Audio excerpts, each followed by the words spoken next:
Ah, lovely Pendine sands. Now, where's Llewellyn with that hamper?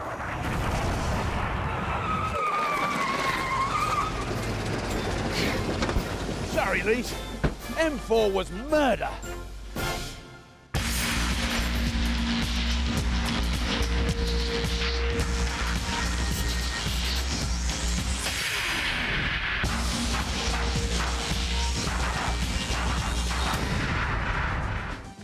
Welcome to a brand new series of Scrapheap Challenge, where crackpot creators pull engineering rabbits from our top hat of scrap. And this year marks our 10th anniversary. In that time, we've gone through 1,000 tons of scrap and 3 different scrap heaps. We've met some amazing characters. Now that is a proper job. Proper job. Created all manner of machines. There's brute force and ignorance on board that vehicle. And set over 100 unbelievable challenges. Oh, it's a double, really? Not only that, but we've taken the whole shebang on tour with our Scrapheap roadshows. And even taken to the skies. So well done, us. This time round, we've upped the stakes with 100 tons of extra scrap and another dozen mind-mangling challenges. And as ever, we've provided state-of-the-art tools. And we're off to a high-octane start for our new series as we attempt to break one of our own records. Back in Series 6, a team of car engineers called the Catalysts set a top speed of 72 miles per hour in our Grand Prix Challenge. We'll be asking our teams to beat that in our very own scrap speed record attempt. And where better to do it than historic Pendine Sands?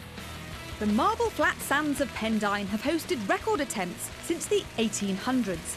In 1927, Malcolm Campbell raced his famous Bluebird along the shores, reaching 174 miles per hour. Our teams probably won't beat that, but you never know. Our first trio of fast lane freaks know all about putting on a good show. They're a team of pyrotechnicians from Bath. One thing these West Country wonders won't be short of is illuminating ideas. Lighting the blue touch paper is Captain Mark. Standing well back and keeping their powders dry are Bright Sparks Dave and Scoosy. Ooh, that's pretty. It's the Rocketeers. They'll be up against a team of motor mechanics from Birmingham.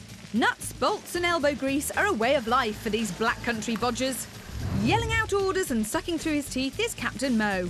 Drinking tea and scavenging all the top gear are his teammates Derek and Cliff. Knit, knit, it's the Brum Brums. Welcome, teams. Now it's keys in the ignition and eyes to the horizon, as your challenge today is to smash the Scrapheap land speed record, which presently stands at a staggering 72 miles an hour. Oh yes, teams, you have a mere 10 hours to design vehicles fast enough to make the wind whistle through your teeth. OK, team, start your engines on the sound of the gong.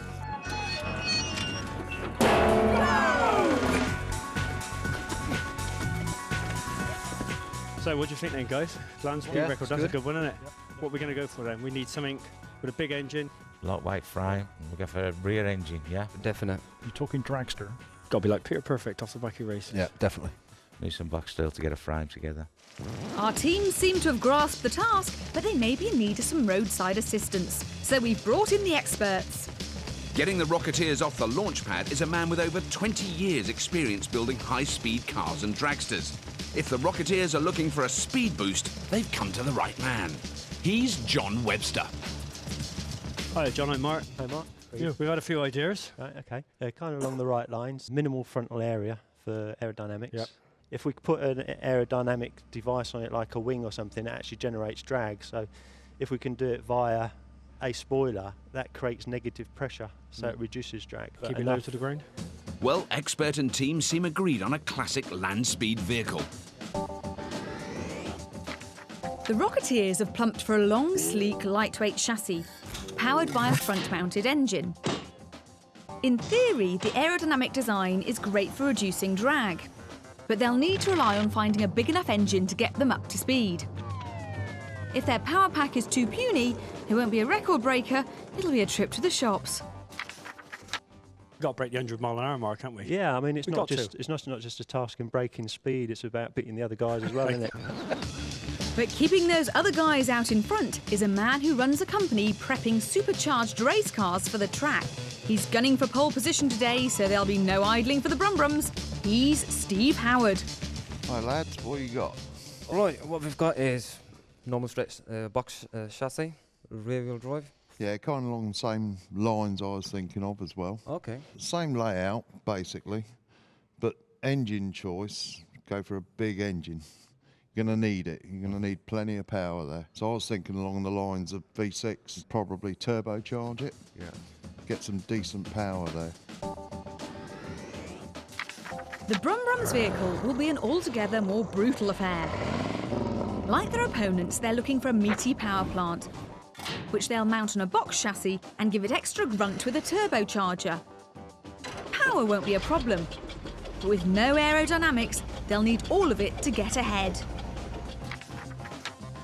How fast do you think this will go at the end of the day? About 140. Sounds good to me. Sounds good to me. I'll be happy if it does 135. Yeah.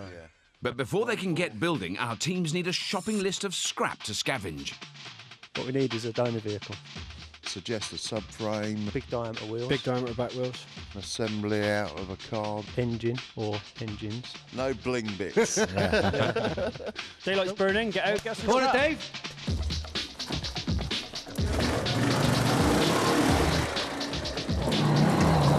So it's a guided missile versus a power cut. That sounds like a recipe for some high-speed shenanigans. Yeah, but a recipe needs some precise ingredients. And will the Brumbrums find a big enough engine? And will the Rocketeers find a pointy-nosed car? In 1997, Wing Commander Andy Green drove a rocket car at 763 miles per hour. Here, back in 1902, Léon Zeppelin, a Frenchman no less, managed 75 miles per hour. But that's still 3 miles an hour faster than any vehicle built on Scrapheap Challenge. So this week, the challenge is simple. Our teams have to beat that record at historic Pendine Sands in South Wales. Over there. Get out. Get some Come on, scrap. Dave. Time to go shopping. Let's get on. Welcome back to the build, where our two teams are off to a flying start. Bath's pyrotechnicians, the Rocketeers, and their expert, John Webster, plan to build a classic dragster using a big engine, a lightweight chassis, and drag-reducing bodywork. Drop that back in, Dave. I'll go and find some wheels. Meanwhile, Middle England mechanics, the Brumbrums, and their expert, Steve Howard, are going for a turbo-driven monster with a rear-mounted engine on a minimal chassis and plenty of fresh air. Good scrap on it. Nothing there at all. Gotta be somewhere else, man. Is any decent wheels? No, that's what I'm looking for. But while the Brumbrums are huffing and puffing, their opponents, the Rocketeers, are living up to their name and blazing a trail. More over there. The Riot Robin there. And they've made the first major find. It's an ancient three-wheeler. Yeah, we've got a plastic pig, a Robin Reliant. Are you interested, over? Yeah, bring it in, boys. Bring it in. Put around the front pillars, Dave. It may not look like a land speed contender, but when you need sleek, lightweight materials on a scrap heap, your options are limited. Go on, lads. Well done, guys. Well done, guys. That's perfect. We're going out again. We're going out again. Go on. It's a solid start by the chirpy Rocketeers. Brilliant first impressions must be a stock in trade for this trio. Bath in the west of England, a quiet and gentle part of the world, until the Rocketeers came to town.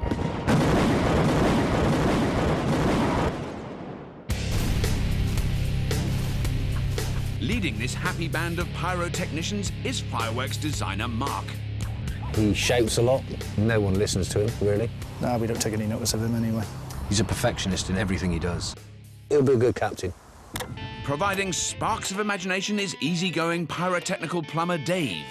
His head's always full of ideas, different inventions. Dave is very methodical and very precise at what he does. Keeping the team's morale sky high is Mark's business partner, Scusey. He's a big lad, 6'3", 18 stone. 17 stone, no matter what Mark's told you. He's clever when it comes to the old computer side of life. The question is, do our chipper chaps have what it takes? I like to think of us as the 3 Bs. I'm the brains behind the outfit, Mark's the brawn, and Dave's the bold one. We are the Rocketeers, and we're going to blow you away! With the donor vehicle delivered, Scoosie and Dave are now looking for a decent engine. Back in the build area, Captain Mark and expert John get on with the task of hacking off the Reliance front end. The 4-wheel never took off, did it? No. I got Del Trotters robbing Reliance in there. Already up on jacks. I like to hear. Things are moving at a more sombre pace for the Brum Brums. Wait, this way. We can mark a centre line out on the floor, basically. Might as well do that. But maybe the slow and steady approach is paying off.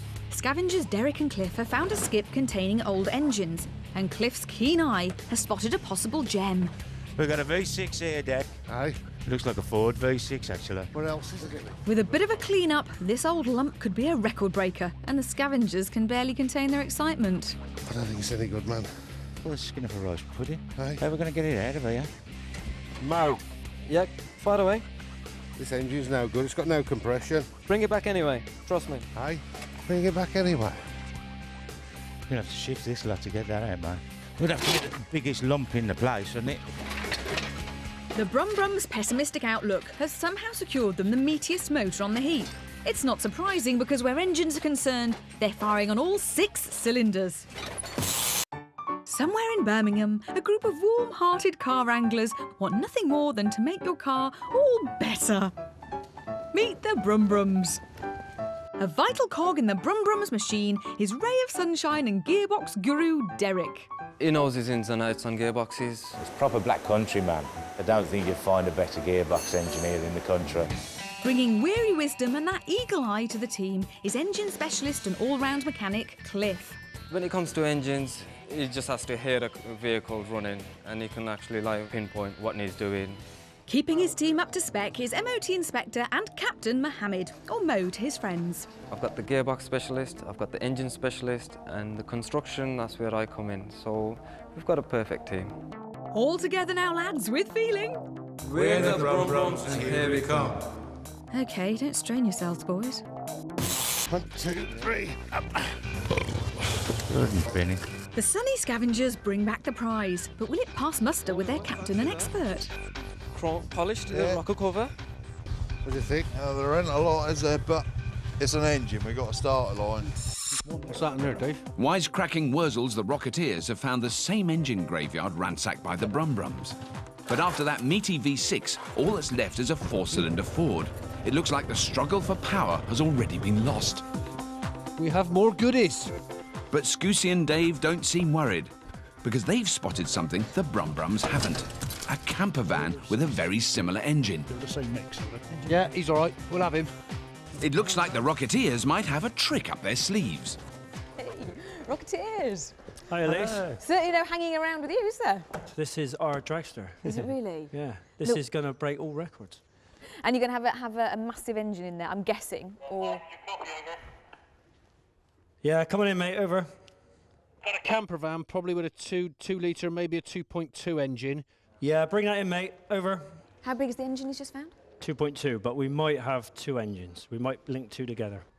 And can that work? Yeah, if we can get 2 sort of 2-litre engines and link them together, it'll be an easier packaging deal in a smaller cross-sectional area. Having lost the race for the V6, the Rocketeers have had a rethink. They plan to mount 2 engines in line for a Brum Brum beating straight 8. It's a belt and braces approach. 2 engines should give them double the power. But if only one works, they won't even beat the school run, let alone the record. I mean, are you confident that you're going to win this? Oh, it's going to be a walk on the beach. Yeah. Sounds like our madcap missile makers have had a flash of inspiration. Dave and Scoosie get down to the nitty-gritty. Right, Slady? Yeah, go try. Yes! Right, put it, Dave! Yeah. Oh, there's a great bit in Oh, here. shut up. Come on, you Jesse. Go on, then, Dave. Take him in, mate.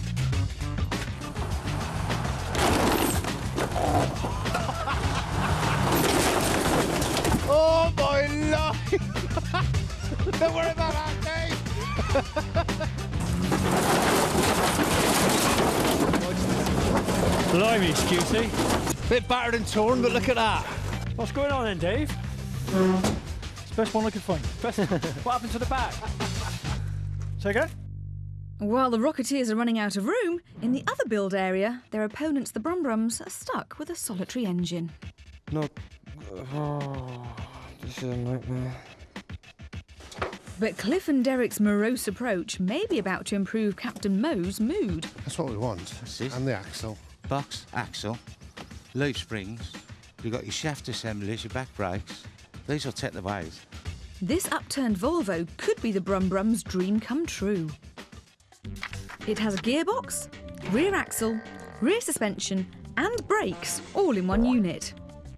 The Brumbrums reckon this could provide the entire back end of their V6 monster. A very welcome shortcut. But getting it all out is no easy task and could cost them serious time.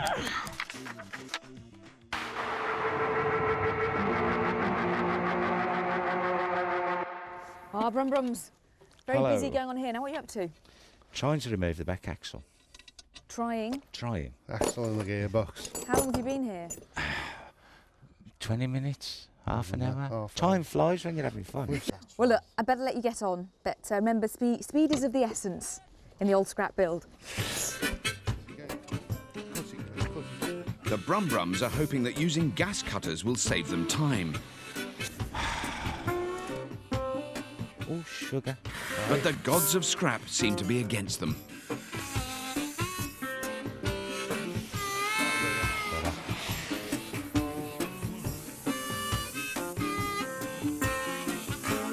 So with things finally hotting up on the heap, it's time to meet the man judging this week's efforts. And let's just say he's qualified for the job. For the last 30 years, this man's been at the forefront of international land speed records, breaking it in Thrust 2, which he designed and drove, then as project manager for Thrust SSC, the world's first and only supersonic car. OBE, true Brit, and with a very real need for speed, it's Richard Noble. Welcome aboard, Richard. No, really nice to see you too. Thank you so much for joining us. So, I mean, just tell me, what was the top speed that you achieved? Well, with the Thrust SSC car, the peak speed that Andy Green got to was 771 miles an hour. 771? Nobody, Rob, has got anywhere near it. Well, I mean, we're asking them to achieve 72, which is the record we've ever set. And do you think it is possible? Oh, yes, we ought to be in the hundreds, shouldn't we? I mean, you know.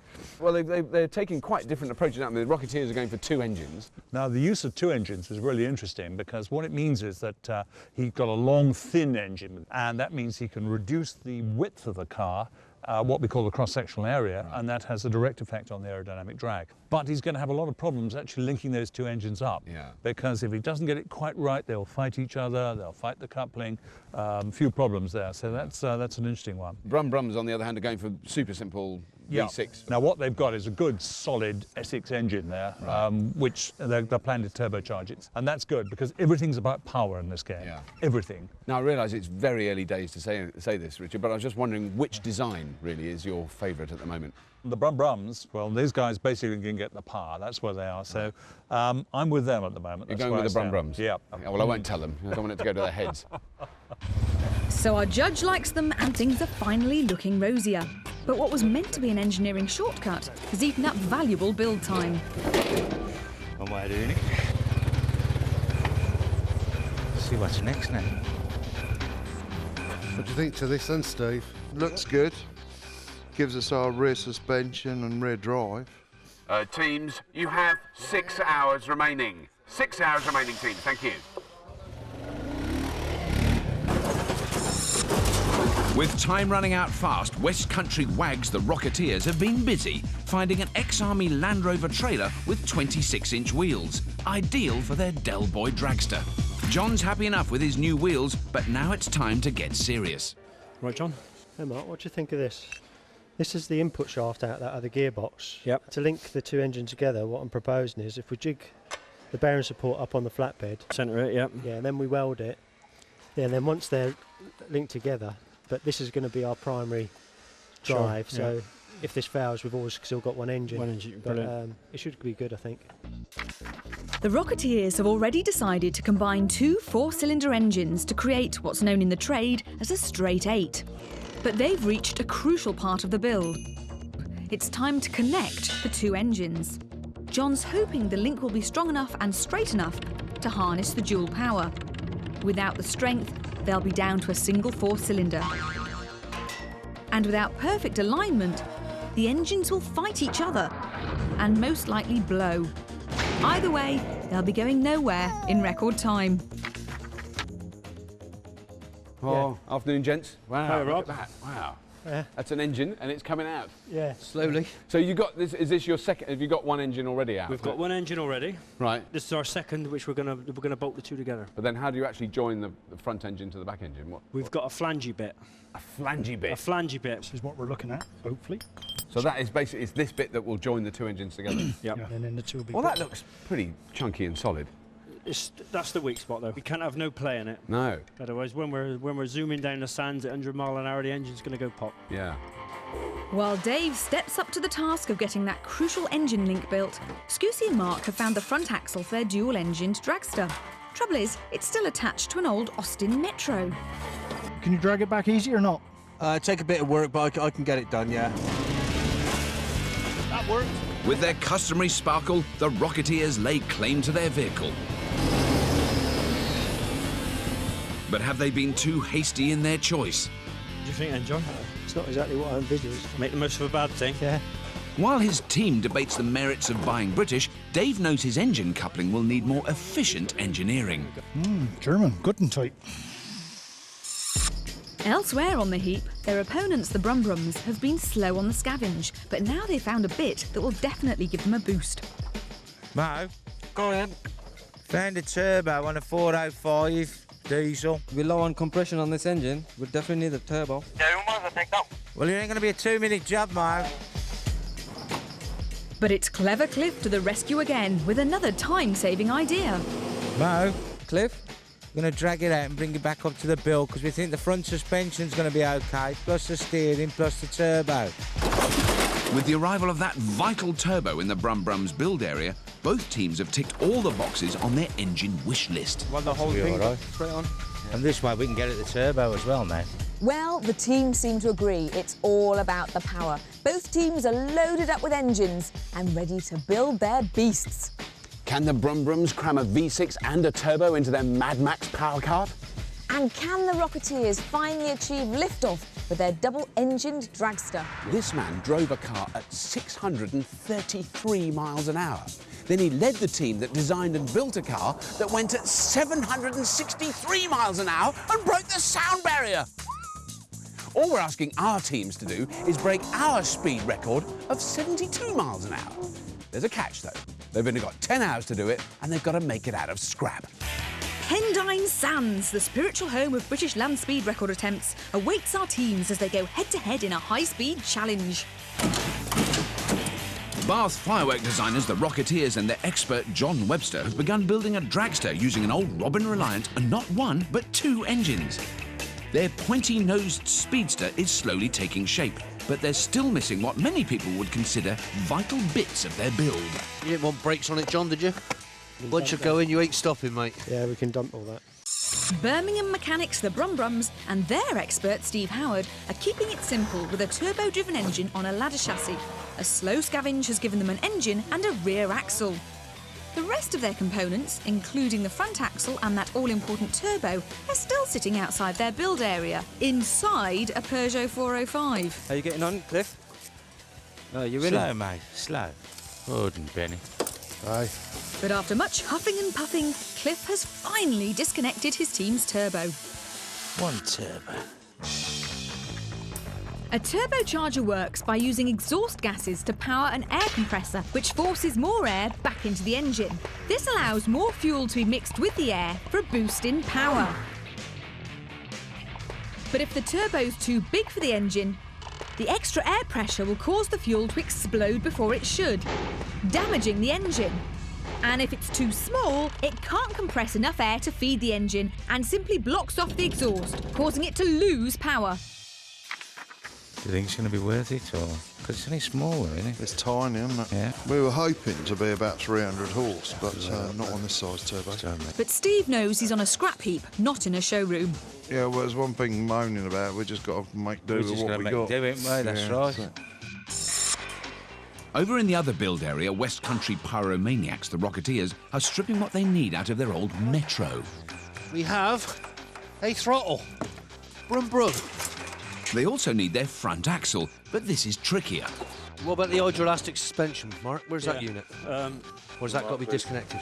On a Metro, the axles are linked by a sealed system of hydraulic fluid. Remove either one, and there's only one outcome. Pressure in there. All right, mate? You don't want to stand there, mate. So the only way to get them off is to disconnect it. And we just have to repressurise it. With some, either that or we run with no front suspension. Yeah. John's driving it, he'll be all right. John hasn't got time to worry about a bruised behind on race day because he's busy extending the chassis to accommodate the second engine.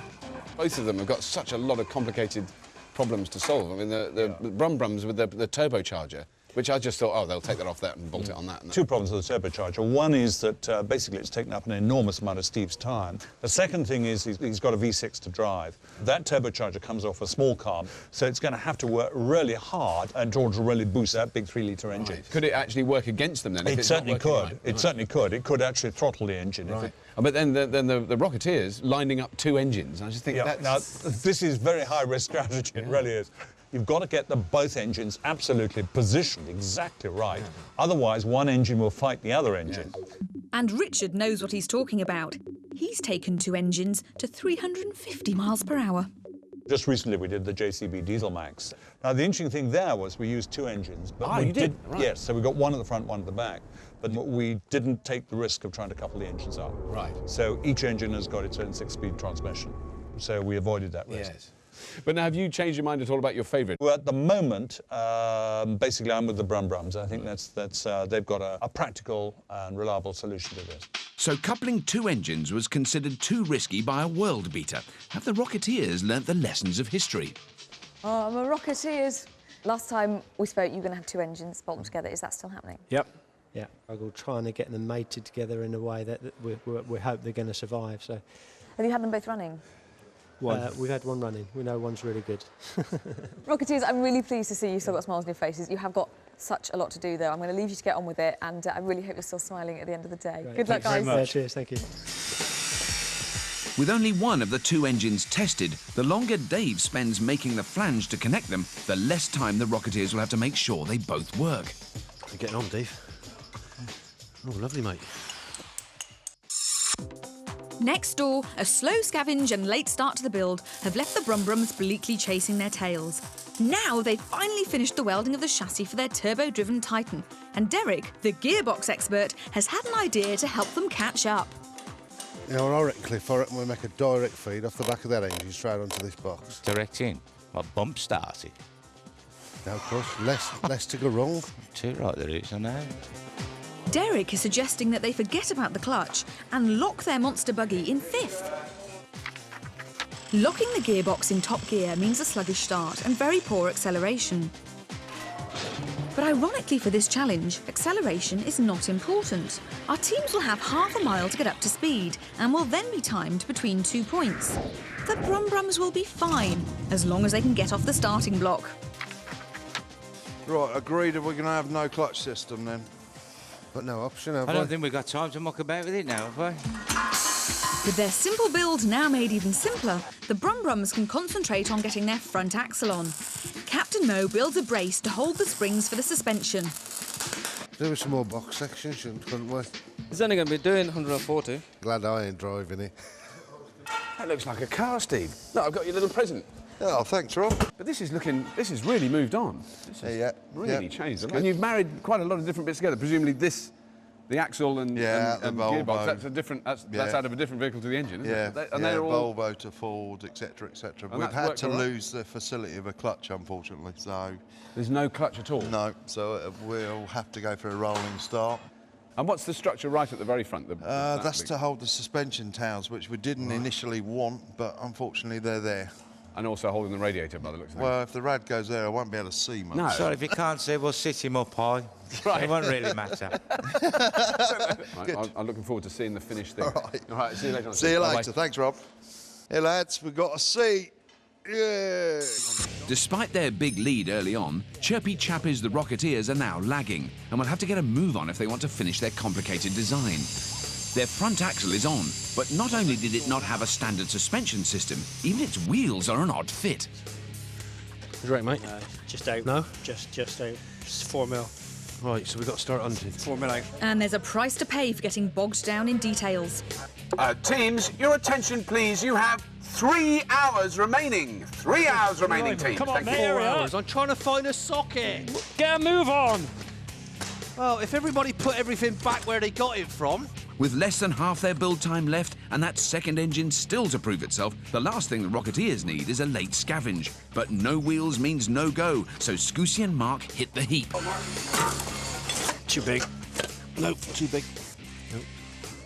We're going to struggle, mate. We are going to struggle. They're all too big. Yep, here you go, mate.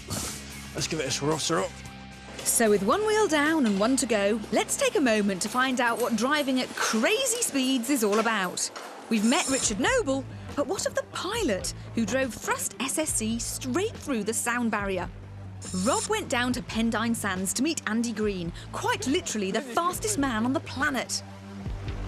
Now, Andy, certainly a thing that intrigues me is what on earth it feels like. You are the only person on earth that knows that. It starts off very slowly, up to about 200 miles an hour, not much more than a road car. Then we put on full power, 200 to 600 in 16 seconds. So, yeah, at that stage it's getting quite fast. Then you can really feel it.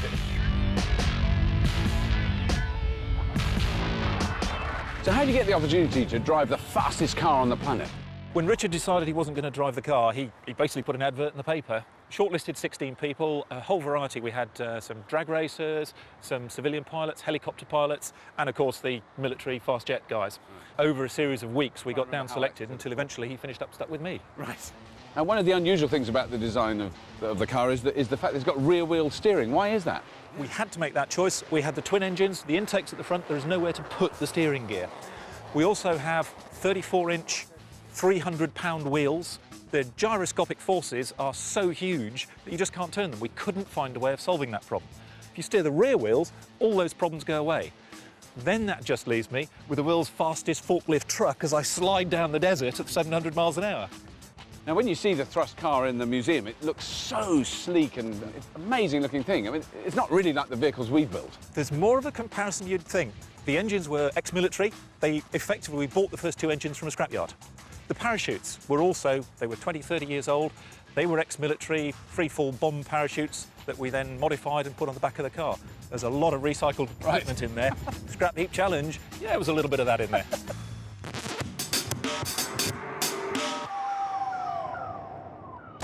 Back on the heap, night has fallen. Like Andy Green, Bath gag merchants, the Rocketeers, have also had their feet on the accelerator, looking for a second wheel to fit their non-standard front axle.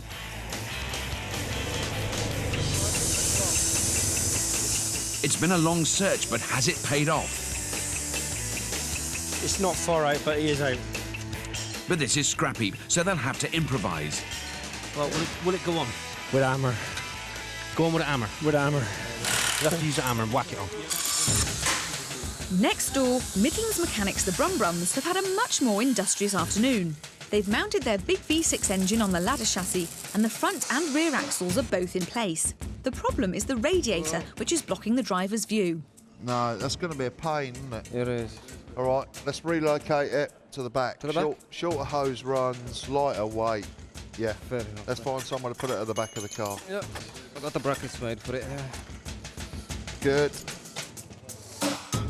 Now, the Brumbrums, I'm rather impressed with what they've done. They've It's done really coming on, isn't yeah. it? I mean, you can see what we've got yeah. now. I mean, it's going to be a real speedster there at time. Yes. I don't know if they really need a radiator, in point of fact. No. If it was mine, I would have disconnected the water pump and just fill the block with water, and that would be it. Right. But then over the other side, the Rocketeers have still got quite They've got a long way to go. Yeah, yeah. They've still got to marry up those two engines, and that is going to take time because it's got to be done really accurately. Yeah. So you've been pretty committed to Brum Brum as being the favourites all day today. Yes, has that changed at all now? The Brum Brums have got the simplest vehicle and the lower risk vehicle, and I think you know, there's a good chance they'll pull it off. Right. But having said that, the Rocketeers, I think, with those two engines and so on, if they can master those two engines, then I think they're in with one hell of a chance.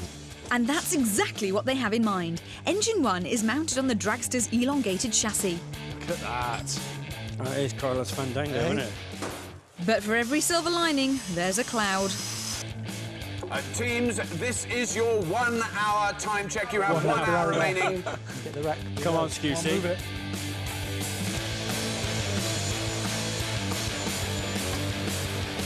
Engine 2 slots into place without a hitch. And Dave's delicate flange fabrication marathon is finally coming to an end. Come on in, boys.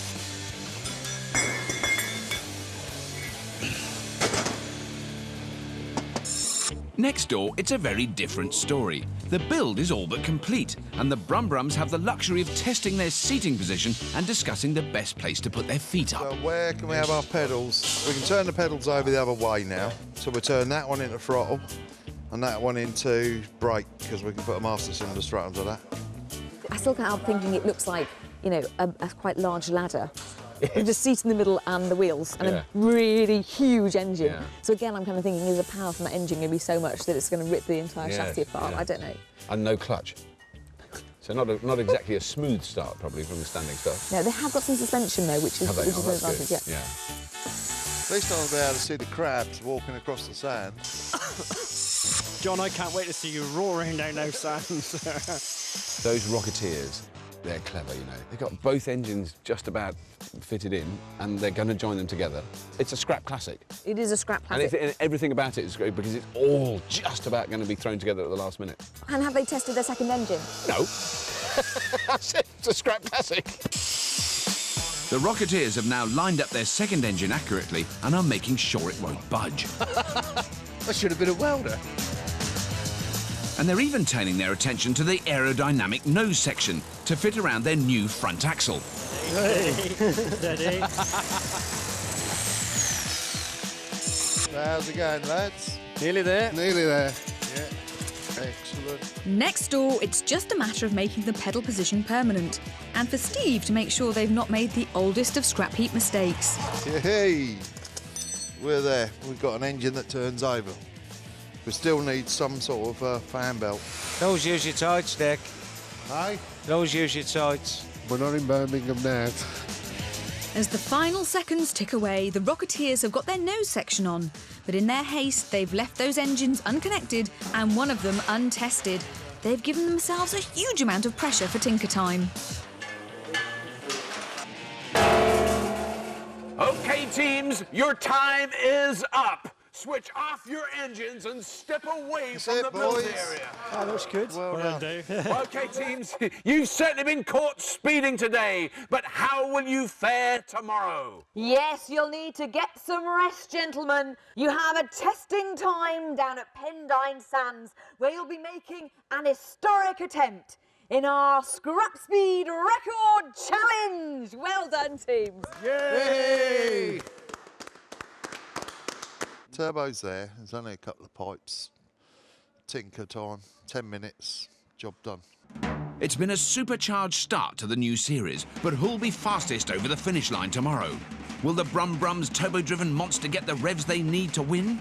Or will the Rocketeers reach escape velocity with their twin-engine dragster? Our two teams, the Brum Brums and the Rocketeers, are hard at tinker, having spent all of yesterday building their souped-up speed machines. They're looking to smash the Scrap Heap land speed record. And the rules couldn't be simpler. We give each team half a mile to get up to speed. Then we'll measure their time between these two posts. After 2 goes, the team with the fastest single run will be declared the winner. But there's a tinsy-wincy problem. Didn't realise it was going to be an underwater challenge, Richard. Yeah, it's looking that way. Makes me feel like King Canute here. Yeah, I'm sure. No, push it back a bit further. So it's actually a lovely spot for the teams to work. They can actually see the track they're going to have to drive on. Absolutely. It brings it all home, doesn't it? It really does. Midlands mechanics, the Brumbrums, have attached the all-important turbo to their V6 monster and are putting on a final coat of paint. The worries with the turbocharger was that it was too small for That's the right, we've got engine. a 3-litre engine here, Yeah. and the problem is the turbocharger's come off a 1.5-litre engine, so it's got to work twice as fast. So if it works, it works, but if it doesn't work, it's going to strangle the engine. Yeah. The Rocketeers, well, the looks are really good. I love the big... Well, we've got the fin on the back fin now, on the which back, is great. We've got the two engines linked up, and it's very ambitious stuff. It is. It really is. Bath Fireworks designers, the Rocketeers, are adding an aerodynamic shell and go-faster stripes to their twin-engine dragster. Now you've seen them, what do you think? Have you changed your mind at all about a favourite? Well, I'm still with the Brums, but basically the Rocketeers are coming up fast on the inside, you know. That's a sign of misspent youth, isn't it? Yeah, right. Look at that. That's better. As the tides recede, our teams head out onto Pendine Sands for their historic encounter. First up, it's the Rocketeers. Expert John is having the first go, and 72 miles per hour is the figure to beat. Rocketeers, the Scrapheap land speed record awaits. Start on the sound of the horn in 3, 2, 1.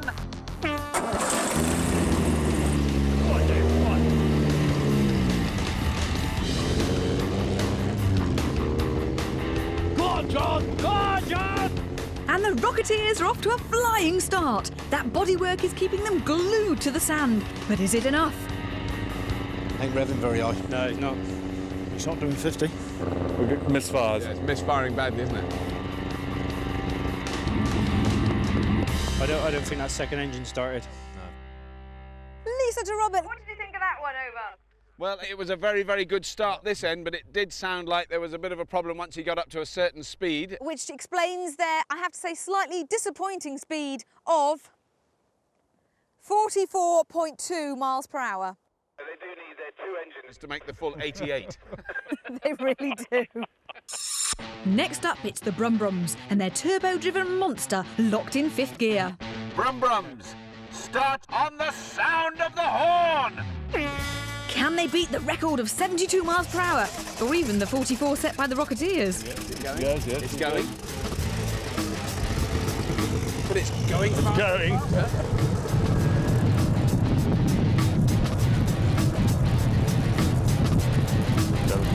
Is it slow? It's lost the gear. It's slowing. That was 50. Blew it out. Hey? Just blew it out. It's that turbo. What a disaster.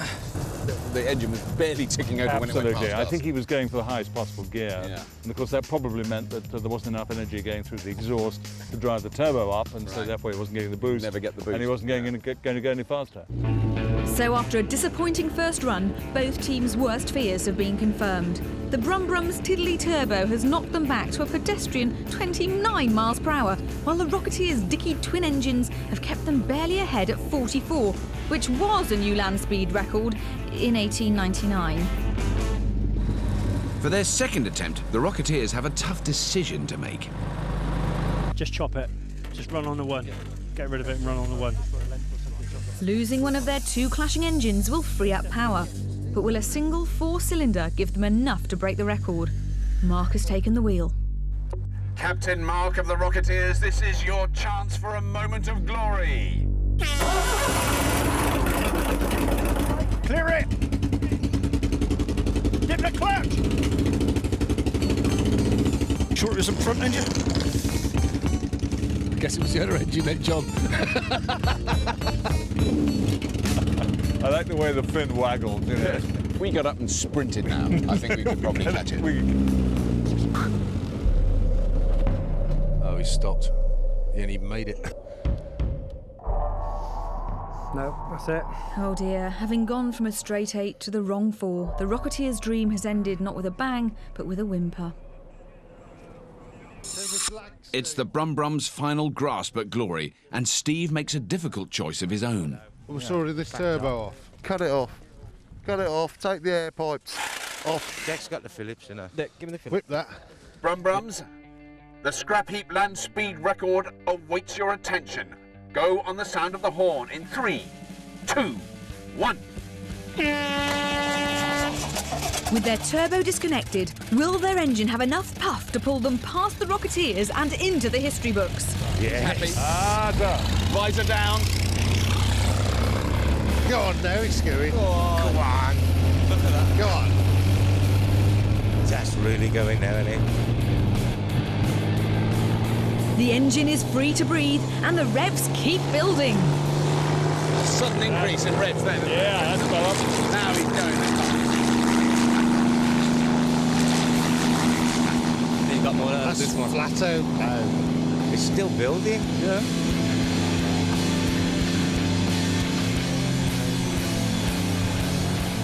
Oh, brilliant! Thrust to it, your heart out. All good. In fact, I think we're going to set a record there of ourselves. Oh, yeah. Yep. Steve, brilliant! Did that feel faster than the Yeah, it last one? felt faster this time round. Yeah, what we have to bear in mind is you are driving a car and it was made from scrap in 10 Yeah, hours. that's right. It came off the scrap heap and it's brilliant. Lisa to Bobby, are you there? We are here, Lisa, and we're really desperate to hear the speed this time. I can reveal.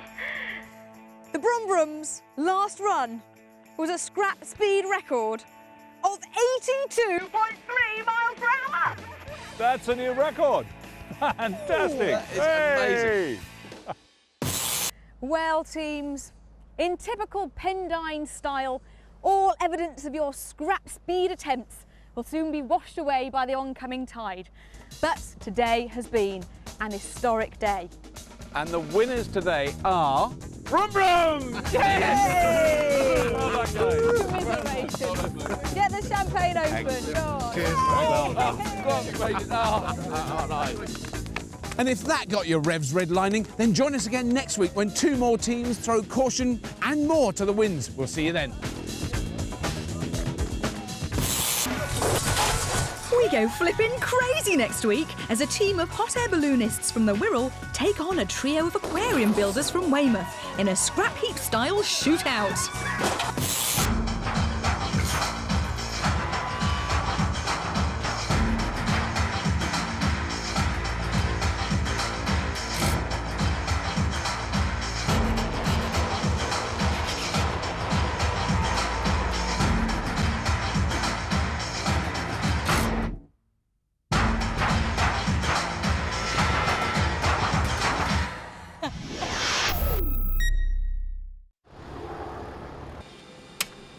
Welcome to Eco Air Flight 13760 to Edinburgh. We'll be travelling at approximately 0 feet with a cruising speed of as fast as we can.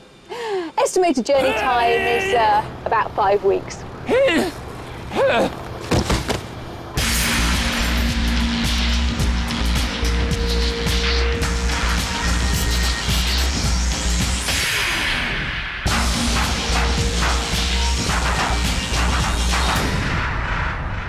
Welcome to the Scrapheap Challenge final, where our 2 top teams face another epic build to decide who wins this, the coveted Scrapheap Champions Cup.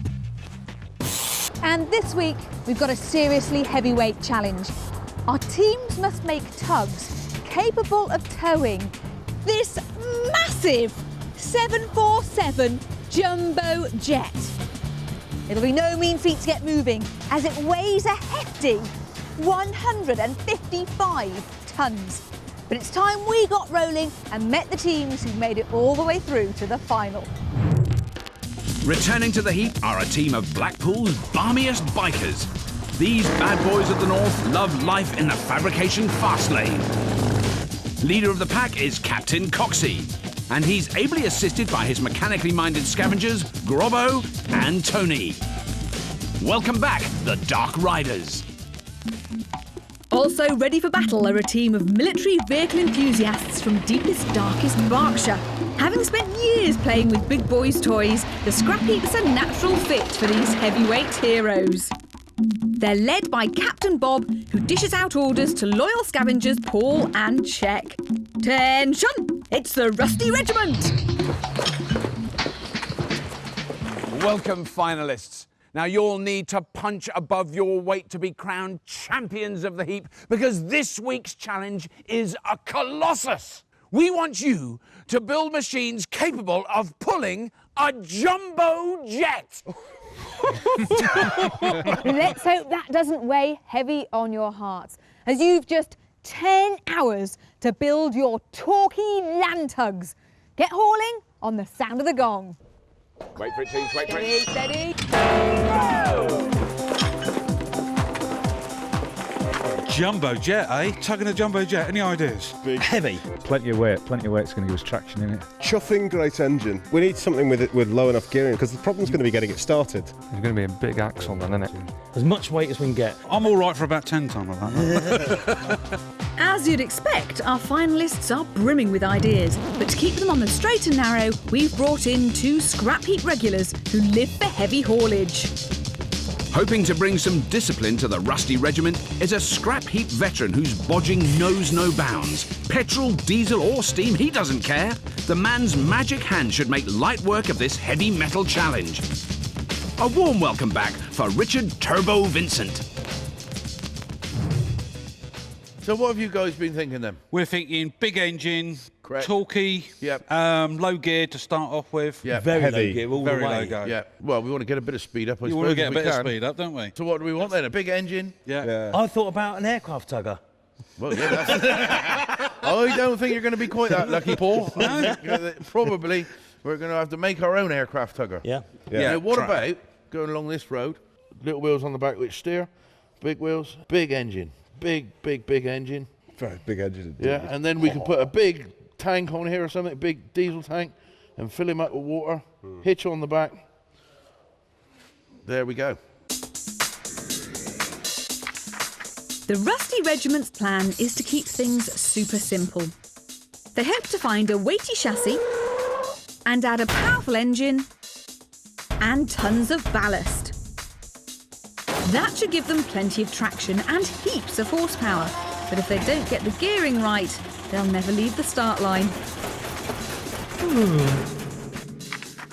It's just got to be a big Chef and heavy thing that'll pull 155 Superb. Helping the Dark Riders move from 2 wheels to 4 is a truck mechanic and master of all things motorised. He's got a pedigree past on the scrap heap where he excelled in both land and water challenges, so pulling that jumbo should be no sweat for this seasoned pro. He's Steve Matthews. What ideas you got there? Well, obviously we need something with a lot of weight, a lot of torque, a lot of weight to get the traction. Some big meaty engine, reduction gear down. There's 3 things: weight, torque, reduction gearing. That's right, you got it on the head. What have you got there? Just 1 drive axle? Yeah. Well, that's all we concentrate. I mean, obviously we're going to need something, but... What if we go for 2 drive axles? If you go 4-wheel drive, you've got the front axle under the engine.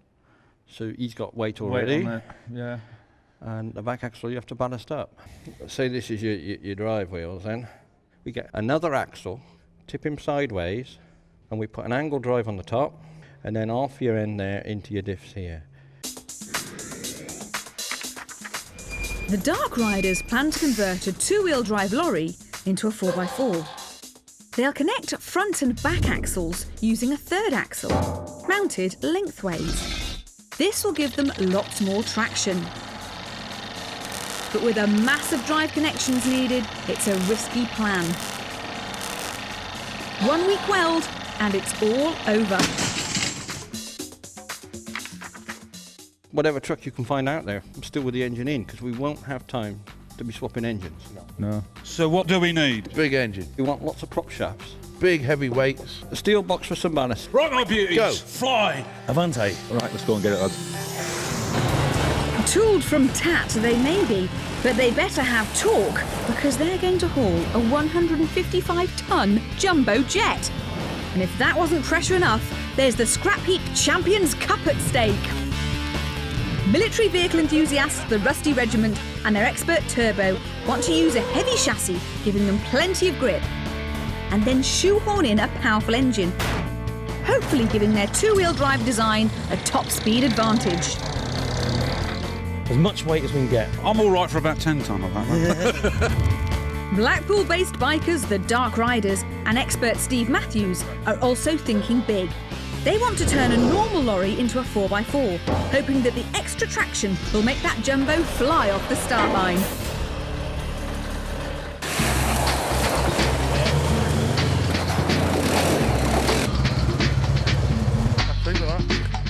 This is the final showdown, so the pressure's really on the scavengers to come up with the goods. I'll go and get the tape measure, shall I? Please. Yeah. And it's those fleet-footed dark riders who score first with this old horse lorry that's been rusting away on the heap for years. Cut size of this. This is the boy, what? But it's big enough, isn't it? I think it's going to be one of the things, though, isn't it? Yeah. You get this running. Hey, Grubbo, Tony, what are you doing out there, lads? You know, we could do with some stuff back here. We think we found a 10-ton cargo. Oh, a cargo you made Steve's day, mate. It looks just the job. Yeah, well, get it back here. Get something back here. We need to be doing something. All right, mate. There's a map in case we get lost. But the Rusty Regiment also have their eyes on some hefty horsepower. What sort of an engine is it? Is it a Perkins, is it? There's some sort of Gert diesel, It's isn't a it? V8. It's a V8 Perkins, and it is large. Paul. Yes, Bob, I found a V8 with a box. It looks like it's been bashed about a bit, but it's all here. Bring it on. Bring it on home, boys. Okay, we have to get something to lift it because it's too much for me to carry. Oh, come on, put your back into it, man. Come on, let's have a go at it. Yeah. Oh, it's going to hurt. Sadly, Czech's superhuman powers seem to have temporarily deserted him. It's even got a nail in it. It just needs a knocking stick. But there's better luck for the dark riders with their thoroughbred find. Its working engine and decent chassis makes them early favourites. And how many horses it's got under the bonnet, that's the main thing. Yeah. Not going to go in? Bring it on in.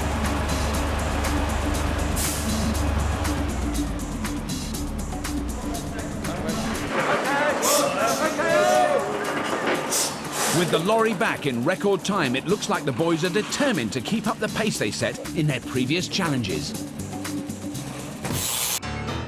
The Dark Riders used their motorbike know-how to great effect when we asked them to make a sand racing 4x4. What a good start!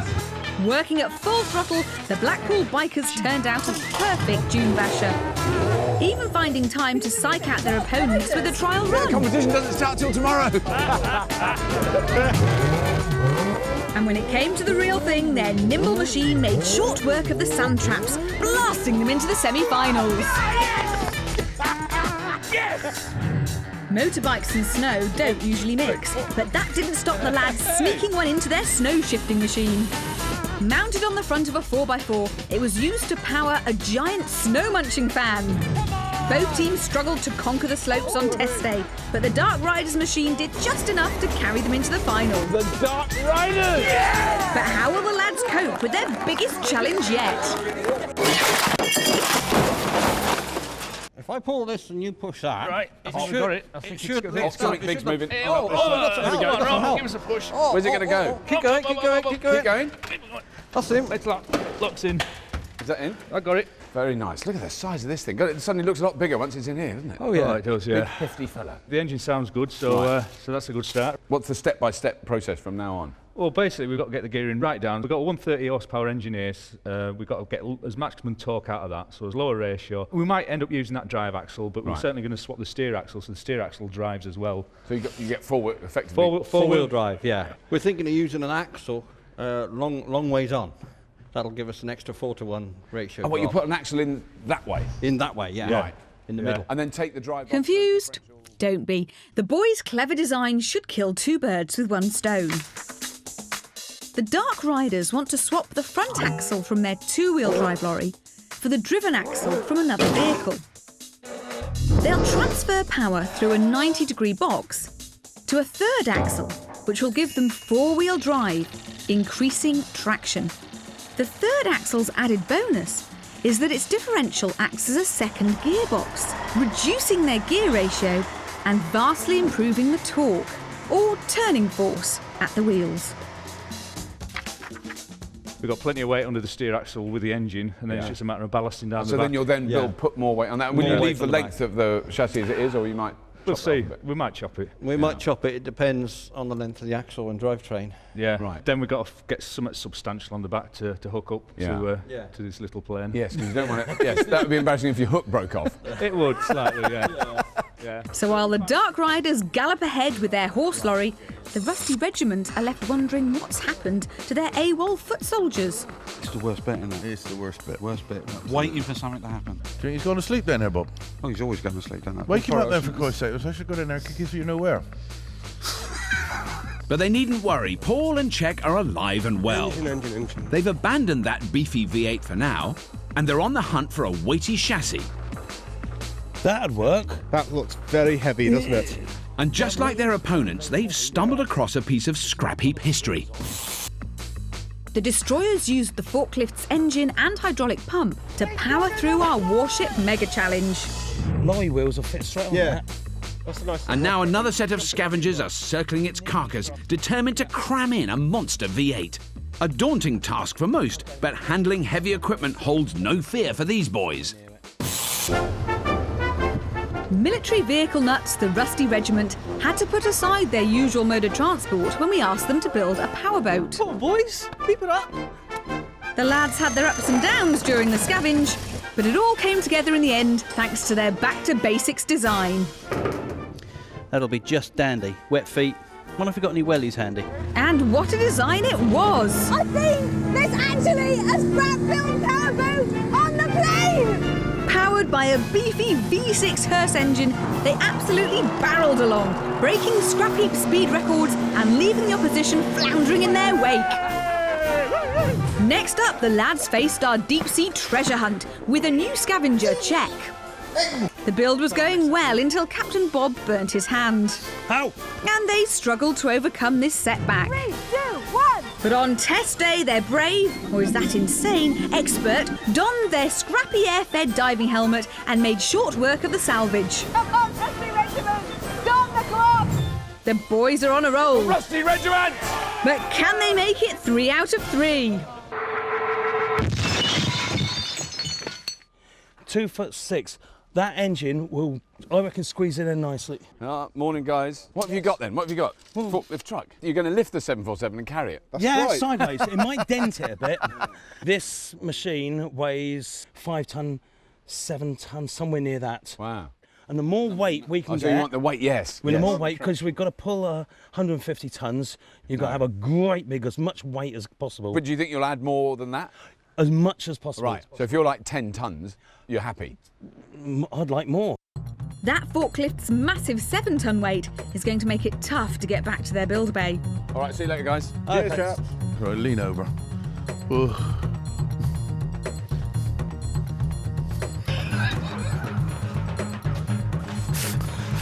Where are they, chaps? Come on, then.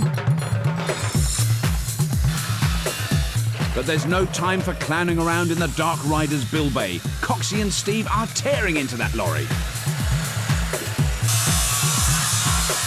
And there's more good news from out on the heap. Hi, Coxie. I think we found a pair of axles that are matching, one steering. They look like ex-military. Oh, that sounds bob on, Grubbo. Get them back here as soon as possible and we can... So just finalise exactly what we're going to do with it. You okay? Yep. That's her then, Bob. That's it. Next door, the Rusty Regiment are finally off the blocks with their first piece of scrap. Let's have 2 spanners, have them off.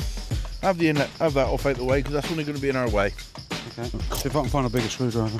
Just want a hacksaw, Bob. Yeah. That huge V8 gets the thumbs up from Expert Turbo, but it's not much use without a chassis. That forklift's been missing in action all morning. With their crucial components sorted, Turbo winds up for some hard graft, while Armchair General Bob settles back, content to watch an expert at work.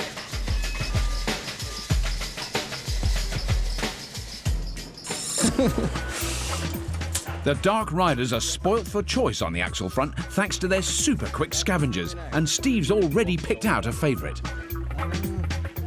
Well, this is Russian. How do you know it's Russian? I can tell by the wheel nuts. Yeah. It's a Russian Zero. Yeah. All right. Yeah, it's definitely Russian. This beefy Cold War relic is just the ticket because it's got a drive input, which means it can be powered as well as steered. It's the perfect replacement for the standard steering-only axle on their lorry. So it's going anti to go forward, and that's what we want. Right. So with both teams getting stuck into their scrap, it's time to meet a man who's no mug when it comes to tugs.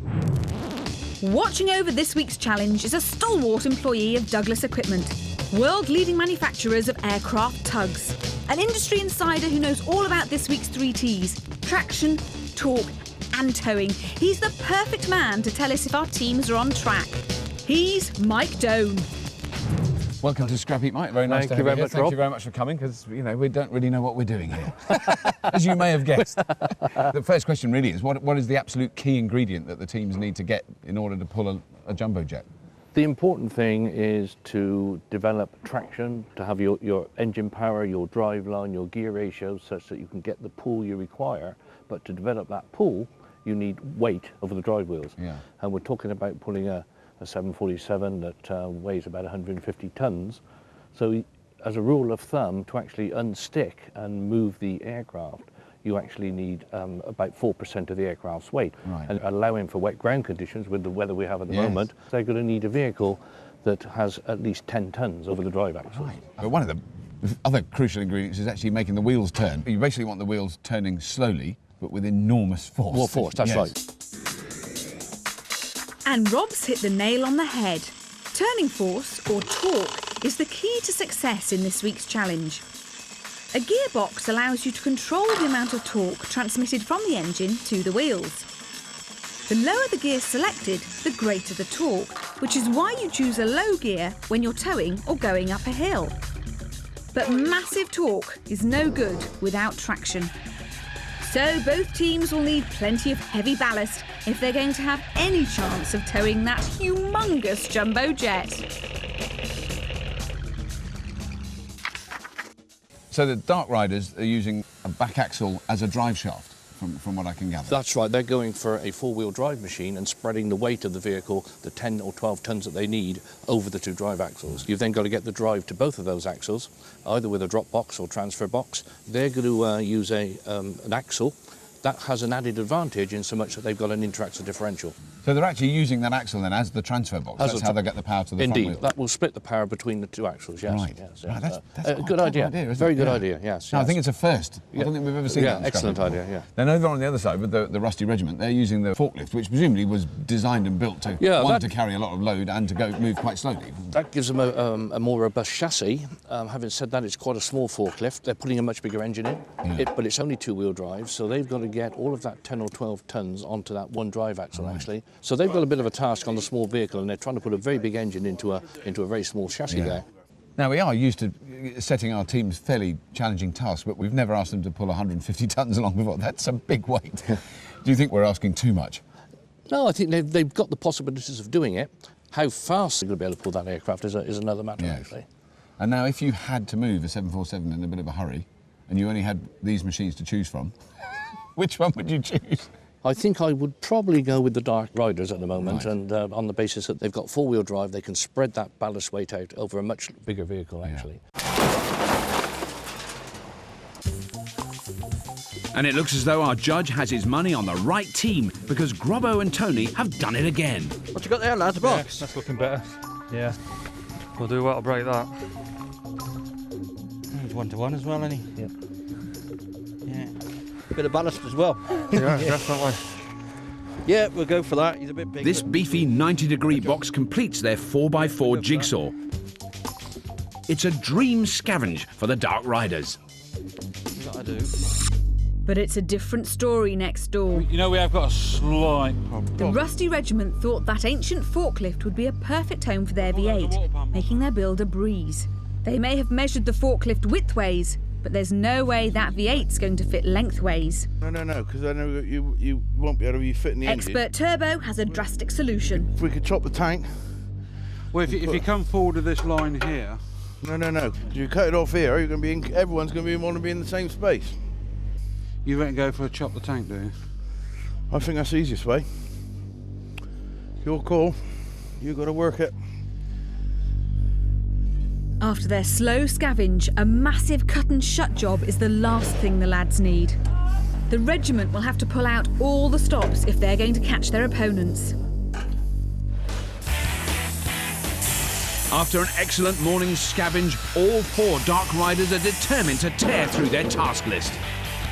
First up, they are getting rid of the front steering-only axle, which is no good for their 4x4 plan. they'll replace it with this meaty Russian-driven axle. Look at that, eh? Have you done this before? I've never ever in my life turned one car go into a four-wheel drive. What, you don't lift him off a jack? You want a bar, don't you? Huh? Can you use a bar? Could use a pint.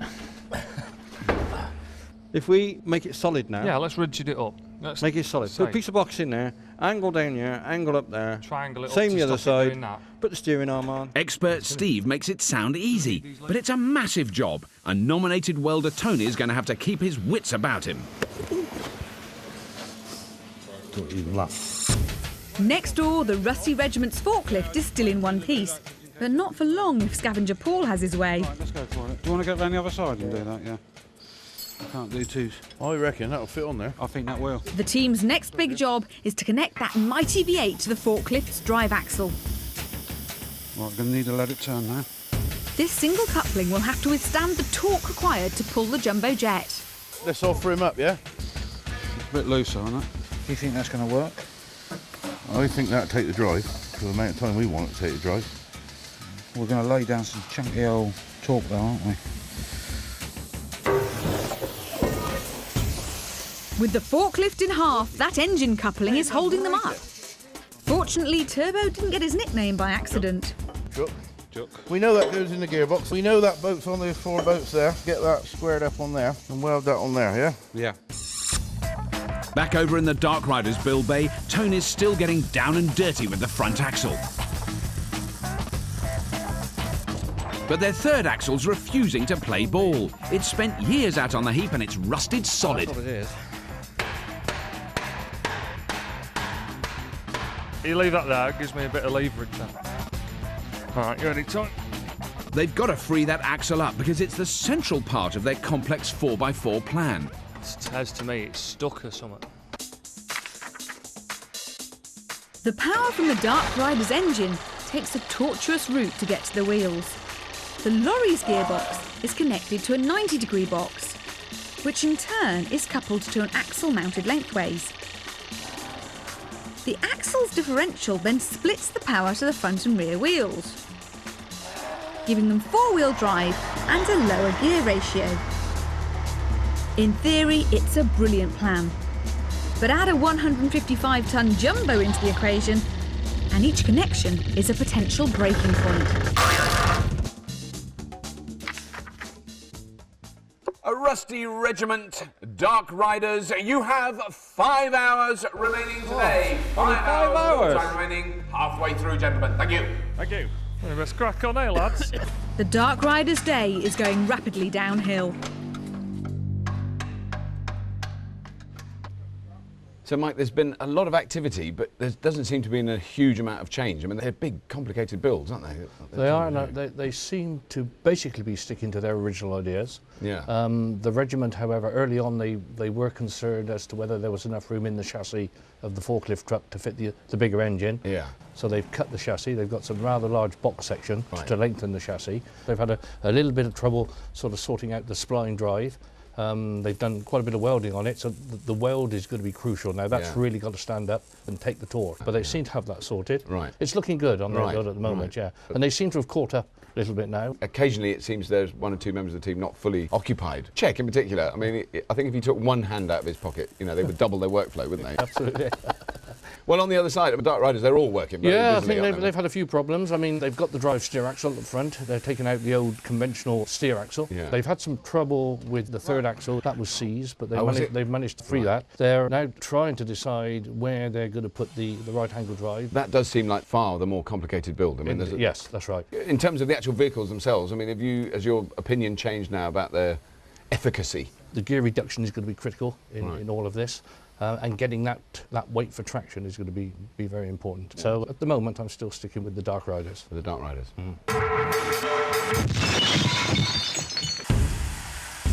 Our judge may rate the Dark Rider's 4x4 design, but then he hasn't got to build it. Captain Coxey's only just started on that freshly freed third axle. Grobbo's got a plethora of prop shafts to contend with. And Tony's still wrestling with that front axle. at some stage we're going to have to chop some off back of here. Well, Right, I can't see it being an advantage keeping all this strength. No. The team want to mount their tow point as close as they can to the rear axle. So they've decided the back of the lorry is surplus to requirements. Those electrics kind of just chop straight through them. Yeah, we don't need the length. No. So I don't see a point in keeping it really.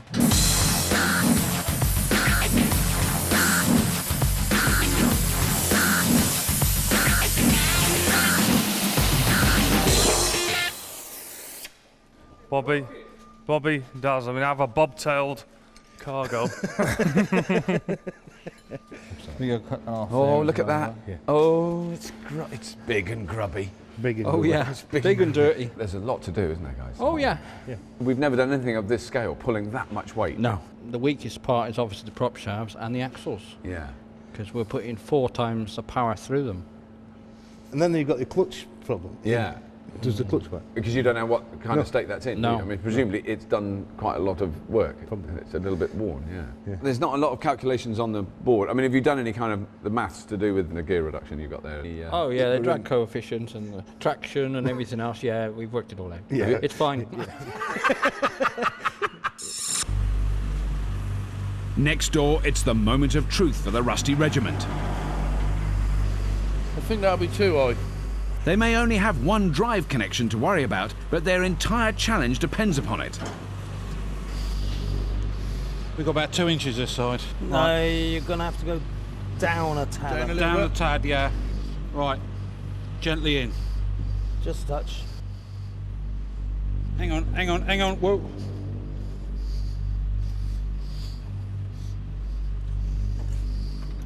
That's it, we're in.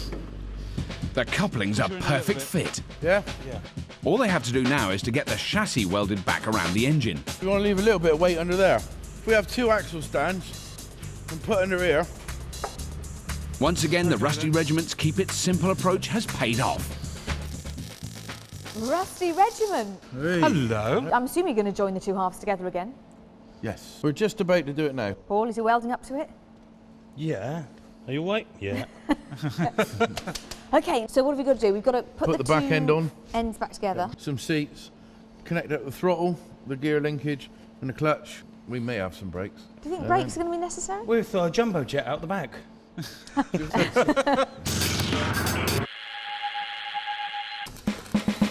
Stopping their lorry is of no concern to the Dark Riders. They're far more worried about getting it moving in the first place. How are you doing? Are we nearly done?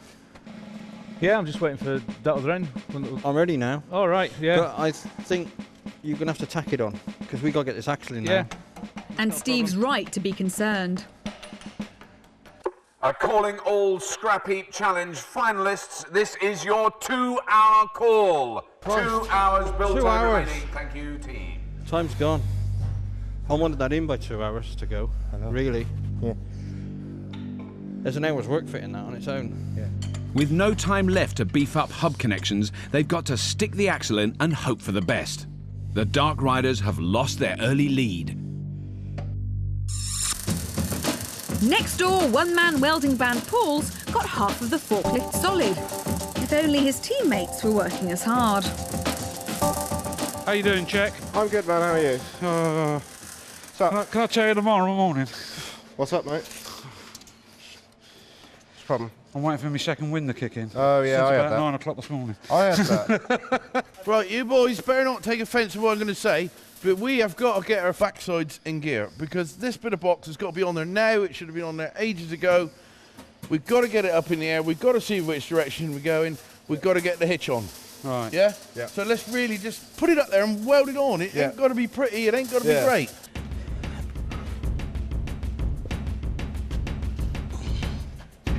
Drop it down the bottom one. I know you're not doing it on purpose, but this is hurting my back. They may have the simpler build, but the team can't afford to take their eye off the ball. Okay, boys, relax. I'm pretty sure that'll hold there.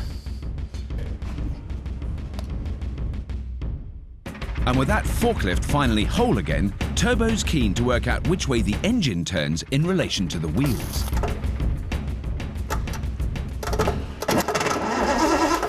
That's backwards. That should be a forward gear. That's it. Hitches on that end. Righto. So, get all your bits. Come on, get your hands out of your pockets. Christ's sake. Let's get the stuff for the hitch and get motivated. Motivation hasn't been a problem next door, but the Dark Rider's intricate build has held them back.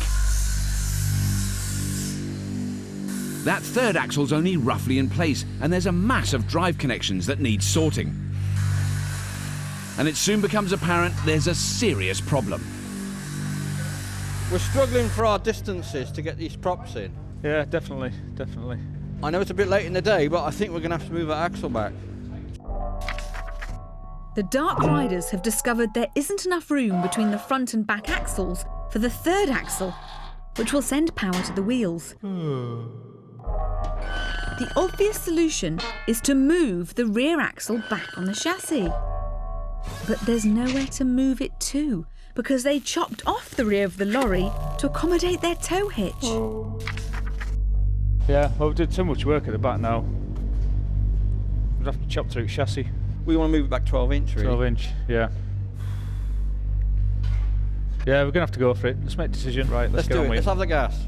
Extending their chassis is a drastic solution at such a late stage. Teams, the day is drawing to a close. You have 1 hour remaining today. 1 hour remaining. Thank you. We're going to struggle to get this done in an hour. It's time for the lads to show some northern grit and cut, shut and weld like never before.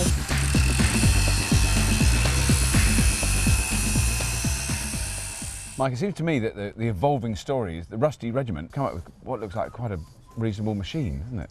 They've really moved along now, and they've lengthened the chassis, as we said earlier. They've been able to drop the engine right into the chassis, so they've now got a direct link to the drive axle. Yeah. Still leaves them short on ratio and torque, I think. They've obviously got to put the driving station in, but other than that, I think they're well ahead now. Yeah. I mean, to blow hose in it. I did. Right, weld it up a bit more half sensible then. Because what's happened next door, you know, Well, suddenly the Dark Riders... Well, what they've done there is that they've put in the third axle action is the transfer box. But they've somehow neglected to consider how long a prop shaft they're going to need between that third axle and the rear drive axle. Yeah. So they've now got to try and fiddle in somehow a drive shaft to that all-important rear drive axle. Yeah. They just couldn't move the axle back on the chassis, so it was a case of cutting it and trying to lengthen the chassis. This is in really the final hour of the build. It is the indeed. last thing they need Yes, is a big crisis like that. Indeed, yes. So they've really got to move now to solve that problem.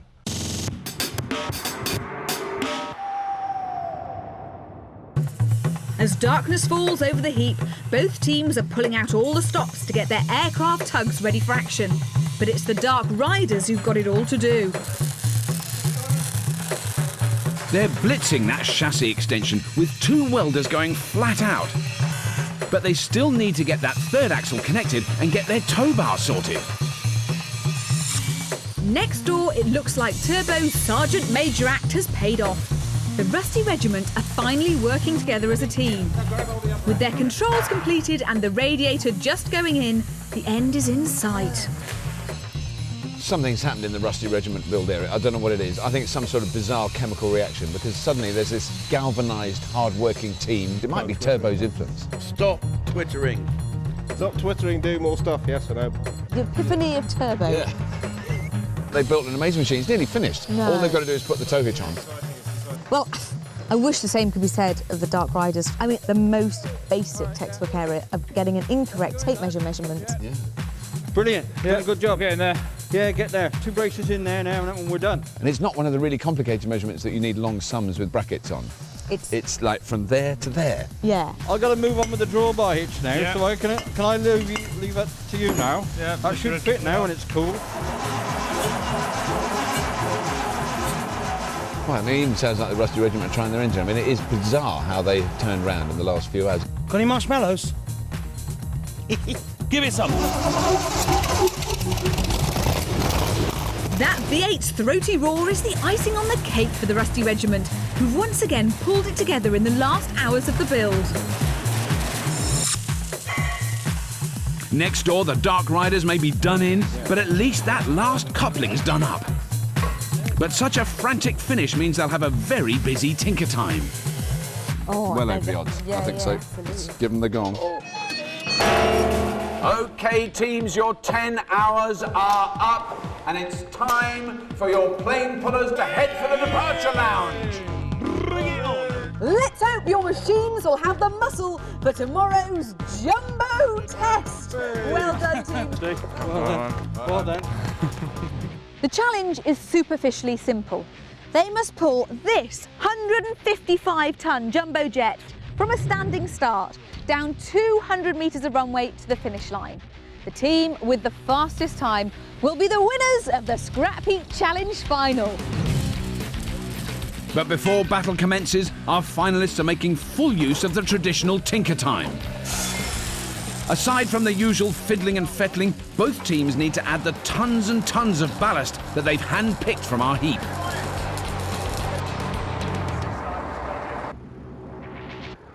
I was very worried about the Dark Riders last night, particularly the problems they were having with their prop shaft and everything. And now I've seen this. It makes me even more worried. Well, with the Dark Riders, yes, they had the problem with the prop shaft. They've lengthened the chassis. They've certainly got the gear reduction to get the torque, I think. Because they've got a relatively small engine, then their problem is, I think, once they move the aircraft, is to get the speed.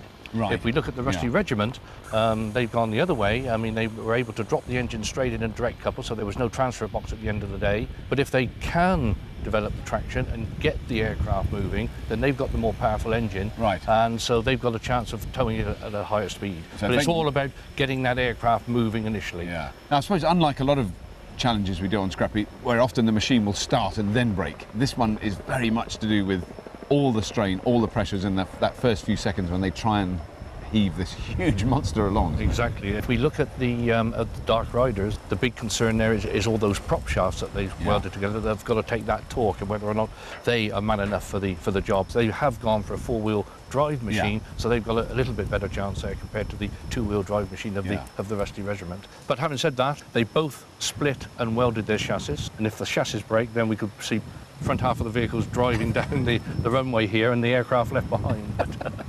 The whole thing could be a total disaster. It could be interesting. It could be interesting, yeah. As the tension mounts, the first team to face the music are the Dark Riders. After countless hours of graft, it all comes down to this. One run, one chance. Will their tug take the strain? The handbrake off, Tony. Yeah, handbrake. Dark Riders, this is the Scrapheap Challenge final. On the sound of my horn, pull your plane!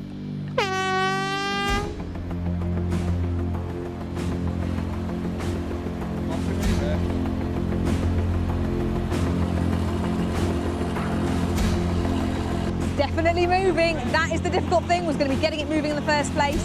And it's moving. Come on, guys! Well, that's accelerating quite nicely. Clutch right up. Let the clutch right up, Topsy. That's it, just get to a nice cruising speed. Look at that, baby, go.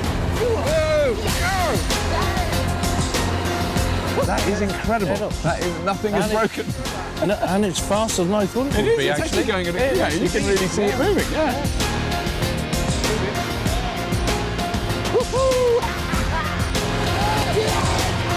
Go on, slowly increase it.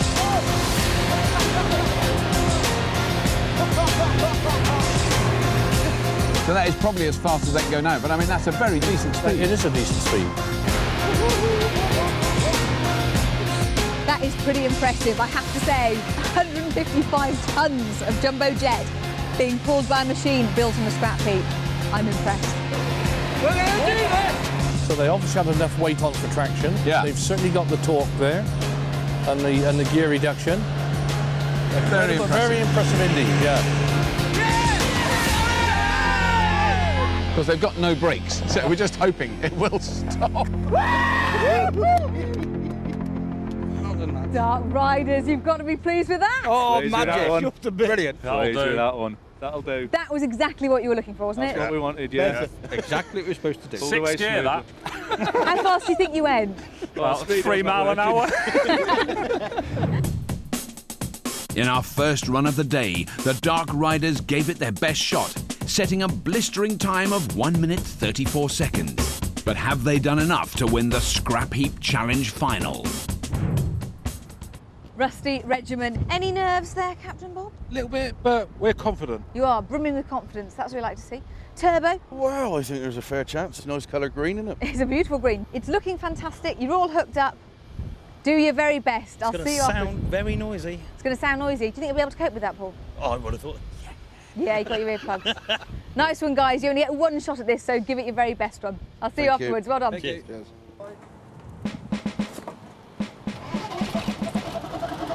This is it. The Series 10 Champions Cup hangs in the balance. Can the Rusty Regiment pull it off? Rusty Regiment, go on the sound of my horn!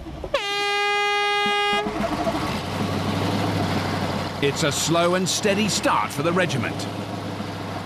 They can't risk breaking that coupling or their clutch. Yes. Well done. They're underway.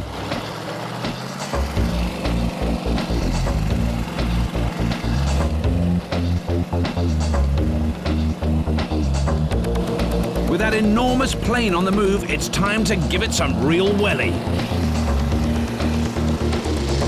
a lot of smoke coming from the engine. I'm a little lost.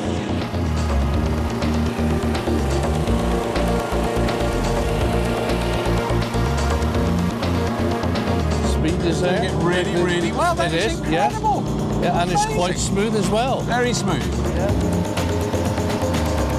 Their ancient V8's working harder than it's ever worked before. And the Rusty Regiment crossed the line. We had our doubts about that engine, but that smokescreen was hiding some serious V8 firepower. But will it be enough to beat the Dark Riders? Teams, well done. It was incredibly close. In the end, there were only 17 seconds in it. But the winners of the 2007 10th Series Scrapheap Challenge final are the Rusty Regiment! Yes! Check! Go for it! So it's a fond farewell to the Dark Riders. They've built some amazing machines and will have made their biker brethren proud. But they couldn't quite do enough to beat our new champions, the Rusty Regiment, whose succession of brilliant bulletproof designs has earned them a well-deserved place in the Scrapheap Challenge record books. And don't forget to join us again next week when the Rusty Regiment will be taking on last year's winners, Wolf Justice, in the most physical challenge of the year. We'll see you then. That's right, our teams must build human-powered machines that can traverse surf and turf. It promises to be an adrenaline-fueled battle for the ultimate prize.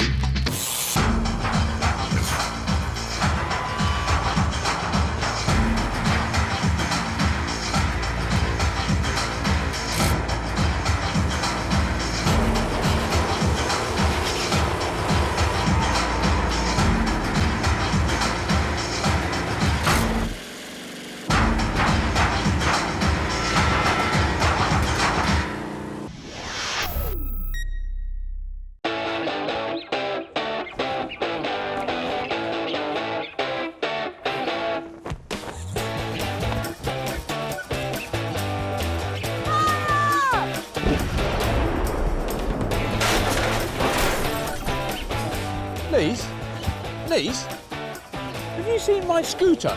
No.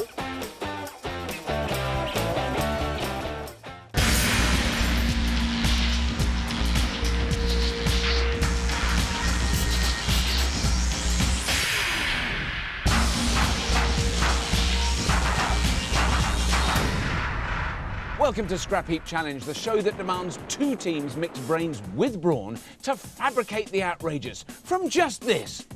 Scrap! And this week's Mechanical Migraine promises to be a scrap heap classic. Our teams must throw a 100-kilo object as far as they can without using compressed gas or gunpowder. And the weighty payload in question is a scrap heap staple, the humble scooter. Man has been attempting to fling heavy objects since time began. Ancient Greek siege engines were used to circumvent city walls, and diseased corpses were a medieval form of bio-warfare. But as far as we know, there's no historical record of scooters being slung. So who'll be taking on this unique challenge? Popping in this week is a tinkering trio of hot air balloonists from the Wirral. Launching a scooter should be a walk in the park for these high-flying Liverpudlians. Blowing all the hot air and keeping a watchful eye is Captain Seymour, while sweating it out on the heat will be Kenty and his fellow scavenger, Fingers. Calm down, it's the Balloonatics. Aiming to puncture those balloonists' hopes are a team of aquarium constructors from Dorset who enjoy getting tanked up for a living. Fish tanks, that is. At the helm is plumbing expert Charlotte, aka Lottie, while sifting through the sea of scrap falls to Wally and Natty. Look, shark! It's the aquarium crew! Welcome, teams. I hope you're ready to throw caution and a great deal more to the wind, as we are challenging you to build monster machines capable of throwing 100-kilogram four-stroke kings like this. Oh, yes! But before you explode into action, be warned. You can't use compressed gas or gunpowder. If that wasn't enough, you have just 10 hours to construct these all-powerful scooter shooters. So, all hands to the throttle on the sound of the gong. OK, teams, wait for the gong, wait for the gong. Go! See what then, boys. That's not bad. Not a bad task. Shooting scooters. Without explosives. Without compressed air. So we've got to fling it. A long track with a cable. The front here can be raised. If it were for Julius Caesar's, why can't it work for us? We have a pivot here. Yeah. And then we get a cart and we drive it really fast into that. Bang, and that goes. That would go miles, wouldn't it? You've got to be able to do it 3 times, though. 3 cars. Yes. Well, to ensure our teams don't get too carried away, we've enlisted the help of 2 experts. Keeping the Balloonatics on the right flight path is a Scrapheap veteran. He's appeared 3 times on Scrapheap Challenge, and each time involving the mystical art of weaponry. As a munitions specialist, he loves anything packing a magnificent amount of muscle. He's Todd Toddashini. Hi guys, I'm Todd. Todd. So you know what it is? Yeah, excited. And? Excited. At the moment, we're sort of leaning towards a simple A-frame, just work out the weights, the measurements and what have you. Sort of trebuchet type thing. Trebuchet, that's the word. Right. On the history of Scrapheap Challenge, not one has ever worked. What does work, and has worked well, are crossbows. Ooh.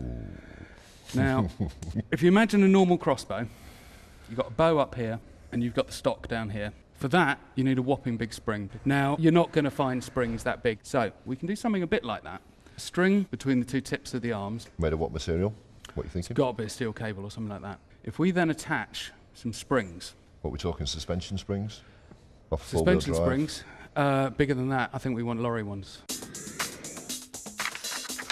Expert Todd is proposing an unconventional crossbow. They aim to build a strong frame, attach 2 powerful rams capable of compressing 2 huge lorry leaf springs, which will tighten a steel cable.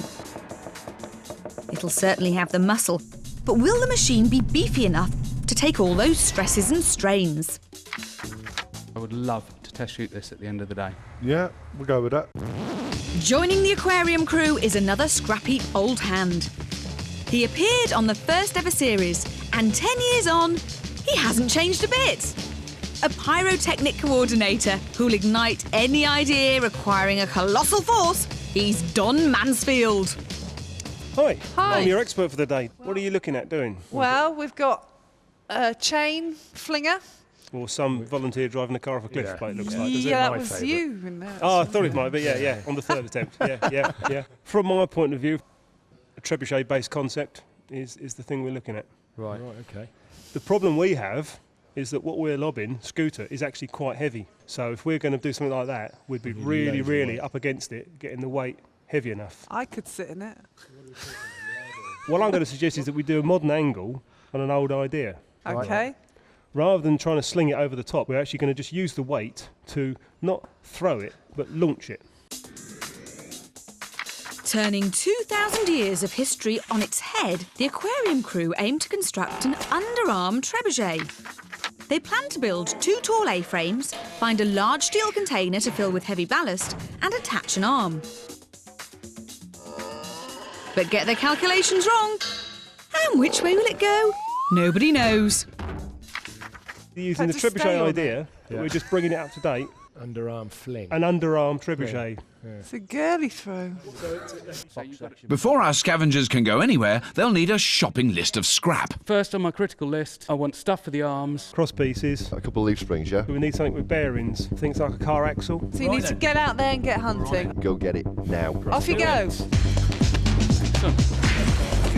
So with our challenge underway, both sets of scavengers will be desperate to get their hands on some prize scrap. See them A-frames on there? The what? See them A-frames to the arms. Right, let's get around there then.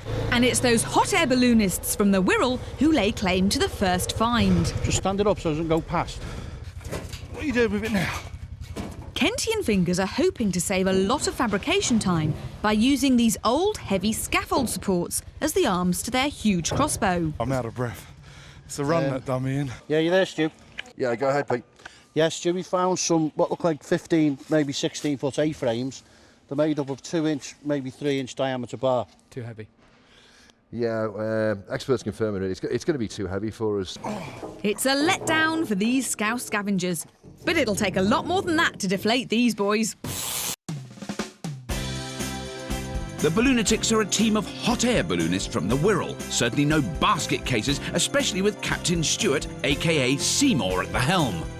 You can understand why he's known as Seymour, as he's 6'7" tall, officially a giant. Good captain, Belly. He likes to lead, and we listen most of the time. Waffles on rather a lot. The man keeping the team's feet rooted to the ground is Kenty. Kenty, the little gnome. Bit heavy to fly, really. He's an all-round diamond, he really is. A lot of people call him a rough diamond, to be fair. Kenty's partner in crime is Fingers. But don't be alarmed, he's not a crook.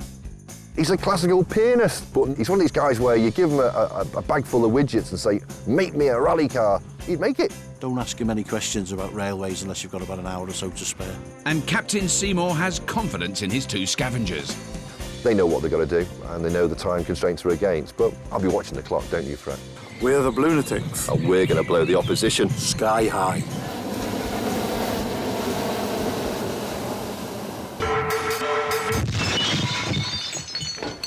In one. Oh, Balloonatics! Now, the idea with Scrapheap Challenge is you collect scrap and take it to the build area? We've had a quick word and they don't want what we've got for them. Really? What's the matter? Too heavy. Too heavy. Do you want to hold it? Yeah. I'd rather not. Go on, talk me through your design. Loosely speaking, it's a crossbow. Right, so you're going to need really robust stuff, aren't you? Because when you put it under pressure. There's one hell of a pressure. Well, apparently what we want to do is when we built it, we're frightened of it, it might work. If we're not frightened of it, it's not going to do the job. We do like a bit of stress in the scrap and in the contestants. Brilliant. And why do you think this is going to be too heavy? Well, this will possibly be a part of the arms. Oh, right. But if you're going to be moving a lot of weight... We don't want to be using all our energy up on moving just to move the machinery. Structure. We want to use it to chuck the scooter. We can build it much lighter. I mean, that's pretty thick wall. And I just lifted it. So it's back to square one for the Balloonatics. We're going to go back and get the other stuff, because they've got all to do at the moment. Ow! Meanwhile, on the other side of the heap... That's a weight. That is, isn't it? We could roll that back to say... What do you reckon to get this? your laughing gear around that.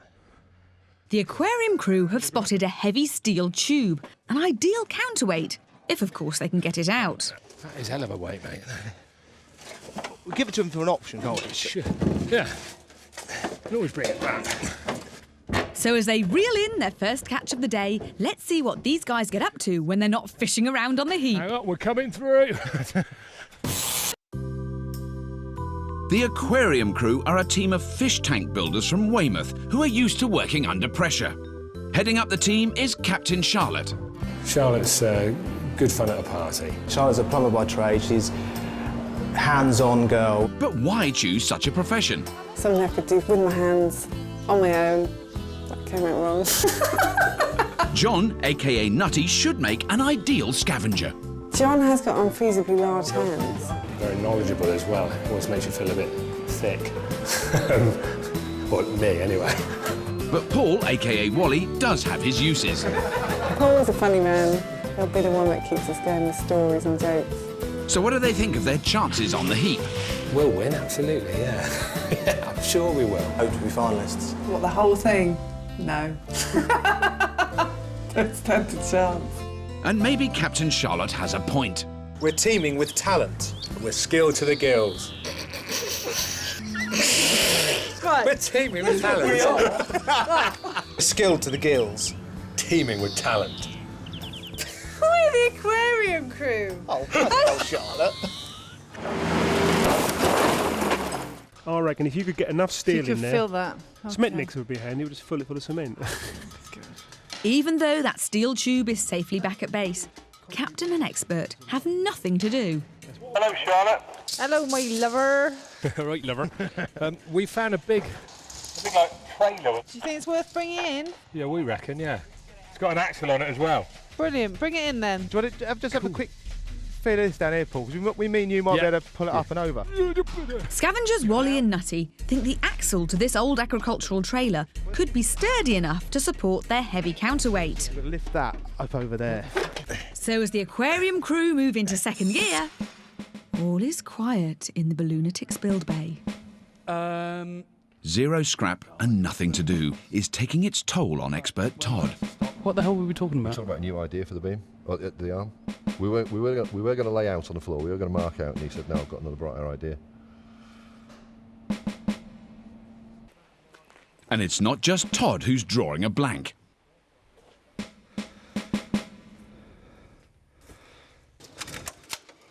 Trying to find something for the pins. I'll see wood for the trees that run. With time ticking away, Kentian fingers really need to get a move on, or the Balloonatics build will never get off the ground.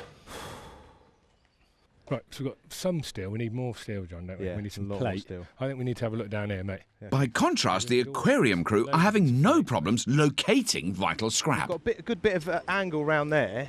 Yeah. Or was that C-set? What do you call that? No, that's channel. That's fine, Channel. yeah. So you can use that. Do you know, I'm sure the aquarium crew are just going around the whole heap and earmarking pieces of scrap they want. Oh, we could do some more of them.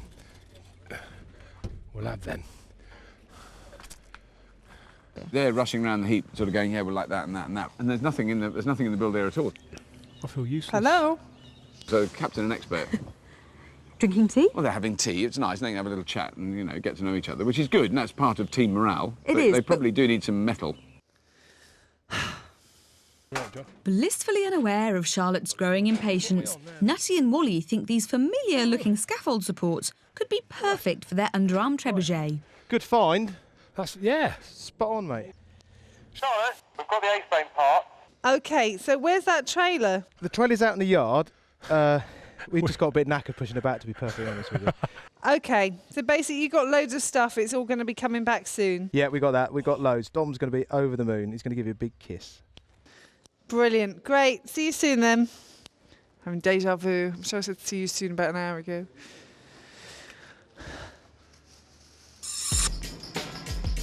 Your scavenging boys are not being super fast at the moment. With none of the Balloonatics' key components and absolutely nothing back in the build area, their giant crossbow is still pie in the sky. Well done, John. Very nice. Lovely. How much of that do you want? As much as possible, or...? Much as possible, and then we can really get cracking. Having only a trailer full of metal to play with, it falls to Expert Todd to use his imagination. Well, that is a potential pivot pin. As so often happens on the heap, we see an old rusty pipe, but Todd's expert eye sees possibilities. Looking good. I think that'll do it, you know. It's a start, but until the scavengers find the leaf springs and rams central to their design, there's only a certain amount the captain and expert can do. Wonder if it'd be easier if someone sat on the other end. For me? Yeah. Having earmarked most of the scrap on the heap, the aquarium crew's two scavengers finally get the idea and take some of it back. They give us a quad. Yeah.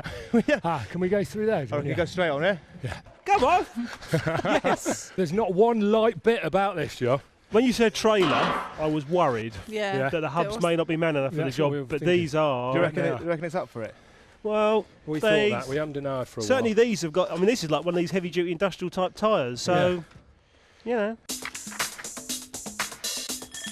The aquarium crew plan to amputate the wheel hubs from this old agricultural trailer. They'll position them on top of two identical A-frames to form a pivot, which should ensure a smooth swinging motion. Mind your back. So the aquarium crew's build area sparks into life. Right, you want the other one too? Please. While expert Don operates on the wheel hubs, Captain Charlotte begins stripping out the wheel rims, which they'll use as a template to attach their trebuchet arm. Meanwhile, it looks as though Scavenger's, Nutty and Wally's earlier earmarking is paying off. Beautiful. That's got to have quite a lot of travel on that one, hasn't it? Yeah, it's also the powerful one because that's the one that compresses the stuff in. It's been slow going all morning for the Balloonatics, but have they uncovered scrap heap pay dirt? We'll have to salvage the pipework right up to that dune in there. These rams, used to crush all our household waste, could provide the muscle to compress the leaf springs on their huge crossbow design. As the leaf springs become straight, so the cable gets tight. Once the rams reach their capacity, the machine is ready to fire. And then we're going to have to try and find the pump, aren't we? Getting the rams out isn't going to be easy. These old rubbish trucks were built to last. With the scavenge well underway, it's time to meet the man who'll be keeping a watchful eye on our two teams. This week's judge is the keeper of the most powerful medieval trebuchet in the world. What he hasn't launched, chucked or hurled really isn't worth knowing about. It's Warwick Castle's master of trebuchet and a man who'll guarantee to keep our teams stuck to the task in hand. It's Nick Glue. Morning, Nick. Welcome aboard. Morning. Nice to see you. So, Nick, what are the absolute key ingredients then that both teams need to have to be able to throw a 100-kilogram scooter? Generally, it's all about timing. It's when they time that release to get the perfect shot. Well, the aquarium crew are building a trebuchet. Yeah, it's a trebuchet, but it's basically upside down, which is an interesting idea on an old principle, but it should work. Do you think it has the potential? It's got the potential. Out of both machines, I think the aquarium crew have got the edge. Right. Basically. Oh, really? You think so? I mean, they've certainly got the edge at the moment in terms of components. The boys saw a winch, and the winch looked good. But that's also got the biggest potential for going drastically wrong. Yes. I think. With the underarm swing, it's got a very high chance of throwing it a good distance, but directly up in the air rather than forwards. Yeah. But then what the Balloonatics are going for, I mean, the nearest way of explaining it is like a bow and arrow, but not quite, isn't a it? giant crossbow, basically. Yeah. It's whether or not they can, it's going to have a massive amount of force behind it, it's whether or not they can transfer that force into throwing the bike instead of just twanging the string, basically. Yes. And they haven't got a great deal of material to... They don't seem to be working that quickly. One. So, but it sounds like at the moment your money would be on the aquarium crew, am I right? I have to say, yeah, and owing to the fact that, you know, I work with trebuchets, that's got to be my favourite. Right. Yeah. Even though it's one that's never, ever been built before. Yeah. Ah, you star! Whoa. Let's see what's in there then. Expert Todd may seem overly enthusiastic about this hydraulic pump, but he knows beggars can't be choosers. OK. Right, Seymour, we're just about... I'm just going to check that the pump's in here. This one looks good, actually. It's free to move. Looks good, looks clean, so let's go with that. It looks as though the hydraulic pump is a good one, but without those rams, it'll be as useful as a chocolate teapot. Right. Shall we make something? Absolutely, let's do it. Right. With no sign of the rams or the essential leaf springs, expert Todd is forced into taking a gamble and begins to weld together the arms for their giant crossbow. The arms of the huge catapult will be tensioned by a pair of powerful leaf springs, compressed by two hydraulic rams. But with no idea of the size of the springs, the design of the arms is pure guesswork. Small springs can't shift heavy arms, but too large a spring could snap them. Am I looking at them? I don't know how they're going to come off, to be honest, because you can't knock the pins out because all the metal's... But all that could be academic. Kenty and Fingers are taking forever getting those rams out, and the leaf springs are a fantasy. Give it a great big yank, Josh. Yeah, it's always good to give it a good yank, isn't it? It is. And if that wasn't bad enough, those hoarding heroes, the aquarium crew, are really getting stuck in. You got it, you got it. You got it, go on, mate. There it is. After a final delicate touch from Nutty, the last of their 4 scaffold supports is free. Excellent. So with everything they need back in their build area, all 4 team members can get cracking, and it's just as well. Teams, this is your 6-hour time check. You have 6 hours of build time remaining, teams. Thank you. I think we just get on with it, don't you? Okay. Having a build bay bulging with bits means those fish tank constructors from Weymouth are swimming away with the early lead. But can the hot air balloonists from the Wirral pick up the pace and rise above their opponents? Hang on, can we measure across the bottom? The aquarium crew are making great progress building the first of their 2 huge A-frames. Now, can you just again, because I'm going to send it that way. I just need my glove. And spirits are high. We've got the feminine welder. We have. Oh, he's in touch with his feminine side. It's not all fun and games, though. The team know both A-frames must be identical. And that's definitely, you're right. That's not fairly right. important, that bit, isn't it? Because it needs to be... Yeah, because if It's you're not swinging gonna- at a true, it's going to start buckling things, isn't it? What have we got? Some springs on it, and I found a cable as well.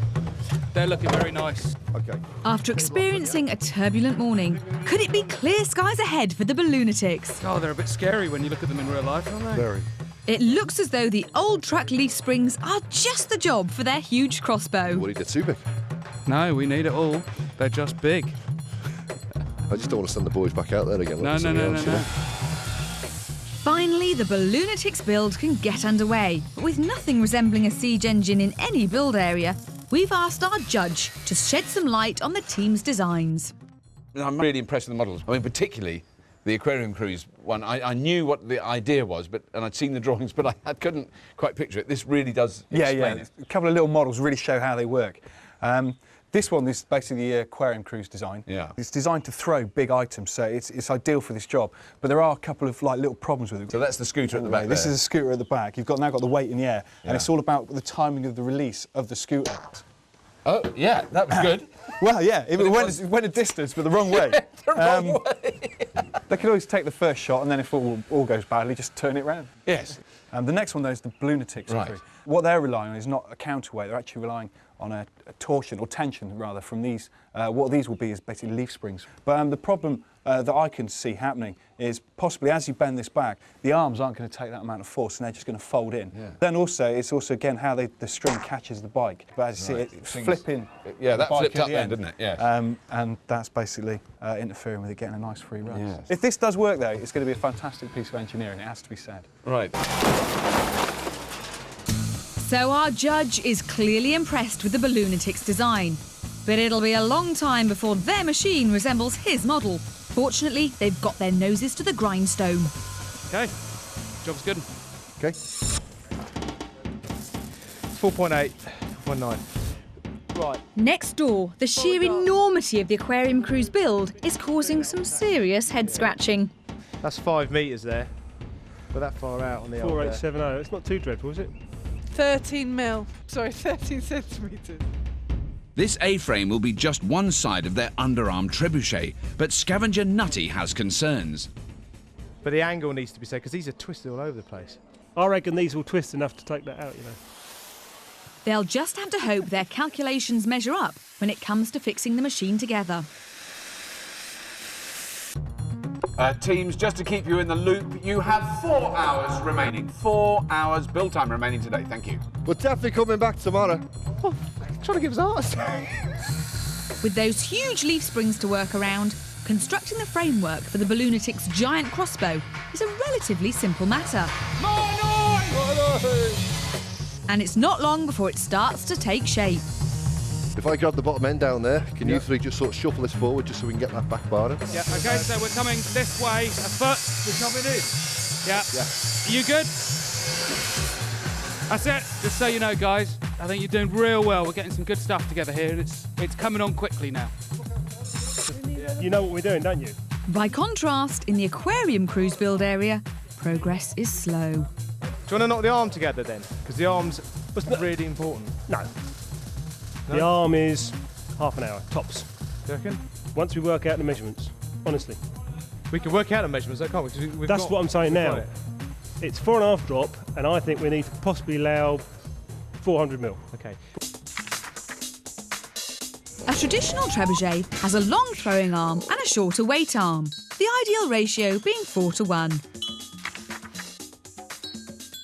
Expert Don is proposing a 3:1 ratio, meaning less power, but critically less weight stressing their machine. That is, of course, if Expert Don can get his sums right. We're doing a 4.3 arm, 4.4 arm. I'm trying to think of something that's divisible easily by 3. 9. Thank you. What? 4.5. Yeah, which is a bit too long. So if we make this 1.4.3, 1.4, 1.4 would be 3 metres, 4.2, wouldn't it? 1.4. What's 1.4? Right, that's cleared that up then. But the Balloonatics aren't suffering any confusion and have now caught up with their opponents. Ah, room to breathe. Okay, let's just pop one on and see what it looks like. Oh, this is where we definitely want Seymour, isn't it? So what we're going to do anyway is we'll put some stops a little bit way up that. Yeah. The other thing it means is that we can put some great big reinforcement down here. Their huge catapult is a complicated build. Fortunately, Expert Todd has all the answers. The cable height's going to be about 6 inches here, which feels all right to me. How long's the cable going to be between the two? 6 odd metres. 6 odd metres. So where's this going to be in its normal position? At rest position, pretty much that. And then it gets gradually tensed up by the hydraulic rams? Yes. Outside the aquarium crew's build area, Wally is putting the finishing touches to their second A-frame. Right, I reckon that's going to be lovely, that. Inside the build area, Captain Charlotte and Nutty are still working on the counterweight. Where do you want the brace cross? Inside? Above, I would think. Above? Is this where we're going to fix something to? Yeah, is the this arm. The arm comes off the top. So now brace. it's looking like this. Yeah. We've got an arm going out one way or the other. Yeah. Out to like here. Yeah. Yeah. It goes just onto that or past that? No, it goes onto that. So we're making that? Yeah, and we're going to use this box section here to be the arm, and I think we're going to use these 2 bits to be the A. Are we really it goes wrong tomorrow. strong enough? Yeah, no, blame me. So with our teams struggling to complete their medieval masterpieces, let's take a look at the real deal. Trebuchets have had a checkered history on the scrap heap, so I've come to Warwick Castle to see one that actually works. Our judge, Nick Glue, is going to show me around, and I thought I'd dress up for the occasion. How's that then, Nick? Is that suitable? Perfect. Weighing in at a whopping 22 tons, it takes these huge hamster wheels to winch her long arm down. Now, at an initial glance, Nick, this is very different looking machine to the thing the aquarium crew are making. It is, but basically the principles are exactly the same. They look very different, but essentially theirs is a throwing arm with a counterweight. All they've done is reverse the whole idea, so they've built theirs generally upside down, right, for want of a better description. The other thing is they've gone for steel, obviously. Being on a scrapyard, there's not many oak trees around on the heap. And that can go against them. With a machine built of wood, the flexibility of the wood allows the stresses to pass more safely through the machine. Whereas if you use a more rigid material, it's just solid, yeah, like solid steel, then it could either snap or terminally bend. But you need really a ratio of about 100 to 150 to 1. Right. From your weight of your counterweight to the object you're going to throw. The aquarium crew's machine is not going to have that kind of weight, is it? I mean, the scooters range between 70 to 100 kilograms in weight, and Don's using for his counterweight just over 2 tons. So, will it actually perform? I think we're just about coming to a hold now. If we want to slow, then we can stop this thing and get the fruits of our labours and go and chuck something. Let's try that.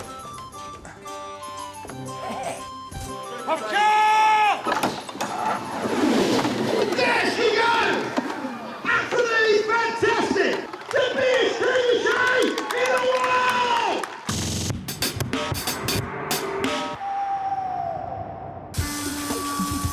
Back on the heap and the Balloonatics are steaming ahead. Right, we've got some ram mounts. Whee. Should we offer one of these rams in so we can have a look-see at it? Okay, it's going to take a bit of muscle. Ready, 1, 2, 3. It's not long before the first ram is in place, and it's quickly followed by the second, allowing Captain Seymour and Expert Todd time to take stock. So what we've got to do, we've got to get the 2 springs in, Okay. get the arms in, Okay. and get the cable from Okay. the arm onto the spring. Okay. Are we going to get to the test fire tonight? Because, hell, we want to intimidate next door. Psychological warfare yeah, here, for Todd. sure. With a battle plan set, Kentian fingers are fixing the mounts for their huge arms, while Captain Seymour and Expert Todd set about attaching the massive leaf springs. It looks pretty good. Happy? Yeah. Oh, it's not looking bad, Charlotte. That's pretty good. As long as it's flat that way. Right, weld it up. Unaware of this impending psychological attack, the aquarium crew are finally attaching the arm to their counterweight. Hang on, 2 inches, 3 inches, just up. Now we're going back there. But with 1 step forward, it's 2 back, as they begin deciding where to brace it by committee.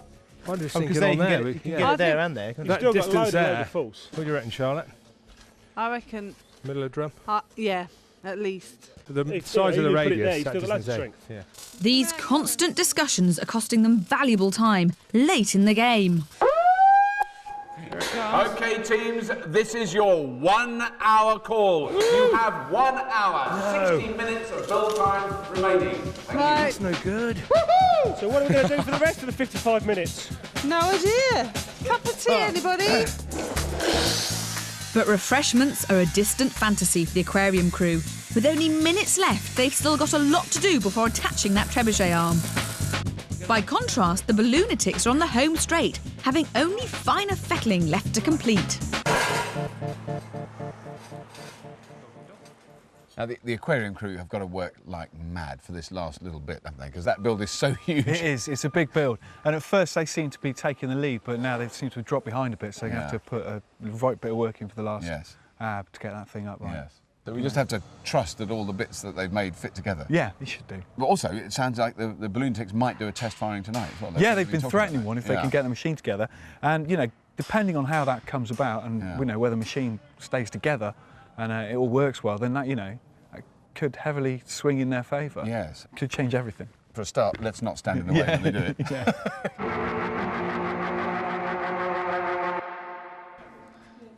To see a team achieve a test fire on build day is a rare treat. I can't wait to see the machine for myself. That is amazing. Wow, that does look... That looks the business. That is incredible. What a monster. Yeah. Ye of little faith, eh, Rob? Well, you know, I admit I wavered a little. Is there a chance of a test fire? We're ready. Are you? You're kidding? Yeah, Really? We are actually ready. Well, I mean, I really want to see this go, so I'm not going to get in the way, guys. I know you've got a few more bits to do. I'll let you get on with it, but I shall be watching. With the Balloonatics planning their preemptive strike, the aquarium crew are only now in a position to offer up that huge trebuchet arm to those massive A-frames. Perfect! Right, where's the nuts are down by the lab, down by you. In the dirt. Right, let me get me looking all rusty. Well, no, that helps the threads to lock. The dirt in the thread helps it to stay on. We like a bit of that. We don't mind a bit of dirt. But at the 11th hour, a last-minute measure reveals a major problem. 50 mil out. It's a mile off. I don't know what we're going to... Is it? Yeah. With one leg significantly shorter than the other, their arm could swing unevenly, rocking the machine to bits. Can we pack 50 mil? Oh. It's a disaster for the aquarium crew. And if that wasn't bad enough... 5, 4, 3, 2, 1. Whoa! Well, it came out, it went along. That is good. That's pretty impressive. They look very pleased with that. That's a very good sign. But there's no celebration in the aquarium crew's build bay, where their scrap heap future is literally hanging in the balance. How can you be thinking of tea? It's really very nerve-wracking, very, very nerve-wracking. It's like lifting the Mary Rose, only this is more precious to me. With only seconds to spare, they're going to have to hope their earlier measuring mishap can be rectified in tinkering time tomorrow. When they haven't broken it, I'll cheer.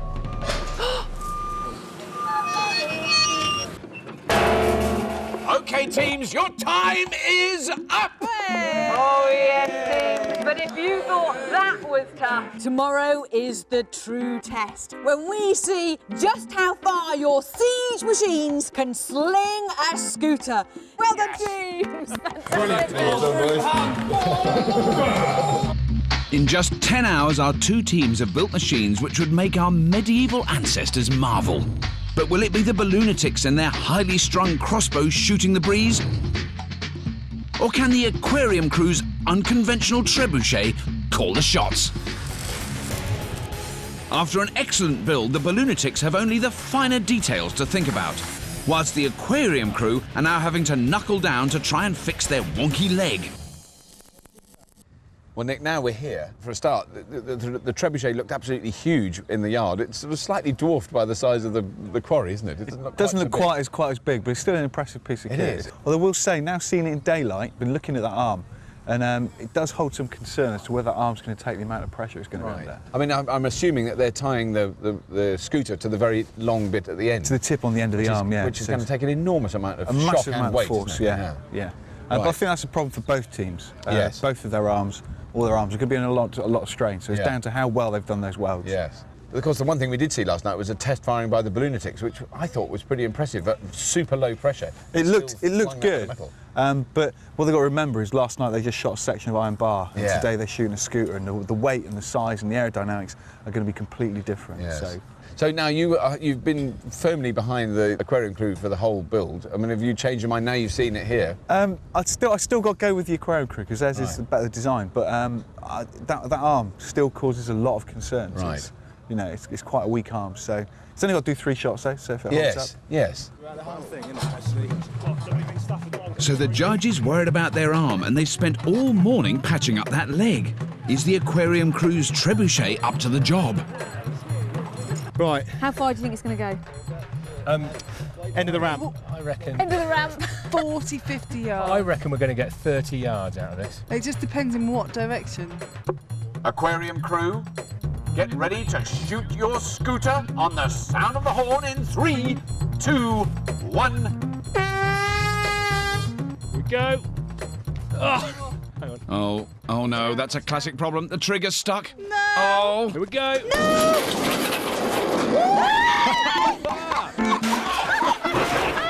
Big flang. That is perfect. That threw a scooter. That was very effectively. Are you happy? I'm really happy. Good. I think it was the right way to go. I think start light. They've got 3 turns, haven't they? I mean, Yeah, If they had destroyed it with the first one, that would be so. Well, at least now they've got a score on the table.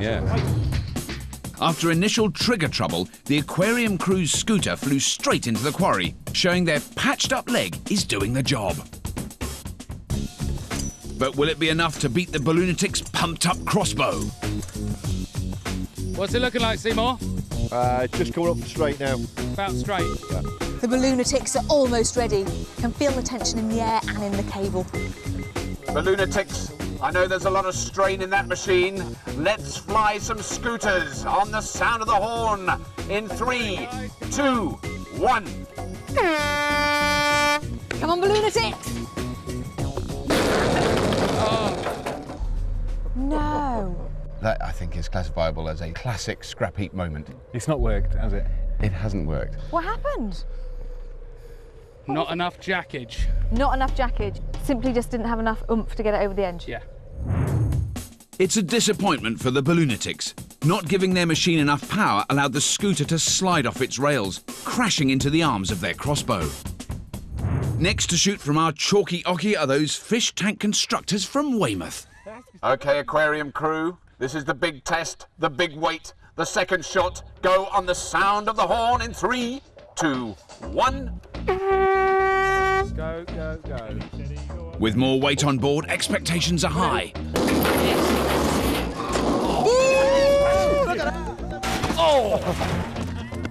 It does land very heavily, doesn't it? Very graceful. Not a huge increase in distance. No.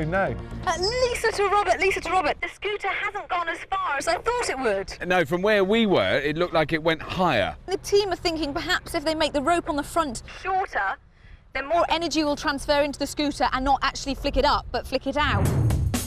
It's another safe shot in the bag for the aquarium crew, but they'll have to give it all they've got for their final throw.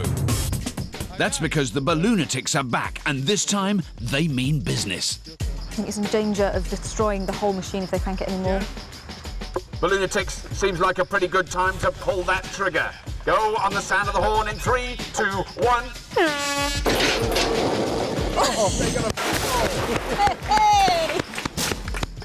Well, it did it. It definitely did it. Where is it? Oh. What are you going to do to get a bit further then, Todd? Crank it more? We'll give it some, and then when we're scared, we'll let go. Brilliant. I'm going to stand quite a long way away. Finally, the Balloonatics' giant crossbow proves her worth, but they're going to have to pump those springs to the max for their last shot.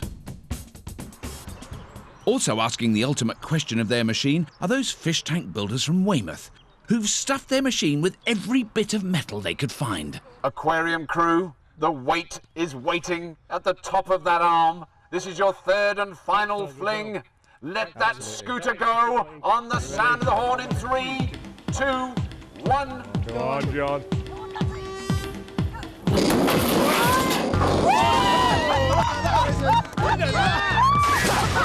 Yes! That was same turn.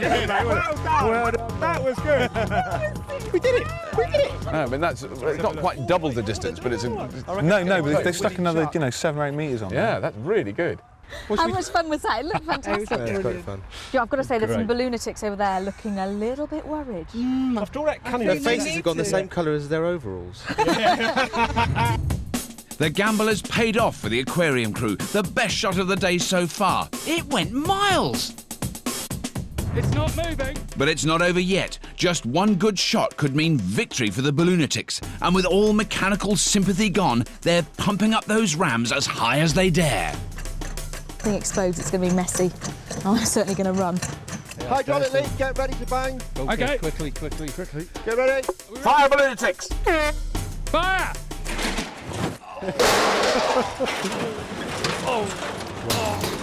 It was good fun. It was nice. A brave attempt. A brave attempt. It just wasn't to be for the Balloonatics. As the scooter crashed into the arms of the crossbow, their fate was sealed. Well, teams, 2 fantastic builds, 2 amazing machines, and 2 really, really brilliant teams. But there has to be a winner on Scrapheap Challenge, and this week, as we all know, the winners are the fabulous Aquarium Crew! Hey! Hey! No!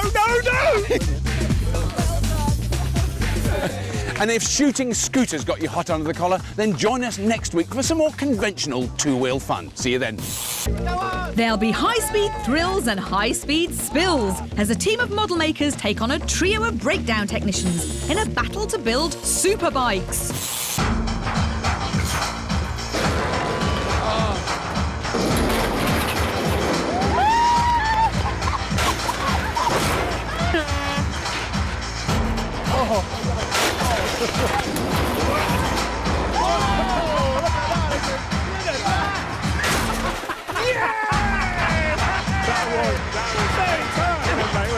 Well done, mate.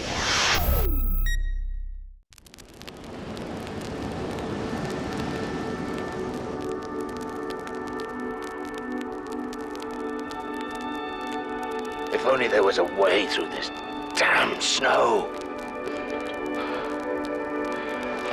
I'm just going outside. I may be some time.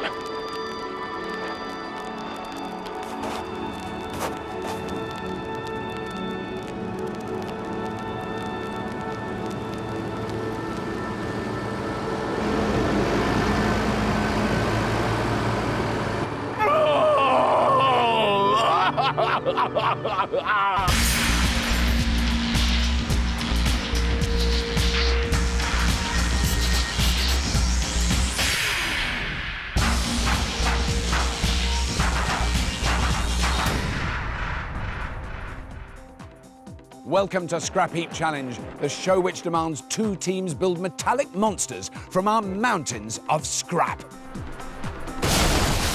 And this week's teams will have to get a dig on as we challenge them to race up this frozen slope clearing massive snowdrifts as they go. Our first team of semi-finalists are a bunch of grease monkeys from Blackpool who love nothing better than burning up and down the seaside strip. Putting the pedal to the metal is Captain Coxey, closely followed by scavengers Grubbo and Tony.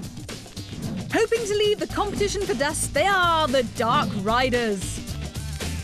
Their fellow semi-finalists are fish fanatics from Dorset who build and design sea-like environments for all manner of fishy friends.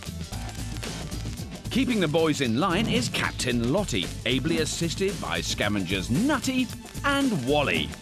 Let's hope they don't get out of their depth. It's the aquarium crew.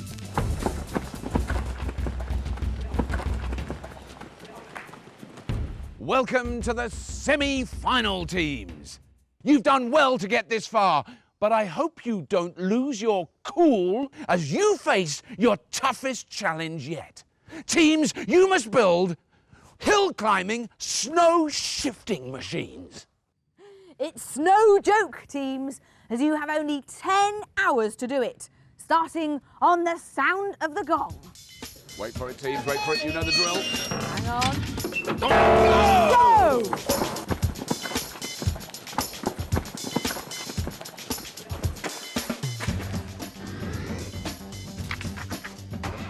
These teams face an ice-capade of epic proportions, as they must race up a 10-degree slope in temperatures of -4, clearing 3 huge snowdrifts that stand between them and the finish line. An uphill snow shifting machine. Thingy. Right. With Tracks. Tracks. Tracks. Big tracks. Snow chain, something like normal car wheels. Normal car wheels, yeah. Just like a spinning wheel. If we just had a round thing like that with just bits on it like that. We can't use a plough, so it's going to be some type of blower. Yeah, keep constant traction. Yeah, so we don't sink into the snow. Rotor, yeah. You can see why these teams made it through to the semis. They're brimming with good ideas. What about a big flamethrower? Ooh, just as it was going so well. Call in the experts. Now, England is not exactly known for snow experts, so we got the next best thing. Heavy plant engineers who work in some of the most difficult environments in the world. The Dark Riders can call upon a man who's an army-trained heavy plant engineer. He's proved his aggregate shifting capabilities in last year's Earth Movers. Welcome back, Ken Campbell. Hello team, how are we looking? Well, what we're thinking of is four-wheel drive if possible, just normal car tyres, thinking about a snow chain sort of arrangement. On the front, we're thinking like a sort of reverse type lawnmower thing. Paddle come blade sort of thing. Maybe that's just going to spill scoop like it. Binio and throw it at the driver. Okay, this is a good idea, we like this. What about blade out the front? Couple of arms off the bottom of there, big bucket. Cut a hole in the back of the bucket, put an impeller here. Right, so that forces it into the impeller and then Yeah. off. We behind drive us. forward with the chains, up the hill, snow goes in here, into the impeller just throws it out the top. The Dark Riders' plan is to fabricate a giant bucket that they'll mount on a four-wheel drive. As they drive into our snowdrifts, a motorised screw will break up the snow and feed it into an engine-driven fan or impeller that'll blow it out the side. But with so many moving parts and engines, let's hope these bike nuts don't pop a piston. We want about a metre diameter impeller. Right? 2,000 RPM. So it's balanced, eh? Are you liking it? Yeah. Yeah. Keeping the aquarium crew's heads above water is a man who knows all about icy conditions, as he's developed a vehicle to cross the Bering Straits that separates Siberia and Alaska. He's got a Scrapheap pedigree too, having been an expert in Juggernaut Series 7. Welcome back, Mark Hale. Hello. How are you? Hi, Mark. Right. Right, have you come to save the day? Well, we're not going to use a tank. Oh. We're not going to use a tank, no. Tracks, good idea. Yeah. Need tracks, doesn't matter how big or small. Okay. Basically, if you've got your screw like so, we'll screw all the snow out to the side, which will be mounted on the front of there. Like their opponents, the aquarium crew are also using an engine-driven screw, which they hope to mount on a tracked vehicle. Unlike unlike their rivals, they hope the action of the screw alone will be enough to shift snow out of their path. It's a much simpler design, but with slow tracks, they could be moving at a snail's pace. Have you done one before? Keep saying it'll be fine. I've had something to do with snow, yeah. Have you? Good. I mean, based on what we're looking for like, you know, a bike engine, something like that. Tracks. Tracks. Impeller. Something that's actually going to throw it out. Put screw. It's easier to spell. Yeah. Skip. Yeah, skip. Engine. On a vehicle. Until we get that, we don't really know what we're working with. Right, you ready? You go. Right.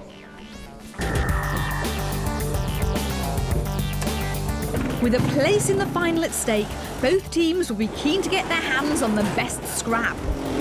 Where our two teams are furiously digging out parts from the heap in an attempt to build snow-shifting machines. Rob! Rob! Lise, have you seen my boots anywhere?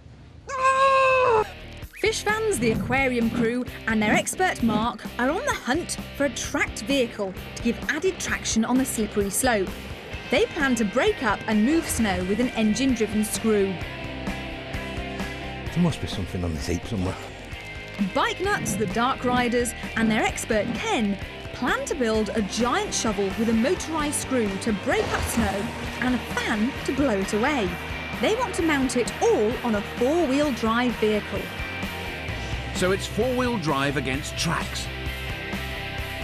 Right, Coxie, we got a Suzuki Santana, like a Vitara thing here. Yeah, that sounds bob on, Grubbo. What's it like? Is it drivable? It's drivable, but there's next to no roof left, which means you will get covered in snow. Oh, shame. We'll just have to wear our hats. OK, get it back here as soon as you can, if you can, please, mate. And for the Dark Riders, the first piece of the jigsaw has fallen into place. Four-wheel drive, Suzuki. That'll do me. That sounds good, does that? Yeah. Yep. Well, it's your manual, come on. It's a great find, but they've encountered a very elementary problem. That's ignition on. Got a kill switch on there. Just looking for a start button now. So I've got lights on. Chokes out. If you were going off-roading this, where would you put the ignition? Oh, but it starts.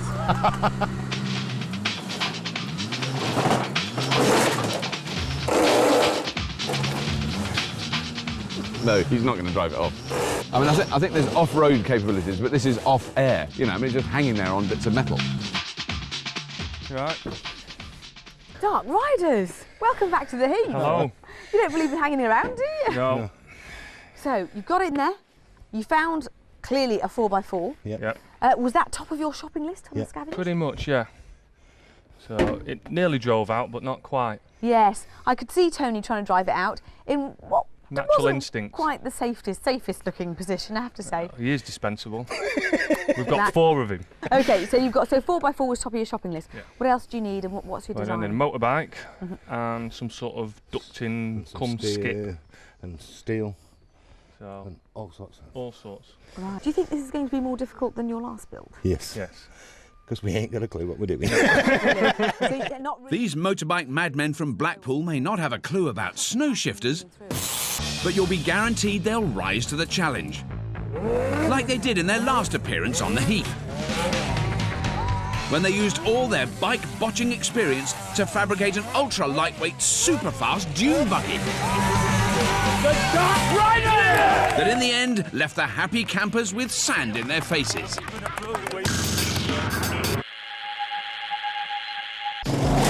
As the Dark Riders wrestle out their jeep, the aquarium crew scavengers have found a tank, but it's not one for fish. This one's got tracks. Look at that.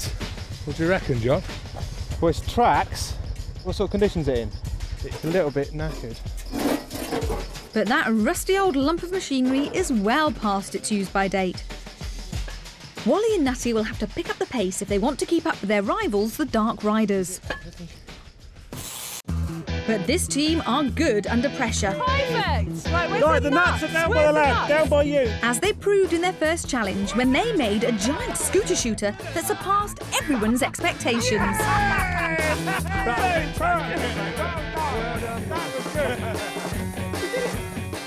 In their next challenge, they'd be the first to admit not knowing anything about making a jet engine.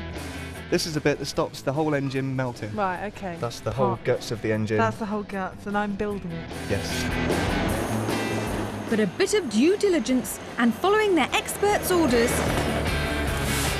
propelled them to success. Good morning, lads. Hello. Hello. Oh. You've got. We're going to hammer. A hammer and a small piece of metal. Yeah, so good scavenge so far. Yeah. So the plan is to go for a tracked vehicle, with something on it that pushes snow out the way or mashes it up. I think we'll probably have to make something, won't we? We're very lucky to find something. I mean, if it's tracked, we just think we're going to get loads of traction on the snow, and then it's just going to be able to propel this thing along quite well. Whereas, you know, if you've got wheels, they're just going to dig in. Yeah. Look at the other team, really busy. All right. He was going through there like he knew what he was after. He's not doing anything. He's just driving around. He's just being flash. Yeah. So, tracked vehicle. Well, I'll have a look. I'll go. You're going to have a look. You're going to come with us. I've seen one, I must admit. And I've been around the yard a few times the last few weeks. We could be in a lot of trouble. Could be in a lot of trouble. Yeah.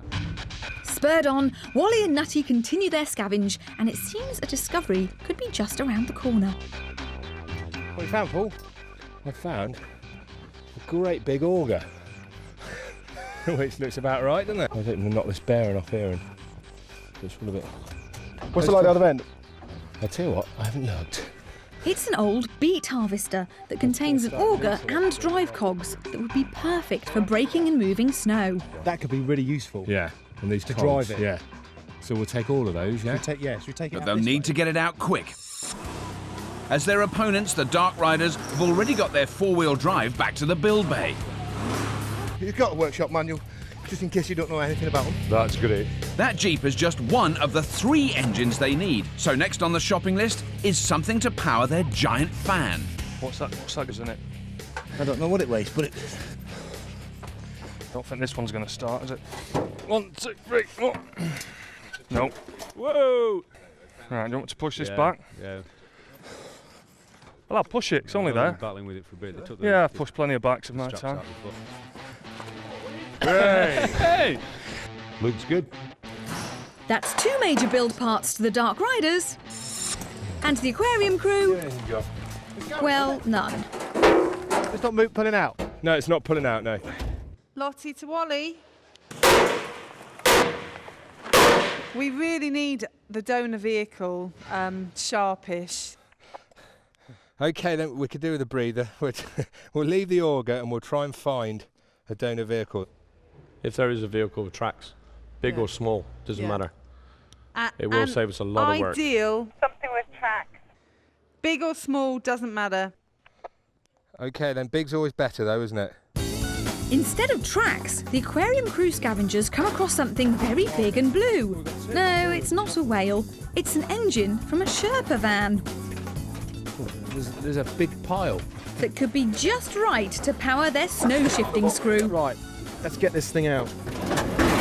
Oh man. You're right there, John. Dude.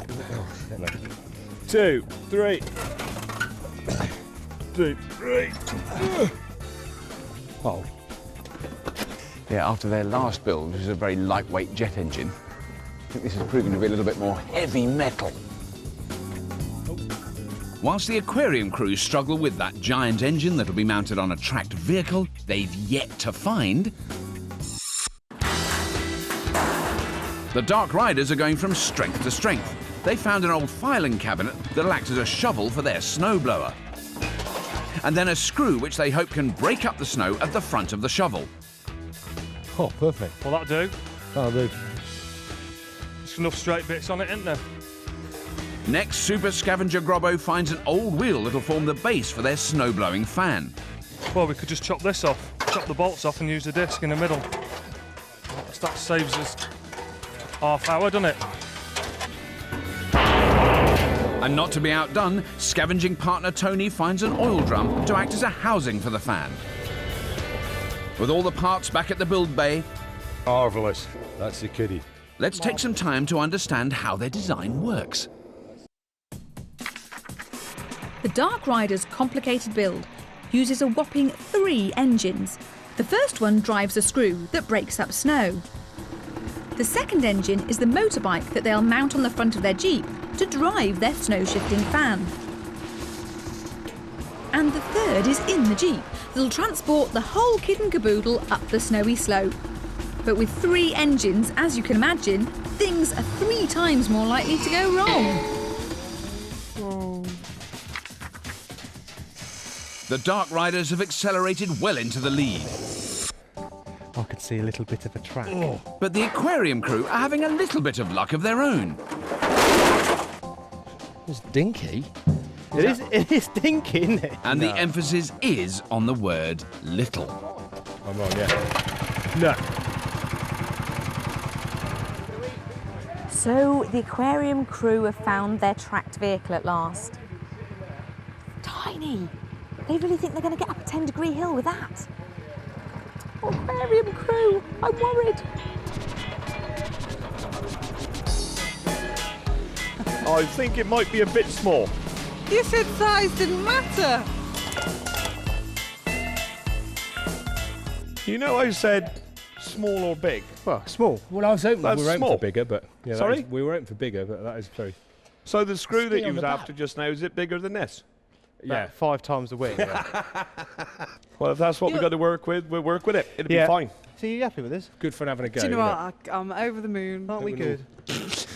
Oh, Bobby, I'm slightly concerned. I've just spotted Wally and Nutty from the aquarium crew taking the smallest tracked vehicle I think I've ever seen. But it's actually a vehicle, not a toy. Right. Back to their build area. Oh no, because they were saying we're looking for a track vehicle, and I wandered round looking for it, like some huge, like bulldozer thing.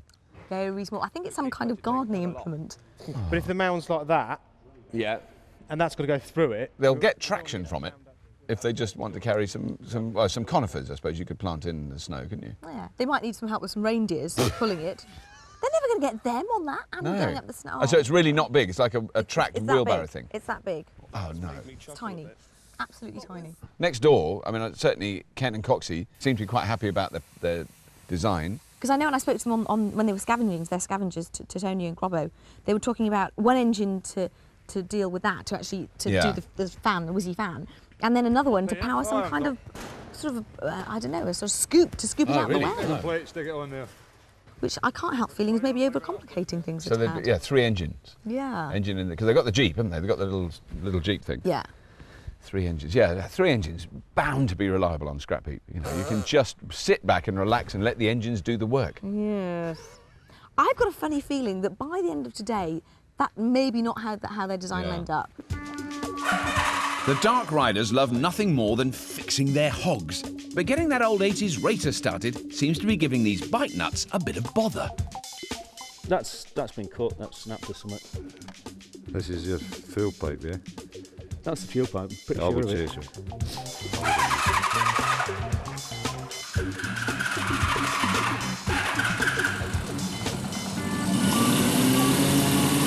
The bike's a runner. Let's just hope it will produce enough power to blow their snow.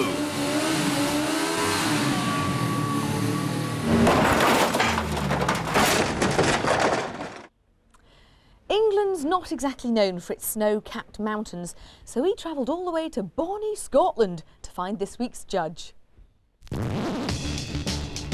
And snow is his forte. He's the MD of the UK's oldest manufacturer of snow-clearing vehicles. Welcome, Raymond Reed. Now, Raymond, with both teams, one of the key things they've got to manage to do before they even hit walls of snow is drive on snow. Get traction is the secret, and that's going to be the secret for both teams tomorrow when we do the actual test. We do know with the Dark Riders they've got the 4-wheel drive little Jeep thing. So do you think that's got a good chance of? Well, 4-wheel drives are one of the best options to go, and if they can put some sort of chain, spikes, something on the wheels, to give them a bit of extra the pressure grip on the tyres, it should benefit them. Right, but now the aquarium crew.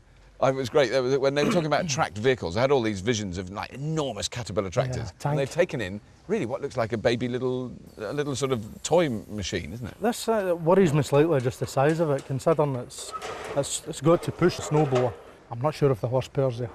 And I'm not sure if the traction will be there either. How are they actually going to move these big piles of snow out of the way to get through? Basically, traditional snowblowers are an idea of going in, cutting the snow, feeding it into an impeller. Right. And basically the impeller effectively blows pumping out a funnel it out. at the top. Yeah, exactly. Right. I believe the aquarium crew are going to use an auger to actually just push. Which is like a spirally thing on a bar, and that spins round. So that just that doesn't just scoop it to one end. Then that cuts it up and. sends Well, it inwards. I believe what they're looking to do is break the snow up, and basically the auger will And the just auger push will to then the push it- side right. and drop it out. Ah, right, I see. Whereas the Dark Riders are using a motorbike engine on an impeller. And once the auger, the front, breaks it up, this impeller will then eject it out the side. A lot of power. Yeah. It's four-wheel drive against tracks, isn't it? Yeah. Was going to do it in the end. Lack of power, a lot of power. Yes. More traction, Less traction, yes. That screw is huge. How on earth will the aquarium crew mount it to that tiny tracked barrow? But Captain Lottie has other worries. Have we got to do this as a sit-on? Yeah, we'll go with the ski. You've got a ski on the back, yeah. Snowboard. Yeah. Or a snowboard, yeah. I'll tie it to you. Okay. Right, so snowboards out the back. Nice. After a great morning, the Dark Riders have hit a bit of a hiccup. That Jeep is just the ticket. I've had a look at manual and I can't see, and it's doing my head in. But I can't get to it. Only problem is they can't get under the bonnet. How many men does it take to open the bonnet on a Suzuki? So with the builds about to start in earnest, What's the plan now then? both teams have a lot of head scratching.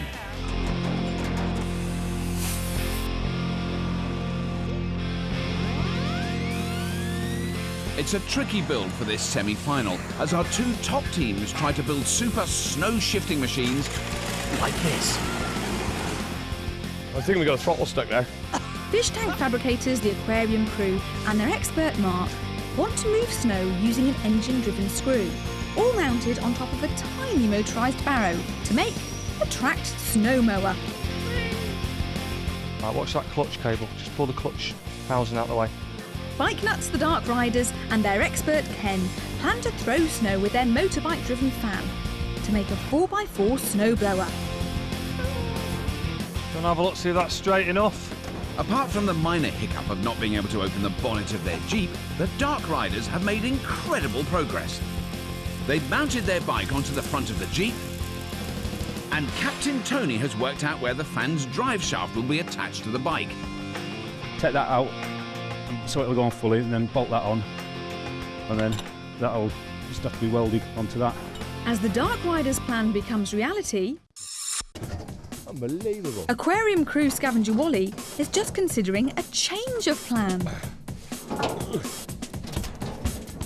Inside that old beet harvester is a flail that's used to cut crops, but Wally thinks it could be perfect to break up snow.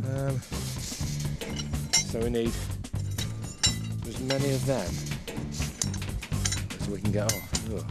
So the whole team head out to have a look. These flails are great, we'll have these, but I just think these on a bit of shoe or something. Do you think this is a good idea? I don't, do you know what, I'm not convinced. Now, I mean, it looks to me like the aquarium crew, they do seem to be struggling, but the Dark Riders seem to be ploughing on rather well. Yeah, both teams have now moved in opposite directions. Aquarium, they just seem to have self-imploded for some reason. Yeah. Change of direction, started arguing about it. In fact, I believe they're out in the heap at this I moment just in saw the time. whole lot of them walk out just now. I thought they were walking off, thought they'd had enough. They seem to have found already built flail out there. I mean, do you think that method will work? If that is spinning fast, breaking up the snow, Yeah, presumably basically that's there just to break up the ice. I think they've already decided that there's no way this vehicle is going to carry 4 people. It might drag one. It might drag one, yeah. I believe they're waxing a snowboard as we speak. I think that's going to be essential. But then next door then, the Dark Riders, definitely their system seems to be working. And are they stuck to their original plan too? And they're all pulling the same way. The only thing that worries me on the build there is getting the balance in the impeller. Right. Because if the impeller goes, it'll just shake the whole front end off. Yes. So they've got to, and they're building that from scratch, aren't they? Building it from scratch, yeah. Using a bike engine to spin it, so they're looking for somewhere between 2,500 revs. Yeah. Now, if that starts shaking, you feel it, don't you? I'll stand behind you. But I'll be running.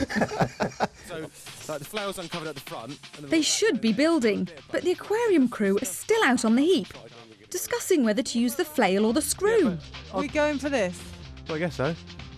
Well, we don't have to. No, teams, you have 5 hours remaining. Halfway through the build day today. 5 hours remaining. Thank you. Do you want to go for a flail? Flail alone. There's a million options, isn't there? It's a bit late in the day to start chopping and changing the minds, I suppose. Is that what we're going for? Yeah. Right. Choppers are good. Finally, a decision. They're going with the flail. So as Wally cuts it out, the abandoned screw is thrown back to the heap. The aquarium crew's original plan was to use a screw to break up the snow and move it out of their path. But they now feel the simpler design of using the flail to chop snow might be better. With nowhere for the snow to go, they could be making mountains out of molehills. Oh. Now the team's designs couldn't be any more different.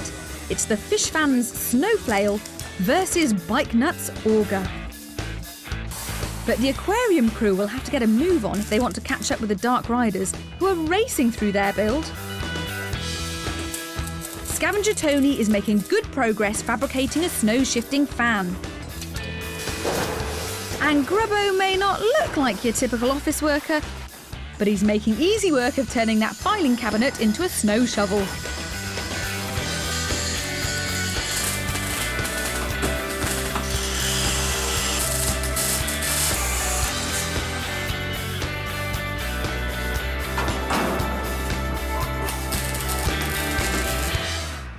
Yeah, is this thing going to hold up? This is going to be absolutely brilliant.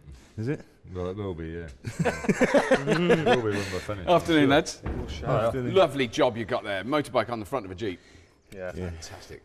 Now, I've seen that's your spinning thing. I noticed that. That's the impeller. Yeah. The impeller. Does that go in here spinning round like that? No, this goes on the outside. Goes on the outside? Goes on this side. We've got a hole in the back of here, and it goes on the outside there. Right. So you just drive this into the snow? Oh, yes. As we're driving in, it'll be forced into that, and that'll throw it out out. the top. Right. Just momentum. Right. And then, so you're getting drive off the motorbike. How will you get that? Have you worked that out? Oh, shaft down it. And so is that a shaft drive bike though? Was that? No. Oh, right. No. We made a shaft to go to it. We made a hole in the casing there. Oh, wow, you're taking a shaft straight out of that? Yeah, we made a coupling to go up. It goes into that? Yeah. Wow. That's all in there already. That's a scrap heap first. I've never seen that before. All right, guys. I'll see you later. I'm looking forward to seeing this one. Cheers. Goodbye. Take care. Thank you. Bye. It's all yours. She's away. Next door, the aquarium crew's build has been like a rudderless boat, with no captain at the helm. But pulling themselves together, they've started to mount their big blue engine to their tiny tracked barrow, and everything is going fine until... Whoa! What happened there? You all right? You hurt, Paul? No, I'm all right. We crushed something. The engine fell off the barrow, crushing an oil pipe in the process. Has this been one knock too many for our fishy fanatics from Dorset? All right, going out? Yeah, good. All right, Charlotte. Aquarium crew, good afternoon. Hello. How are you doing? Good. Sorry? Really? Good. All right then. Bad. Yeah, I have to say you're looking slightly frazzled. Oh, yeah, well. It's fine now. It's fine now. No, it's not. Talk It is. me through. We've had a decision. We know which way we're going. That's it. We're sticking to it. Yeah. Now we're going flail only. We're going to go crazy That and bit just where you went obliterate the mound, everywhere. aren't we? For obliteration. We're doing that. Spectacular. Aquarium crew, this is not a team who last time you were here built an amazing jet engine. What's happened to you today? Lottie, do you think you weren't strong enough as a captain? I did, well, I kind of did it. I'm joking. No, obviously not. No, I'm joking. I was being silly for comic effect. So Mark, you think what you're ending up with now is going to be a working machine, it's going to do the job? It's going to do the job, but where it's going to throw it, I don't know. I think the driver's going to end up as being a snowman. Oh, aquarium crew. I really want this to work, and my faith is being sorely tested. What I'll do, I'll get out and let you get on with it. I'll see you later on. Cheers, guys. Cheers, bye. If the aquarium crew's misery is not enough, their opposition has stepped up another gear. Scavenger Tony is unstoppable. First off, he makes a fan housing from an oil drum. Beautiful. Next, he makes a hole in their shovel for the snow to pass through so it can be blown out by their fan. Look at that.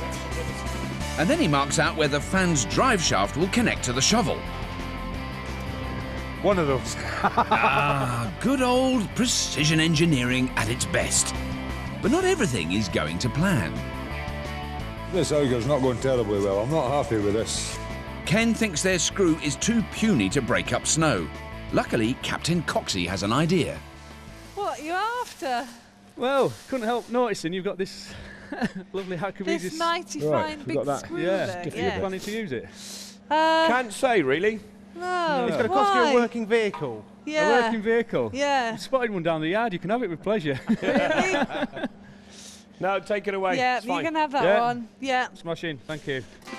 Not only are the aquarium crew behind, but it seems they spent valuable time scavenging for the opposition. Did you get that one? I nicked it from next door. Oh, they wanted to swap it for a working vehicle, so I did. I said, there's plenty out there, just go and find one.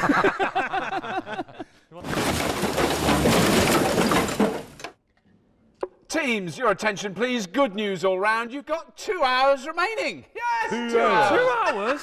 Come on. Oh dear. Where has the last 3 gone? That's just enough. Oh. Where's the last 8 gone? As the aquarium crew struggle, the opposition has time to make some design modifications. Captain Coxey is trying to make a device out of 2 screws to break up snow and feed it into their shovel. That'll work, that'll work. We're going anti-clockwise, which is... That's going anti-clockwise, that's pushing into the centre. That's going anti-clockwise, that's pushing into the centre. Yeah, that's it, we're done. That'll work, yeah. One screw by itself will happily shift snow by picking it up into its thread and then screwing it out to one side. What Captain Coxey wants to do is put 2 screws together with opposing threads so that they both turn in different directions. This will funnel the snow into the centre of the shovel. But if he gets it wrong, all their snow will be doing is spilling out one side. Right. Right, we just bashed, I'll straighten these out a bit. Good, good. That's funny. I'm no expert, but those 2 screws look like they're going in the same direction.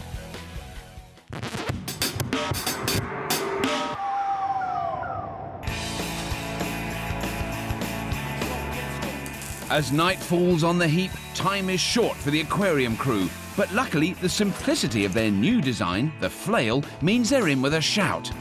Come on, grunts.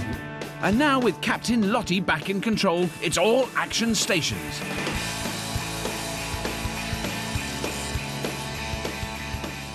Actually, Roman, I've had 2 quite interesting comments from both teams today. This is the hardest build we've done. I think they've both found it pretty tough, haven't they? But the Dark Riders, they've won the build, I think, haven't they? They've done really well. This is going to have to be absolutely spot on straight. And they seem to all start pulling together in the one direction, decided on the way to go and the design to go on, and stuck to it. Yeah. Yeah, I mean, it does seem that the aquarium crew have broken, it is the cardinal rule of Scrapheap. You know, you have a plan at the beginning and you stick to it. Oh, giddy on. And given the 10 hours, as you see, you've really got to decide during hour 1 which way you're going to go. Stick to it and get it built. That one's welding there now. Which one would you put your 50p on? I think my 50p would be in the Dark Riders at this moment in time. Is it? Right. Yeah. You think that one's going to work better? It's got everything there, like a traditional snow cutter, snow blower. Yeah. So we shall see what happens tomorrow. The Dark Riders are quickly pulled down to earth when Captain Coxey realises he's made a mistake with their screw. Bit of a cock-up. What have you done, mate? Well, they're the same screw, aren't they? They're meant to be turning in different directions. Chop it in half and turn it round. You can't. Which It's like a bolt. If you chop it in half and turn it round, it doesn't operate into a left-hand screw. Right. If that's a left-hand screw, it's a left-hand screw no matter which way around you put it. So we haven't got an opposite screw. I thought we checked it. We did check it. Badly. Checked it Badly, wrong. yeah, obviously. I'm glad you said we. We'll have to go for half a screw. How annoying for the Dark Riders. After a near-perfect build, they've had to make compromises at the 11th hour. Oh, Lise. Oh, the aquarium crew, they've had a tough day. But Lottie's, you know, she's come back. I've never known any captain lose control of the team to such a degree, but she's got them back. You want it like that, don't you? Yeah. They have almost finished, and they've got their engine in that's connected up. You know, I mean, it's amazing what they've managed to do. The flailing things are going to be spinning around with enormous power. That engine is so powerful. It's going to do something to it. No one knows where the snow... I think it may push the snow further into the ground. Yes, just sort of compact it. Just crush it into the ground, yeah. Oh, dear. Over in the Dark Riders, they've made the machine which looks like it could work. Yeah. I have to say, they haven't got the snow chains on yet, but that can be a tinkering time thing. Oh, I think it's on it now. And then they're just putting their third engine on. They're going to have a belt drive down to a little screw that just goes across the front of their bucket. I mean, who knows who's going to win the test, but I think if a team had to win the build, it probably would be Dark Riders. Dark Riders won the build by miles. After a day that has essentially belonged to the Dark Riders, both teams used the dying moments of the build to finish their slightly compromised machines.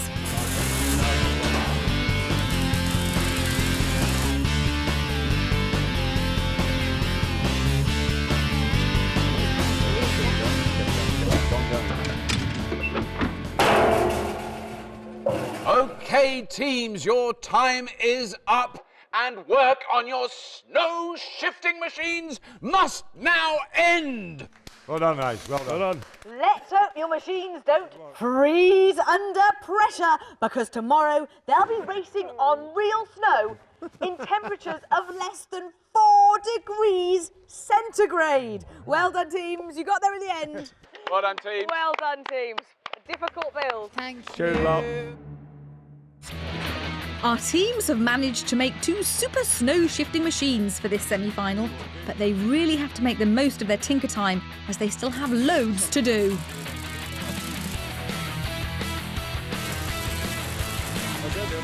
With this 10-degree slippery slope to deal with, both teams are making design modifications to give them extra traction in the snow. Now, obviously, Roman, this tinker time is frenetic today. It really is. I'm trying to envisage what's going to happen then when they drive up the slope and they hit the first big burn of snow. The beauty with the aquarium crew is they're going to be going so slow because it's going at walking pace. Yeah. The flails are going to come in and take the snow away so before they actually get so there. before the machine effectively touches it, it's already mashing it. That's correct. Yeah. The Dark Riders, on the other hand, will approach it at speed. But now the augers on the front looks really good until you start looking at it and you go, hang on a minute, it is all going one way, It's isn't all it? going one way. For all it's going to be pushing the snow away, it will cut up any lumps. Yes. As it comes into the hopper. Right. So it shouldn't really cause a big problem, Yeah. as long as they keep the forward momentum going. Yes. But now you've seen both machines, 99% completed. Have you changed your mind at all? Well, I think my 50 pence is still... It's still firmly on. Still going to with the Dark Riders, yeah. right. Before the race, there's time for a quick test fire. Both the teams will need their machines in good working order to tackle this massive snowy slope. And if that wasn't enough, they have to do it in temperatures of -4 centigrade. First to the snow is the hot favourites, the Dark Riders. After their amazing build, they've every reason to be confident. Dark Riders, it is the moment of truth. I can see the old snow drifts up there. Think you're going to get through them? We're going to give it a good try. Predictions, going to get through 1, 2 or all 3? 3. Tony's up. 3. In 10 minutes, because it's cold. Dark Riders, enjoy it. You get 1 shot, so give it your very best. Thank you. Cheers. See you at the other end. Cheers. See you later.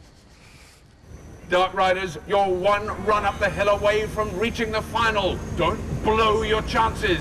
Go on the wave of the flag in 3, 2, 1. Look at that speed. Go for it. They're straight in there and traction is no problem. Well, now it is chucking snow out. That's fantastic. And I think the snow is also cooling the engine, which is very good. Even their slightly compromised screw is making light work of that snow. This team have been on great form from start to finish. It's one of the most unpleasantly smelling vehicles I've ever been anywhere near. It really stinks. Rob's right, that smell could be a worry. And that smoke could be problematic too.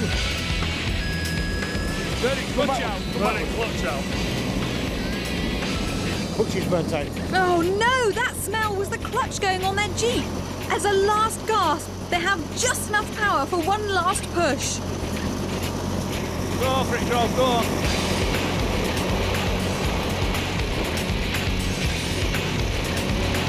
Clutches give up on it. The clutch has completely gone on the Dark Rider's Jeep, rendering it totally useless. Beached on top of a snowdrift. What a lifeline for the aquarium crew. After their catastrophic build, they now have a chance to win this. All they have to do is get over that first slope. Aquarium crew, it is the moment of truth. Nearly time for the off. can see the course before you. What are your thoughts? Can't wait. Big. I think Wally and Nutty, you're going to be driving it, aren't you? Yeah. Just give it your all. It's a one shot. Exactly. So, you know, it's all or nothing. Very, very best of luck, aquarium crew. Enjoy it. Thank See you you after. very much. Bye. Aquarium crew, your icy garden awaits. On the wave of the flag, go and mow some snow. 3, 2, 1. Let's go, go, go! The aquarium crew know there's only one slope between them and a place in the final. If they can just get through it. Get some revs. There we are, Go look on, at that! That flail is doing its job, smashing into the snow.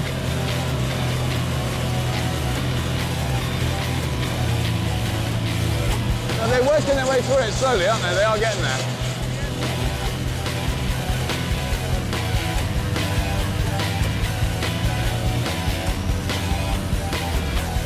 Yeah, because they're losing traction on the little track. Keep seeing the tracks spinning. They might be losing traction, but if they keep moving, they'll get through it. They're making steady progress, and it's looking like they're onto a winner. I tell you what, that chain's giving wibbly, wibbly, wobbly. That chain is definitely doing wibbly, wobbly.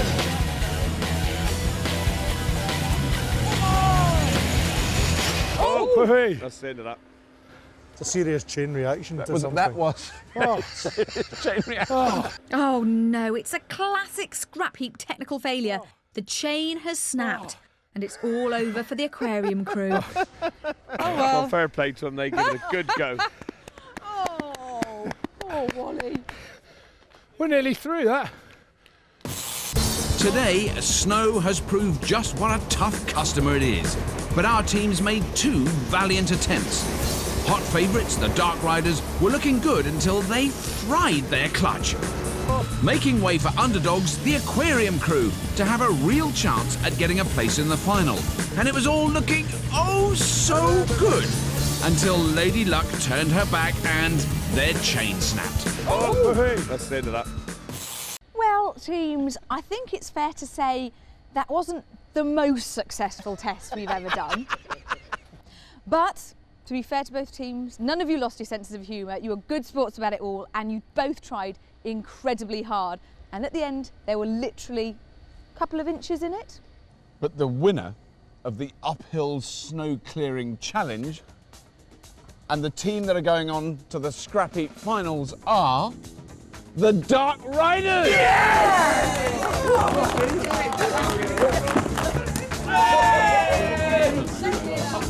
And don't forget to join us again when our next 2 teams of semi-finalists will be thrown in at the deep end. We'll see you then. Next week, a bunch of military enthusiasts and some model makers go in search of treasure in an amazing underwater adventure.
Welcome to the Science Museum at Wroughton for the first of this year's Scrapheap Challenge roadshows. Today, the museum is playing host to the Wroughton Classic, a gathering of hundreds of top-class cars and bikes from around the UK.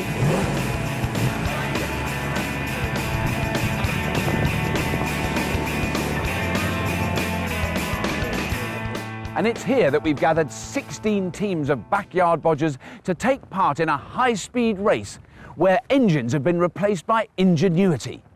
This, ladies and gentlemen, is Scrapheap Challenge Juice-Free Drag Racing! 5 weeks ago, we invited teams from across the land to come up with designs for vehicles that could race down a drag strip at great speed without the use of an engine. We told them to plunder the skips and scrap heaps of the land for the parts to build all manner of green speedsters. These ingenious engineers have been burning the midnight oil, conjuring up a mind-boggling array of crazy contraptions. From petrol-free peddlers to recycled rubber band racers, no form of energy supply has been overlooked. So it's no wonder they've built 16 of the craziest juice-free dragsters the world has ever seen.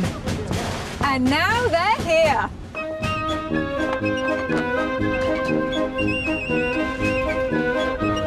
Morning, chaps. Hiya, good morning. Which small child's bike did you nick that from? Yeah, we found that, honest. There's some little girl somewhere very upset because you nicked. Okay, we just need to attach it all together. No more, Juiceless dragsters, what have you gone for? Pump power. Pump power? Yep. Very appropriate for fire engines? Yes. Well, Lisa, the beach bums couldn't make it, so we are the beach bums' wives and girlfriends. I'm CJ, this is BJ, and this is No Way. So, come on, how fast is this little baby going to go? About 100. We've had to limit it because it was all the rubber was coming off the tyres, to be honest. So we've had to limit it to 90. Well, be it 90 or 9 miles an hour, all of our teams will be racing head-to-head on our drag strip in a series of knockout rounds until just one vehicle remains. The team that designed that dragster will then get the once-in-a-lifetime opportunity to get their hands on this priceless doorstop, the Juice-Free Dragster Trophy. But to achieve bodging immortality, they must take to the starting grid one last time to face the Scrapheap All-Stars. Some say they are the creme de la creme of the scrap heap, bodging titans who can build anything.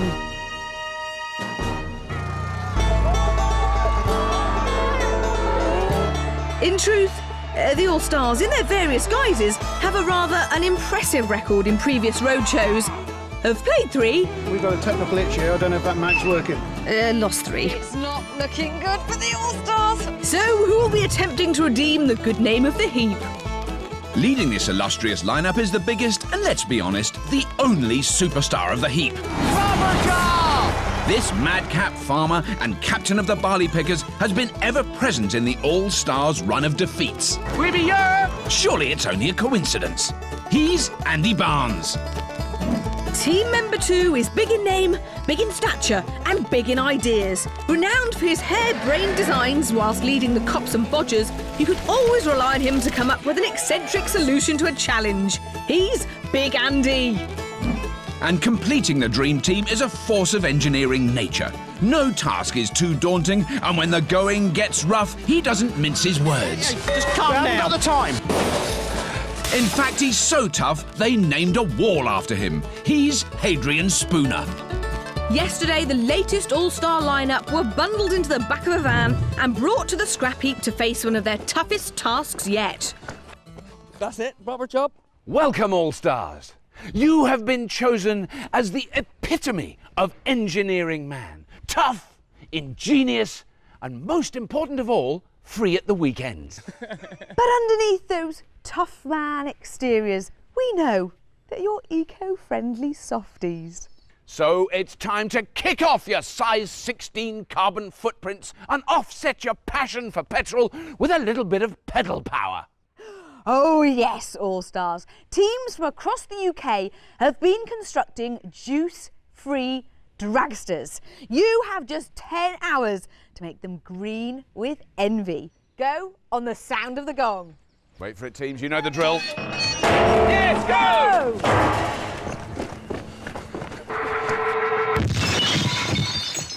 And we'll be catching up on the progress of the All-Stars build throughout the show. But now it's time to meet the man who'll be casting his expert eye over today's proceedings. Now, building and driving a juice-free dragster requires a heady mix of invention, stamina and bravery. Not only has today's judge represented Britain at swimming and worked as a stuntman, he's a madcap boffin from the old school with the ultimate alternative energy credentials. Welcome to the inventor of the Baygen clockwork radio, Trevor Bayliss. Oh, Trevor, it's very kind of you to join us here today on this slightly windswept runway. It's so exciting when you see all the teams arriving with these machines. I can't help thinking before I see them that they'll just be like bits of old wire and old bikes together. But they're it's amazing. Extraordinary what effort and time and money, I believe, has gone into these things. Yeah. There's such a wide variety as well. There's I mean, some of them I've still looked at and I honestly don't understand what they do or how they work. The most important thing, I believe, though, is the whole weight of the chunk has got to be accelerated, and therefore you've got to be able to store that energy somehow, hopefully, beforehand. So you get a massive acceleration and some form of battery in the form of a flywheel, for example, which maintains the energy, as it were. Trevor knows his stuff. The key to success for our teams is to store and then release as much energy as possible. Fortunately, there are a plethora of options available to them. Twisted elastic, compacted springs, compressed gas, and flywheels.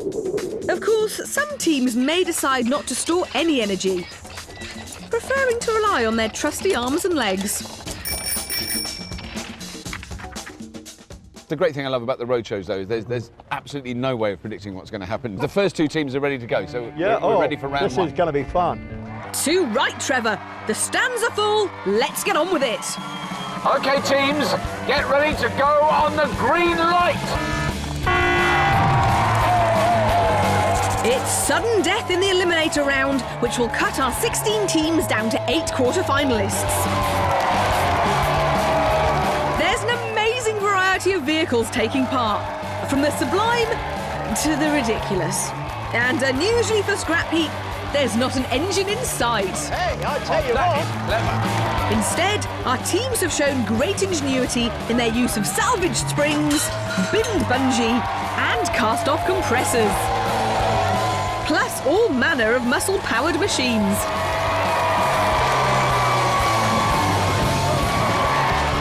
We've seen an amazing array of dragsters, propelled by all manner of eco-energy. Some teams missed out by a matter of seconds, others by a little more.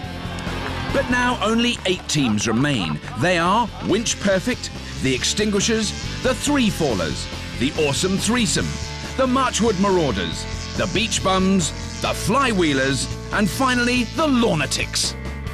But only one of these teams will reach the final and take on the Scrapheap All-Stars, who yesterday were set the massive challenge of building a juice-free dragster in 10 hours. We grab one of the oxygen bottles off the oxygen settling and strap them on there with the nozzle out here. Oh, and just knock the neck off. Sledge it off. Well, we can strap that on and get that done. We should be in pub drinking cider by dinner time, won't And you'll be driving it, will you? Yeah. Yeah. Be all right, won't it? You'll be the only one who want to get on it. That's a rubbish idea, mate. What about having a girt flywheel and spinning it Flywheel up? work. Use a kinetic wheel. Is that the posh word for it then, is it? Well, it's kinetic energy is stored in a flywheel, yeah. And how are we going to get the drive from that to power? Bicycle. To wheels? Bicycles. Bicycle, power up a flywheel. It's going to take some pedalling up, mind. Oh, your legs, mate. We could be there a long time. We could be, couldn't us? Yeah. The All-Stars design is based around 3 bicycles. 2 of the bikes will be used conventionally to get the machine moving. The 3rd bike will be used to power a heavy flywheel, the most basic of energy storage devices. Once it's up to speed, they can release all of the flywheel's energy in one hit and shoot off down the track, provided they have enough puff to spin it up. Are we all happy with that for a start? Well, good start, isn't it? Yeah. I still like the idea of this oxyacetylene bottle. Come on. The pressure is on the All-Stars to break their roadshow duck. We'll be coming back later to see how they get on. Back at the Science Museum, the All-Stars will be facing stiff competition from the cream of the dragsters dreamt up by the great British bodging public. Our first quarter-final will see the Extinguishers take on the Awesome Threesome. Row, row, row your boat gently down the drag strip. Well, that's the plan for Dominic, Simon and Matthew, the Awesome Threesome. Well, it's kind of based on what we do in the, on the water rowing-wise. Basing their design around a rowing machine is a massive technical challenge. Just as I say, we're just waiting to see what breaks. Speed shouldn't be a problem, though. We're applying both legs all at the same time. It's a six leg drives. So it's 6 leg drives at once. It'll either go brilliantly quickly or a spectacular disaster. Let's hope their row bike won't be like a duck out of water. Sorry, Matt. Did you think you'd get this far? Last night, no. That's very we hadn't honest ridden of you. it last night. Really? So your kind of first test was this morning? Well, look, you've done really well to get this far. Very best of luck. Let's hope we see you in the next round. Well done. Thank you. But to get to the next round, the Awesome Threesome will need to get past Scrapheap's favourite fireman. From the firefighting capital of Norfolk, we give you Simon, Peter and Bob, the Extinguishers, who skated all the way to the semi-finals of last year's Scrapheap Challenge. Earlier on, you had an idea of the old style pumping handles that move up and down. So what we could do is if we had a handle, pivot point there, okay, and we'll make a crank. So we'll have some sort of conrod that goes down, turns what would normally be the bike wheels. The chaps don't seem to have lost any of their old ingenuity with their hand-pumped quadricycle. Try steering like that, that'd be easy. But they haven't quite grasped the reality of a roadshow build. This is a bit where the expert comes in anyway, isn't it? Yeah. It tells us how to actually build it. As you can see, we've put barrels out, thereby making the lanes narrower. Do you think that's going to be a problem for you? No problem. Best steering machine here. You reckon? Yep, undoubtedly. I'm loving the confidence. So what do you reckon, Trevor? Who's your favourite on this one? I think, yes, fireman. Yeah, the Extinguishers. I think you might be right, yeah. The crowd are on the edge of their seats and expecting a really close race in this battle between arm and leg power. Awesome Threesome, Extinguishers, prepare to burn rubber on the green light.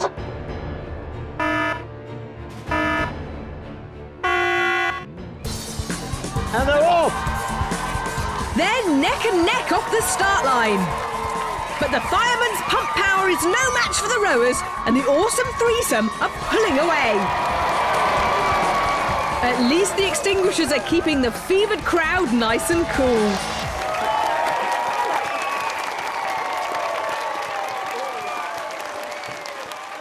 What a brilliant machine. That was fast. That's the fastest we've seen so far, wasn't it? All our predictions are wrong. So it's victory for the Awesome Threesome's beautifully designed row bike. They're certainly going to be a tough team to beat. Next up in the second quarter-final of this crackpot competition are the Three Fallers and the Lunatics. And you certainly don't get any crazier than this compressed air go-kart from Cheshire.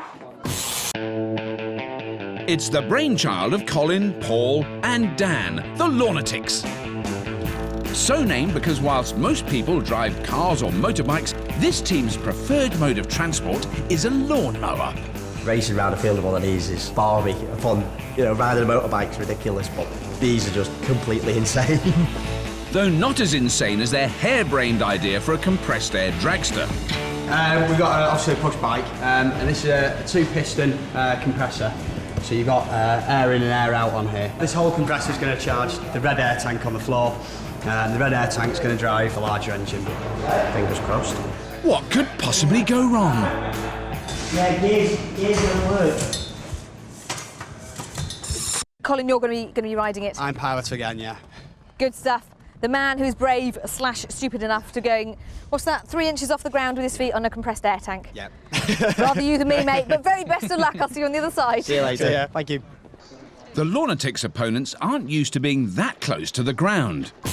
They have much loftier ambitions. Paul, Andy and Andrew are the Three Fallers. They work at the world's largest skydiving facility in Bedford. They plan to get the drop on the opposition in this high-spec dragster powered by a highly elastic bungee.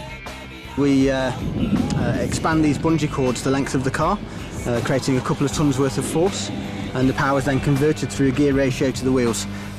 Time for a test run and some rather worrying news for the opposition. When we get more confident and we ramp it up, we're hoping anywhere around 40 miles an hour.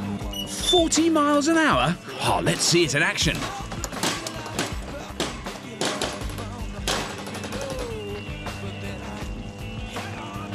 Yeah, I think more bungees.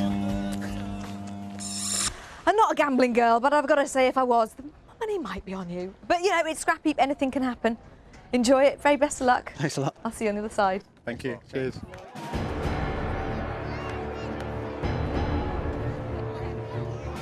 Three fallers, lunatics, I want you to start when that light turns green.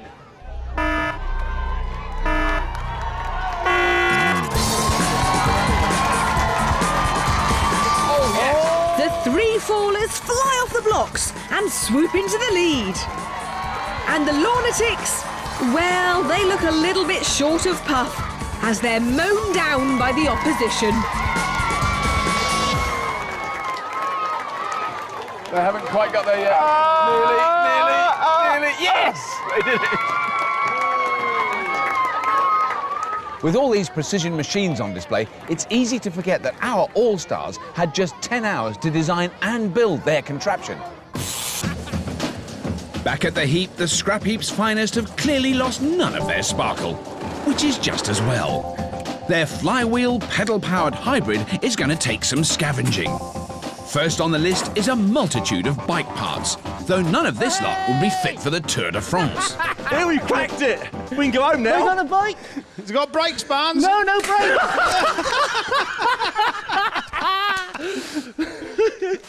Well, he did have brakes somehow, didn't he? Yeah, I think it was your foot, mate. Righto, carry on going for a Let's see what else I can find.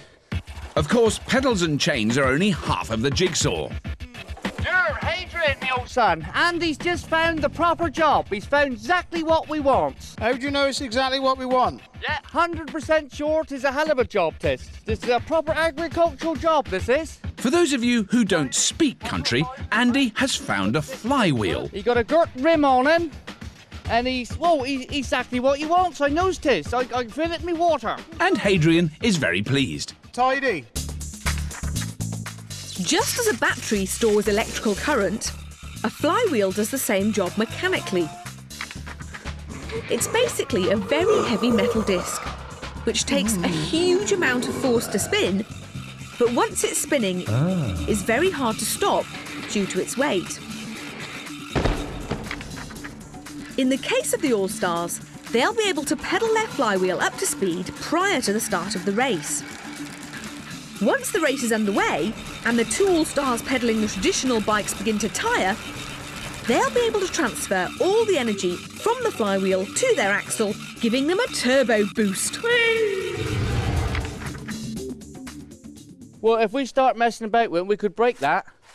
So we just will left it alone, innit? Because we can make enough cock-ups without looking for any more. Without breaking something? Yeah. Back at the Science Museum, the crowds are eagerly anticipating the third quarter-final. All right, guys. So what do you think of it so far? Very exciting. Is it? Now, which one has been your favourite machine? The lawnmower one. The one where he's lying on his front? Yeah. Yeah, it didn't do so well in that last round, though, did it? No. And Dad, which has been your favourite machine? I think the one with the parachute on the bungees, that was the best one. Yeah, it's certainly looking like the fastest so far. Do you reckon there's somebody else that's going to be able to beat them? I don't think so. Probably no. It's definitely the quickest on there. Our next two quarter-finalists might beg to differ. First up are a team who are no strangers to the heat of battle. Dan, Richie and Andy are the Marchwood Marauders. These Southampton-based army mechanics take no prisoners. We'll win. I think we'll win, yeah. On paper, it's a good car. But as you'd expect from the military, access to that blueprint is on a strictly need-to-know basis. Yeah, top secret. Top secret. We'll keep that one to ourselves. But under interrogation, they crack. Sort of like how a mousetrap works. Pull the As you tension a mousetrap, the spring will tighten onto itself. Sounds dangerous, so who will be earning the Victoria Cross and driving their mousetrap-mobile? I'm the lightest, so I'm driving, and because I'm stupid as well. Not stupid, Richie, brave. At ease, marauders. Now, what do you reckon to your opposition? You've had a little look-see over there. I think they're a bit slower than us. Do you? Yeah. So you're confident of going through to the next round? You reckon, boys, yeah? Yeah, that's what I like. A bit of confidence. So look, very best of luck. Hopefully see you on the other side. Cheers. Cheers. Aiming to break the steely calm of the soldiers are a team of bravehearts from Scotland. Winch Perfect are Gordon, Brian and Darren, and they have a passion that may not be everyone's cup of tea. Winches. Winches. Winches. Winches. Winches. OK, we get the picture. It surprised you how many different applications there are for winches. Well, it seems one application is a juice-free dragster. Flywheel is actually off the winches. It's got quite a bit of weight in it, so we'll get the momentum to spin it and keep it going after the injection system. And to get off the line, Brian can expect one hell of a kickstart. And no, we're not winding you up. Ooh, rather you than me, Brian. Now, those guys over there reckoned that they were going to be faster than you. I'm not so sure. What do you reckon to that? Well, we'll just wait to see at the finish line who's there first. Yeah, you'll let your machine do the talking. None of all that. Can the Scots make the army boys eat their words? OK, teams, it's round 2. It's all to play for. Go on the green light.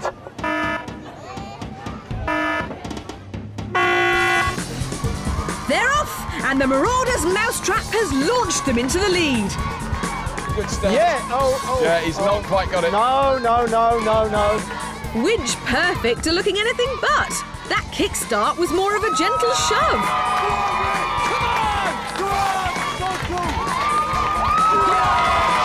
It's a resounding victory for the Marchwood Marauders.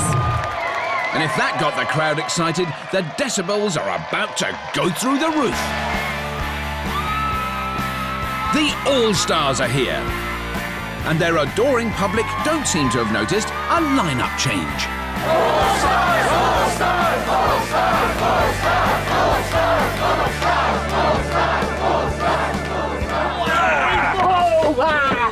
All-Stars! Morning, All-Stars. Good to see you. Now, there's 3 of you, but not the same 3. No. What's happened? Due to unforeseen circumstances, H couldn't make it today. So we asked for a nice, athletic, live person to help us with the weight distribution. They couldn't find anybody. We got Bowser, that's it. We need ballast. And this engineering heavyweight is just the man for the job. Well, I think that looks pretty good myself. Bowser is practically Scrapheap royalty, having been a fixture on the heap since the very first series. The first of this year's Scrapheap Roadshows has seen 16 teams compete in their juice-free drag races. With 1 heat of the quarterfinals remaining, the teams already through to the semis are the Marchwood Marauders, the Awesome Threesome, and the Three Fallers. In the last of our quarterfinals, we have a very interesting matchup. The Flywheelers take on the bizarre cross-dressing Beach Bums. Now, I have to ask, what do you think of the interesting beach bums who are dressed as characters from Baywatch? Yes, different to say the least. Lovely shade of pink up there. Yeah, were you impressed by them? Yeah. Yeah, good boy. When they weren't dressing up as ladies, the lads were making waves on their way to the final of last year's Scrapheap. These Torquay-based surf dudes are the Beach Bums. Andy, Simon and Gilly might have been on the Scrapheap before, but you wouldn't know it from their brainstorming session. That is beautiful. Are you happy? Right, there's our surfboard, right? Yeah. We're going to have a big bike wheel there, yeah? Okay, join to the thingy like that. Yeah. You can't have 3 pedalling, mate. I am going to have 3 3 pedals. We're going to have a little fan on the back. He is very familiar with wind, You are familiar with wind. Remember them aeroplanes? You used to go like that? You used to go, zhoo, hit in the head. Remember that? Yeah. We're having that. Hamster wheel. Well, you didn't say you couldn't have a hamster. No, I think we're a gerbil. We might be able to have a gerbil in there. Now, You've had a look at your opponents. What do you think they're going to be thinking of you? They are worried sick that we're going to chase them around this airfield. If we lose, we are. I'm having the blonde one. CJBJ, no way. A very, very best luck for this round. Oh, thank you, Lizzie. You've been listening. May the best lady win. So who'll be trying to keep one step ahead of this bevy of beauties? Flying? Well, cycling in from Shropshire are Scrapheap's answer to the Wright brothers. Air Cadets, the Flywheelers. These budding pilots stuck to what they know. We based everything on the planes, really. Pull it backwards, it turns right. We had the flywheel, but found that was too much of a weight. Didn't really help us accelerate off the start line. So we now have a team called the Flywheelers because they don't have one. Whether we're going to win it, I don't know, but we're there for the fun anyway. So it's all about fun. Job done. Time for a test run. Is it a bird? Is it a plane? No, it's the Air Training Corps on a bicycle. Chocks away! Now, you've seen the lovely ladies you're up against. Yeah. You've got to rate your chances. Yeah. Fair. Do you think you'd get a little bit of grief if you lost to the old beach bum ladies? Yeah. All right, well, for your sakes, I hope you win. Good luck, guys. Thank you. Well, this next round, Trevor, is definitely muscle-based, isn't it? But it's sort of a power-weight ratio Yeah. arrangement, isn't it? Because this one's very light and he's very tough. Yeah. You've got a bit of drag there, as it were. Well, let's not use the word drag No, in not an with incorrect the way. beach bums. Lovely pair of legs that one's got there. Stunning. The tension mounts, with the last semi-final place up for grabs. OK, teams, it's time to pump those powerful thighs. Go on the green light.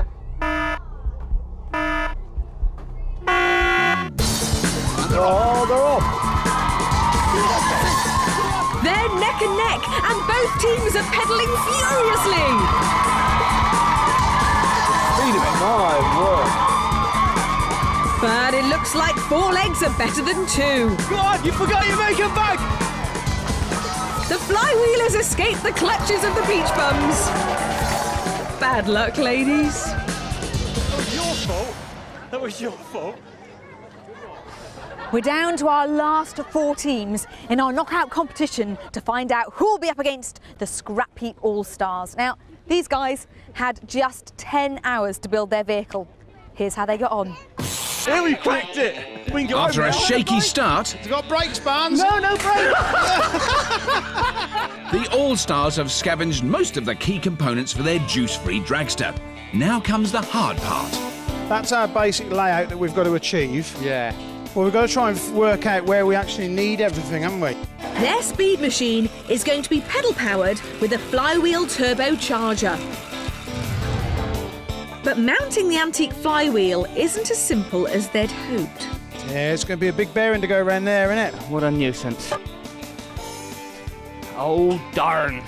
Modern industrial parts don't seem to match it too well. It might be time for a more old-fashioned solution. Wood. Bit of hardwood. There's a staircase over there. It's got some chunky wood on it. It's not going to be hardwood, but A staircase? yeah, it's got some chunky wood on it. I think that's the only option now. Yeah. So. All Barnsley needs to do is drill a hole in a piece of wood. Simple. Well, it's a bit slack. Did you actually read the size on the hole saw? We did. You did? What did it say? 38. Well, Dougal said it's a 38. Oh, yeah, it says 38. Dougal said it was a 38. 44, you wally. Do I cut another tree down? Off you go, cut another tree down and get it right. Oh, this oak's splitting. This is 3rd time, I'll have you say. Yeah, but there'll be a 4th. I think I've murdered a small rainforest trying to do this job. You hear that? You hear that, Andy?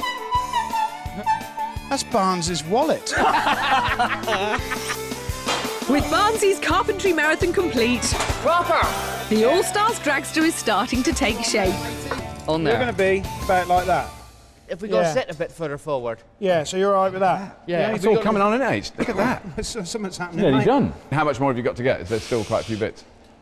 Chain. Chain for that. For that, and sprocket. Oh, that's it? And a gearbox. All right. And How's the other team doing anyway? They're nearly finished. Are they? In fact, they've all gone home. It's not one of the most glamorous looking machines yet, but I know it's going to be. It's got potential. It's got potential. I reckon it would move very well without the flywheel. Right. Because, you know, it's just hardly any weight. Actually, 3 of you pedaling it, yeah. So the flywheel's just got to give it a bit more room. It's got to. Yeah. See you tomorrow, won't we?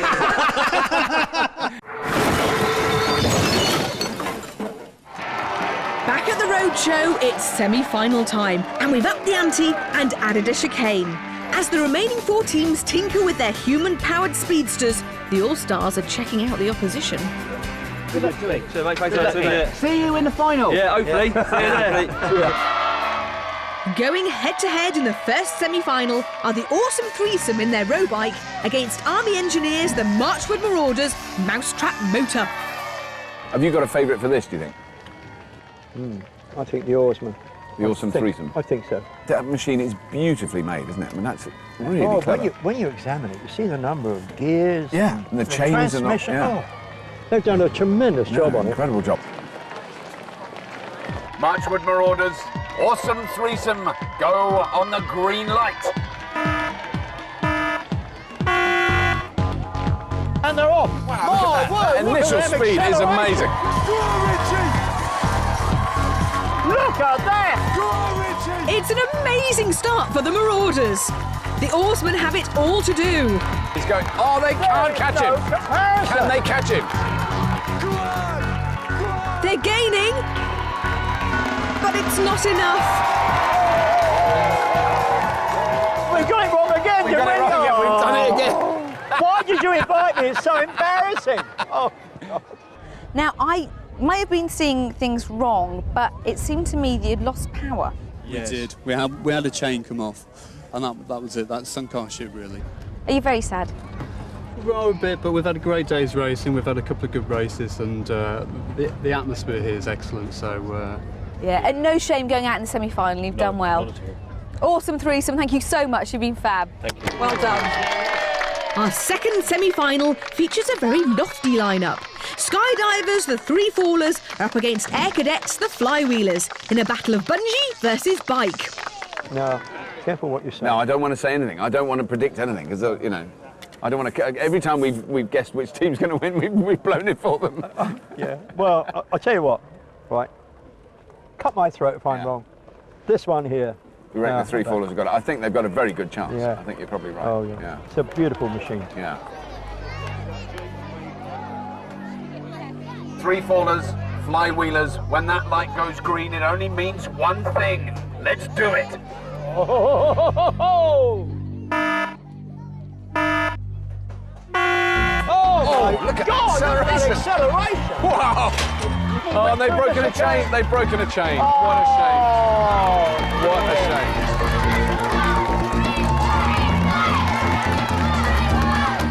I've got a feeling he might win the championship. I think they've got a bit of a little chance. feeling we might have got it right this time. Perhaps. That broken chain for the Flywheelers makes our second semi a procession for the Three Fallers, who will face the Marchwood Marauders for the right to take on the Scrapheap All-Stars. Oh, good afternoon, All-Stars. Afternoon. Look at you. You all look very, very resplendently smart. Thank you. Wonderful. And confident. Not even the effort. Still confident because you've had the chance to see the opposition. There's some pretty impressive machines there. Yeah, really good. Yeah. There's some worryingly good machines. Yeah. Yeah. Couldn't be ever so close, but we got a fair. We sort of. We've got weight behind us. Well, you've definitely got weight. I mean, because having seen your machine come together, it's probably the heaviest here by quite a large degree. Yeah, well, I think we can take out most of the opposition in one swipe. Well, if you hit them, they're finished. You'll just feel a small bump as you go over them. That's our tactic. Well, you all seem really confident now, but let's see how cool you were when the clock was ticking on build day. Oh. All-Stars, I know you're busy, but I just thought I'd tell you, you have 3 hours remaining. 3 hours. Well, that ain't too bad. Tis only stick it together now, isn't it? Yeah. Yeah, be all right. Hadrian is right to be anxious about the build. The All-Stars really need to step up a gear. And gearing is where the real problem is. Their dragster will be weighty, so they must get those ratios right. They also need to find a way of controlling the power of the spinning flywheel. And Big Andy may have found the solution. What have we got? Oh! What do we think? Gearbox! Oh, tidy. Gearbox! Happy? Light? Yeah. Nah, it's very heavy. On a motor car, the clutch is the link between the spinning engine and the gearbox. When you release the clutch, it steadily engages the power of the engine, moving the car off. The All-Stars design will work in the same way. With the clutch off, they can spin the flywheel up to high speeds. When they release the clutch, the power of the flywheel will be transferred into the drive wheels, speeding them down the track. Turning through 90 and? Yeah. Loads of That's room. it. Loads of room. That's 180. There. That's it. Up against there somewhere. Oh, it's all right. That's Come off easy, there, isn't it? lovely, yeah. So, Rob, how are those three crazy reprobates, I mean Scrapheap All-Stars, getting on? They're all. I think they're all kind of bearing up. It's like they're all doing a prison sentence. They know it's got to be done.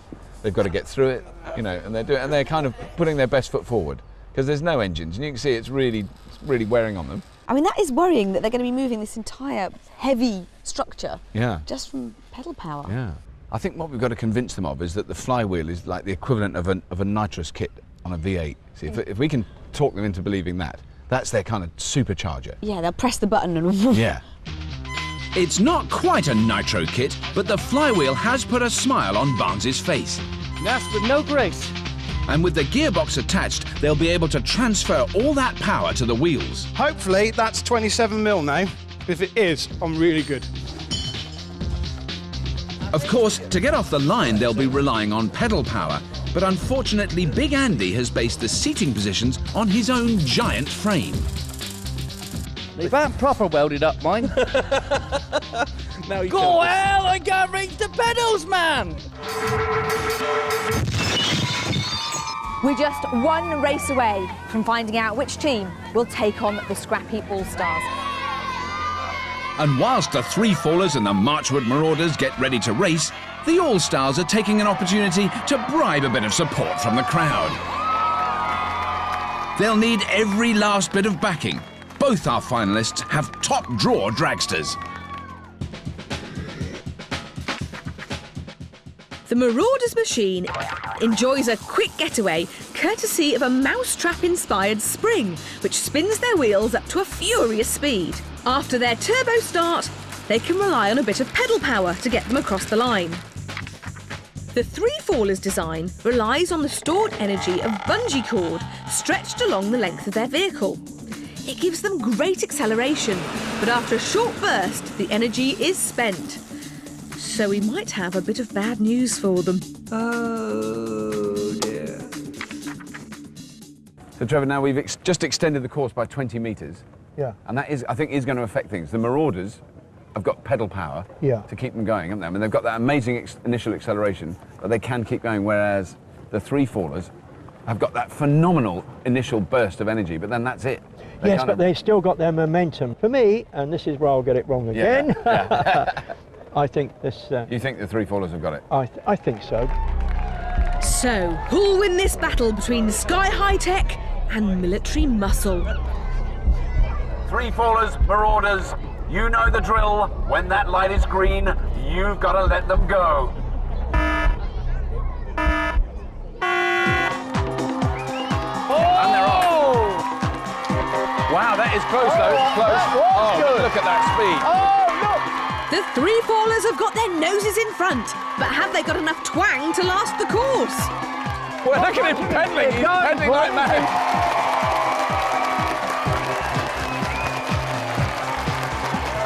Three Fallers got it. Despite the Marauders' best efforts, it's the Three Fallers who are through to the day's finale. Can they overcome the All-Stars? Yesterday, the All-Stars were given just 10 hours to build a dragster to compete in the roadshow. Their speed machine is going to be pedal-powered with a flywheel turbocharger. How many teeth on that little one there, Andy? All-Stars, let's hope you've stored up some energy for the final push. You have 1 hour remaining. 1 hour. 1 hour, Andy, all right? 1 hour. Good, glad you can hear. 1 hour, boys.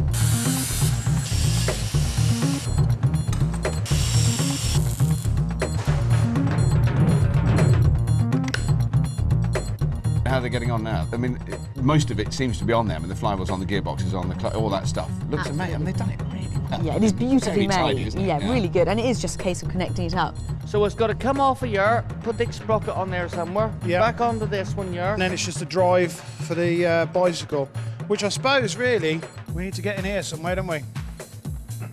Well, Where there's loads of not room.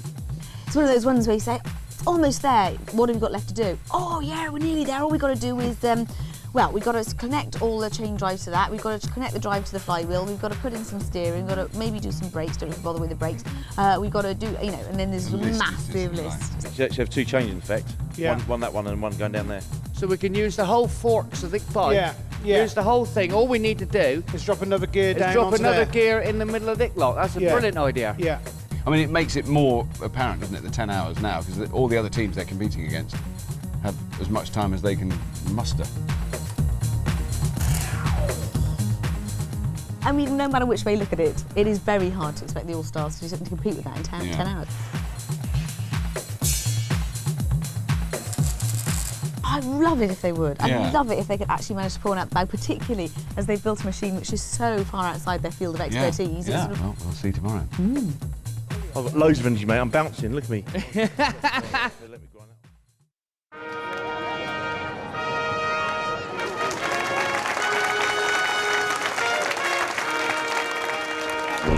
All-Stars, this is it. It's the moment of truth. Unveil it. Hooray!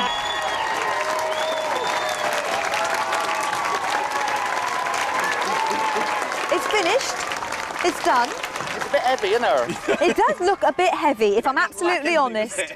It doesn't look lightweight and compact. And you are racing against one of the best-looking roadshow machines we've seen. Yeah, I know.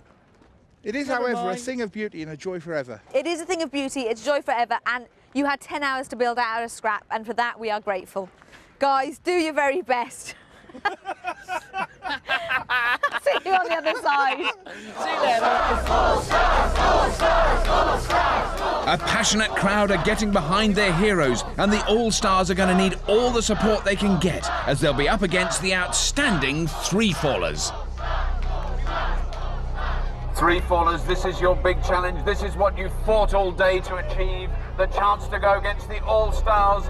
All-Stars, get that flywheel spinning till it hums and go on the green light. They're off, and it's a decent start for the All-Stars. But the three-fallers are pulling away. Maybe that flywheel will give the All-Stars a turbo boost. Or maybe not.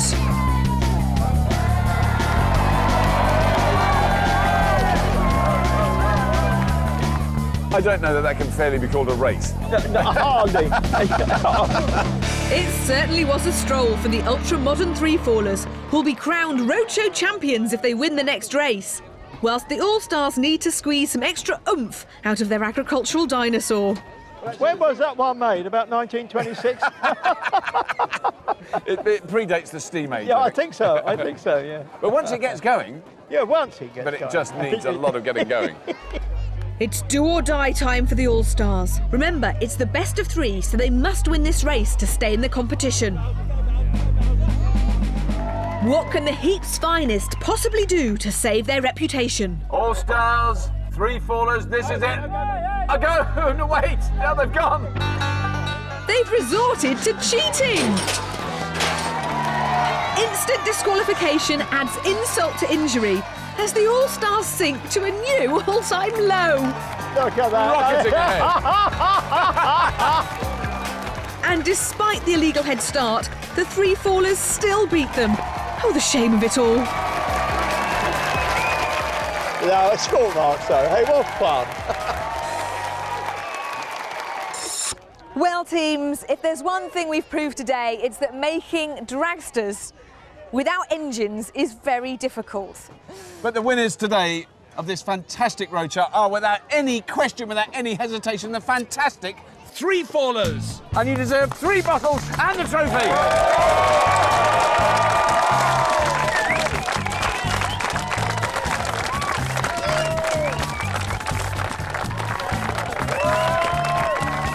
And don't forget to join us again next time when we go into a medieval fair for an archery contest of gigantic proportions. We'll see you then.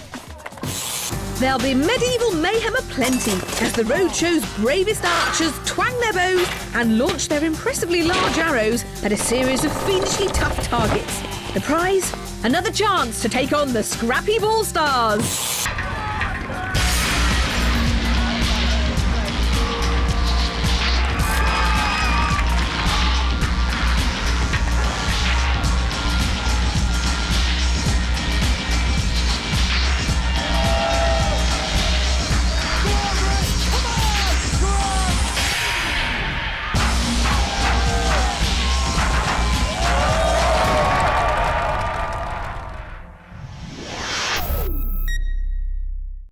So Rob, this is your 10th year of Scrapheap. Yeah, that's right, Lisa. Yeah. And how do you feel you've changed over the past decade? Well, Lise, time teaches you a few lessons and also leaves a few scars.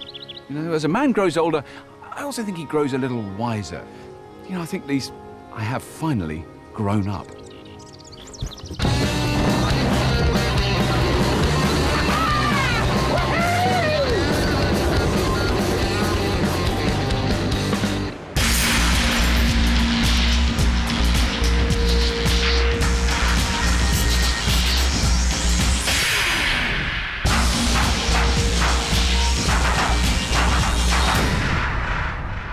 Welcome to a very special episode of Scrapheap Challenge, celebrating a decade of ingenious bodging, which has seen teams from across the land displaying the mechanical Midas touch, using nothing but scrap.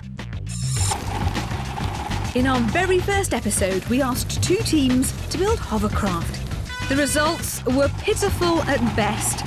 Only 1 team made it round, and they had to be pushed the whole way. To celebrate our 10th birthday, we've decided to recreate that inaugural challenge. But this time round, our teams will have to cross land and water whilst carrying all 3 team members. Hovercraft are notoriously difficult to get right, so we've gathered the cream of the contestants from the last decade to take on this most difficult of challenges. Let's hope that a decade on, we have a little bit more success. Our first team represents the intellectual side of the scrap heap. These boys have so many letters after their names they could be confused with a Welsh village. Leading the team is scrap heap veteran and polymath Richard Gibbon, OBE, or Gibbo. On the Scavenge is Royal Engineer and all-round egghead Richard Little, B-Eng. Completing this high-Q hit list is Brainbox and Master Boat Builder Toby Kilner. Moving to the top of the class, it's the Bright Sparks. They'll be up against the more instinctive school of engineering. It's a long walk from the West Country and they scrape their knuckles all the way here. Captain of these Give It a Bash bodgers is past scrap heap captain and expert Richard Vincent, or Turbo. He's ably assisted by boat builder Will Trickett, along with farmer and scrap heap's favourite son, Andy Barnes.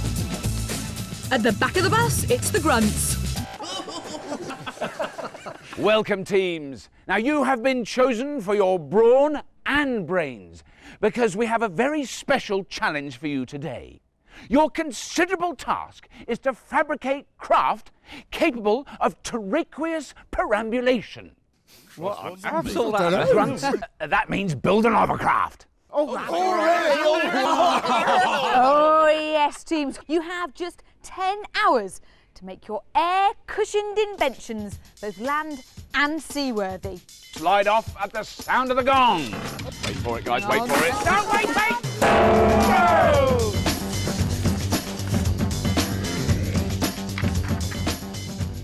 When building a hovercraft, our teams will have to bear 3 things in mind.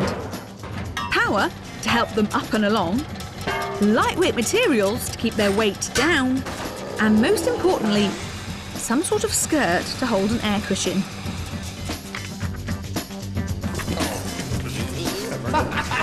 Hovercraft. What about that then, boys, eh? Go on, Captain, what do you know? Right, so we're going to have some sort of base. Yep. Which has got to float off the ground. Engine in the middle. Another one at the back. Which is the back? But how are we going to get it off the ground? Big engine, V8. Fan.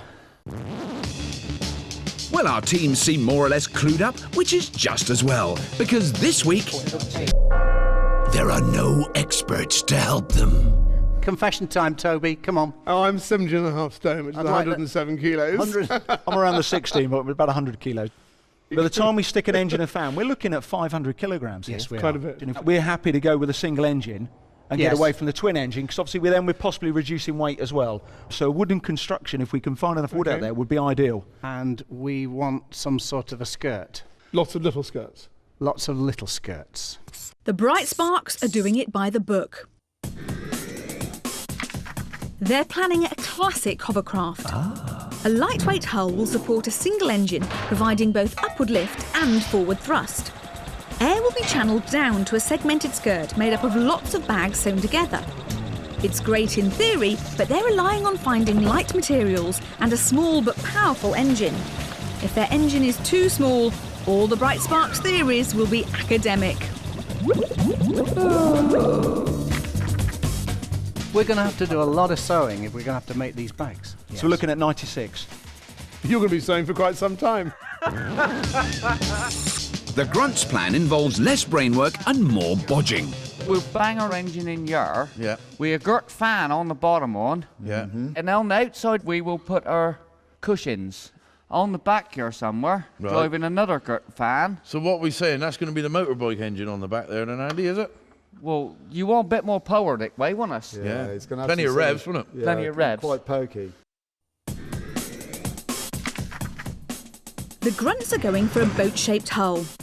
But instead of segments, a single bag skirt will provide a cushion.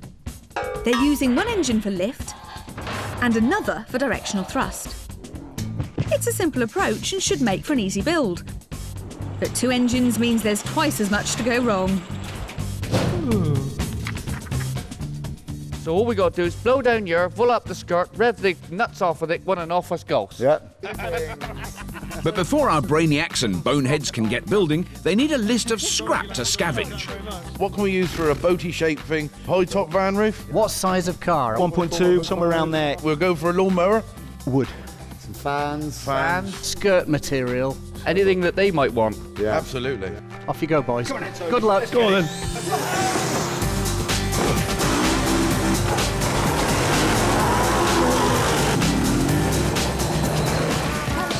10 years ago, building hovercraft proved a step too far for our teams.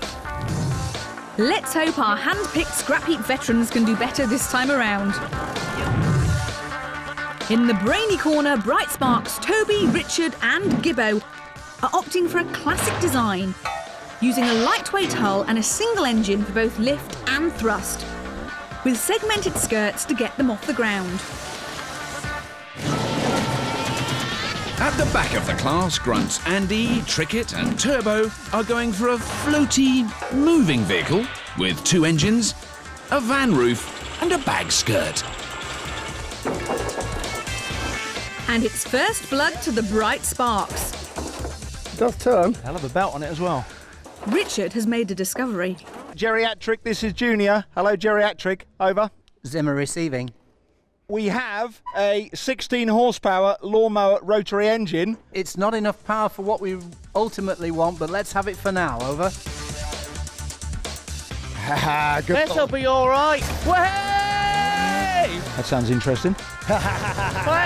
Pirateering!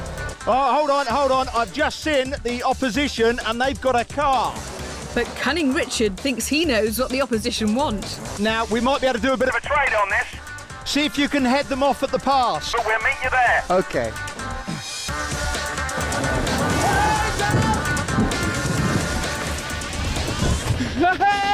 We got... What? Which bit do we want?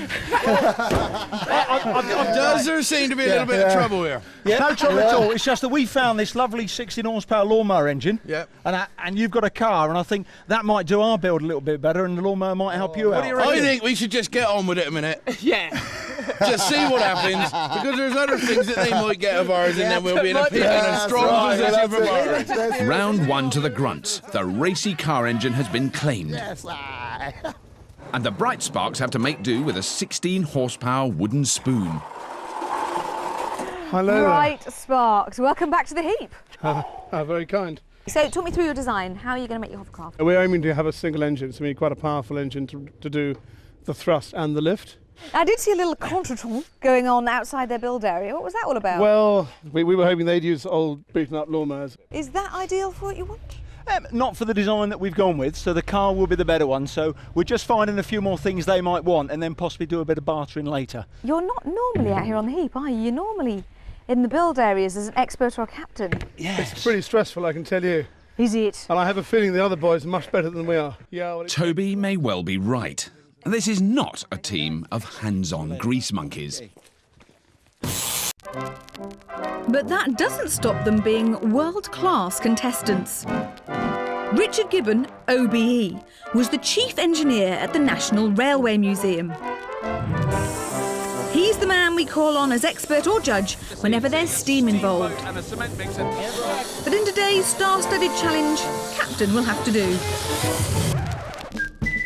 Because Gibbo's right-hand man as he goes into battle couldn't be better qualified. 23 years in the Royal Engineers gives Richard little experience that countless Scrapheap teams have thanked their lucky stars for.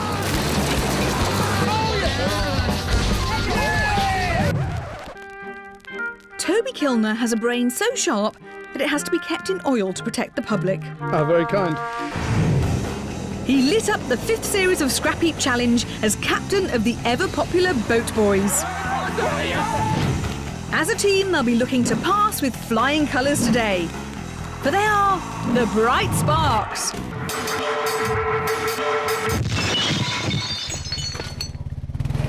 Well, let's grab that tarpaulin. Yeah. So you might be able to use the skirt on that. That is a very good idea.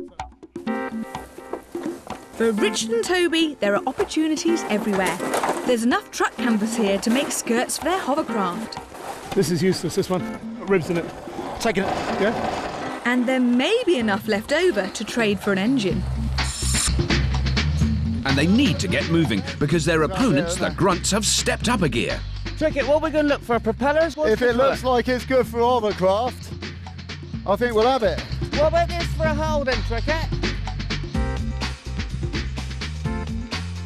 They think this fiberglass van roof could make an excellent lightweight hull, saving hours of fabrication. Hey, Turbo, I say, old chap, we seem to have found a rather spiffing boat down here. It's a sort of high top, that's what we were hoping for. Sounds like a good idea to me, Trickett. They may not have an O-level between them, but when it comes to construction, the grunts are swats of the highest order. Captain Turbo might look like an Oompa Loompa. Oh, it won't move. But his knowledge of heavy haulage and steam engines makes him an expert in Scrapheap's eyes. Most famously, as captain of the Clagsters, he took the trophy in our Locomotives Challenge. Doctor, Professor and Laureate are just 3 words never to be associated with boat builder Will Trickett. But as part of Team Maximus, he tasted glory in our 3rd Scrappy Races rally. His teammate Andy Barnes has only ever managed 2 words of real English. Proper job! But as captain of the Barley Pickers, he's responsible for some of the great moments in Scrapheap. He's handy with an engine, some say too handy. In Scrappy Races, he over-revved and blew his team's chances. Way! Proper failure, wasn't it? Andy, Trickett and Turbo get 10 out of 10 for effort. All right, Andy. I can't immediately see the connection between a sort of 3-ton van and a hovercraft. I mean, well, we sort of got this idea we might beat the top off on. What, as your base that you build the hovercraft on? Well, we were sort of thinking that might work. But you've done some top scavenging this morning. I mean, Well, we've got the best engine on the site. Have you got enough to get going with then? Because you've got so much stuff now. Not really, Oh, no. really? What else? We need that for a start. Right, you just want the top, don't you? You don't want the rest of it. No, we just thought I it'd think be quicker back the yard, but Yeah. probably going to have to do it here. Yeah. Yeah. And even though you've more or less scavenged the entire heap dry, I'll let you carry on. Isn't it nice to be one up for once on them Isn't it boys? just? Yeah.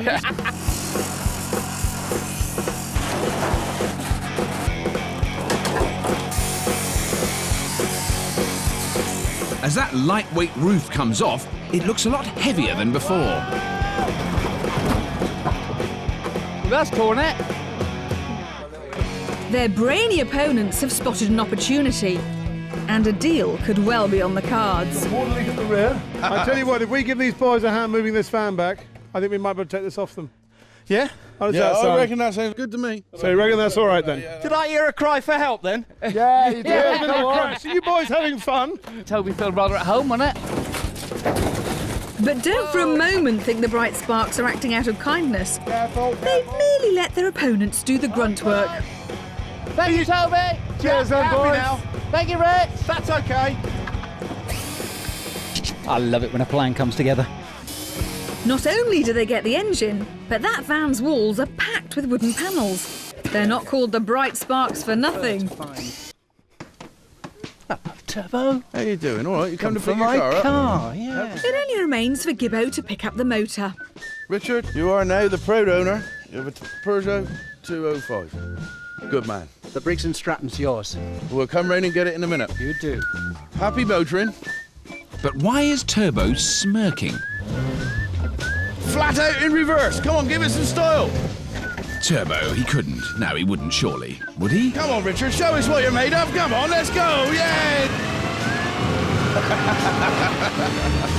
Come on, Richard, let's have it then. Let's go, let's go.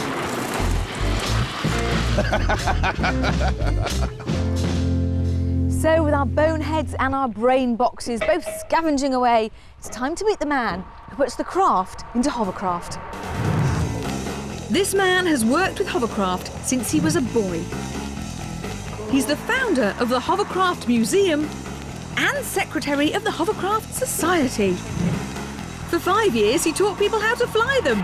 Frankly, if anyone else knew more about hovercraft than he does, we'd have got them instead. He's Warwick Jacobs.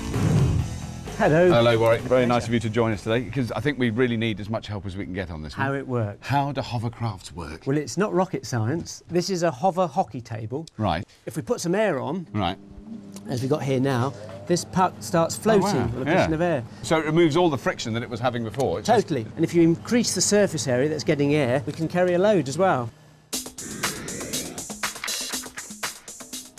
A hovercraft works by pumping air under its own hull into a space called the plenum chamber, where it forms a high-pressure air cushion. This air cushion lifts the craft away from the ground, reducing friction, which allows the hovercraft to glide easily over even surfaces, such as water or grass. A rubber skirt keeps the air in place and stops the cushion deflating too quickly, while the incoming air acts as a secondary seal. There is a difference between the airbags that the teams are thinking of building. The grunt is very basic. It's just a rubber surround and just blowing the air under the hovercraft and using another prop to push it along. Right, so they'll have two engines and two separate props. Simplest approach, really. Right. But the Bright Sparks have really tackled it well. They're ducting the air all round the craft through fingers, and that should hold the surface, contour the ground. They're sharing the air for the lift, sharing it for the thrust, and I think about 2/3 of it's going to go out the back to push themselves along, and hopefully that third's going to be enough to carry them. If you were going to start using one of these hovercraft commercially, which one would you choose at the moment? At the moment, I think I'm going to go for the Bright Sparks. Right. So the Bright Sparks have our judges' vote. That's fine. Excellent. They now have a large enough engine, but Richard and Toby have hit a small snag. There's a couple of fans, but they're going to be no use to us whatsoever. As much use as a chocolate teapot. But with Gibbo's meticulous planning, there shouldn't be a problem. My God, it's twice as big as I thought it was going to be. Oh, wow! Now, you know, Gibbo, I've brought in some odd things for teams over the years. This is the first time in 10 years I've ever brought in a sewing machine. But I imagine this is going to be quite useful, isn't it? We've got 90 bags to make, and there's a lot of sewing in each bag. What do the bags do? That's the bags form this sort of skirt around the edge, so they've got to be sewn from top all in. Sewing. Yes. Richard's driven a hovercraft. He's driven one, right? I've looked at postcards of hovercraft, and that's about it. I don't think Toby's had a lot to do with hovercraft. Toby just doesn't do that sort of thing. But he's very good at wood, so he's going to make the whole frame. With all the wood. Luckily, there's plenty of wood. But Toby's carpentry skills will be sorely tested because it's going to be a big job. And their opponents are not messing around. Andy, have a look at that. Oh, you're a fan there as well. Turbo, we found a couple of fans. Hold on, we'll be in a mo. These fans from an industrial aircon unit have seen better days, but they'll make excellent propellers. And 2 minutes later, Trickett scores his hat-trick. Beauty. Drive belt, extra shaft, the works. Good boy, Trickett. His teammate Andy has gone one better. What a piece. This old motorbike engine will have enough horsepower to hoik the grunts well into the lead. Ahead in the hunt for bits, the grunts can work on their layout. We want to maybe get it right up here. Is that silly to putting up here? What we're going to do is put the fan in the front. We'll put a girt sheet of polystyrene in there. Yep. I've seen a block of that out in the yard. Yeah. Right, that's the decision then, is it? And if we get The grunts have now completed their scavenge, with one notable exception. We need some heavy canvas type stuff. I'm after a bit of skirt. That's what it is.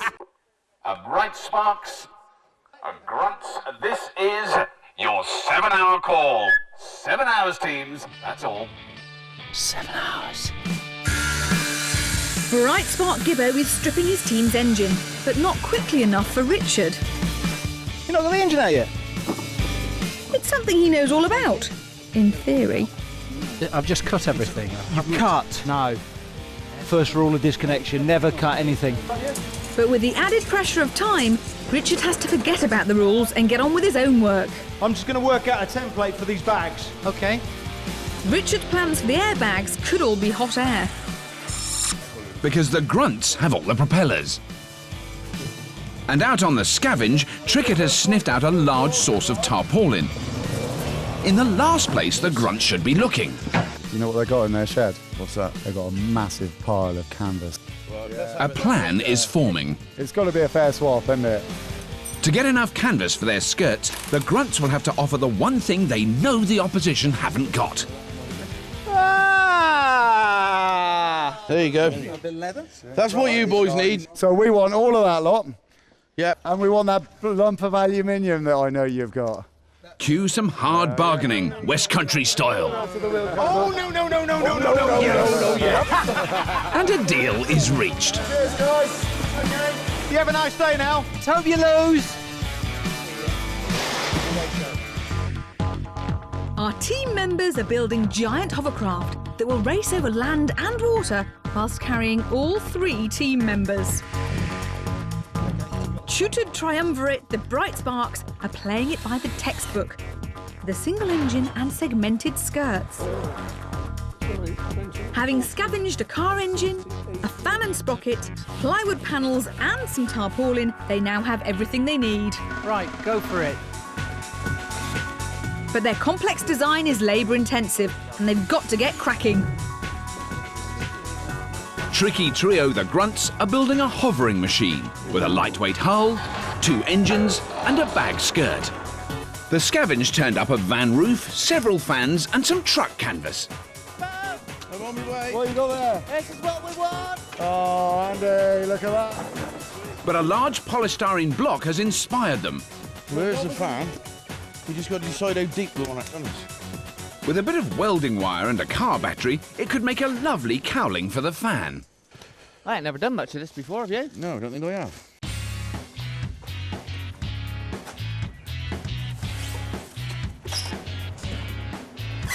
Hold on, I'm going to trace him round with this. That's it.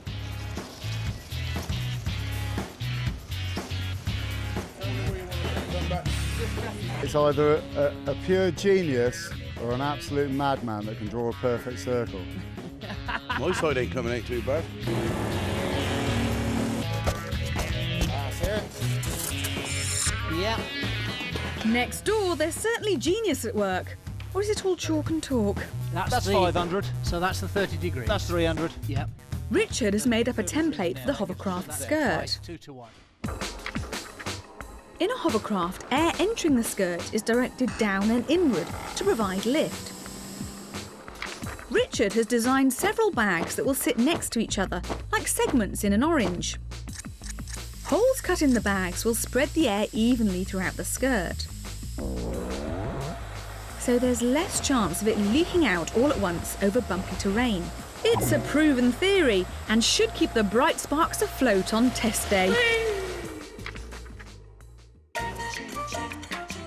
But 96 bags means a lot of sewing, and Richard has got his work cut out. If only my old needlework teacher could see me now.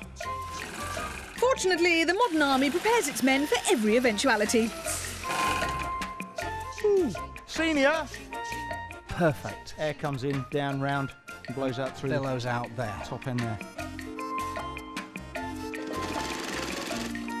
94 to go. Have you finished yet? About another 10 minutes. Now, we're about halfway through their allocated 10 hours at the moment. Or they are now finally both working very hard, I think. The skirt's what's going to win this, or lose it. Right. Have you got a sort of preferred skirt design? Yeah, I mean, the grunts have gone for a simple bag, simple as that, and it's going to be a bit like a blancmange, really, when it inflates up. Whereas the bright sparks have thought about each segment, which are each directing the air through a hole, down into the skirt and under the hull. Right. So, now, from the point of view of propulsion, have the bright sparks got enough power and fan size to do the two jobs? Well, it's the tip that does all the work. Right. So if they can get the tips nicely into the duct with a nice bit of clearance, it'll get maximum thrust they can and the maximum lift, because a third of it is doing the work for lifting it. But in terms of your 50p, last time I spoke to you, it was bright sparks. Bright sparks for their hovercraft, yes. Yeah. Oh, it still is. You're still sticking with them. If you let me drive it, I'll take that one. Judge Warwick prefers the bright sparks design, but at the moment, that's all it is. Their opponents, the grunts, are getting on with their build. I'll get in there because I bant terribly heavy, be I? No, you'll be on your lit then. Andy cuts a hole in the van's roof to give the lifting fan an air duct. Here we are.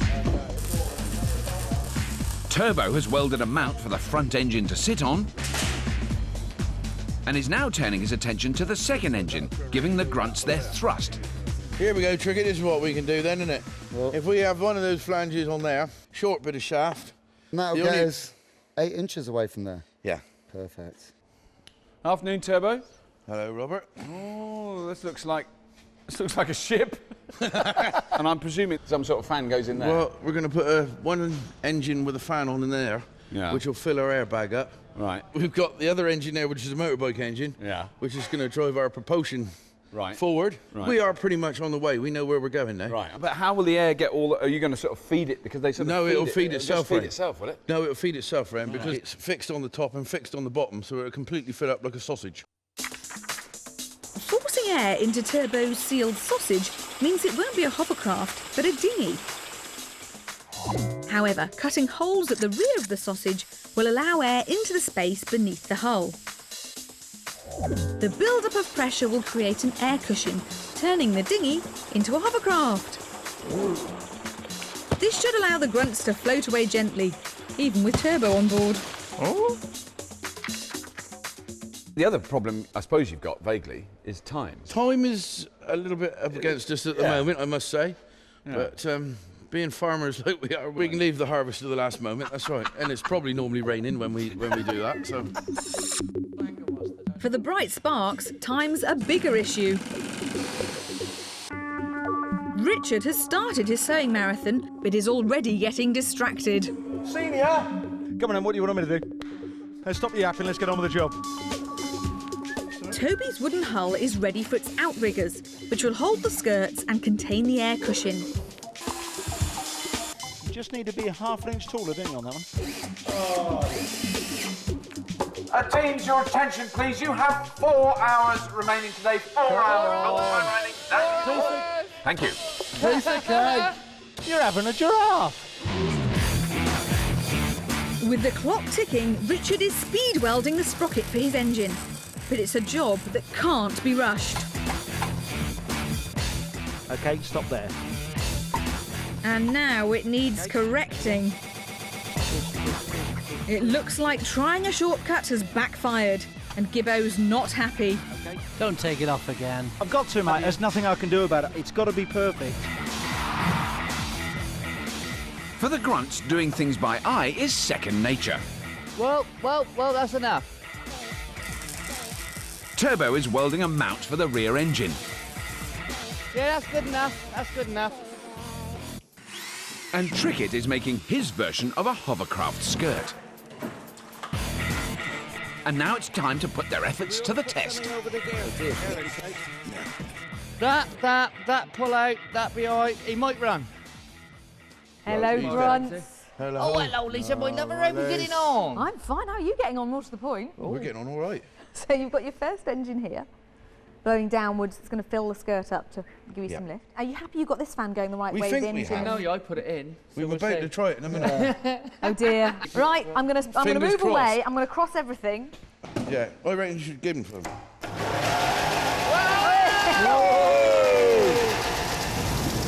we are.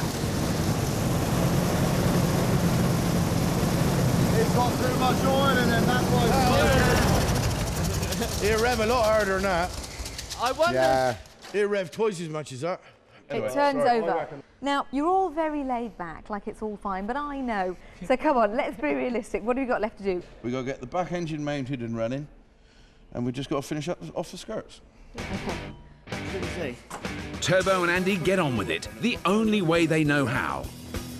What's that between my hands? 2 foot. That's 2 foot. Have you been calibrated recently? Yeah. Again. Something the Bright Sparks just can't seem to get the hang of.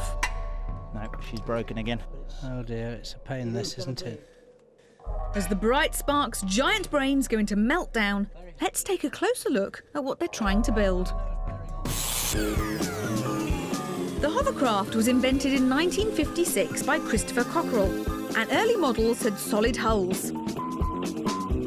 But a skirted version crossed the English Channel in 1959 and paved the way for an industry.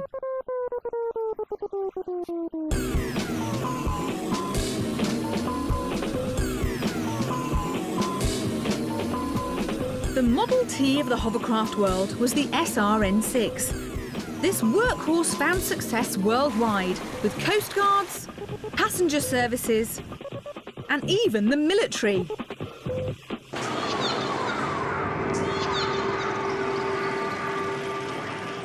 Hold there. Another military museum piece, Richard Little, has finally knuckled down to his sewing session. Toby has been building his precision hull all day, but now his razor-sharp brain is flagging. And Gibbo has no sympathy. If you get this wrong, You're in the brainy you. team. I You're know, in the but brainy team. You should have. Oh dear, we seem to have confused clever with posh. Have you got your radius? No. What's Come half on. of 11.96? Oh, come on. Teams! You've only got 2 hours remaining! Only 2 hours! That's all! Will you shoot him or shall I?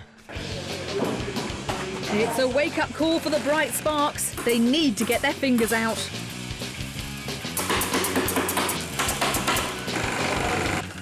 Hey! 94? Well, Brilliant. done. What a hero. Can I have a coffee now? Oh, the Bright Spark work. What a team. Yeah. They've done nothing but argue all day. Add 598 to 598. You can surely do that. that. I'll do it on come this. on, and it should come. No, come on. I was really shocked to find out they still haven't got their engine mounted, which they were talking about hours ago that they were about to do. It's a textbook hovercraft, though. I mean, It is. They've got all. They've now skirt's got all made, isn't the it? skirt's all made, isn't it? Yeah. They've just got to attach it. Yeah.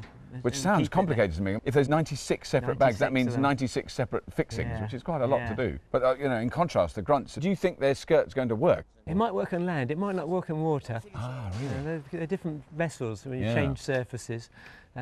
So that's going to be interesting. Yeah. Has your opinion changed at all on which one is your favourite now? And we've got 2 peculiar hovercraft, one Yeah. textbook and one comic book.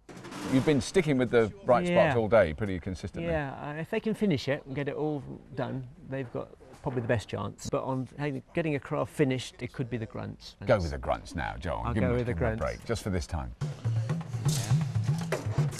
So our judge thinks the Grunt's comic book effort might be in with a chance. Having cracked on with their build, they can now afford to rethink their baggy skirt design. If we take this off and just move the thing up a fraction. We'll have more room in the middle for our air cushion. Tell you what, if it's going to take 10 minutes, let's not talk about it for 5 of them. Yeah, Let's come do on it in then. 10 of them. Do it. Raising the skirts by 6 inches will cost them time, but if Turbo thinks he's up against it, it's nothing compared to his opponents.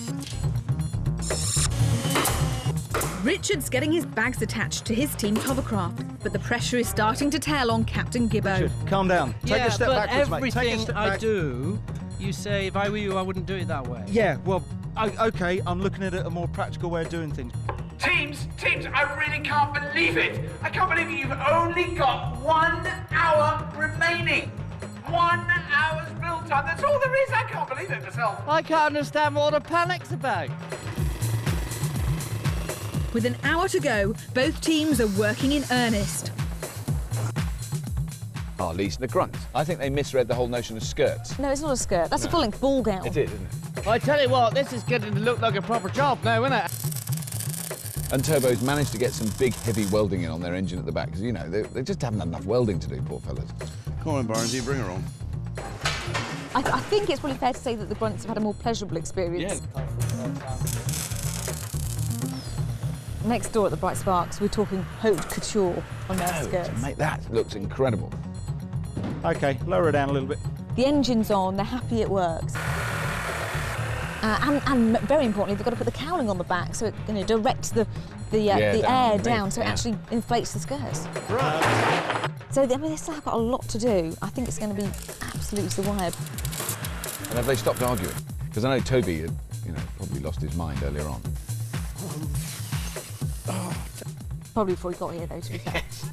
Oh, no. The grunts add the finishing touches to their rear engine. So that's 1, 2, 3. And with the build all bodged up, they can sit back Oh my... and relax. This got to be another HMS proper job, this, hasn't it, really? That puts all the pressure on the Bright Sparks. Richard fashions a steering wheel from an old set of handlebars. Oh, yeah. With moments to go, the Bright Sparks slide their engine cowling into position. Put it central, just put it central. It's all right, don't worry about that. As the final seconds tick away, Toby fits the dividing duct onto the back. There are still rudders to go on, but they simply haven't got the time. Okay, teams, raise your skirts and step away from the build. Your time is up. Yes, teams! Tomorrow we find out if your scrappy skimmers are up to scratch. We'll be testing them on our Scrapheap Challenge hovering obstacle course. Well done, team. Congratulations. Well done. Captain. Woo! Good job. Hey, looks like hovercraft. Sure does. And we aren't really broke a sweat. Well, It was a bit warm. Our teams will start on land and race across the lake in their hovercraft to the finish line on the far shore. There will be 2 runs each. The fastest combined time will win it. We're not exactly asking them to walk on water, but it will be a miracle if both teams finish the course. The teams are using every second of their tinker time. Tutored triumvirate, the Bright Sparks have trimmed the corners off their engine cowling and added rudders to direct their single fan. Tricky trio, the grunts, have copied their opponents with a hastily bodged up rudder system and added extra fan blades for more engine power. Now, Warwick, tinker time today has been extremely busy. From the point of view of the grunts first, They've really paid attention to the skirt. They've nipped it in, pulled it underneath, so hopefully it'll get more air in and under, which is quite essential. I mean, the Bright Sparks machine, leaving the skirts, look very impressive. Superb skirt. Yeah. At the end of the day, really, it's going to be how they drive the 2 machines. If the Bright Sparks, they've got their skirts right, they stand a good chance. Do they? Right.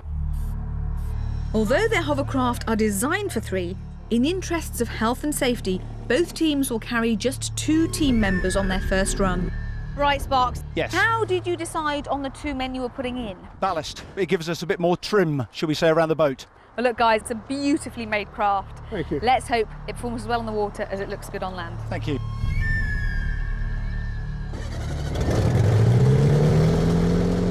Bright Sparks, go on the sound of the horn! Look at get out of the way! Oh dear, get their weight back. Richard!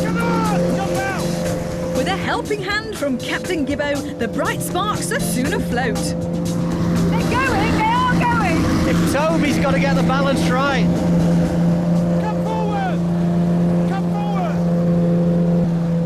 And not more than they've climbed that bowway. With a few adjustments to balance and steering, the bright sparks settle into a rhythm.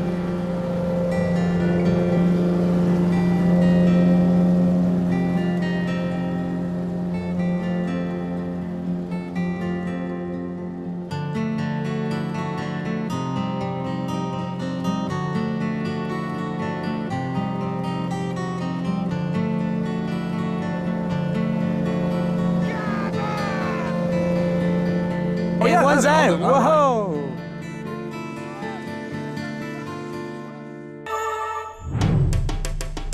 The bright sparks have wafted over the line in 3 minutes and 16 seconds. Like their opponents, the grunts are going to play it safe for their first try. Grunts, the moment of truth. You feeling slightly unnerved by how that one went? Well, we're going to take it a little bit easy. You know, we've got a slightly dodgy motor on the back. Oh, really? And we've tweaked the whatever the expression is off of this one, haven't we? Yeah, we have. Yeah. Oh, Barnes, you haven't let Barnesy tweak your engine. Yeah, we got the governor. He's had to go with the little governor down there. Oh no! We'll be all right. Flat out is the order of the day.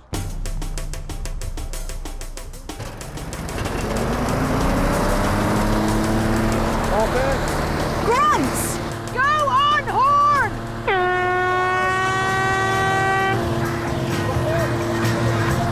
Here they come!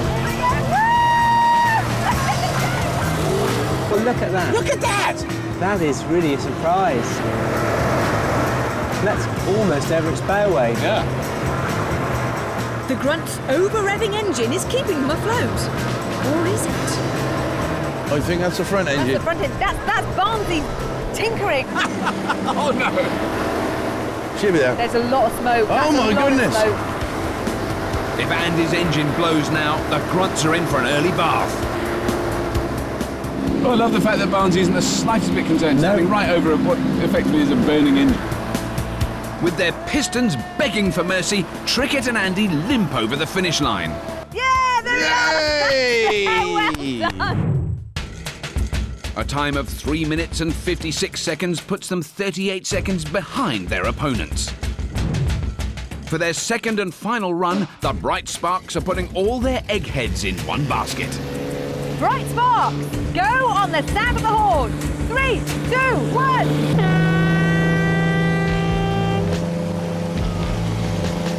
That's a better entrance, though. Oh, they've jumped on! Well done. Hey, you're kidding. That is going better, I swear.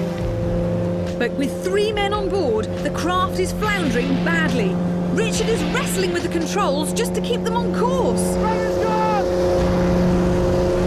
And they've lost their steering now. They're turning round.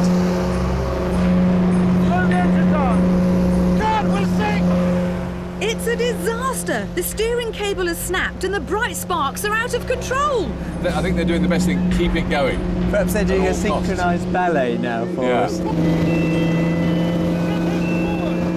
Toby manoeuvres the rudder by hand, while Gibbo tries to counterbalance him.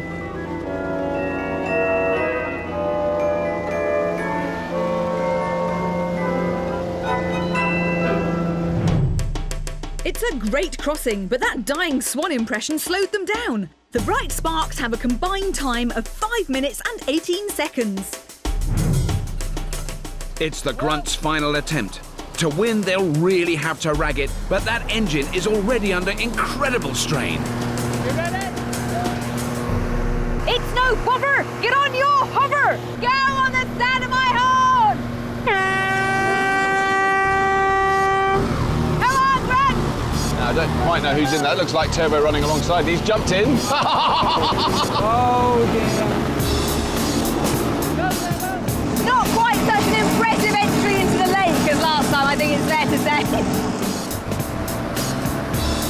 I think the front is too far down. I think they need to go back a little bit.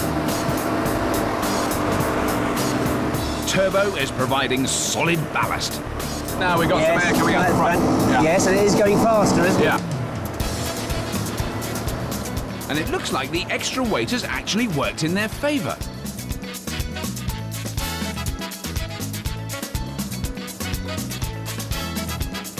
And they're rounding the corner, they're heading towards the finish line.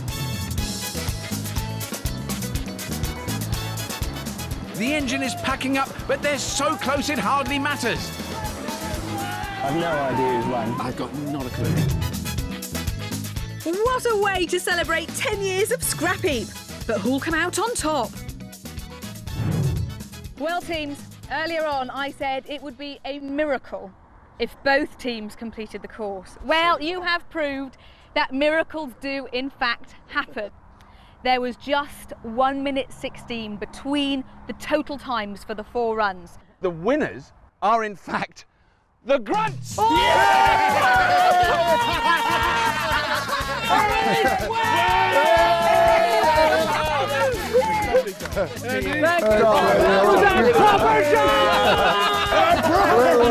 And don't forget to join us next week when we take Scrapheap on tour. We're having a roadshow. We'll see you then. We'll be pitting 16 teams of backyard bodgers against each other in a drag racing duel with a difference. No engines are allowed. The team with the top juice feed dragster will take on the Scrapheap All-Stars.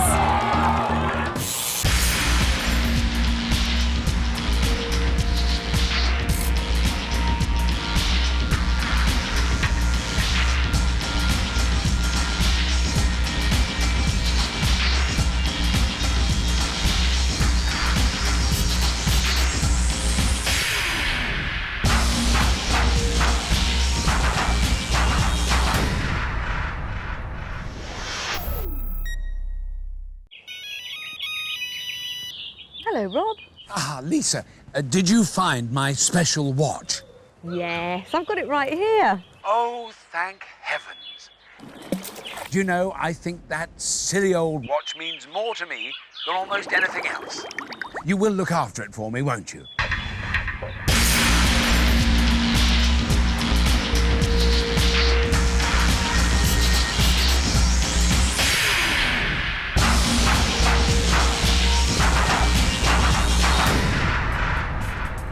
Welcome to Scrapheap Challenge, the show where an ocean of indigestible scrap is transformed into a fabulous feast of delicious innovation. In this week's semi-final, we're plumbing the depths like never before as we challenge our 2 teams to retrieve priceless treasures 20,000 leagues under the sea.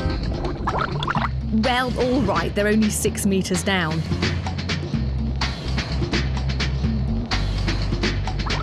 So let's take a deep breath and find out which teams are going to be taking the plunge. Rumbling into battle for their second tour of duty are 3 military vehicle enthusiasts from Berkshire with an appetite for camouflage chaos. Commandeering scrap are veteran Paul and new recruit Czech. Giving the orders is Captain Bob, so get your oil cans ready for a revamped Rusty Regiment. Also back with new blood are a team of radio control model makers who rule the skies of Bristol. Well, the school sports hall anyway. Flying into the scavenge is Krez and his new wingman Russ. With Captain Al in remote control, it's chocks away for the supermodels.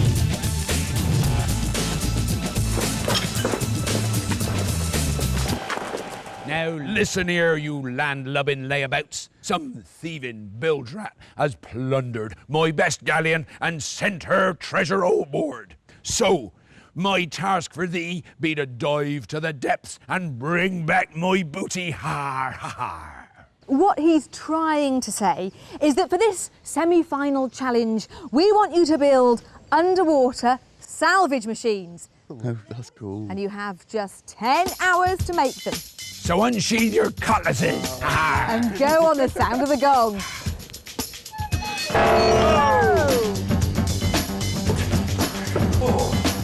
You're joking. Underwater salvage. Could be a tricky one.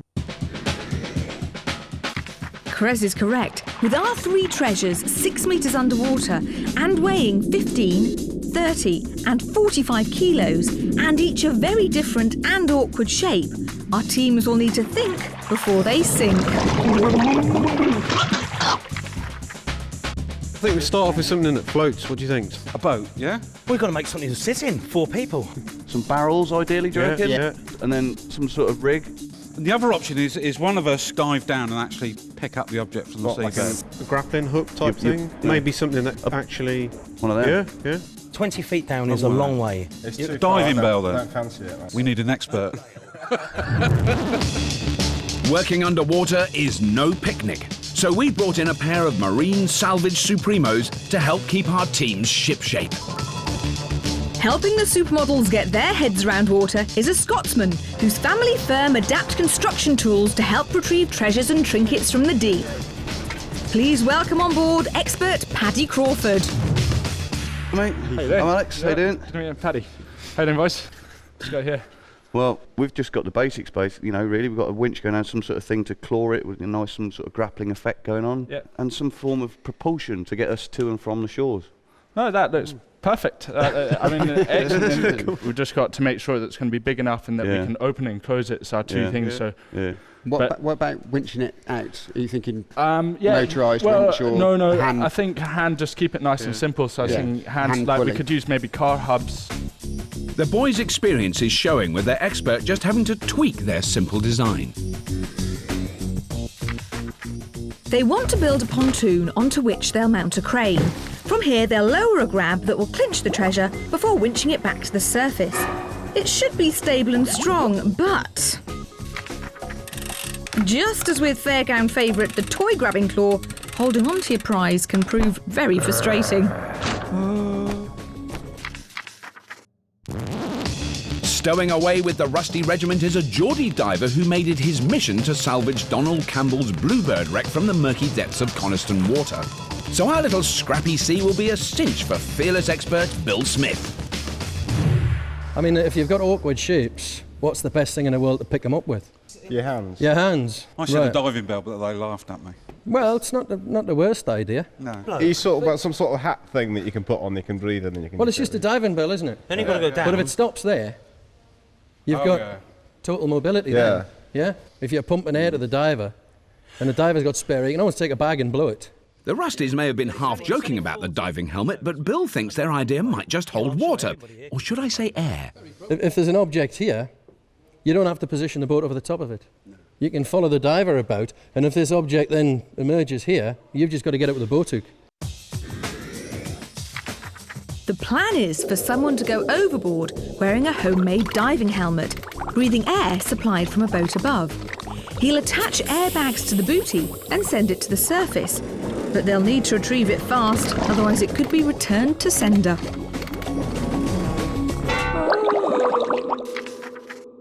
So we need a shopping list. First thing we need is something to move some air. A tin of baked beans and bob.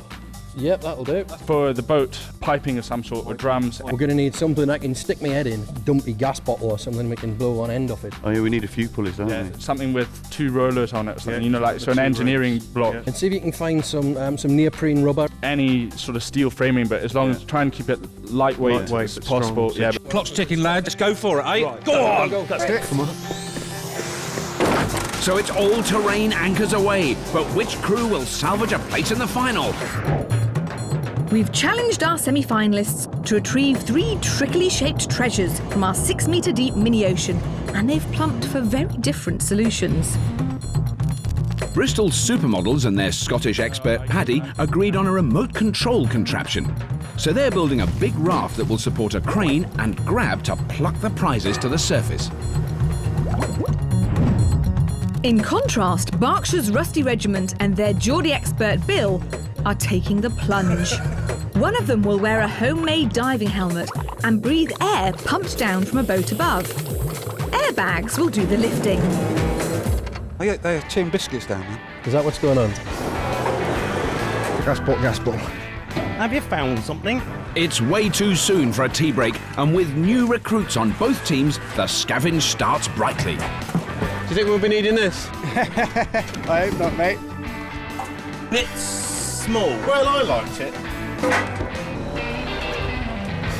Flying on a full charge, it's the model-making Bristol boys who are first to land on target. Pipes. Hey, look Chris, we've got our flotation, mate. I think it needs to be absolutely perfect. Yeah, Chris, go. Go on, Chris. Yeah, we found some big pipe about probably 15-inch diameter, 3 big sections. Bring it in anyway, we'll have a look at it. These may look like simple water drainage pipes, but these boys have a reputation for creative recycling. What would this for building it in? When they first came to the heap, we asked the supermodels to make a motorbike. Could be good for something. Without using any parts from a motorbike. Built around a tiny electric engine and a car subframe, the result was something to be admired. It's quite aesthetically pleasing too, isn't it? At the track, some sharp handling and last corner drama meant success for the supermodels. On returning to build a jet fuel firefighting rig, they had horrible luck. We got her? Yeah. Scavenger John lost his footing. You're right, John. His broken wrist meant the end of his scrap heap road. What happens now then? Carry on without him? Go for it! The boys were shaken but stirred themselves to build a brilliant foam blaster that spurted them into this semi-final. Supermodels. Hey. Welcome back to the heap, or Thank you. in Russ's case, welcome to the heap. Thanks. Yeah. Thanks for jumping in after poor old John broke his wrist. Is he all right? Yeah, he's all right actually. He's fine. He's just a bit disheartened, but But he's not here. But yeah, that's it. Yeah. So, okay, so you're going to have the floating platform, crane on the top, and is the crane going to go over the edge or down through the middle?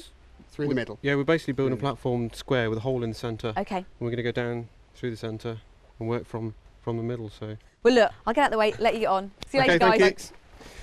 Mate, you float a few tons with this stuff. These pipes might float Russ's boat, You're sinking, Paddy. but expert Paddy's having doubts. So is that all the pipe there is? That's all there is. It might. I mean, both of those will probably go under the water with our weight on it. While the supermodels worry about getting wet feet, The Rusty Regiment can't wait to dive in. I've got the wetsuit we need. That's neoprene. It's all the neoprene we need, boys. The expert wants to know, is it the right size for him? He's going to have to lay off the pies if he wants to get in this thing, mate. You have to last the pies. No, he's ate all the pies. Bob, I found a cement mixer for the breathing helmet. It looks big enough. Fundamental problem with that.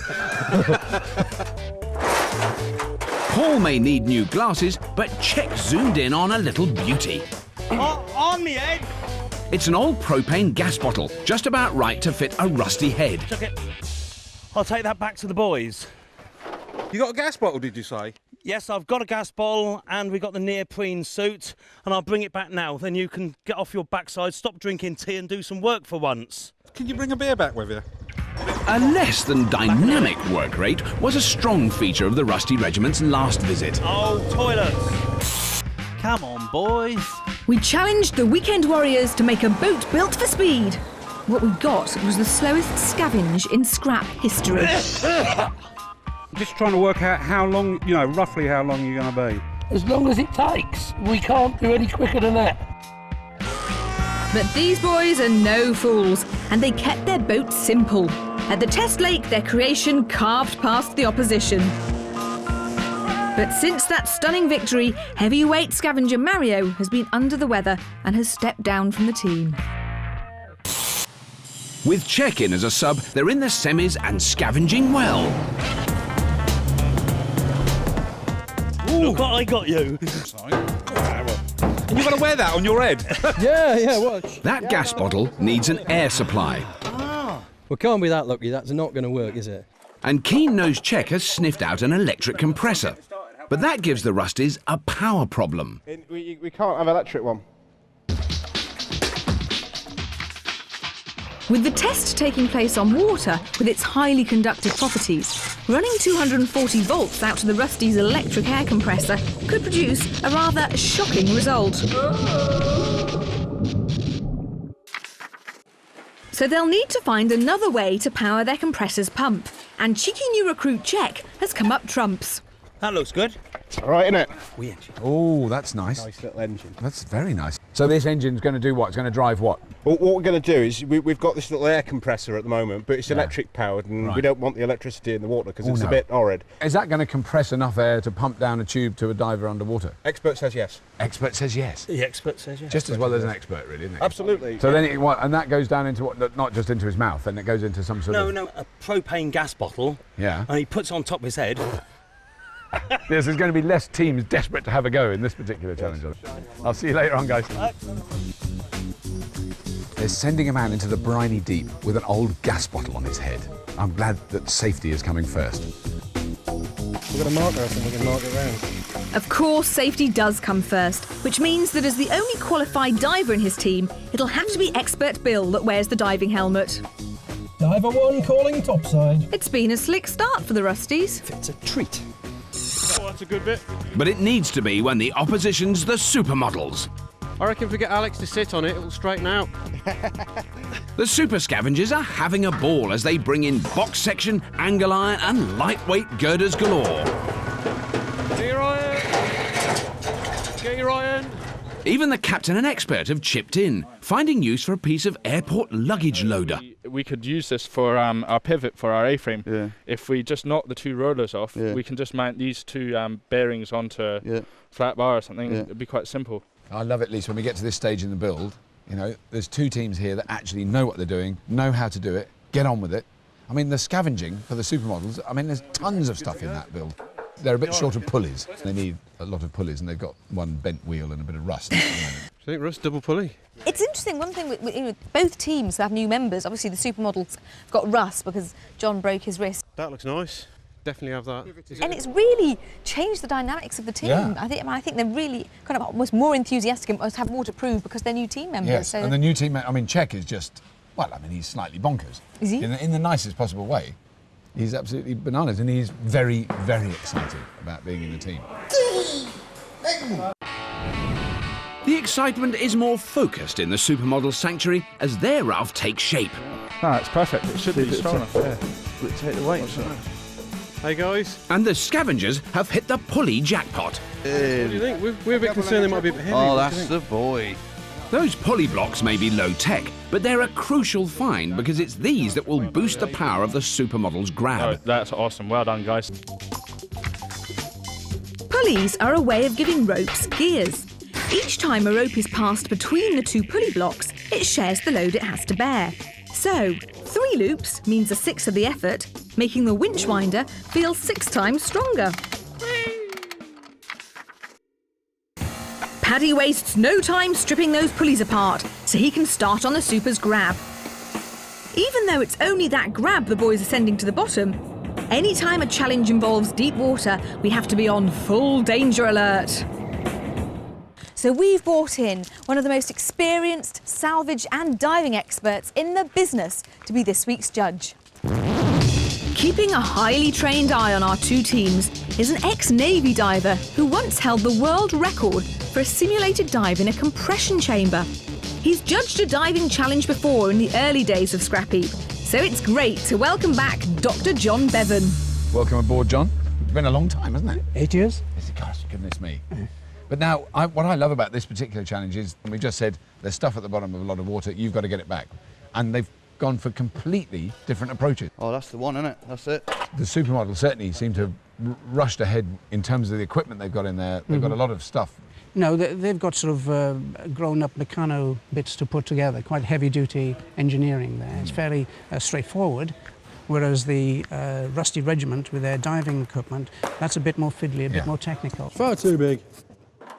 Now, with the airbags that the Rusty Regiment are going to use, I'm not quite sure I understand that. It literally works like a balloon, does it? Is that how the idea? Exactly. Hello, Bob. I've just struck gold with the old tarp, mate. I think we've got everything we need and more for our airbags, mate. It's those airbags that will do all the hard lifting work for the Rusties. To lift an object with a submerged weight of 1 ton, an airbag needs to be filled with enough air to displace just over 1 ton of water. As it then slowly ascends, the water pressure around the bag decreases, allowing the air bubble to expand, providing even more buoyancy, accelerating the process. You can have bags of any size. You can have 1 ton up to 20 ton. Wow, that's extraordinary. But a cubic metre of water weighs a ton. Exactly. That's the beauty of the metric system. Yes. It's so easy to convert from volumes to weights, to measures, to lengths, etc. There you go. This is one of them. Is that the sort of size you got in mind? Yeah, that'll get it shifted. If you had to use one of these machines to salvage something important, who would you go with? At this stage, my money is on the supermodels. Right. They can get in there, get the grab down, bring everything up straight to the surface and get it back theoretically more quickly. Yeah. If they have any problems manoeuvring, then they'll be at a disadvantage because the diver doesn't need to be precisely located. You can just drop him in and he'll wander around and do the job. Yeah. But he's got more work to do. He's got lifting bags to attach. He's got to inflate the lifting bags. The lifting bags have got to be brought to the surface. The treasure's got to be transferred to the boat. So there's a lot more jobs involved in their bringing it to the surface. Yeah, it's a boat. I'm not a boatologist, but I reckon it's a boat. The judge might not rate the regiment's chances, but he doesn't know the Berkshire battlers have found a little river runabout, which will hopefully float the rusty crew and kit. Although, judging by those holes in its hull, it was scrapped for a very good reason. I'll grind that up and stick a patch on there. No. We get all the guts out of the electrics, and then what I see you do. Bob and Paul are tackling the tricky business of how to couple the little petrol motor to the compressor. Take him off to start with. Let's have a look what we got. Then we'll offer that onto there. They've decided a mini drive shaft is the best way to join the two components. If we go direct drive... That's what I'm... Yeah, but if we go direct drive, we've got to have it absolutely smack on. Scavenger Paul knows just what to do. He's realised a car's steering column has just the right size flexible coupling for their mini drive shaft.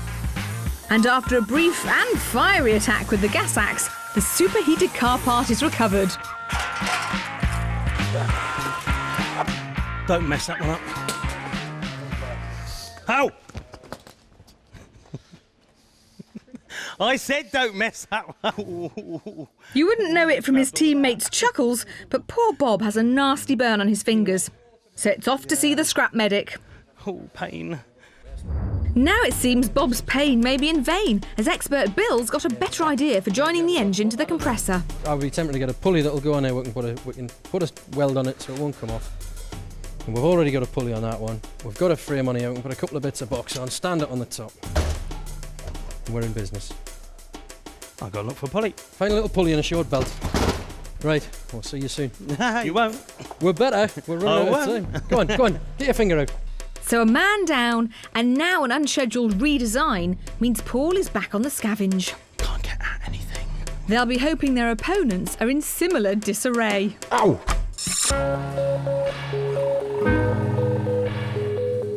See that end pocket that's made for it? Straight in, nice. Looking good. Perfect, I think. Dream on, Rusties. The supermodels are in total scrap control. Leave a space in between and weld a 5-6 mil steel plate top and bottom. Good plan. And now heavy plywood's been plundered to cap the pipe ends and keep those big tubes watertight. What you got, boys? Right, guys. Bit of plywood for the ends. Bit of ply. Oh, nice.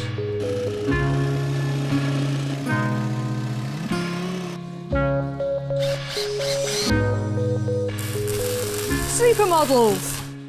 This is starting to look like it's taking shape rather nicely.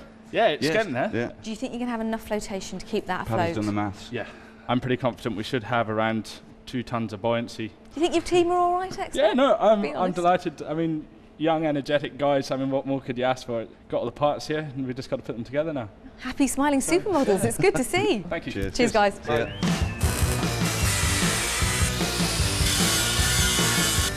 Next job for the boys is making support frames that will clamp together 4 lengths of pipe. When that's welded up, that's going to be sweet as here. As usual, the model maker's keen eye for detail pays off. Looking good. That's perfect. That's absolutely perfect. It's been a great morning for the Bristol boys.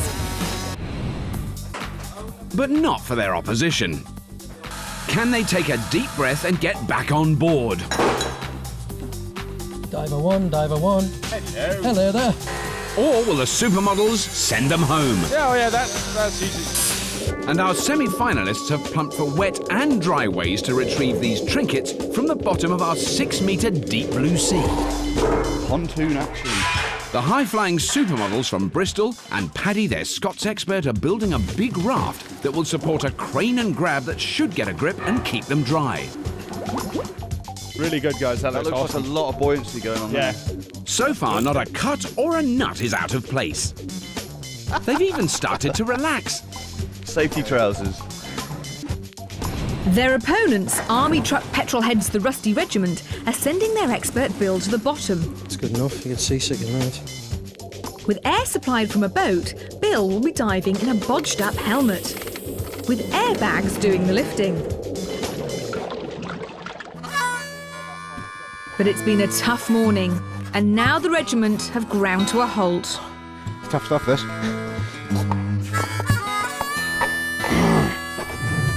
Captain Bob was laid low after burning his hand.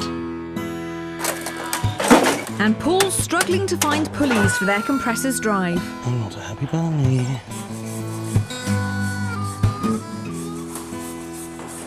Now Bob's back and bandaged, but he's frustrated and frowning.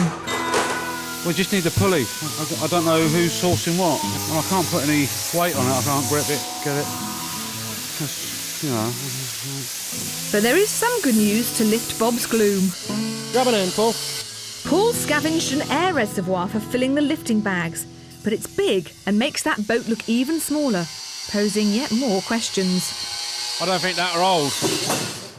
Now, John, one of the mysteries for me of the Rusty Regiment is I can understand how the diver goes down and how he fills the bag up with air and how the treasure comes up to the surface, but how do they get the treasure from the sort of floating airbag into the boat? It's a potential problem because it's a relatively small boat. They're going to be lifting a very heavy item over the side, so if they're not careful, they're going to capsize the boat and land on top of the diver.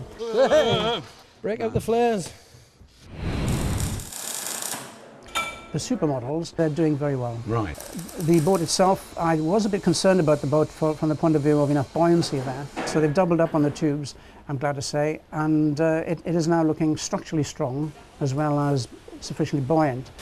Like a glove, mate. Now, I mean, it seems to me that although the technical difficulty of the grab is obviously their big challenge, it's fairly basic mechanics, isn't it? It's not that complicated. Well, it's a very clever design of grab because the trick with the grab is that the heavier it is, the tighter the grab holds it. So what we're needing is a wee eye actually to go down on this end for the rope to be fed through to go onto this first roller. I've got so it's going to go through there, round that roller, round this It's just that rope running through the pulley blocks, along with gravity, that makes Paddy's ingenious grab the biceps of this beefy build.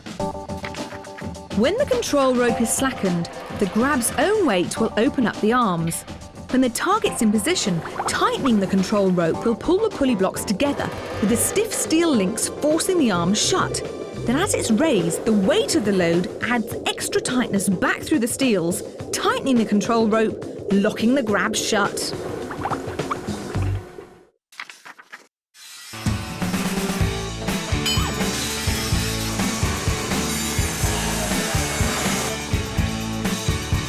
It's the supermodels who now have a real grip, as that grab starts to look the part. The crucial crane pivot and its bearings are being fixed into position. With winch wheels being made from a pair of mini wheel rims, the build really is storming along.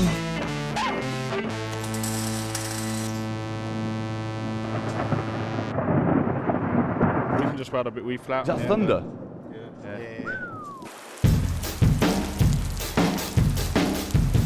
The rain brings welcome relief for Geordie Bill. But not for his team. Paul's finally found some pulleys on an old road sweeper that are ideal for their drive connection, but they're stubbornly staying put. Got a hell of a hold, that. With a place in the finals slipping away, it's now or never for Captain Bob. Okay, we've got the scavenging good, so but we seem to be disjointed at the moment. We've got everything we need. We just need to sort of finish it all. Yeah, exactly. Yeah. Apart from finishing it all, we don't have any problems at all. Yeah. No. Well, I'm sticking with the hat. I've got the hat most of the way there because that's the one thing I understand. Righty-ho. So. Does everybody know what they need to do to get this finished? Yes, Because, I do. Yep. So let's do it. Let's do it. Let's do it. Crack on.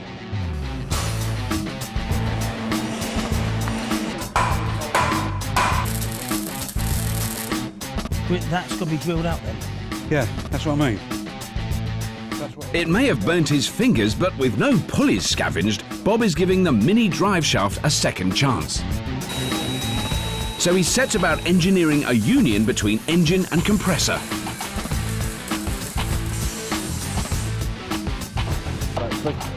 To be fair, mate, it's not too bad. I'll never get my hat on with this, unfortunately. Bill hasn't turned hat maker. He's making a collar for his diving helmet out of wetsuit neoprene.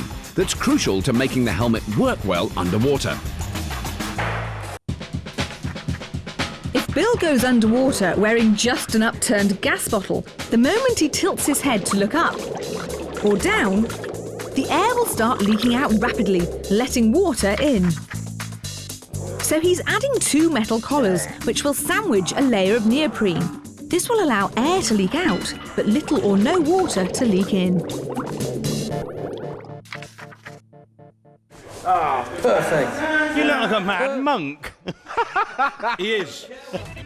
A rusty regiment, your attention please. You have 3 hours remaining. Oh, I can cope with that. I thought you were going to say you got 20 minutes. Supermodels, you have 3 hours remaining. 3 hours build time remaining today, thank you. 3 hours. So both teams are now marching in step, but with more than 2/3 of the day gone, they'll need to stay disciplined. Honestly, trust me. Not pretty, but that'll do.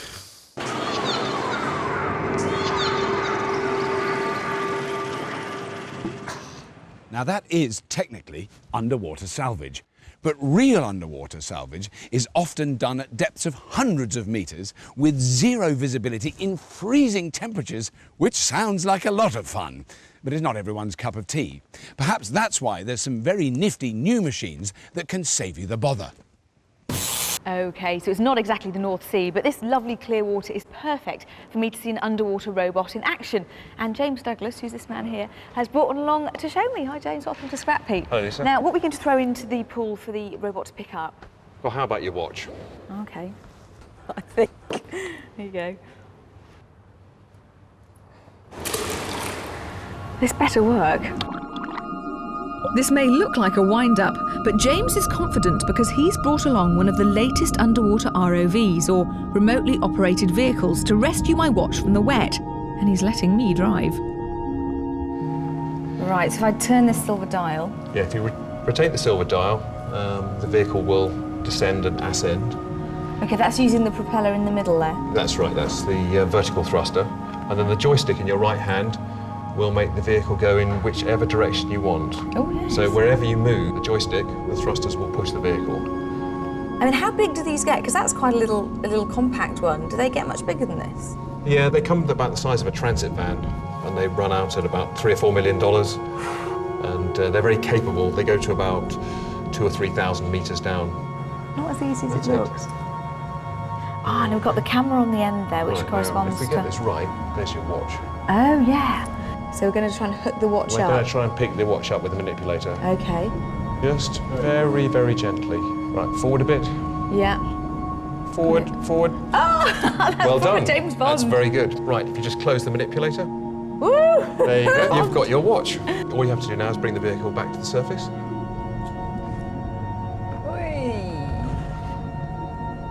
There you go. Ah, so it's going to come to the edge. There's your watch. There it is. Look at that. That's amazing. There you are, Lisa.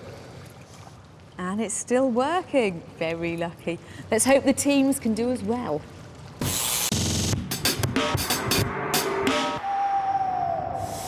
Until now, the supermodels have done very well, but using a gas axe to cut through perspex? Still not, haven't it? No, don't bother. They want to make a glass-bottomed bucket to see their grab in action underwater more clearly. And for once, Krez is in charge. I've got a cracking idea, actually. If I put that over and screw right through with silicone in between, that'll clamp it. Yeah. What do you reckon?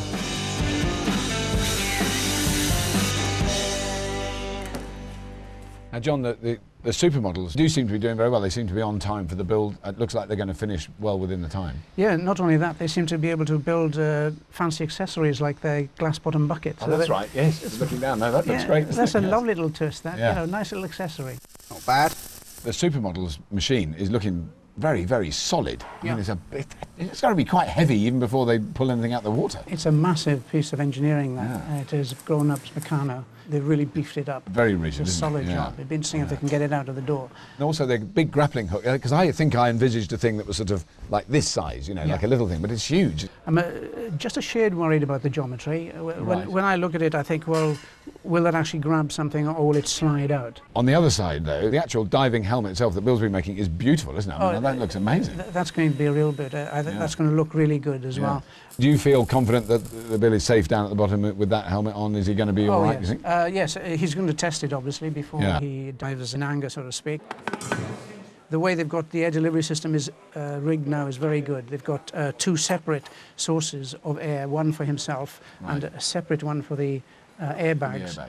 Right, the lift tank's plumbed in. So they should be able to inflate the airbags quite fast, then once they've got it ready, it will blow up fairly quickly. Yeah, yeah.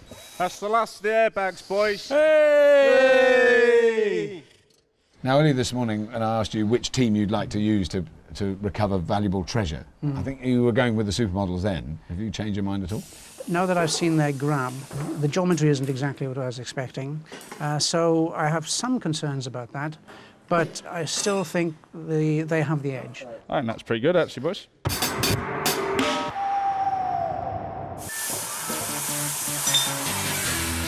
You sorted your regulator out then, Bill? You sorted your... it's a man from Mars. Teams, your attention please. The night is drawing in and you have 1 hour. Build time remaining, 60 minutes remaining today. Thank you, teams. As hours turn to minutes, Rusty Paul has finished some, shall we say, rustic paddles. It won't make no prizes. Oh, that's all good. Naturally, the Supermodels version is super slick, but then they barely put a foot wrong all day. Wow, Supermodels. This is looking like a supermodel.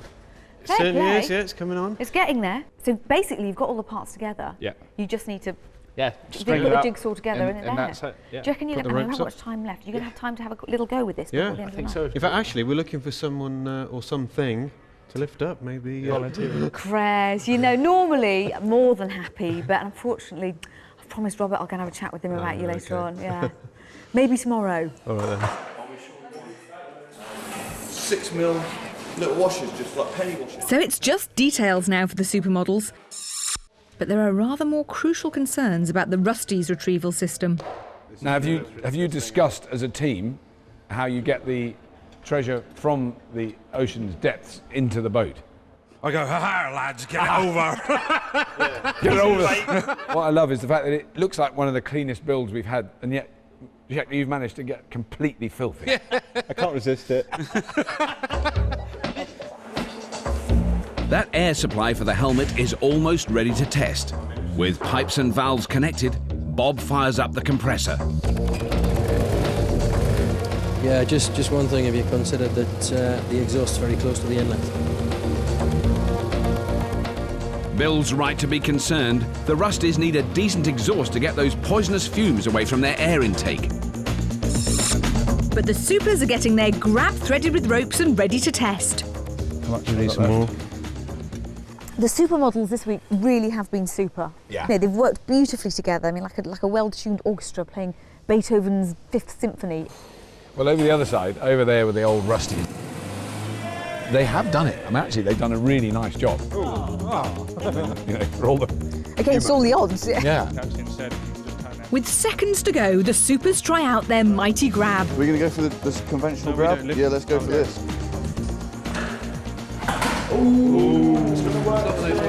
It needs to be heavier. With the grab struggling to hold a simple cylinder, suddenly the Supers badly need some tinker time. So tomorrow, we need to put some stiffening bars to stop the wiggle on this. Next door, the fumes are safely funneled upwards. I can hear that now. And the gauges are finally showing pressure. Now Bill can plug in his helmet's air supply. We've got air in the hats. Oh, we've got air in the hats. What a turnaround. The Rusties have risen from the wreckage. Yes. Yeah, oh, shall I do it? Do that, sorry, what a good idea. Ow! OK, teams, your mission for today is over. But be ready for tomorrow, when we'll find out which team will sink like a stone and which team will cruise to victory. Well done, teams. We can sort that out in tinkering time. The task is to retrieve our 3 pieces of maritime treasure lying 6 metres, that's nearly 20 feet, below the surface. The clock starts when they disembark over there and will only stop when they dock over there with all 3 artefacts on board. Of course, Tinker Time is frantic as the Rusty Regiment cover their dive helmet with scrap lead to give it neutral buoyancy, and the supermodels give their grab extra bite. Yes, the supermodels and Paddy the Grab realise that the geometry isn't quite right. It's a very two-dimensional grab, and now they're increasing the base of it by putting on horizontal bars. Right. So it can pick up a bigger variety of shapes now. Right.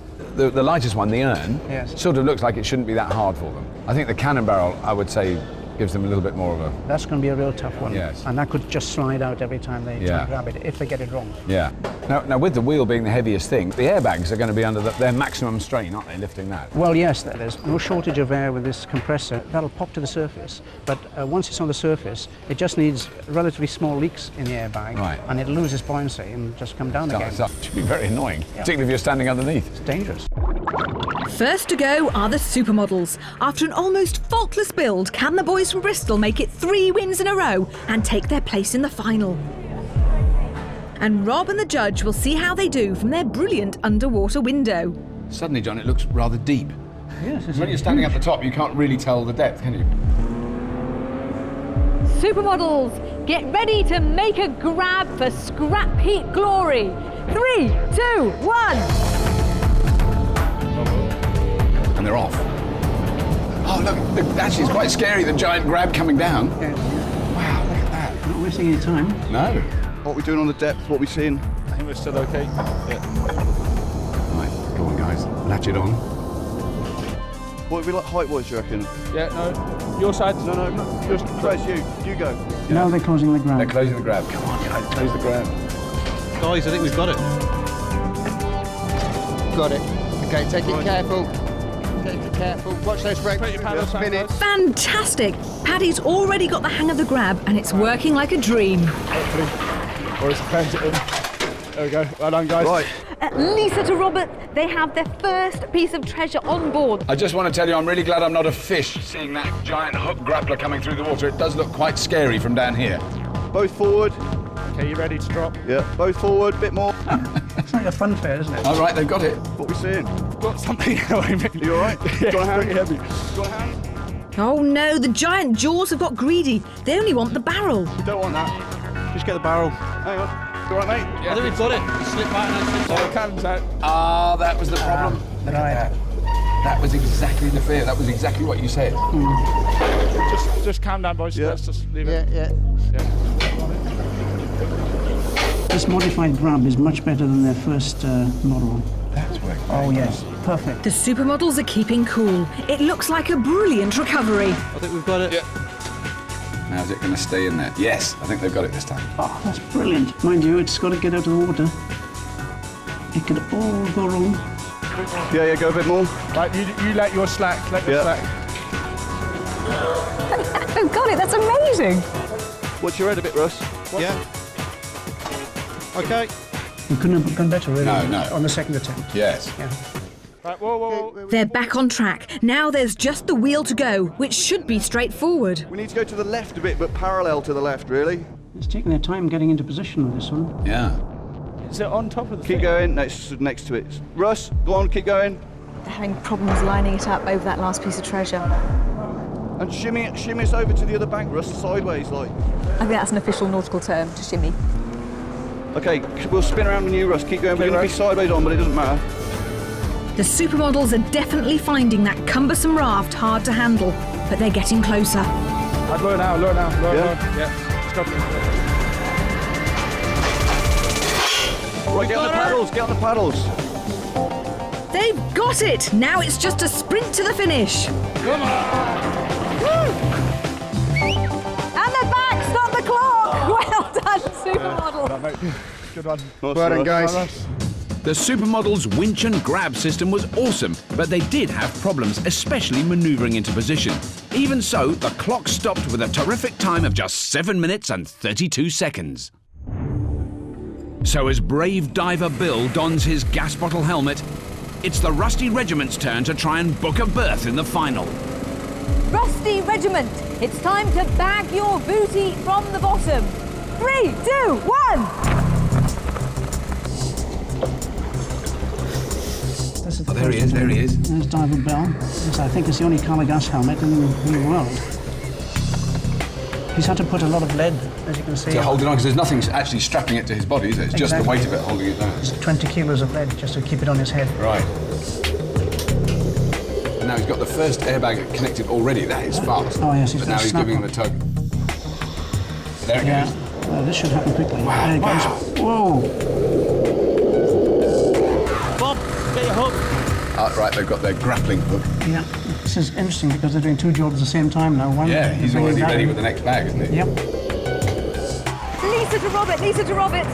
The Rusty Regiment have got their first piece of treasure. We saw that the boat didn't seem to tip too much when they pulled it in. They're doing a very professional job so far. Bill's already at the cannon and asking for the air to be turned on. Right now, the Rusties are easily beating the supermodel's time. The cannon We've already got the cannon coming up now. He's working so fast. There's the cannon. Get the hook on it. Yeah. In no time at all, Bill's onto the wheel and it's on its way up. So this is the big one. Yeah, up it goes. No trouble. Wow. The wheel's ready to be salvaged, but the Rusties are still struggling with a heavy cannon. Bill's done such a good job, they can't keep up. Come on, boys. Right, well, that can't stay there forever. If they've got any leaks at all, that's just going to come back down again. Come on, it's sinking. Disaster. Just as the judge predicted, the wheel's sinking and Bill's already surfaced. Is it gone? It's gone, mate, I think. No, I don't believe it. Bill's putting the helmet back on and he's going back down to get the treasure again. This is always going to be the problem. If there's any leak in the bag, if you don't get it out straight away, it'll just lose its buoyancy and lost it. The Rusties had all but finished. Now Bill has to struggle to refloat the wheel. He looks fine. He looks very happy. He's doing a sort of nice, delicate ballet step as he moves around. I love it. Bill's almost there, but could a leaky airbag have sunk the Rusties' challenge? He's got it. He's got back up. It's coming up again. Oh, yeah, we can see it. It's up. Come on, Rusty Regiment, you can do it. Right. Come on, paddle. Come on, Rusty Regiment. Stop the clock. Well done, guys. Well done. I think I just had triplets. What a fantastic effort by the Rusties, but Diver Bill's sheer speed ended up costing them time with that second dive, so both teams had successes and failures. But who is it that salvaged their way to a place in the series showdown? And the team that will go through to the Scrapheap Challenge final for 2007 are the Rusty Regiment!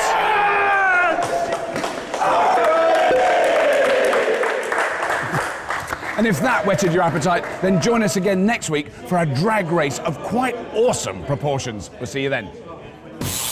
Our Rusty Regiment take on other semi-final victors, the Dark Riders, when they move a mountain of metal in a jumbo-sized challenge.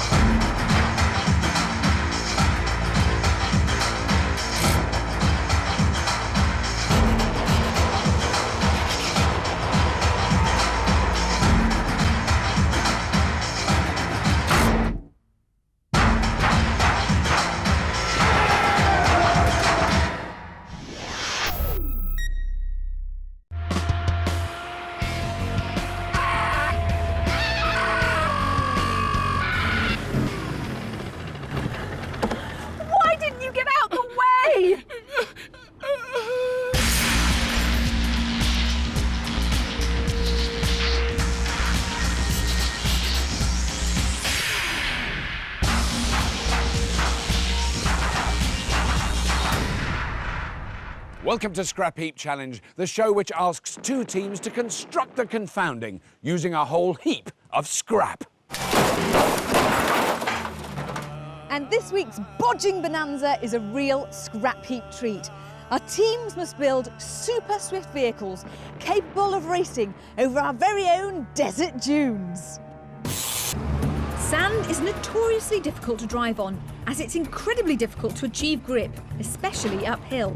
This particulate surface has been keeping rally enthusiasts entertained for years, the most famous and inhospitable being the Dakar Rally, where highly modified machines are given the toughest of tests against the ultimate in savage sandy terrain.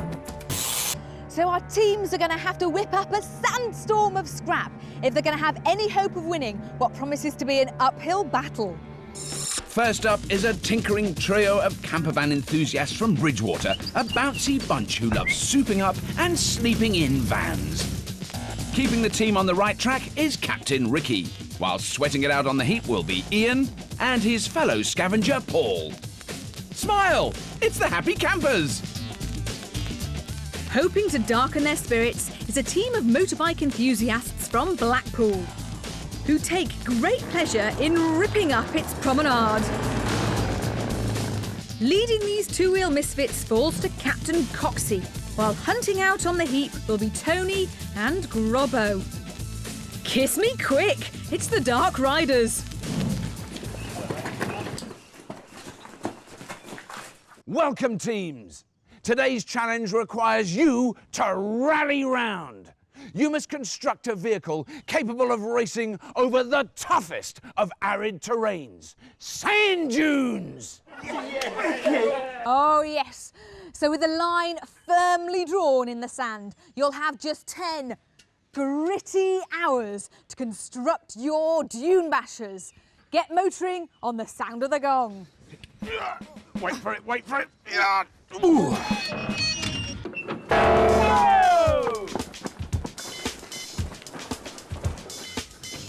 What do you think about that then? Come on, sand buggy. This is awesome, yeah. It's got to be the big best engines. one. Best one. Two-wheel drive, four-wheel drive. Two-wheel drive. Two-wheel drive. Big wheels at the back, small wheels at the front for manoeuvrability. Yeah. Balloon tyre. Anything else? The big engine. You don't want a lot of weight on these, do you? No. We've got the engine and the power at the back. It's going to be keeping the front up. All we've got to do is build it now, sorted. 10 hours, easy. Our teams are brimming with enthusiasm and ideas, but as sand is notoriously tough to drive on, we've enlisted two experts. To avoid the happy campers getting depressed, we've brought in an off-road specialist who only recently returned from navigating the Moroccan desert. He's also a man with a scrap heap pedigree, expertly guiding the powerlifters to victory in underwater cars. A design engineer of all things 4x4, he just loves digging his way out of holes. He's Matt Cookie Cook. Morning, chaps. Right, what's your ideas then, boys? Sand rail. I'm thinking a little bit different. I think we need to go for power. Big engine. Yeah. 8 cylinders. That would be perfect. Depends whatever you can find. We're looking at some sort of chassis, and obviously four-wheel drive. That's going to be our important part. Yeah. Obviously. Expert Cookie has convinced his team heavy and powerful is the way to go. The happy campers plan to find a huge V8 engine, drop it onto a four-wheel drive chassis, and using two prop shafts, connect the rear and front axles. It'll be a monstrous machine with plenty of grunt, but will the weight prove too much to shift on sand?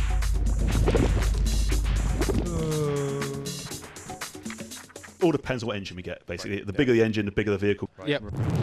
Helping the Dark Riders is a scrap heap rookie, but what he lacks in heap experience, he certainly makes up in stature and rally know-how. A professional desert racer who has competed in the Dakar Rally a staggering 4 times, this man revels in crossing the toughest of arid terrains. He's Mike B.D. Jones. Hi guys, my name's Beely. What are your ideas? Well, what we're thinking was big wheels on the back for the drive, stop it sinking. Yep. Skinny wheels on the front, get a bit of steer. Big bike engine. Putting the engine somewhere near the back axle, keep the weight on the power. Yep. Yeah. Spot on. Yeah. It seems the Dark Riders have hit the nail on the head. The Dark Riders aim to get 2 car axles, construct a chassis, and connect a lightweight motorbike engine to the back. But will such a lightweight, 2-wheel drive design provide enough grunt and grip to skim them across sand?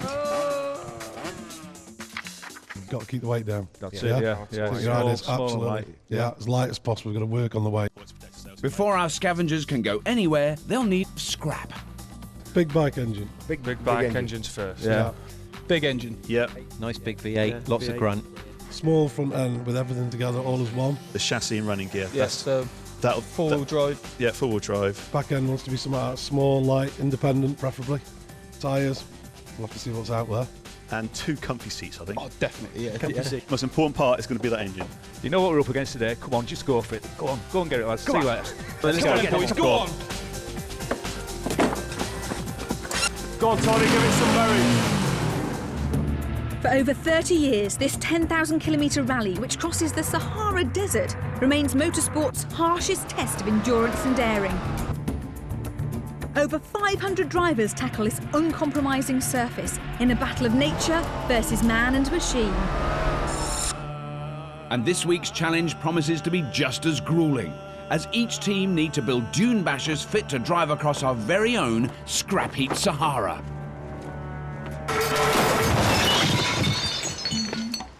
The Happy Campers and their expert Cookie have opted to go heavy but powerful, wanting a huge V8 engine to drop onto a 4-wheel drive chassis.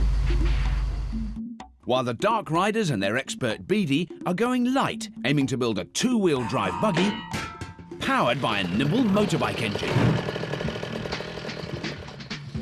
With less than 10 hours to build these sand-skimming dune bashers, each team is on the heap in search of vital scrap. Struggle for some straight lengths, aren't we? Yeah. It's those Happy Campers from Bridgewater who draw first blood. They're quite big, aren't they? You reckon? Hello, Ricky. We might have found our 4x4 chassis. 4x4 chassis, yeah. What is it, mate?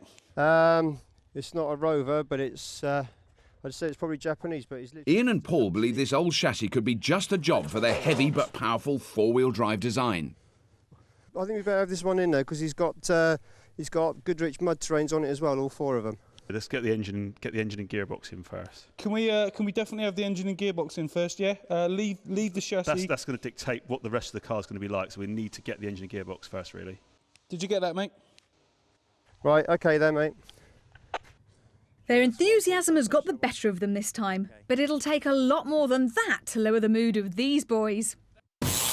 The Happy Campers are a team of camper van enthusiasts from Bridgewater, and life's all about one thing. We have lots and lots of fun. We try and have as much fun as we can. We always have fun, whatever we do. We don't sort of take anything too seriously. Oh, yeah. I mean, no matter what the weather, we always have a good time. The life and soul of this party is Captain Ricky. Ricky's very good fun. He's a very good person to be around. He's a 32-year-old with a 5-year-old brain. Then there's ace engineer Scavenger Ian, but don't ask him to buy the drinks. He's sort of kind of guy that squeaks when he walks. He's very tight, gets his beer from France at about 23p a bottle. And to polish things off, we have Scavenger Paul. Bordering obsessive compulsive with his cleanliness of his tyres on his camper van and in general, really. But this obsession has had horrific consequences. He got up there up on polishing the roof of his van, and he was teetering on a dining room chair of all things, and he fell over and he broke his hip. And he was there for 20 minutes before somebody found him. OK, but how do they rate their chances on the heap? We've got the ability to build a good machine, and I hope it's good enough on the day. We are serious, we are going to win it. We're the Happy Campers and we're scrappy, happy chappies.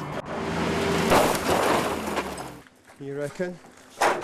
So as the Happy Campers try to make up for their false start... On the other side of the heap, the Dark Riders scavengers have found something very close to their hearts. I have, Tony. I've found an FZ750. Late 80s sports bike sort of thing. It should go like stink. Yeah, does it look like it runs? Does it look like it's going to take much work to get it going? Well within your capabilities. Bring it on back, mate. Bring it back. We'll be ready for you. Ready? 6 feet. Dark Riders, good morning. Good morning. Morning. This is a rather fine-looking bike. It's a very nice bike. It's better than the one I've got at home. Is it? So what bit of this are you going to use? Mainly this bit. Might be able to use a bit of the gearing on the back and the chain. Depends what axles we find and other bits and bobs, but it's all throttled up and everything. So talk me through your design. What are you going for? We're going to go for fast revving engine, big tyres, two-wheel drive, like a beach buggy, basically. Let's not try and reinvent the wheel. You're going for a beach buggy. We're going to make something reliable, fast, and hopefully it'll work. And it's quite a nice looking bike. Is it a runner? Don't know. We've got the switch there.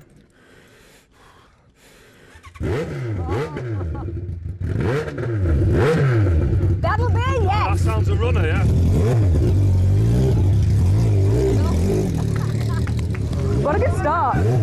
It certainly is, and Grobbo is keen to let everyone know about it. Oh no! That's a bob-on. Look at the smoke. Yeah, it works.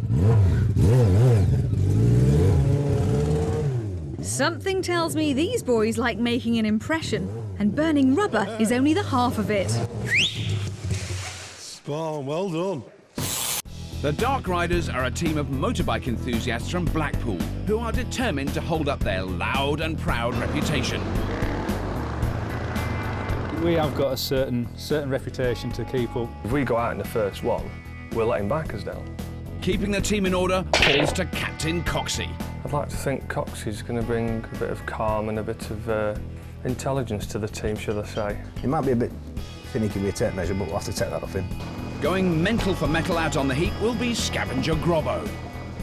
Grobbo's mad as a bag of spanners. Once we've got him out the scrap heap, we'll be all right. It will be like I've gone to heaven. I just love metal. And the team's bit of rough is Scavenger Tony. He likes to use a hammer quite a lot and likes to weld.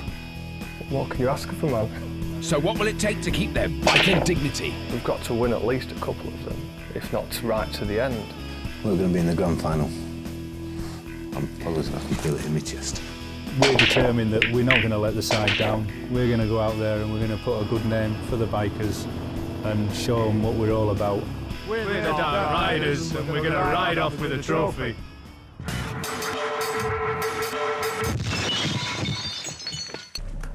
Back on the heap and searching for parts to a strict order is proving tough for the happy campers. Ian, Paul, how are we doing, boys? We haven't actually found an engine yet, but we're still looking. Right, well, officer, I can't stress, we really do need that engine and gearbox back here as soon as possible, yeah? Time is of the essence, my boys. OK. Captain Ricky and Expert Cookie can do nothing more than wait.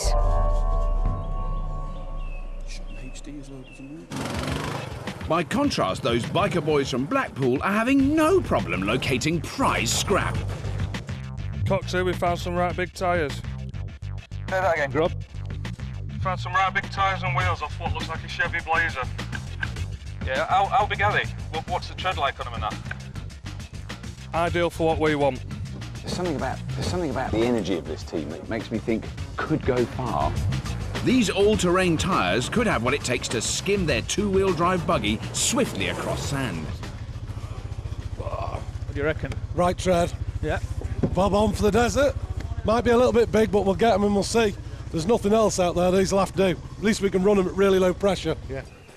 Having had the hurry up from Captain Ricky to find an engine, could the happy campers scavengers have stumbled across a possible trump card? What about this one, mate? What have you found then? Oh. What do you reckon? She's looking like a good one. See if it's in there. Let's get that bonnet open. Hello, buddies. We've just found a rather large yank, which looks like it might have the engine in it. Yeah. Oh boy, this is It's all fat. in here. He's fat, man. We're It's all talking in here. small block Chevy here. That'll do, yeah? Sounds good to me. Yeah, the expert's saying that's good, so bring it on in, boys, bring it on in. Yeah. The engine is ideal for their big beefy four-wheel drive dune basher. She's a beauty, boy, she's a beauty. That's what we like to hear, mate. You brought a smile to our expert's face. But on closer inspection, their jubilation could be premature. Right, you ready? Yeah, give it a go. No joy? No joy. Just have to drag it in. While the happy campers think about yanking 2 tons of American muscle off the heap. Right then, I really want to get this back. Over in the Dark Riders build area, Expert Beady and Captain Coxey are shedding pounds off their motorbike engine.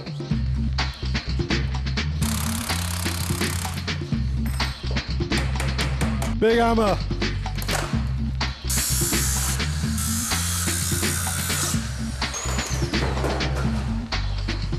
While on the heap, there's nothing holding back scavenger Grobbo.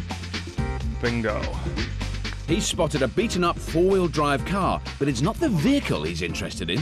Found a Subaru. I can see the back axle from here, it's upside down. Do you want the entire car dragging in? If it's easier to bring the whole car back here, bring it all back here, if not just the back axle. Finding prize scrap such as this could save the Dark Riders hours. The axle is powered by a shaft connected directly into a diff, which in turn drives the two wheels. By replacing the shaft with a cog, they can use a chain to connect the motorbike engine with the axle. But will just a chain be strong enough to power two burly blokes? That man yet? Whoa! Oh, yes. Hey, excellent. Do you want Is it it in wrong? here? I'll do as that, won't it? Let's get these Spot checked. on. Right, back end, spot on. That's brilliant, isn't it? That? Yeah, That's what we're looking for. What we're after that. Back Front end, there's too much. If you look at it, it's too, you know, the way the subframe and everything mounts. Bit We're going to too be at heavy. that. You're going to be at that 10 hours getting that out and getting to use it. So don't think we can use that. You need to get out, get some much simpler. Alfa Romeo front end, something like that. Okay, off you go. Do it. So as the Dark Riders head back out in search of their final component, back in the Happy Campers build area, Expert Cookie and Captain Ricky still have nothing to do and are trying to keep their energy up. Scavengers Ian and Paul have had a frustrating morning, and it's not getting any easier. Hiya, Ricky, back there. Hello, buddy. I think it's probably best if we actually bring the chassis in first and get that in the build area, because this Chevy is rather large. It might be worth cutting him out outside. Definitely silence. Interesting. With the sands of time falling, Expert Cookie decides any scrap is better than no scrap. Whichever comes first doesn't matter. Mate, it doesn't matter which order, just get him in here. Right, okay then, buddy, we'll do. Right, let's get that chassis in there.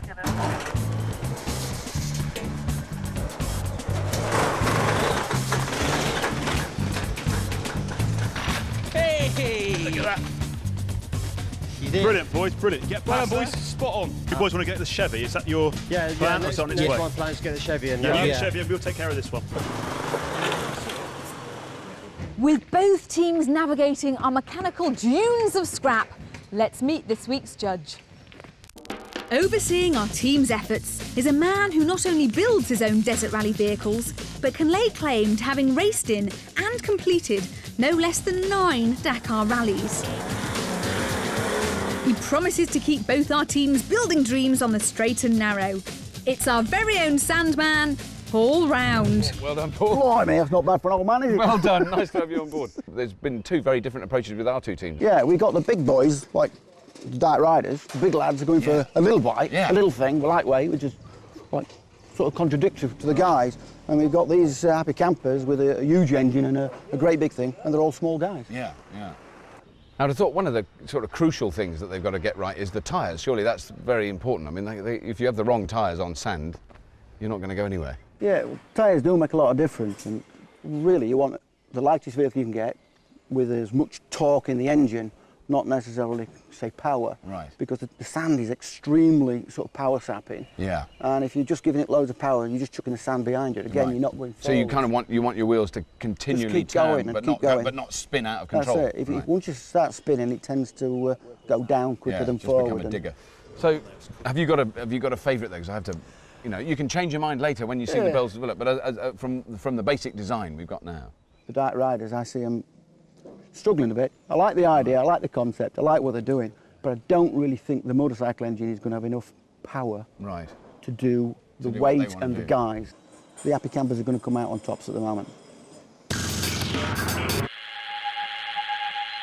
So the Happy Campers design has won over our judge, and with the pickup truck making its way back to the build area, the boys from Bridgewater can finally get cracking. Yes. Is it be good for you? Yes. I think that's perfect.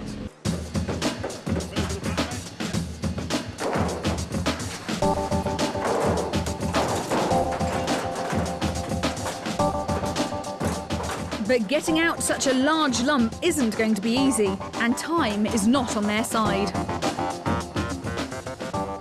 Teams, your attention, please. You have 6 hours remaining today. 6 hours build time left today. Thank you. So that the engine has a chance of starting once it's been extracted, veteran expert Cookie is planning ahead. Yeah, hook the battery back up, and if you want to start testing wires, mate, if you're happy with what you're doing. He wants to pinpoint the ignition wiring. Right, try this. I suppose and see where they go. If I crank it, so nothing else goes live when I crank. Try again. Having the patience now could save them a wiring headache later in the build. We've lost it all now, cranking. Does the battery need to come off? Yeah, it needs to come off somewhere. Right, let's get the engine out. We'll worry about the electrics later. Yeah. Next door, the Dark Riders have been on overdrive all morning. It's free now. But out on the heap, ace scavengers Tony and Robbo are encountering their first problem of the day. It's not going to go, that, is it? The front axle they desperately need to start building the chassis is being stubborn. This side's all loose, like. Just needs coming off there, doesn't it? So after an impressive morning, the Dark Riders are now becalmed in a sea of scrap. He ain't going to do it. It ain't going to do it, is it? No. While the Happy Campers have recovered from their slow start and are well into getting their engine out. Who's got a lighter there? We need a lighter. Camper van enthusiasts, the Happy Campers, along with their expert Cookie, are building a heavy, powerful four-wheel drive dune basher. They've had a frustrating morning. Definitely have the engine and gearbox in first, yeah? But now the main components are finally in their build area, the whole team are concentrating on extracting a huge V8 engine. Yeah. Meanwhile, Blackpoolian bike botchers, the Dark Riders, and their expert Beady are constructing a lightweight, two-wheel drive dune buggy. These boys got off to a flying start, but stalled getting a front axle. Now it's finally free, they rush back to the build area. Yeah, I think we're going to be that, aren't we? We'll do, won't it, like? Yeah, that's good, because we just weld off the top of these and now get them in place. Happy with the scrap booty, Beady springs a surprise on his two scavengers. No, we're going to use the brakes for fiddle brakes, so we don't lock. We're going to lock the diff up, then we decide we'll use fiddle brakes, come up with the Scrapheap Challenge traction control system. A co-pilot pulling on handbrakes. A sand racer's worst nightmare is getting stuck whilst the wheels keep spinning. Expert Beady aims to combat this by using the back axle's existing brakes and attach two individual brake levers. As the passenger detects a wheel spinning, pressure can be applied to the brake on the offending wheel, regaining grip. So with the rudimentary form of traction control agreed, it's down to some hard graft. That's it. Job's a good one. Desperately trying to get their engine out are the Happy Campers. Looking good. Looking good, yeah. Looking beautiful. Hang on, stop there. Stop. Whoa, whoa, whoa. Got a wires to the transfer box there. Just give them a snip. We won't use them. Right at the back. That one. Yeah, that's it. Yeah, that's it then. In fact, bring this back. After a heavy labour, the Chevy finally gives birth. Boys! Woohoo! Take it up, mate. We'll get that jack. You're in there for a minute, right? We've got to work out now what we're actually doing. As they work on positioning the V8 into their ready and waiting chassis, I think we've got to go in here with it. Yeah? Next door, the Dark Riders have to build theirs from scratch. Engine's going to be about there. So you just watch me back. We're sat like that. Yeah. Steering goes right between your legs. So about there somewhere. We agreed. With the positioning set, they start bodging the chassis together. Bob on now. And in a flash of a few welds, it quickly takes shape. Yeah, passing MOT this. something the Happy Campers can only dream about, as they struggle to move each and every part. That is looking very interesting, gentlemen. Goodness gracious me. This must have been quite a scavenging to get all this in. This is heavy. It is heavy stuff. So what have you got left to do other than quite a lot? I think the fun bit's going to be because it was a left-hand drive vehicle and the clutch is all on this side of the car. Right. The co-driver is going to be the gear-changing clutch. Yep, you heard right. Expert Cookie wants to make their heavy, powerful four-wheel drive dune basher dual control.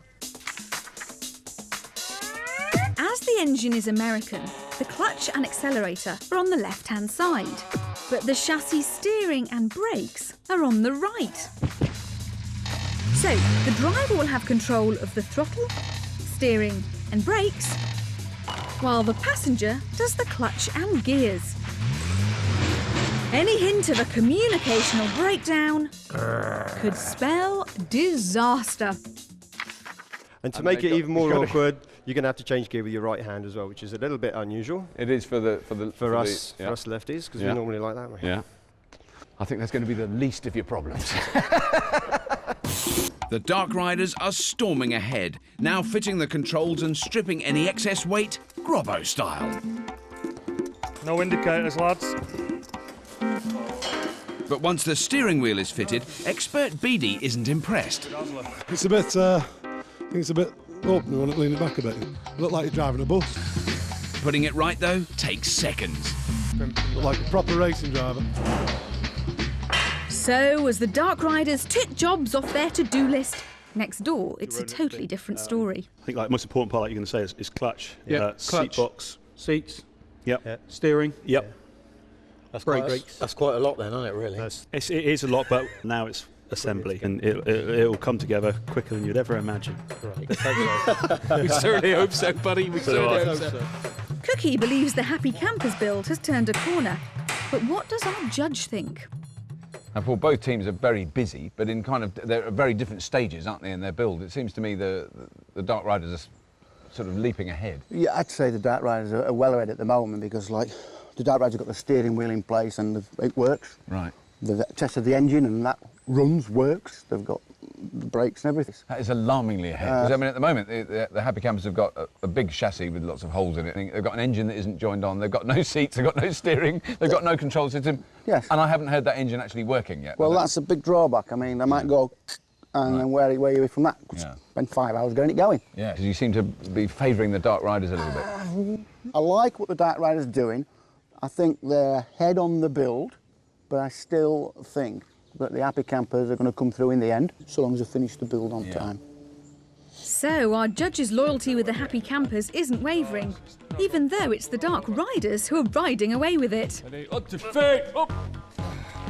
With the controls completed, their attention has turned towards fixing a large sprocket onto the back axle.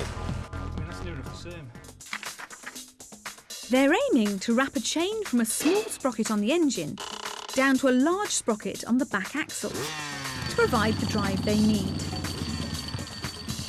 Fit the large sprocket only slightly off-centre and the chain will come off, stopping their machine in its tracks. We've got a crack eye here. He's going to use his crack eye.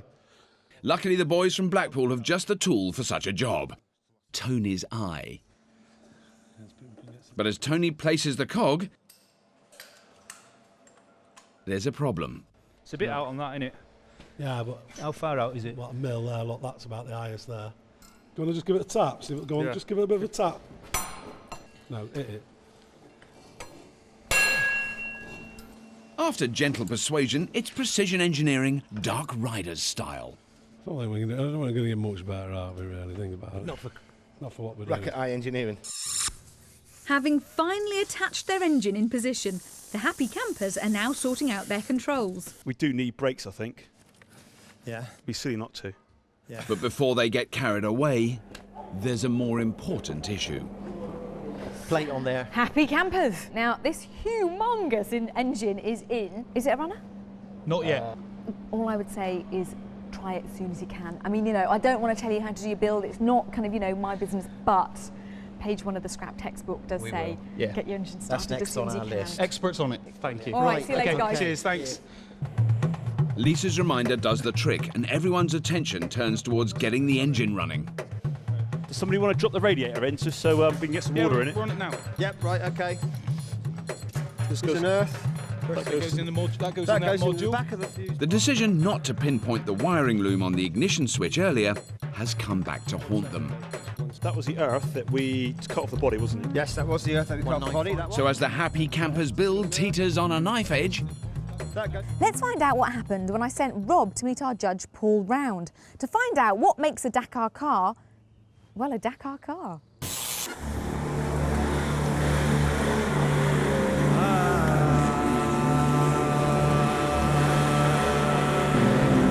That is fantastic!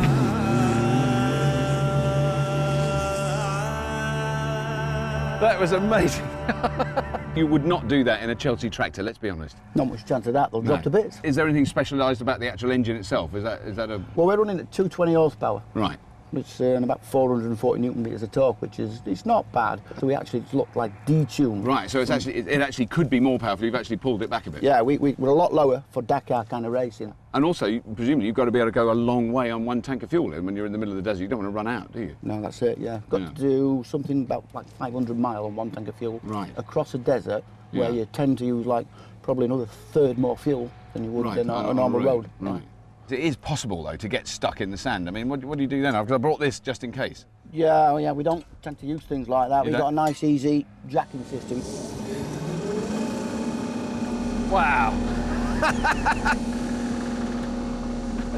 Well, I don't need this, do I? No.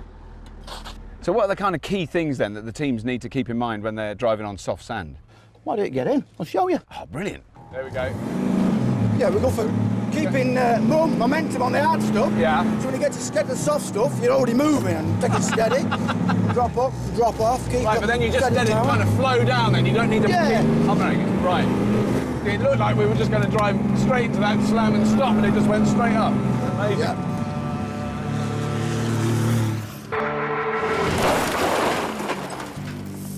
Back on the heap, the wiring conundrum is now solved. And it's the moment of truth for the happy campers. Battery connected? Battery's connected. Out of gear. That's out of gear.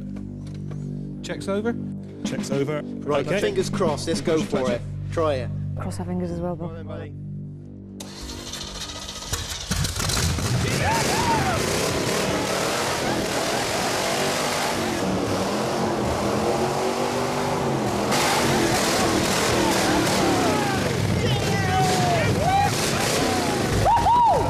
Coming out the herd next door. Evil. That's ragging, isn't it? The huge roar provides a massive boost to team morale, and the happy campers build sparks into life. Make sure we get full travel, mate. We're going to need it, aren't we? Teams, your attention, please. This is your 2-hour time check. You only have 2 hours remaining, teams. Thank you. Better keep going there, better keep going, haven't we? Crack on, boys. Come on, Len. One final push. Let's do it. Come on. The Dark Riders aren't worrying about time. Their engine is a runner, and the machine is quickly becoming the real deal. Right, OK, so now what we're going to do is make sure the engine's tilted and in line. OK, are we happy with that? But making sure the chain is connected correctly is crucial. Yeah, we want to be at that sort of angle. We've got to make sure that that ain't going to catch there. All right, Grobber, how's it going? It's looking amazing. It's getting there, isn't it? Like, you know what really I mean? It's just this chain.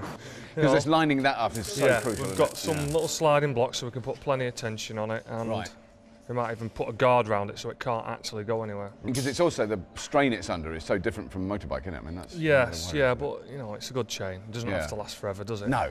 It's just probably about 3-4 minutes. 3 or 4 minutes. So that'll do us then, won't it? Yeah. What do you reckon, Paul? Like that? Democratic vote then, mate. Or like that? 45 degrees, looks good. It's a bit of a drag racing look, isn't it? Yeah. The happy campers are quickly making up on lost time, but are blissfully unaware of a plan being hatched next door. Right, lads. Last 20 minutes, yeah. What have we got? We've got the little bit doing the clutch. Yeah, clutch gear lever's nearly gear done. lever's nearly got that. We've got a bit doing the frame, buggy seating, and we're done. It's running. Let's drive it round to next door before the gong goes, and that'll really psych him, yeah? Yeah, that's right, the one. Gonna do it? Okay. Playing mind games with your opponent is par for the course on Scrapheap. But are they biting off more than they can chew?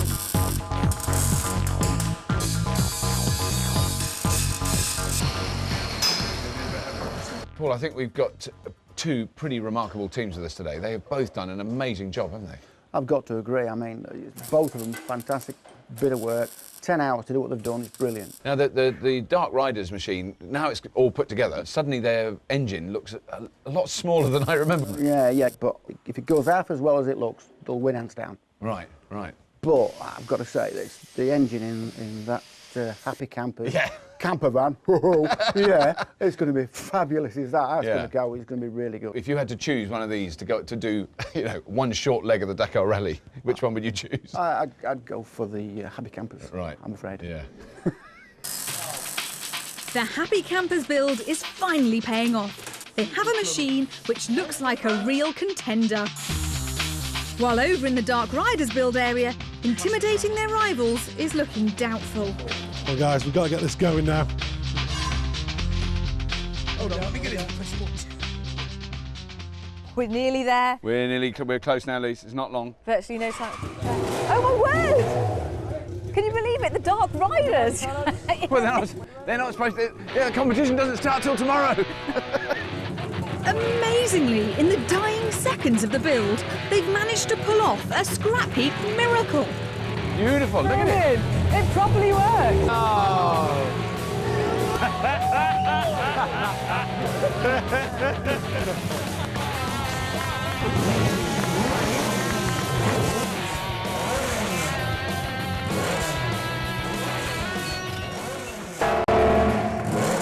The last grain of sand has fallen and your gritty 10 hours are up. You'll need to rally yourselves for tomorrow's test, as you'll face the most arid of examinations. Today was a great build. Well done, teams. It's been a rip-roaring 10 hours for our two teams, who've managed to build fantastic dune bashers. But who'll be triumphant in tomorrow's test? Will it be the Dark Riders' dinky two-wheel drive buggy?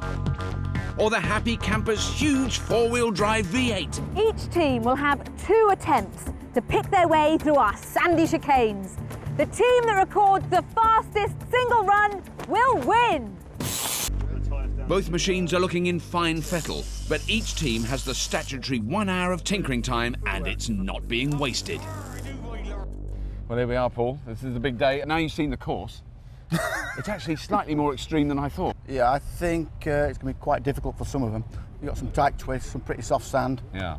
Which vehicle do you think, now you've seen the course, is best suited? I still plumb for the 4x4. It's got some tight corners that's going to be hard for the 4x4, but it will be able to go quite slow with a big strong engine that'll keep pulling. Right. The Dark Riders, Yeah. they're going to struggle on trying to keep the momentum up. I think if they stop, they're stuffed, aren't they? They cannot stop. Yeah. In pursuit of fair play, Rob calls both teams together. Now, teams, I've discovered there's a little bit of an advantage not going first around this course because it's very soft sand, and the first vehicle that goes around is obviously going to make a bit of a track for the other. So the only way to sort this out fairly is to do a bit of the old flip of the coin. Coxie, will you call it? What do you say? Call it when it's in the air. All right. Heads.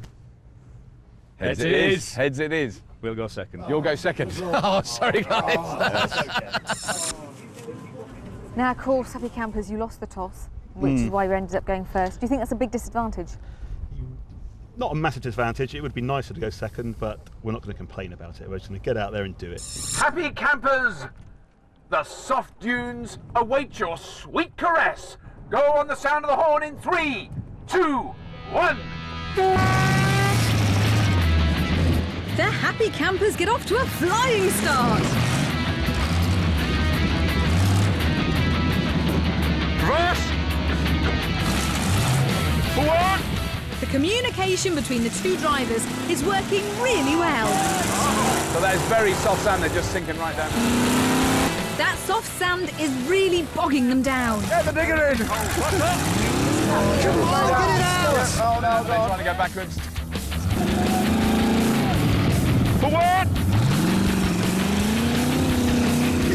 Come on! Yes! Come on! They're through! It's great work from Expert Cookie and Captain Ricky. Beautifully done, mate, beautifully done. Come on! Reverse!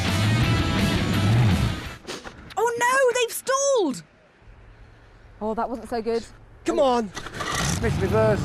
The dual control is obviously much harder than it looks. Come on! But it's a quick recovery. Look at them go!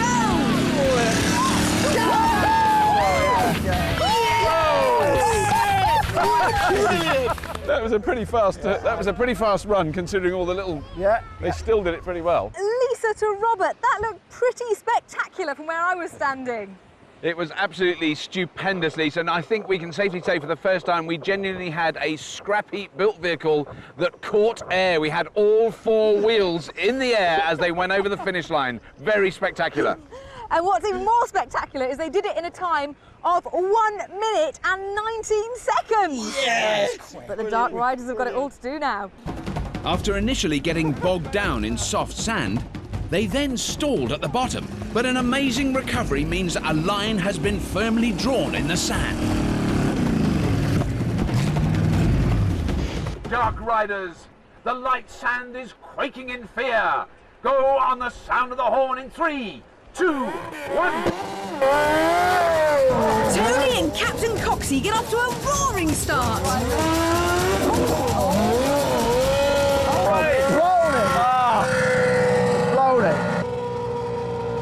They've got a minute to get it out. They can get it going. Think he's going to be there sometime? That red mist is on him. Yeah. I can't get it out. It's a massive blow for the Dark Riders. Tony, what happened? We had such high hopes. I got the front end bogged down in there and it wouldn't steer. Bad choice of gear? I put it in second and it's just too fast, isn't it? Yeah, maybe a bit too much. Bit too much. A bit too much, a bit too It doesn't look early. like you're going anywhere from here, does it? No. No. What a disappointment for the boys from Blackpool. After a quick takeoff, the sheer speed got the better of Tony. Can the boys from Bridgewater bag themselves an even faster time? Happy campers, the sand has settled, so pedal to the metal. Go on the sound of the horn in 3, 2, 1. It's a tentative start from Ian and Paul. 4x4 experience. Reverse! As they approach the hazardous soft sand, will they also get stuck? First!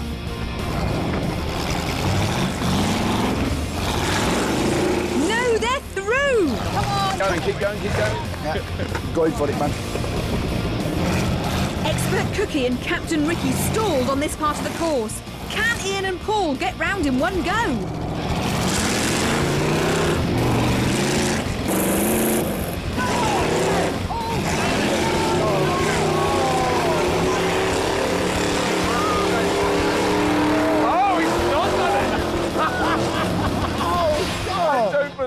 It's got to be there, isn't it? He's lost it, he's finished, he's not going to get out of there now. That's a time, surely. Reverse. Go. We've bottomed them. Oh, Ian and Paul. That looked like so much fun from where I was standing. Was it for you? That was awesome, it was wicked. Yeah. It's a beast, absolute beast. Slightly stuck on the line. We didn't quite get any air over the line this time, but hey. But, you know, you've reached it. That's the important Yeah. thing. But it looked I fantastic. want to do it again. So well done. Nice Thank you very one, much. Thank you. God, that was flipping awesome. They got around the course brilliantly. Even though a loss of power going up the hill meant another dramatic finish, they still recorded an amazing time of 45.40 seconds. So the bar's been well and truly raised. Can the Dark Riders pull out all the stops and snatch victory in this, their final run? Dark Riders! The soft white sand awaits you! Go on the sound of the horn in 3, 2, 1. It's a cautious start from Expert BD and Grobbo. How will they tackle that tricky soft sand? They make light work of that, but will their nimble machine get them round the bottom half of the course? They hold a tight line. All that's left to do is power themselves up the final hill.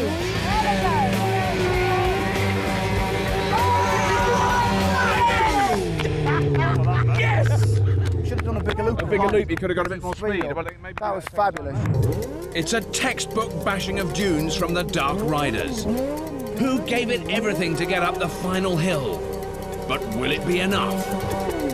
Of course, there can only be one winner, and it was extremely close.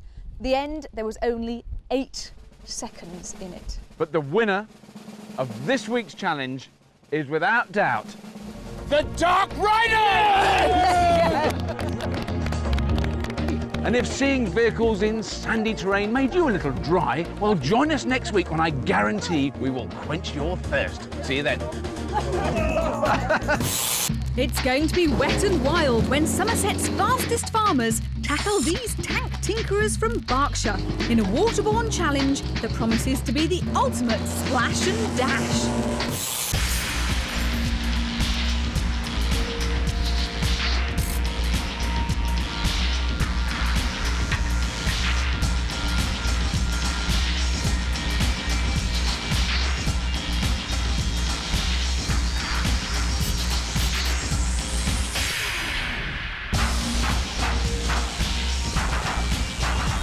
Good, that. Enjoyed that. You enjoyed that? Yeah, we did, yeah.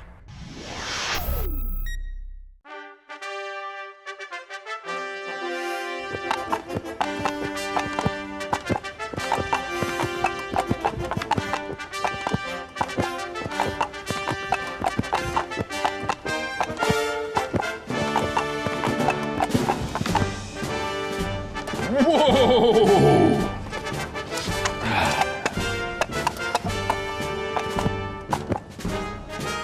Should we get a cab then? Yeah, all right.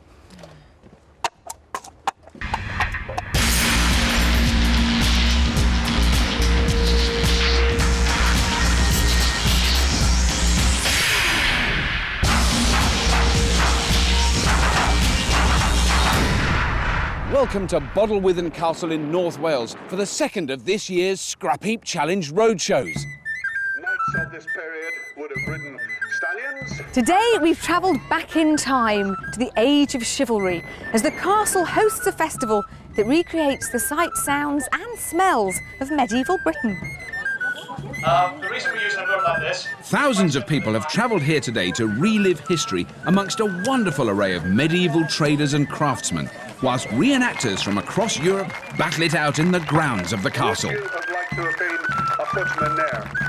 And it's here, amongst this medieval mayhem, that Scrapheap is staging an archery tournament of epic proportions.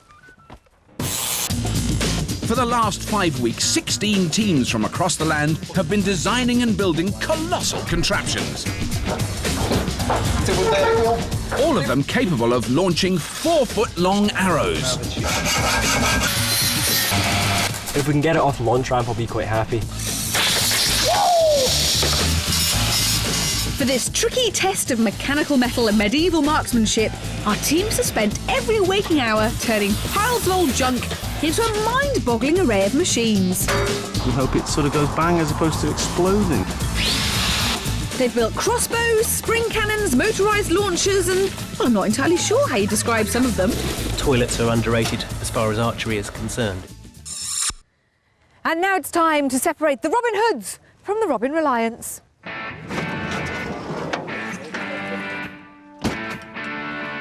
So you're feeling the pressure is on as a local team? You've got to do well? No. Look, we're gallant losers, should we say.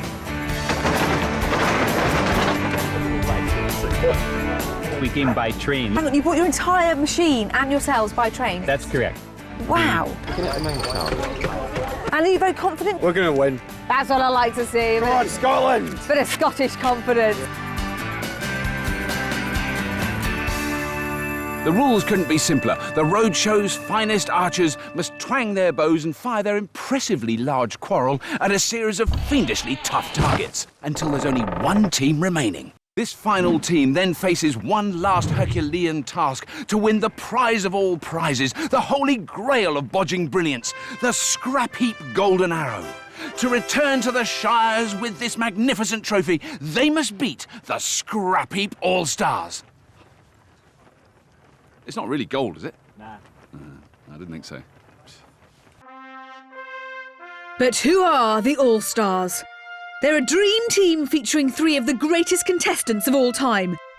And in each of their previous lineups... Oh my word! They've been humiliated. They took a spill in Sofa Speedway. It's not looking good for the All-Stars. Were pureed in tomato chuckers. Given the boot in welly wanging. And most recently ran out of puff in juice-free dragsters. So to restore some much-needed pride, we've called in the big guns. 3 scrap heap veterans who know a thing or two about lobbing stuff. Team leader, and adding some well-needed glamour, is a true scrap heap legend, whose beard and brawn has been a fixture since the very first series. Ah! Oh yeah! It's Bowser. Team member 2 may be blonde, but she's also the brains of the operation. Come on, you guys, move your butts. A ballistics expert, she has appeared in no less than 3 different teams, regularly beating the boys. She's Nikki Woolmore. And completing the dream team is an artisan of the archaic. If you didn't have a beard, I'd snog you. Who has built some of Scrap Heap's most ingenious flingers. He's Todd Todashini. Yesterday, we set these valiant warriors a quest of epic proportions. All-Stars, it's time that you earned your spurs. In this challenge, you must defeat the finest archers in the land in a tournament of gigantic proportions. Are you game? Yes! You have just 10 hours to construct your massive mechanical missile machines. Once more onto the heap, dear friends. Once more. Wait for it. Go! We'll be back to see how they get on later. At the medieval fair, it's time to meet the man who'll be casting his expert eye over today's proceedings. Our judge today is an old friend of the show. A world-renowned expert on the science and history of the bow, he gets to design and build weapons for Hollywood blockbusters, like Robin Hood, Prince of Thieves. So he won't have any trouble spotting whose aim is true and who's headed way off target. He's Master Archer Stephen Ralphs. When I first saw the machines this morning, the first one I saw had what was recognisably a bow with string, but then I saw one that had recognisably a toilet cistern, and I went, this is going to be quite bizarre. Yes, it's a British eccentricity at its best, isn't it, really? There's some Scott sleds with some sort of water pad system, there's bicycles, spinning wheels, there's standard crossbows, it's fantastic, it's great. Now, I mean, the one thing they've all got in common is this is their arrow, which is terrifyingly big. I mean, it's just a broom handle with a nasty spike on the front and a bit of Well, yes, if you compare it to the standard archery arrow. That's an arrow you'd fire from an ordinary bow. Yes. My approach would be just build an enormous bow. But then you see it's bigger, better, and it's not. There's a couple of machines there that they're so minuscule, and you think, how can this size something compete? that big? Yeah. I think we'll be surprised. Right. I do think we'll be surprised. I think we should let those quarrels fly. Under the watchful eye of our expectant crowd, each team must launch 5 giant arrows at our scoring targets. The 8 teams with the highest scores will go through to the next round. Start on the sound of the horn.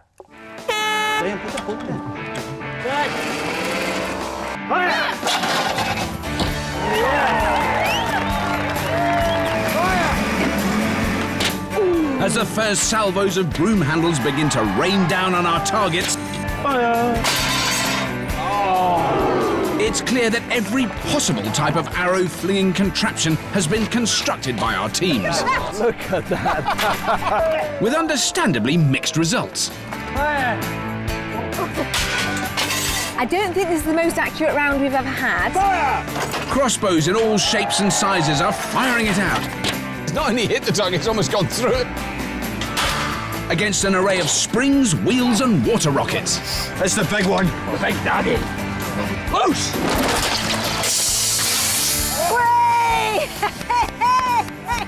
That's definitely the most dramatic arrow so far. I'm loving it. Alarmingly coming towards us. What's coming slightly this way? But only 8 teams will win through to the next round.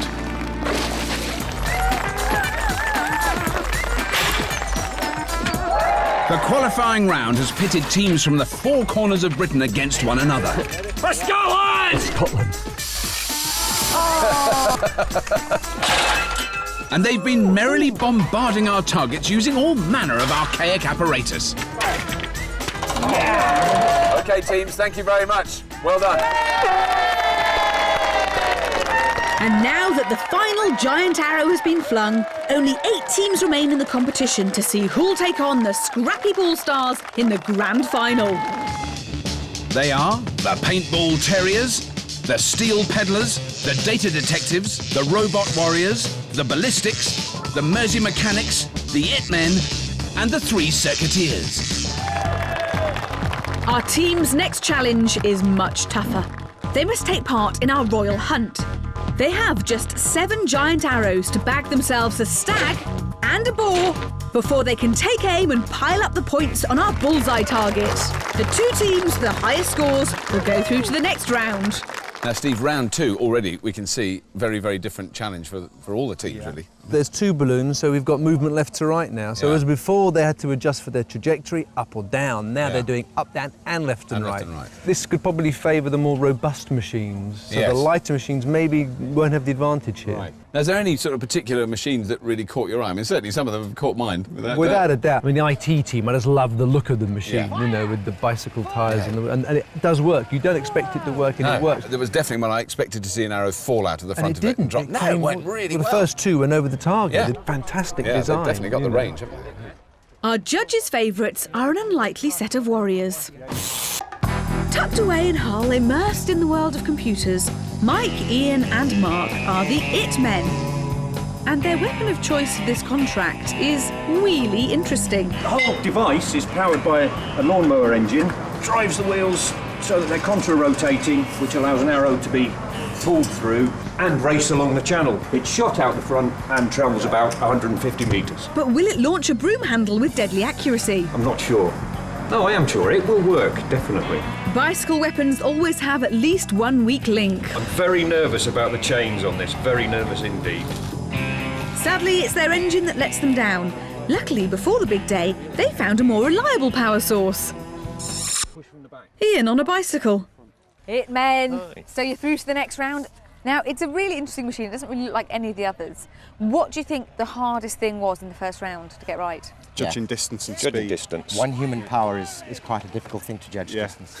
Hopefully, we were only about half speed last time, so this time we're hoping to get a fair lick out of it. And you're pedalling again? Oh, yes. Yes. we bank on 1 Ian power. 1 Ian power, exactly.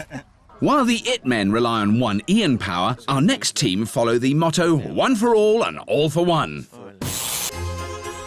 Reg, Robert and David are the 3 Circuiteers. These warriors have ransacked their circuit board factory for their dueling machine. So it's got 2 motor-driven rubber-tied wheels. The actual broom handle will come up through here and push it out to the front. The results are frightening. The motor speeds are 2,700 RPM.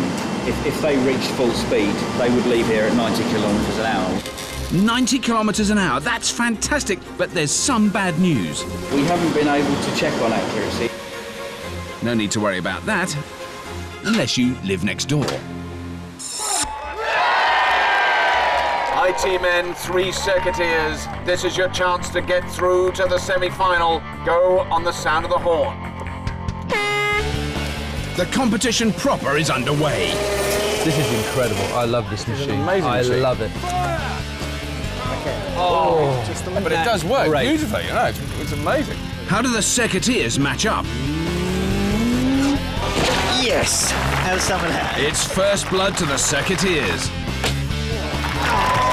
That's 2 in 2. Now they can concentrate on the high-scoring target. The accuracy of that beauty is frightening.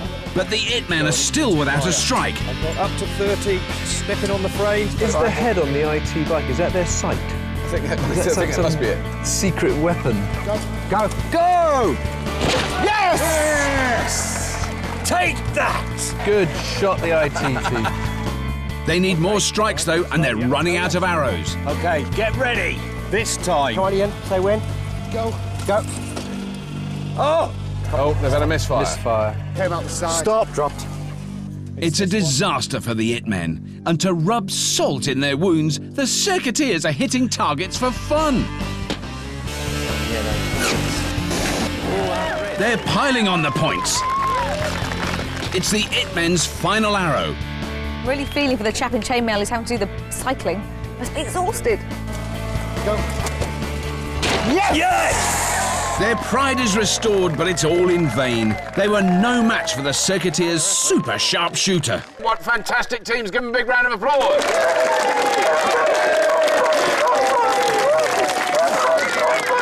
Unbelievable. I hope the All-Stars are watching and getting very worried. At the end of the first heat, the 3 Secateurs have scored an amazing 17 points, while the It Men have just 2 points. With round 2 well underway, let's find out what kind of machine one of our teams will be facing in this afternoon's final. What are we going to do? Big bow and arrows, mangonel? Yesterday, we set our All-Stars the challenge of building a feudal flinger in just 10 hours. Well, you could put a great big weight on the arrow and use a trebuchet, actually, that'd be right. But bad on accuracy. Yeah. What about something like Roman ballista? You know, the old one where you've got ballistas are good. You've got the bits of rope and the arrow and the arms sticking to bits of rope. Shall I do a slightly more enlightened drawing for you? I did go to art school. So if we start with a frame and you've got your twisted columns of rope. I can see you went to art college. I did go to art college, yeah. I know exactly the right shade of red to put with green as well. Now, as a last thought, because I've just had one. A few months back, I saw an old line engraving. All right. And it's very similar to a ballista, but I haven't quite got my head around the details of how it works. Back at the build, we're at the planning stage. Bowser, Todd and Nicky have decided on a unique crossbow design known as a springald. But Todd has only ever seen one in a medieval brass rubbing. So basically they're making it up as they go along. But it was kind of, for want of a better term, an inside-out ballista. What you would expect to see with a ballista is the cords of rope here and the arms there, yeah? But the longer we can accelerate the projectile for, the better we are. Yeah. Now, the thing I saw had the cords of rope here. Yeah. And the start position, these were pulled all the way around, so the bow arms were here. And in that instance, you're getting 160 degrees of travel. Yeah. Yeah. That means a hell of a lot more power. I like that. A ballista is a giant crossbow that has firing arms placed inside coils of rope. As the arms are pulled back, the rope is twisted to become the powerful spring that will shoot the arrow. The All-Stars' harebrained idea is to turn the arms the other way round. This will allow them to pull the arms back much further, which will propel the arrow for longer, giving it more power. But pulling back those arms is going to be a mighty challenge. What do we need to build it with? Steel. Rope. I don't know much about rope. What matters is how long it is, because you can't put knots in it. Some wheels. Brilliant, let's go then. Let's get on with it, come on.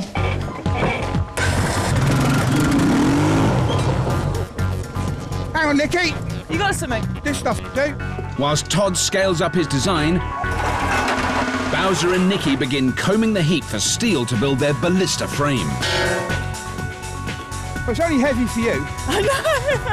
You're just showing off. Bowser doesn't do small. It looks like he's intending to build the 4th bridge. I think you got most of the scrapyard here. We might have another present for you if you're lucky. As long as it's pink and fluffy, I'll have it. It's a surprise. They're racing through the scavenge. Could you have got something cleaner? This looks like an all-star team that could actually win a roadshow. If you wanted wheels... You park that like my granny. I drive like her too. Right. Bowser, Nicky, welcome back to the heap. It's lovely to have you back. Thank you very much. Now, chucking things. I'm thinking about previous scrap heap outings. Of course, you had the sheep throwing. Yes. OK, we smashed the window and it didn't go very far. Oh, they've lost the windscreen. But Bowser, I seem to remember your giant archery on scrappy races was somewhat more successful. We won that one, that was yes. However, the previous one with rugby balls wasn't quite so clever. It failed miserably. Bottom one's gone. Snapped, isn't it? To be honest, Todd's had a few failures in the past as well. Now, you probably know that none of our All-Stars have actually won a scrap heap roadshow. Well, there's a first time for everything. There is a first time for everything. Do you think this time you can break the mould and do it? Oh, absolutely. Definitely. Oh, I'd love it. If this works, it would be pretty lethal. It'd be I really good. don't think any of us suffer from underconfidence.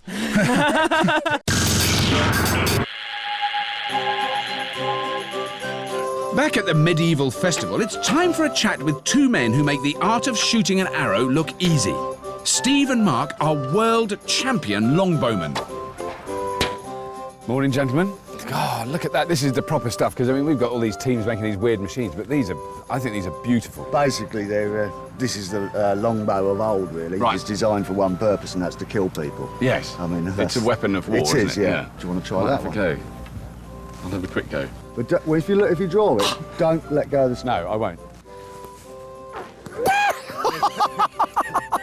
That is genuinely Yeah, and quite tough. You're pulling them right back like that. Yeah, you've heard of the saying, put your back into it. Yeah. Well, that's where it comes from. Right.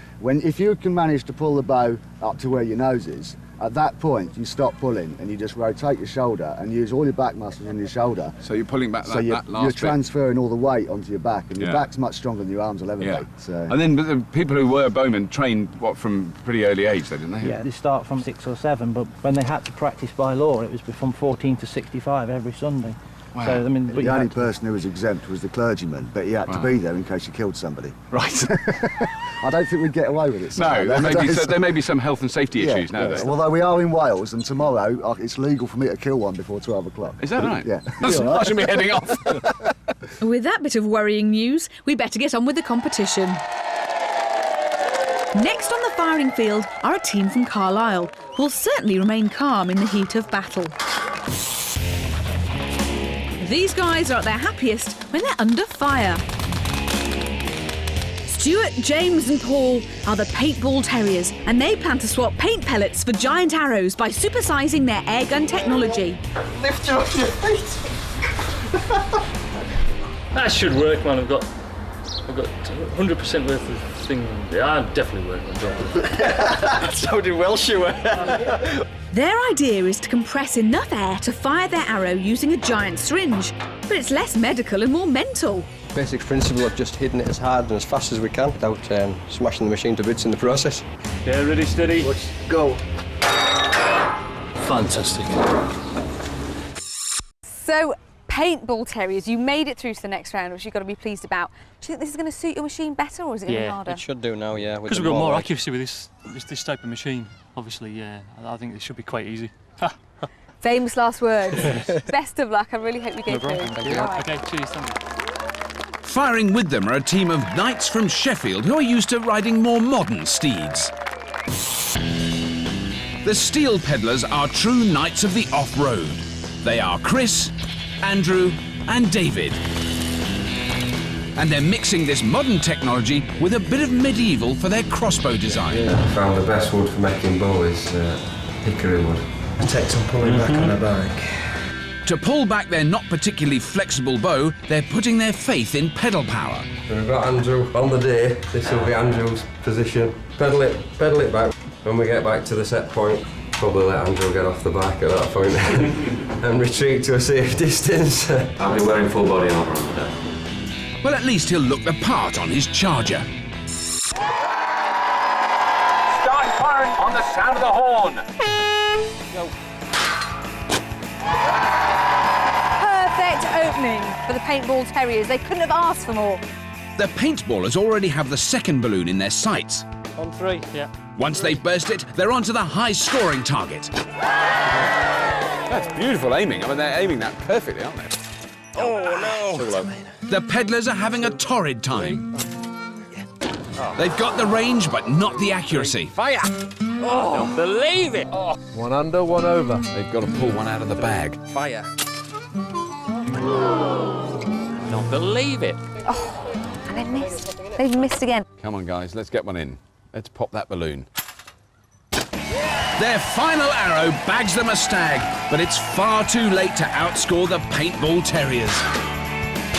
Wow! They're shooting themselves into second place on our leaderboard.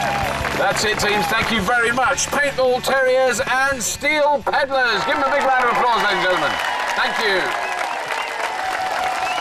It's a disappointing 1 point for the steel peddlers and 8 points for the paintball terriers. Remember, it's the top 2 teams who will fight it out for a chance to take on the Scrapheap All-Stars, who are already here to stir up a bit of support.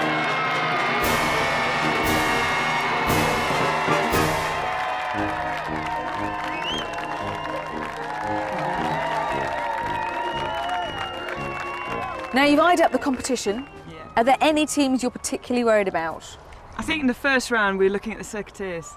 That was good aiming, really fast, powerful. They're strong competition, definitely. Anybody else? Also data detectives with the sort of the shelving unit crossbow. Superb. Lightweight, looks like it's going to fall apart, but it's just not. Boy, that worked. The arrows flew out of there. Do you think you'd be all right against them?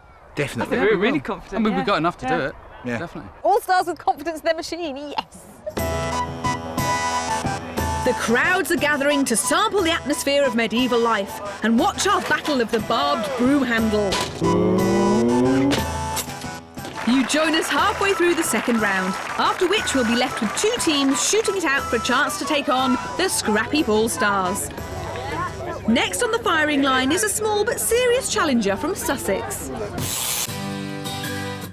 Environmental campaigner John and his sons JJ and Zaki are the Ballistics. To keep down his carbon footprint, Father John has designed a crossbow using recycled super springy skis. This is about getting something that we know has the ability to shoot the arrow far enough. After that, we work on getting it more accurate. I didn't hear any breaking glass, so let's hope. They've upped their green credentials for transportation. It's a flat pack flinger. We're going by train, which is going to be really, really annoying. We're going to take it all apart. We've designed it with bolts that have these handy little wing nuts on them. I feel confident with strong, capable pack children that we'll make it. Ballistics, it's lovely to see you in this round with your flat pack crossbow. Are you happy that your accuracy is going to be good enough for this round? We find it goes very straight, but the question of elevation can be a bit tricky. So we've done our little calculations and we're hoping we've got it right, but we'll see in a few minutes.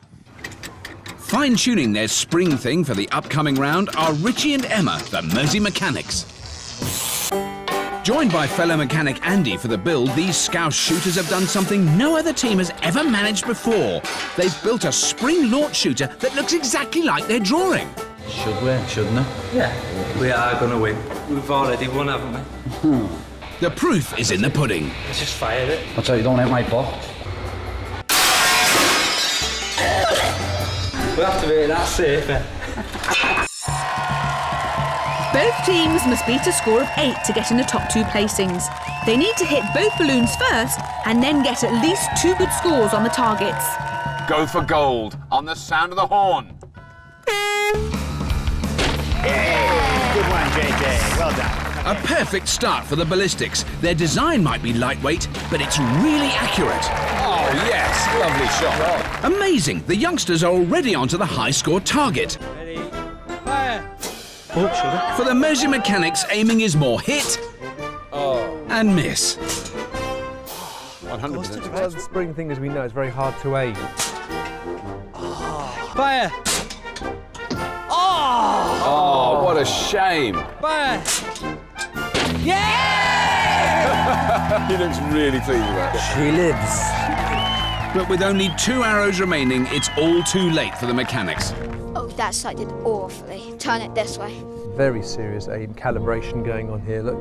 Yeah. The Ballistics can take second place with 3 more points. Good? Yeah, it was good. It was good, right? One more. That's 2 points. They need a hit with their final arrow. The crowd are on the edge of their hay bales. Okay, JJ, do it. Do it. Hey, best shot of the day. A fine bit of marksmanship by the Ballistics. Well done, everybody. That shot them into second place with only 1 heat remaining. But for now, it's time to check on the All-Stars, who yesterday had just 10 hours to build their very own sharpshooter. When we last saw them, they'd scavenged rope and a mountain of metal. Yep, that's warm. I'm very hot, just like you, Bowser. It's all part of their plan to build an inside-out ballista, a giant crossbow that uses twisted coils of rope as primitive springs. The sands of time are slipping away, and you only have some sand left. Otherwise known as 5 hours. It's getting moving, yeah. Let's shift it. It's quite impressive, really, because it goes from nothing to something in a very short space of time. But the something's not actually currently very impressive. Ow! We're about halfway through the day, and it looks as though the All-Stars have built a box. I think I better find out what's going on. All-Stars. Well, it doesn't look like a whole lot, seeing as we're nearly halfway through. It's a lot of thought. There's a lot of welding behind the box. OK, explain to me the construction that's going to go on it. Going between this top and bottom rail is going to be a big wrap of rope. We put the arm into that rope, and we twist it up. And so, you know, like when you twist a string, it gets tighter and tighter. Yeah. So where exactly is the projectile going to sit on top of here? It's going to sit somewhere. That'll be our barrel. Yeah. And this will actually sit inside the barrel. We are, halfway through the build, and there's still quite a lot to do, isn't there? Not really, because most of it's been sort of collecting and cutting. Most of it's all cut now. I think they've been very optimistic. I think there is quite a lot to do. And you know how quickly that time goes. Well done, all stars. See you later on. Thank you. See you later. Todd's right to be concerned. The All-Stars still need to address the key component of their design, the twisted rope springs. And you can basically get 3 guys on the end of a 6-foot bar, and you can pull it to your heart's content, and you think there is no way you can get any more power in that thing. Not even with Bowser. Not even with Bowser. The power of a ballista is dependent on how much twist can be put in the rope. In medieval times, this would have been done with a hand crank and elbow grease. It's a slow process and a tough job. But Todd has a modern solution. We need, at the top here, a crank system for tensioning it up. Now, if we bring these ropes up here and we slip a hydraulic ram at that point there to our lovely hydraulic pump unit. Todd plans to swap Bowser's bulging muscles with a pair of hydraulic pistons placed between the rope and the catapult frame. When the ballista is in the firing position, they will engage the hydraulics, and the pistons will stretch the rope, tightening the twist below the bar and increasing the power of the bow. They can then repeat fire to their heart's content without breaking a sweat. But Scrapheap hydraulics have a checkered past. Undeterred, the All-Stars are quick to rip the innards out of a pair of forklifts. Todd, I've got hydraulics. I don't know how you do with the piston.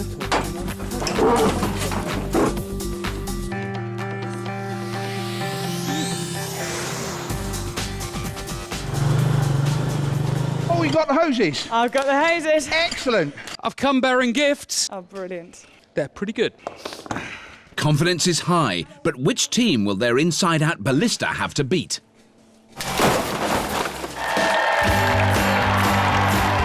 Back at the medieval fair, the competition has reached the final heat of the second round, and our 2 remaining teams must beat the ballistics' impressive score of 11 to secure a place in the final.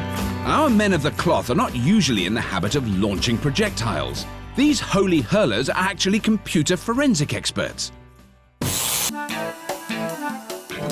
Richard, Nick, and Captain Vince are the data detectives. If we hadn't made him captain, he would have just argued with the captain, so we might as well make him the captain.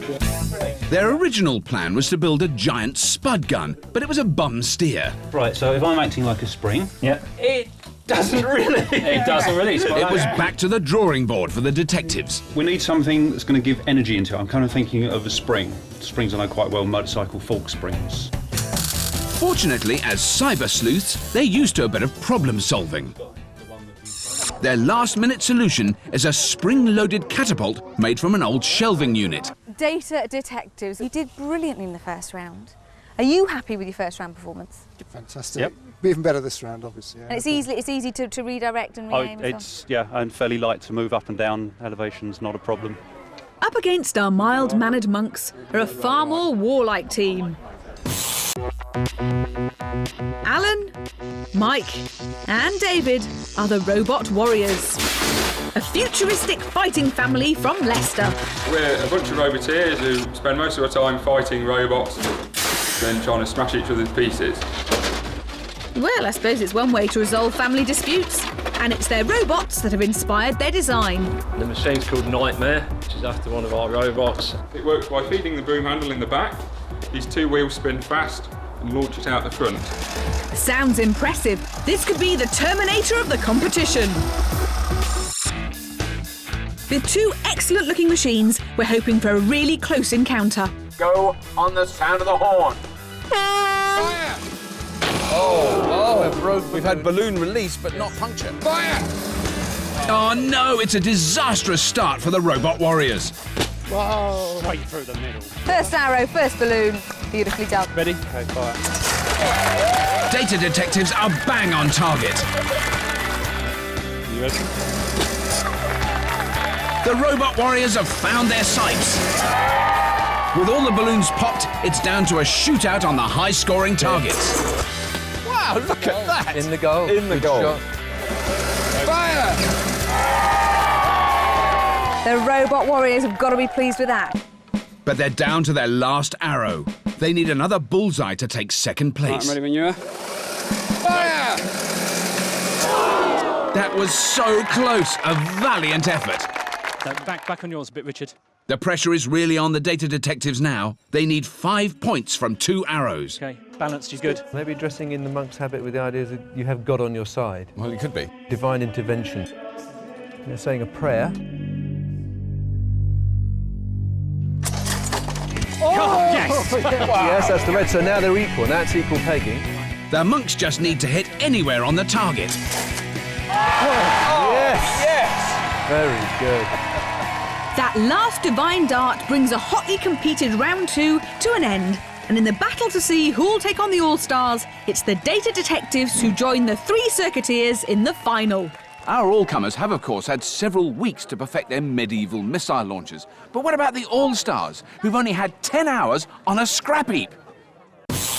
The All-Stars are building a medieval giant ballista that uses twisted coils of rope as primitive springs. But they've brought it bang up to date with hydraulic pistons to tension the rope. The electric sticky. And this modern twist on a medieval design has given them another advantage. If we can find a pressure gauge, what we can do is pump it up until the pressure gauge says 15 bar, and we can keep going every time we shoot back to the 15 bar point, and we know that we've got exactly the same power out of it. Using rope as a spring is not an exact science. Each twist will give you different amounts of spring, so judging the range of the ballista is a very hit and miss affair. By adding a pressure gauge, the All-Stars will be able to monitor the hydraulic pistons and calculate exactly how much power there is in the rope. They can then accurately tension their rope for each target. It's an ingenious idea, but it's adding to their workload.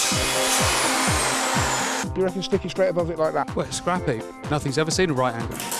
All-Stars, you have 3 hours remaining. Loads of time. It's not a lot. Oh, I'm the eternal optimist, me. So, yeah, pretty much there. Nice. If that's in the wrong place, tough. I think we've got hydraulics. Brilliant. That's good. Now is rope time, isn't it? Just got to wait for this to cool, really. Yeah. Ooh. Not wrong. Oh, stress.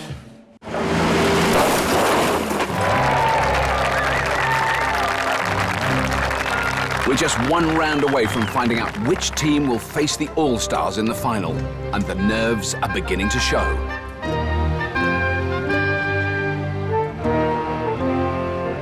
To take on the All-Stars, our valiant all-comers must first defeat the Scrapheap mercenary army. Both teams face 3 men-at-arms at 30, 35 and 40 metres. The further away they are, the more points they're worth.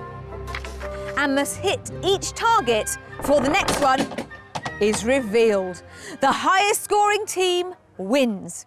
A totally different round this time. For a start, much greater range. They've got to fire a lot further, haven't they? But they haven't got to. If they hit the target that's closest to them, they can stay on that. Right. But if they want to score more points, then they can go for the greater range. Right. So it's the operative's choice. Well, I mean, which one do you think could fire most accurately the furthest? Although the circuiteers may have further range because they've got greater power, it's not accurate at greater range. Right. If the data detectives take a bit of a gamble and go for the further target, I think they could win this. Right. They could right. win this.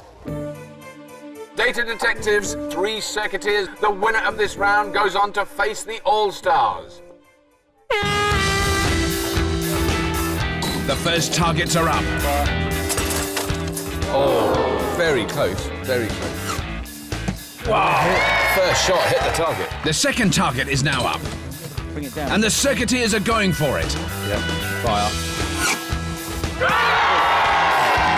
That's a cracking start. It's really put the pressure on the monks. Yes! Yes! Wow, what a shot. Look at that. Right in the middle. What do we want to do? Now they have to make the decision, do they go for the furthest target? Go for the furthest target. Fire. They're going for it. But they just haven't got the accuracy. I didn't see that. Did I just miss? Didn't just miss, it missed. Big It time. missed, oh, Yes. right. The circuiteers have gone back to the near target. They're scoring, but scoring low. But the monks are persevering with the long shot. Clear. Yes! and it's paying off. When they hit it hard, don't they? And perfectly spot on. Oh, they got a bull, look. Tough act to follow now, boys. Both teams are tied on 30 points. The circuiteers have got to score high. They have to risk a long shot. Yeah. Fire. That miss short-circuited their chances. Keep going, keep going. A score will give the monks victory. This is God be with you time on the 8. Keep going, keep going. Okay, deep breath. 3, 2, 1, fire. Yes! What a divine shot by the data detectives. They've won the right to take on the mighty Scrapheap All-Stars in real style. Will the grand final be as close as that? Well, our All-Stars don't have a great record when it comes to hurling inanimate objects. Let's hope it's third time lucky. Yeah, no problem. The crowd aren't confident, and just 24 hours ago, nor were we. The All-Stars are getting themselves in a tangle. They're building a giant ballista with twisted coils of rope as primitive springs, which they've brought bang up to date with hydraulic pistons to tension the rope. That feels really good. Right. Oh, hello. Oh, it's all done now, just like that. Well, yeah, sort of. Now, that's where we want it. We want that much tension on it when the jack's in that position. Once you've twisted it that much, there's not that much pawing in it now, is there? No, but when once you jack that up, it will... Sexy piston. It will increase the pressure on it. Yeah. Should we do the other one? Yep. So you've got both arms in now. I mean, what is the next step then, Todd? Well, basically, we've got to get the chain on, the string, to the right length. And then that's the chain that will actually fire the arrow up the channel once that's in. Right. Yes. And then once the trigger's in, that tells you where the barrel needs to go. Right. So then you put the barrel into that position. Right, come on, let's get on with it. We'll We'll stay here all night. I'll see you later on, guys.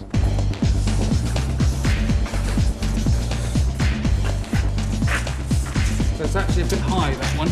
I do the out time tricks, you always do it. Oh, don't be like that. That's pretty good. Yeah, that is very good. All Stars, you will have no quarrelling. You have just 1 hour remaining. We'll be ready, trust us. It's getting close. Is it straight? Great. Track it. Go for it. Barring any disasters, it's really taking shape. Could this be the time that the All-Stars finally win a roadshow? It's almost the moment of truth. The crowds are gathered, and we're seconds away from unveiling the All-Stars machine.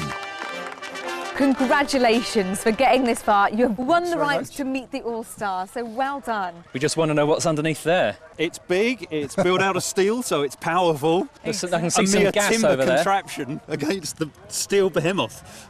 I think that's about the size of it. However, the All-Stars have a very consistent record. They do. In that they've lost every single one. Does that make you feel confident? No, well, we don't want to be the first people to lose to them.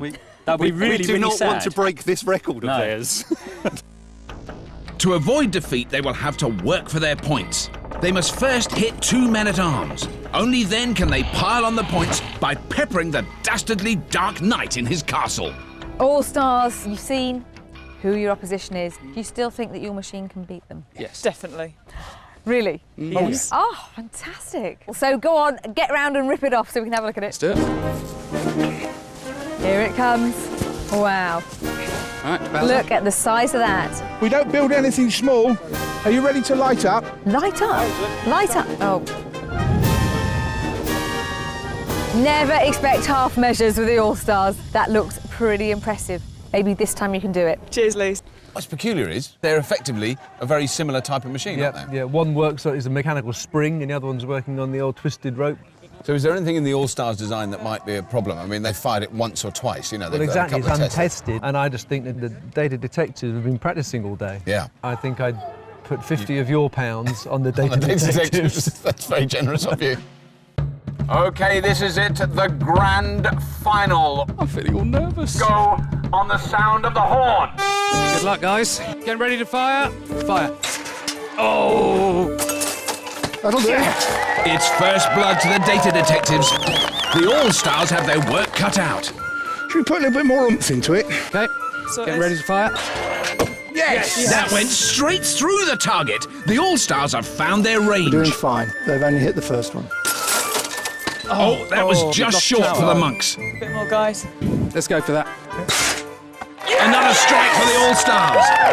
The high-scoring Dark Knight has been revealed. Oh, he looks evil. He needs a couple of arrows through him, I think. Let Nikki do it, and then we'll all judge once she says yes. Like that. That's pretty cool, actually. Yes. This is so close, I can't believe it. Both teams have got arrows in both targets and they're both going for the Dark Knight. Right, now we're going to have to drop her right down for this one. It's fine, really quite straight, it's beautiful. OK, shall we call it done? Bowser. Go on then. Ready? Go on, Yeah. go for it. Oh! It was that far away from the Dark Knight. This could go down to the very last arrow. We're looking at two fantastically good teams. Are we clear? Clear. That was beautiful. I think the Cockney terminology is right in a planet. Right in the bush. He's a very unhappy Dark Knight. He's dead.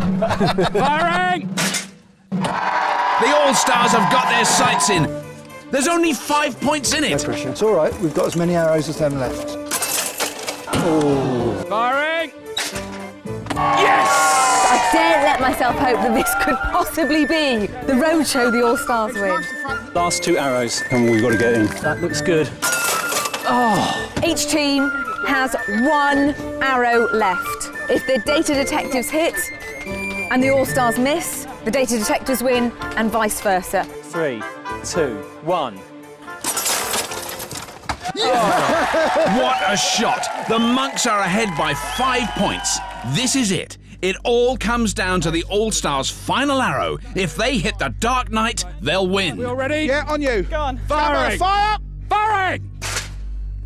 Yes! It's in! Yes! The All-Stars have hit the night with their final arrow. What an unbelievable final! That is good. Well done. What a good team. It's been a wonderful day with an array of amazing machines. And a grand final that will live in the memory. Yes! Teams, that has got to be the best roadshow final we have ever had. But the winners by 1 arrow are, to the amazement of all of us, the All-Stars! Guys, commiserations. Well done. Yes! Hey! Well, don't forget to join us next time for more Scrapheap Mania. But for now, it's goodbye from here at Bodelwithan Medieval Fair. Goodbye. Next week, we're getting all misty-eyed with nostalgia as we celebrate an unbelievable 10 years of crazy contraptions and bodging brilliance.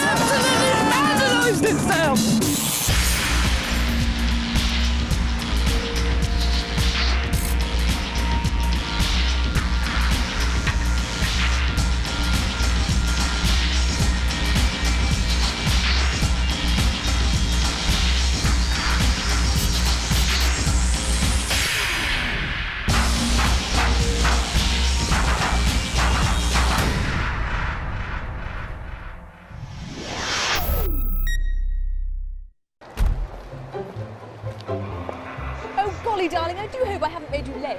Oh, don't worry, darling. Apparently there's some sort of new-fangled express service that starts this morning. I should be fine. Mwah.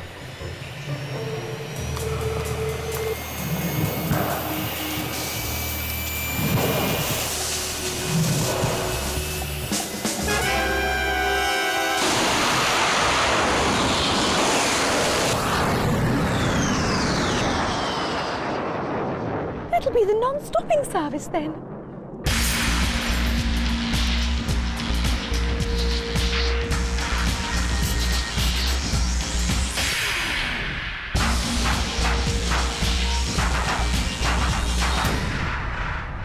Welcome to Scrapheap Challenge, where junk is magically transformed into jewels in our giant laboratory of mechanical alchemy.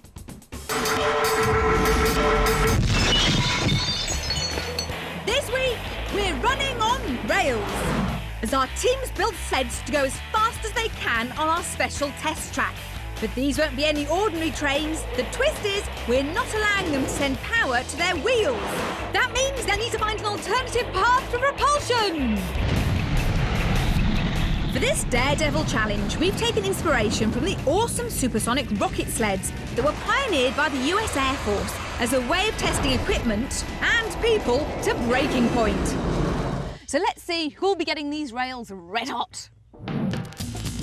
Returning to the heap are a team of Black Country mechanics whose spanner skills help keep the Midlands moving.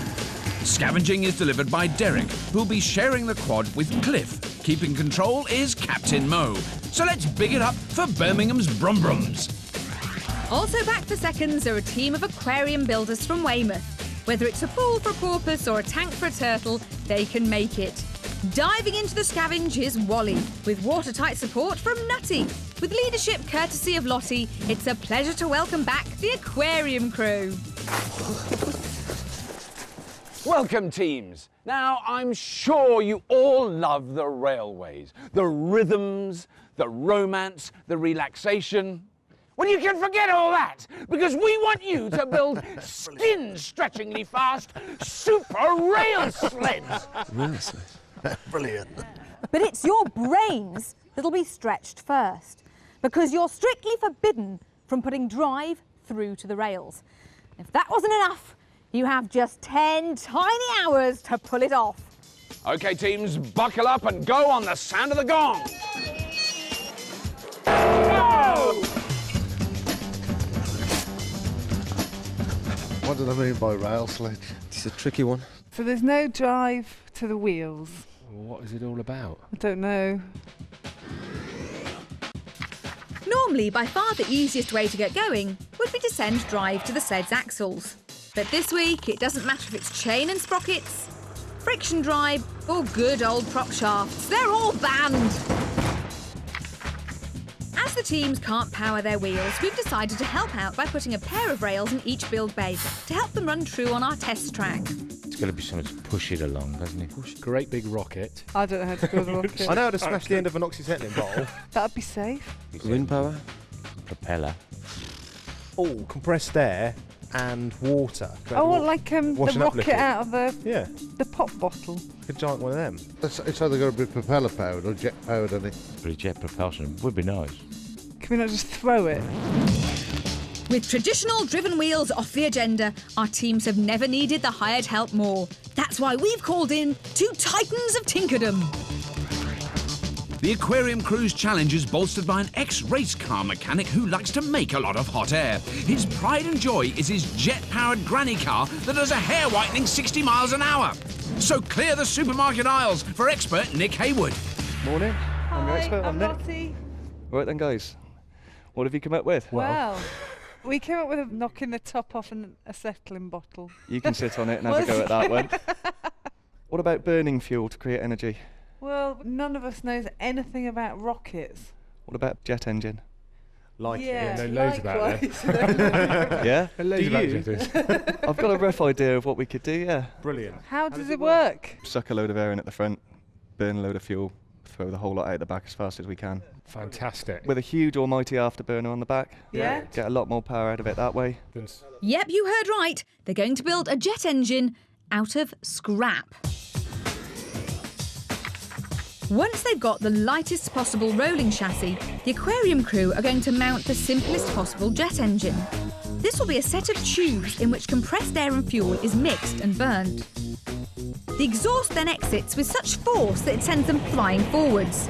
This should be loud and dramatic, but its complexity could lead to a deafening silence. Uh-oh. Lots of fire. Lots of thrust. Lots of thrust. Boosting the Brumbrum's bid for glory is a Scrapheap stalwart. As an aeronautical engineer, his work is put to the test using rocket sleds, so he could be just the man to make the Brummies fly. Welcome back, expert Jem Stansfield. So, what have you got? Well, prop powered? Prop powered we're thinking about. I don't know. What's your views? What do you think? Have you ever seen a fireman and a fire pump? Water powered. I've messed around with fire pumps, and when you turn the thing on, even like a big fat fireman, they're knocked backwards. And it works for jet skis. It works for jet boats. It works for kids' little pop bottle rockets. That's a lot of water, It is a lot of water. It's a lot of weight to start moving in the first place. That's what I'm thinking. I see where he's coming from. Well, it's I can understand. It's just like a jet engine, but it's just pushed by water. That's right. It is. Derek is spot on. Jem's water jet idea works on the same principle as the aquarium crew's gas jet, but is much simpler. First, they'll need a freewheeling train onto which they'll mount an engine. This will drive a pump that blasts a jet of water out of the back, pushing them forward. It's simple, but with at least a ton of water needed as fuel, things could get a little heavy, man. So on the pumps, it's got to be centrifugal because we want to chuck out a lot of water very fast. Turbo, which is very important. About that sort of size in diameter, exhaust pipe on it about that. And a bucket to put the water in. You need some form of engine for the power plant. Can always not go to the toilet all day. It all helps. Sorted? Yeah. Know what we need? Absolutely. Right, go We're on get it. Off you go then.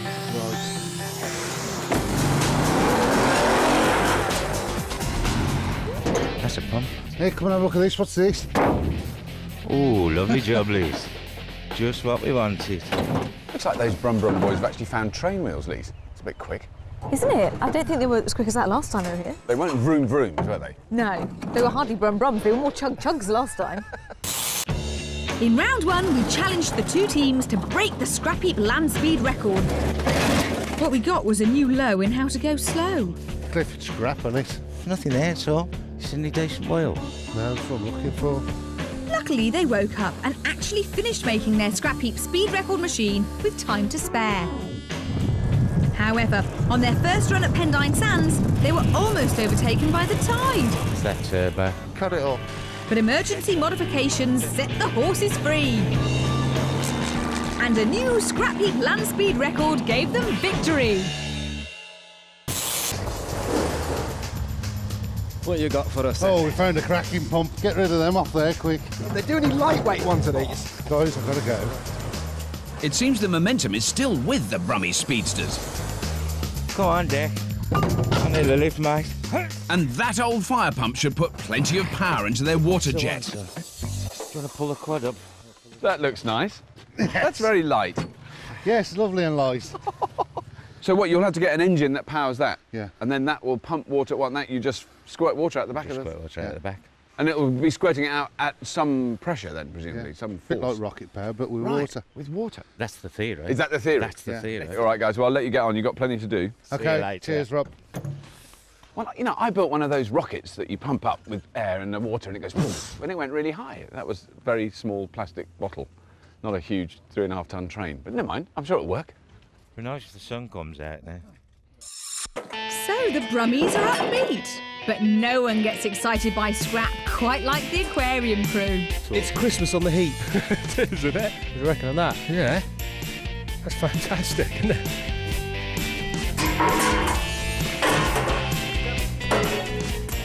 Oh, that's good, because, I mean, obviously, building a jet engine is precision engineering. It's really important that the tubes are absolutely perfectly formed. Yeah, so chucking them out into the mud is absolutely a great idea. Oh! I have stuff. Hey! Wow, okay. We've got all sorts of stuff. Flew. We're a bit rough with it, but Yeah, I'm hoping yeah. that we can... No, it's fine. We can stuff to build with. Nighty to Charlotte. Go ahead, John. I found a rather handy-looking turbo. Sounds great. Yeah, get it in. Can you manage to keep most of the oil pipes that go with it? Yeah, keep the oil pipes on it. Try and keep it intact. I'm not much good at that. Well, start now. Being heavy-handed was just the ticket for the aquarium crew's maiden heat voyage. 1, 2, 3, go! Hut, hut, hut, hut! Their first challenge was to build a device to throw a 100-kilo scooter as far as possible. Hey, climax! So they went medieval and built a colossal underarm trebuchet. When it came to the test, they struggled right up to the final throw. Good, But the gamble of putting all their ballast on board paid off big time. Whoa! Look at that! Look at that! Yeah! Well done. We did it! You reckon on that, Paul? I think that is splendid. Nutty, Wally, welcome back Hello. to the heap. Thank you very much. Now, what have you got there? A turbocharger. Now this is going to form the intake of the air. So we're going to suck the air in through there and drive it down into the chamber where the fuel's combusted. Well, we're going to introduce some more fuel, aren't we? Yeah. Is that the plan? That's the plan, in an afterburner. Because just a normal jet engine wouldn't be enough. So that's simple. Simple. It's not really rocket science being built in a scrap heap. No. A big old truck turbo is sure to boost this much more high-tech build. But really what these wags from Weymouth need is some super light framework and free-running wheels to get their chassis rolling. Oh, got a couple of wheels, Paul. Excellent. It's like Kaplunk. I used to love Kaplunk.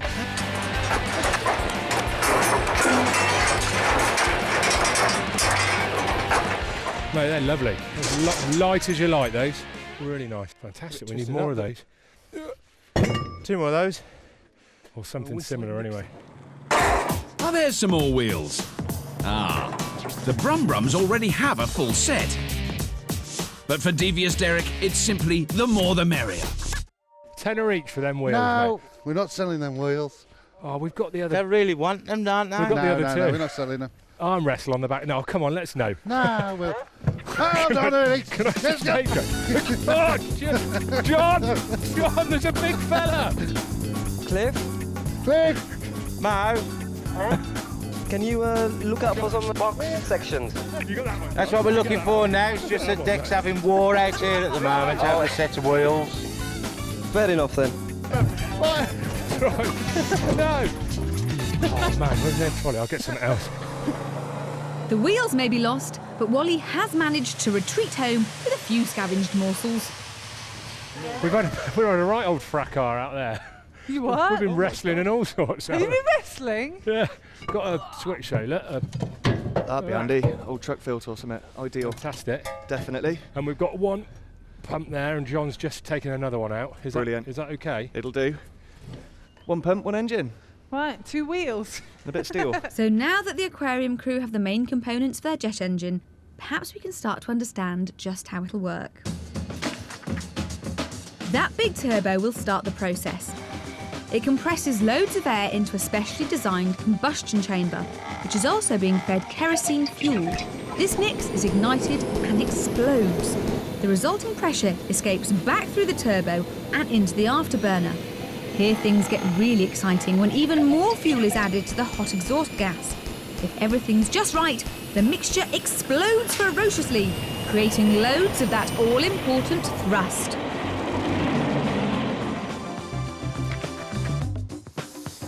Ironically, it's that final part of the chain that's the first to get made, as the afterburner starts to take shape.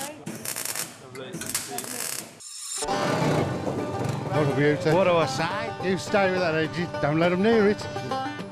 Derek's right to be protective of that engine. It's a big, powerful truck diesel that will have loads of low-down grunt to power their pumps. Just yank it out.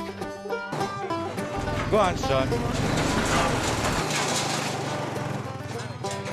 It's off the engine anyway. Aquarium Captain Lottie has noticed Derek's too busy to protect those wheels and has seen a chance to use her charms. Hello. Hiya. How generous are you feeling? Would you be willing to hand over? Depends what's in for us. Mo, Come in. get the engine crane ready. Okay. By the door. We're in a bit of a hurry. We've got to get the engine hoist ready. Shall I just take these Grab then? the wheels. Carry on. Oh, God bless you. No Thank worries, you. Charlotte. Enjoy travelling on them. Here comes our baby. Is that big enough? Yeah. Too big. How much do you reckon that weighs? It's got to be close on the ton. And ton of water. It's heavy, but it's good. Okay, jack it up. With a guesstimated final weight of over 2 tons, the chassis that supports all the mechanics plus the water will need to be strong, adding even more weight. Do you think we're going to need somebody in there like that to stop it twisting? Yeah, we can do that.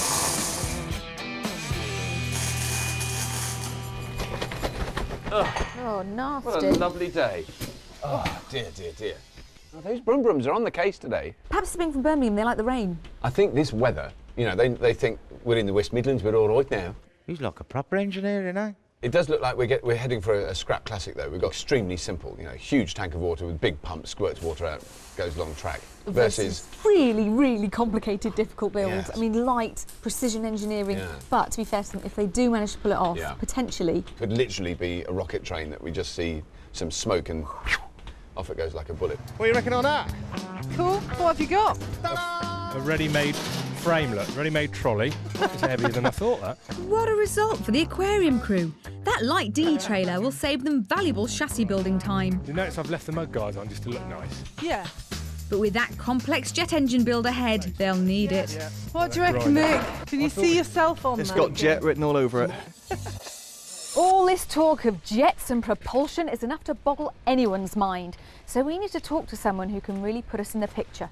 And we've tracked down just the man. Here's someone whose business is getting to grips with the science of mechanics in motion. We've met him before when his all-round engineering expertise has helped us understand some of our craziest challenges. And his work as a lecturer and researcher at Cranfield University means there isn't a physical force that confounds him. So we're glad to have back Dr. James Brighton. Now, James, I think the important thing we've got to remember with this test is it's not about trains. Because when I first saw it, I thought, oh, wow, trains. I love trains. But the trains are really the most irrelevant part of it. Because what they're basically making is jets, isn't it? They're making jet engines of various... Yes, both teams have elected to have a jet propulsion system. It's effectively a drag race on tracks. The aquarium crew are using what might traditionally be seen as a jet engine. So that's like a high-speed... Turbine. Turbine. Effectively. Yes, certainly. I mean, their biggest challenge really is the reliability of the system. Yeah. It's a complicated build. There's a lot of parts to it. They have a separate engine on board as well. It is actually going to power a lubrication pump.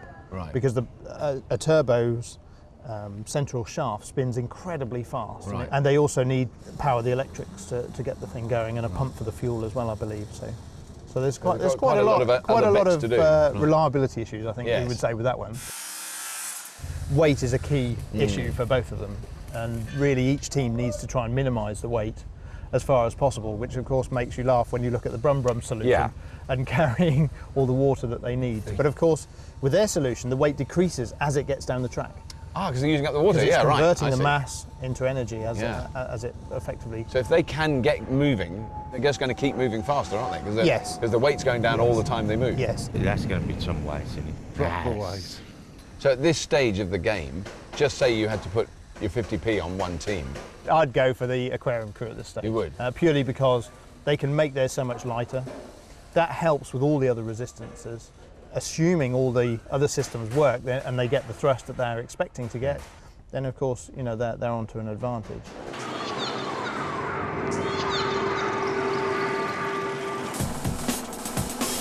So, the judge has confidence in the aquarium crew design. But with so many tricky tasks to complete, it's the team that needs to keep confidence in themselves. All right, okay. Hello, that aquarium makes crew. sense. Hello. Hello. How's it all going? Great, Yeah. I think. That does look fantastic. What is it? What is that? That is the afterburner. That's going to hang over the back about halfway, that. We've got lots of flames coming out. Hopefully, Very dramatic. Yeah, that's going to be the exciting bit. And I'm guessing Nick and Nutty are working on The the fuel pump. Is that right? Is that the fuel pump? And that's going to be mounted first, and that will determine where everything else goes. It sounds to me like you're having to really have confidence in your experts. Yeah. Nick is so confident and so convinced that it's a simple, doable thing, and we're there. Brilliant. Well, get stuck in. Keep the confidence up, Thank you. Bye. Bye-bye. Right. There's no confidence problems for Nick and Nutty as they plan their multi-purpose pumping machine. Yeah, that's probably the best one to use for the oil. Okay. Sits somewhere around about there. Yep. And this fella's doing the fuel for the afterburner. Yeah, literally just pumping loads of fuel straight in. Right. Both drop belt driven and off we go. Okay. Assembling that pump rig will keep Nutty quiet for hours. But so far, it's still going to the rather complicated plan. Decker? Yeah? I've got the other pump. Finding another pump is a big bonus for the Brums, but it could also spell double trouble. You're going to be a he-man, are you? No, it's just going to pass it to you. Accommodating two pumps in their layout could mean changing design and finding extra components. Right. With just the one pump, the Brums could have used a transverse engine layout, a bit like a front-wheel drive car. But they can't resist the extra oomph two pumps will give.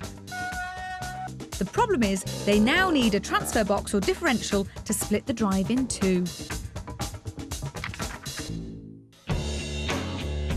Yeah, look. Definitely what we need, Cliff. That three-way transfer box is tailor-made to split the Brumbrum's drive. So what we're going to do, cut it out with a gas axe? Yeah. Seems like fun to me. But these old farm relics don't go down without a fight. We want the UJ. Nah, we only want this part. What we'll do is just pull the pin. Now we want the UJ to bolt onto the thing. Well, then you got more chance of winning the pools, mate. And progress is just as haphazard back in the build bay. Right, we want it somewhere about there.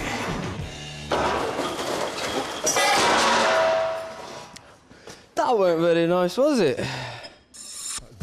Can I help? Oh, look, you've done it. At least the aquarium crew have all four wheels on track and are ready to test. Yeah, that'll do. So the easy bit's up and running, but can the fish tank builders conquer the coming complications? Or will the solid and simple Brum beast blast past? Weymouth's aquarium crew are all ears as expert Nick Hayward guides them through the mechanical maze that is building a turbojet engine from scrap. They're going well with all the crucial components already scavenged. Ought to build the flame tube bit, really. But from here, the build gets complex, and Captain Lottie's ready for anything. Is this the really vital bit? This is the bit that stops the whole engine melting. Right, OK, so now I'm building it. Yes. So when it all goes bang, it's all your fault. That's the one, my son. It's a simpler solution for Birmingham boys, the Brumbrums. Their rail-riding trolley is going to be powered by two giant jets of water. They've scavenged a mighty engine to power their two pumps. But weight is an issue as they pile on the pounds. I'm getting too old for this, you know. Cliff may be creaking, but they've got the all-important transfer box free and back to the build bay. Come on then, let's get going. Because time's ticking away. Teams, your attention please. You have 5 hours remaining today. 5 hours, build time remaining, halfway through. No problem. Are you enjoying this? I'm in a mad, sad way. Nutty's been quietly crafting that multi-purpose pumping device and is ready for a test fire. It's good. Distributor's working. Jet expert Nick is honing a flange that will join the turbo onto the combustion chamber. But first, Lottie must make that flame tube. A masterclass in welding. You want to get moving closer with the gun. No, I can't do this. Lottie may be short of practical jet building skills, but like a good captain, she does understand the bigger picture. That looks like some sort of baffle. That's the combustion chamber. That goes inside that fire extinguisher. Right. And basically that's where the fuel burns, and the gaps are for the air to get in. The flame tube is designed to limit the heat of combustion and prevent total meltdown. It's made of 3 separate tubes joined by strips to create holes at precise intervals. These allow just the right amount of air in to mix with the fuel. When the spark plug detonates the mix, it burns and escapes as exhaust gas, creating thrust. Wally's begun to grasp the concept, or so he thought. That doesn't look as pretty as I thought it was going to look. No. Nick, how's that, mate? Is that looking good? A bit more. No. Rubbish, isn't it? Right, hang on a minute. If you can get it back somewhere near round again. Yeah. It's got to keep going all the way round so the air goes in that way, everywhere. Right, I'm with you. And that should work a treat. So what, A small mistake, but the fish tank builders will easily recover. But if you can get the bigger one in... However, next door, after a productive scavenge, the Brummy Bodgers have downed tools for debate. You can see this is a crucial moment in the build. Arguing with this lot. So what's the issue now? Is it just how you connect engine Well, we've got to to- mount this. Right. Then we couple this up to that. Yeah. And then we'll worry about Where getting you the put engine. that in a moment. Yeah. And the nozzle's going to be quite high up then here. You're not sort of low, slugging them down low. I don't know, we just have them bouncing off the ground.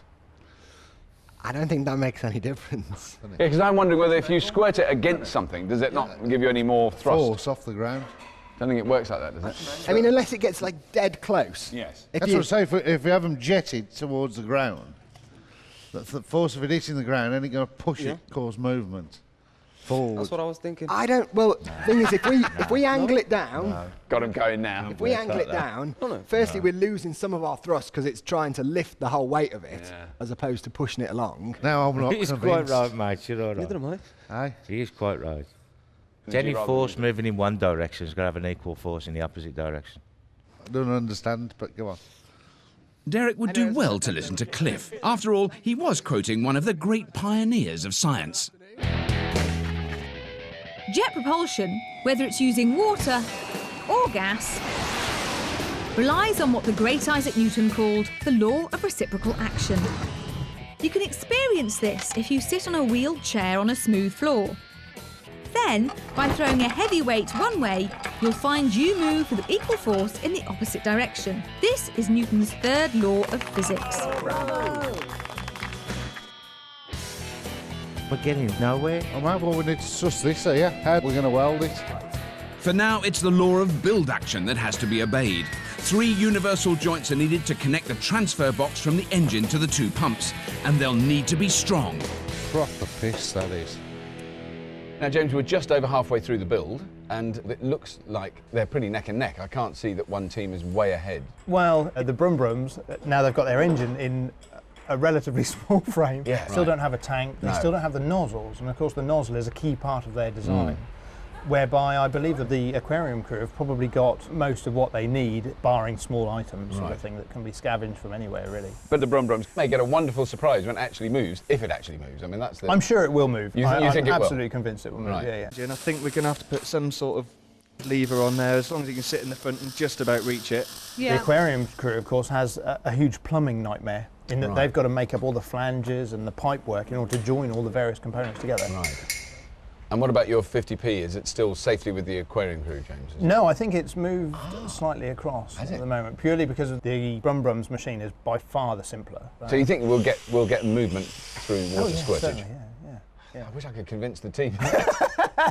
they probably won't. I think they're the least confident of anyone here. No, don't push, man. I am pushing.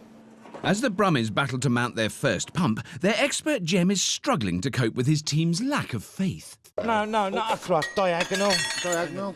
I think the team don't actually believe it's going to work. That arrow has got to go dead in line with the middle of that shaft. The level of their conviction that it's not going to work is chipping away at all the scientific knowledge I've amassed over the years. You can't do it like that, can you? You've got to have it like that. It's got to work now. It's so got to work. Otherwise, it's going to be one of the 1930s style movies with me strapped to the tracks and them kind of pushing it over me.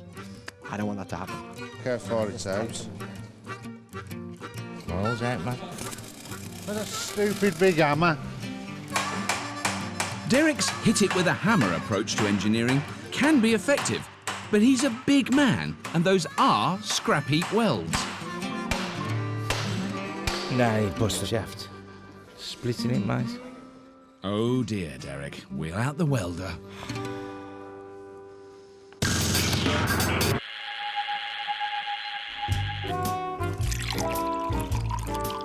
It's true our 2 machines may not end up breaking any land speed records.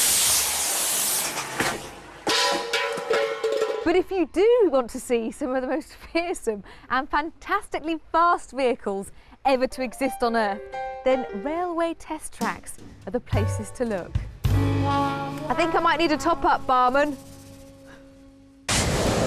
Since the Second World War, rocket sleds have been riding the rails faster and faster in order to test the highly stressed components of both aeroplanes and spacecraft. In 1954, this US Air Force physician became the fastest man on Earth by riding a rocket sled at 632 miles an hour. He then experimented with G-force, surviving an amazing 40 Gs during sudden braking. This technology reached its zenith in 2003 when an unmanned rocket sled clocked an eye-watering 6,400 miles an hour, becoming the fastest ever object on Earth. We may not see anything quite that fast this week, but you never know. It's the Brum Brums who have a need for speed now, and Derek has found a beefy sprinkler nozzle that may boost their build as well as his belief. Beautiful. Absolutely beautiful. And the beauty that Cliff is beholding is an old oil storage tank. Hope you're feeling strong, son. Why is it? It can't be that heavy. I wouldn't bank on it. That tank's 1,000-litre capacity should keep their thirsty thruster going. Unlike the Brumbrums, Weymouth's aquarium crew don't doubt their expert. And perhaps it's not just because he's the only jet builder in the team. In the last hour, expert Nick has turned a fire extinguisher into a reservoir to hold the oil that cools the turbo. He's mounted and connected the pump rig onto the train chassis. Yeah, that'll work. And he's made the fuel pipes needed that'll feed the combustion chamber that's being made by Wally and Lottie. Any good? I reckon it will be, yeah. We finished this, spark plug's going to come through here, and we've just got that. You want that tacked on? Yeah, let's give that a quick grind, Yeah. shove it in and make sure it doesn't just kink over offset. Aquarium crew. Yeah. Have your attention, please. You have 2 hours build time remaining. Flames in 2. Flames in 2 hours. Okay, no problem. Good evening, Brumbrums. 2 hours, is that okay? You need 3. I'm sorry, I can't stretch it to that. I can probably give you 2 hours and 3 minutes. Well, I've got some sign language. I mean, you know, that's a form of communication, isn't it? I'll have to do. Well, come on, where are we going next? Because we're running out of time here. Let's get them mounts, get that engine mounted up. And then we've got a pig of a job taking these inlet pipes up to the water tank that's got to sit here. Right, okay. Do you feel any more confident, Derek? Yeah. Yeah. No, I am. Excellent. Right, I'm No, quitting on no, that. I am. Woohoo! At last, with the full backing of Birmingham, expert Jem is back to his best. I wish I'd gone to them yoga lessons now. Leave it. There's a wrong nut on there. With all that time lost to talk, the team need to knuckle down, and Derek and Cliff crack on by giving that big engine good solid foundations. Good and proper, man.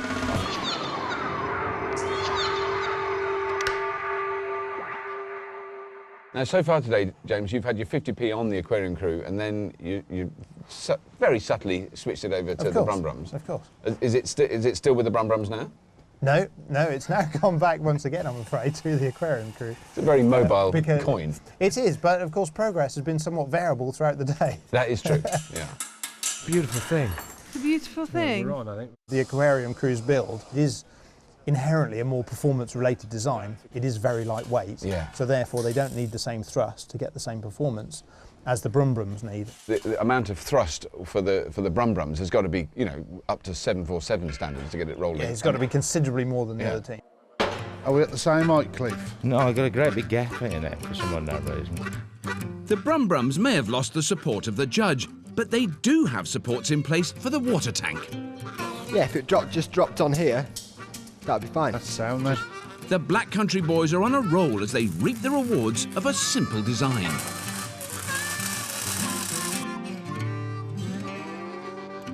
Teams, your attention, please. You have 1 hour remaining. Only 60 minutes build time remaining today, teams. Thank you. As the pieces come together, the aquarium crew are almost in jet heaven. Doesn't matter if it's on the bolts. Is that oil pipe going to miss? Yes, it is. Aquarium crew. Now, Lottie, do you feel now that you've got your head around the nuts and bolts of how it works? I think so. The initial sickness has gone. The initial nausea has gone, replaced by plain desperation and misery. Oh, dear. Lottie, Lottie! It's going to look like this tomorrow and then go really fast down a track. So. Yeah, optimism, that's what I like. Yeah. Lottie's happy about it. Lottie's desperate and miserable. I think I've been shocked that it's actually looking like it should do at this time of the day. Job done. So with one last surge of turbocharged effort, the fish tank builders try to finish their fire-breathing rail rider. I can't see behind me. It's like it's a knockout. Oh, and you're doing the laughter. With 1,000 litres of water storage lifted onto its lofty perch, the science starts to look and sound sensible. And that'll support that ton of water quite nicely.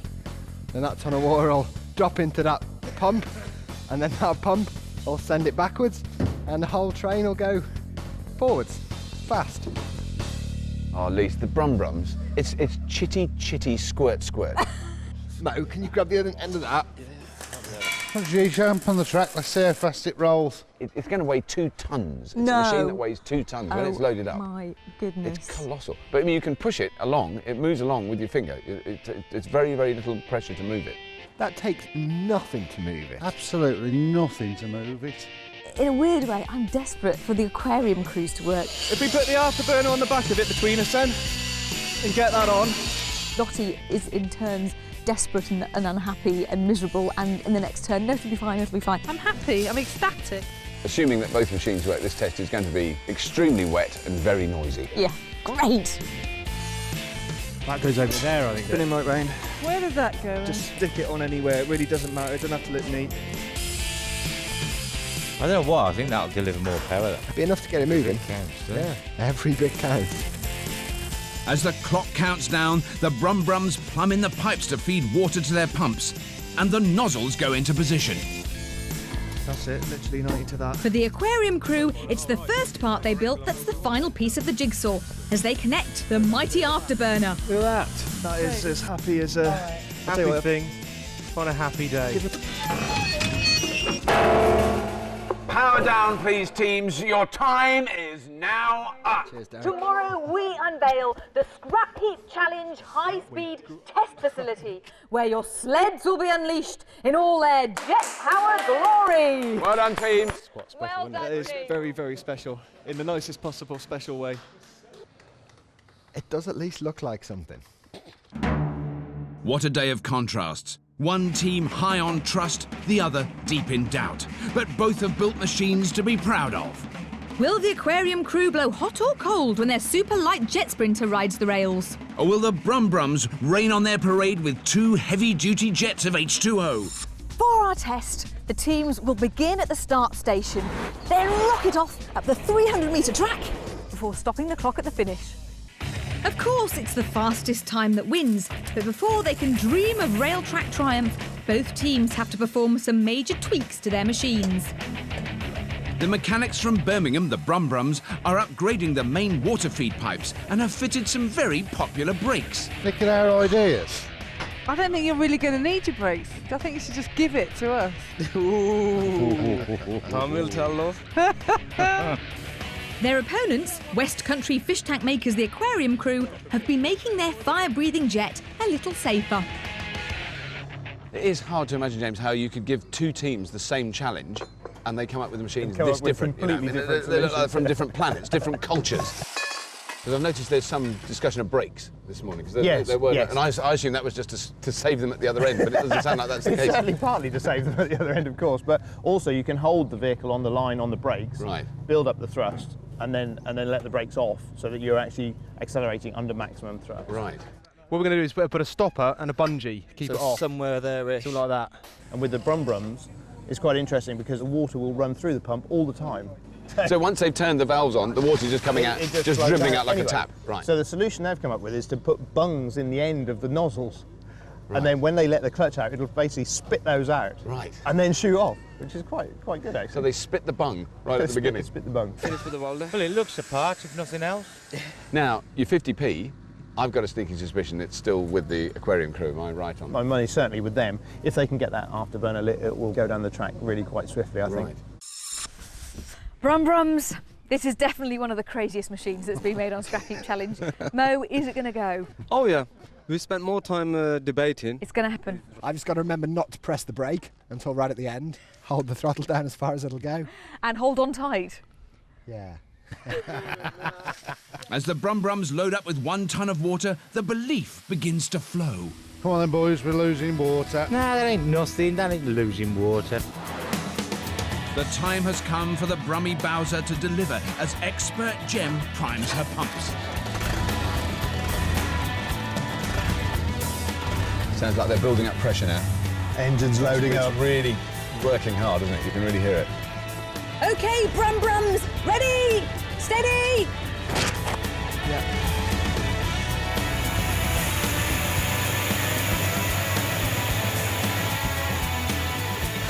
Go on, Jem! That's brilliant! But it really does defy the eye that it's not the engine driving, it's just the water. Yes, yeah, certainly, yeah. It's got to be the engine on the axles, but it's not. Did you time the first 50 metres? Look at that, that is squirting along with hose power. 150. Oh, it's motoring. Might just have enough water to get to the end. Really? Look at it go.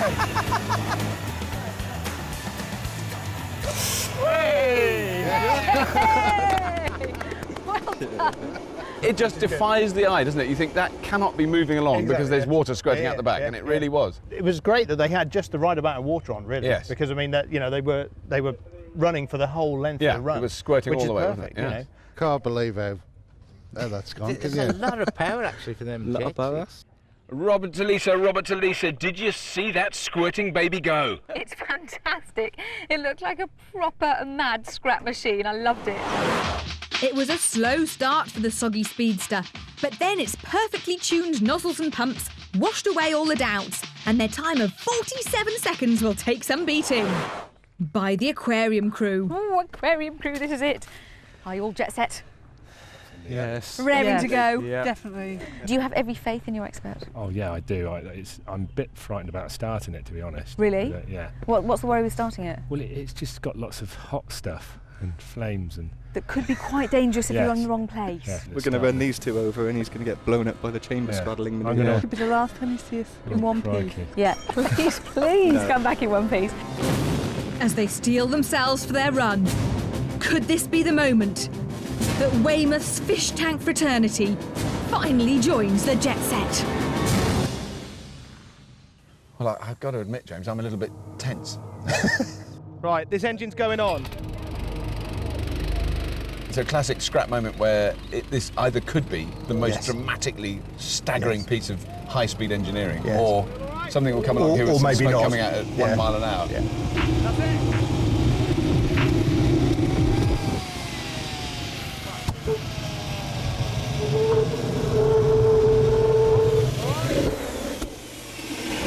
Extraordinary collection of sounds. I always think, 10 years of scrapping, I've heard everything, but then suddenly you'll hear this noise and you go, what is going to come down the track? I've got no idea.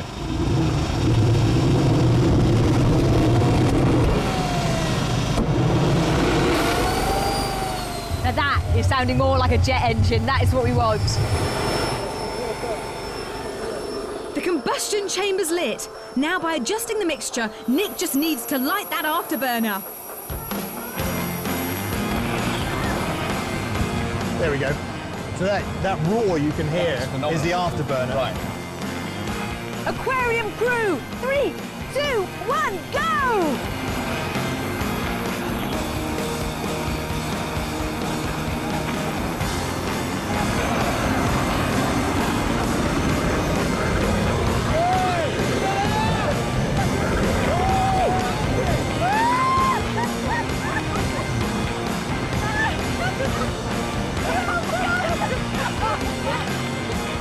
Oh my God! Here it comes.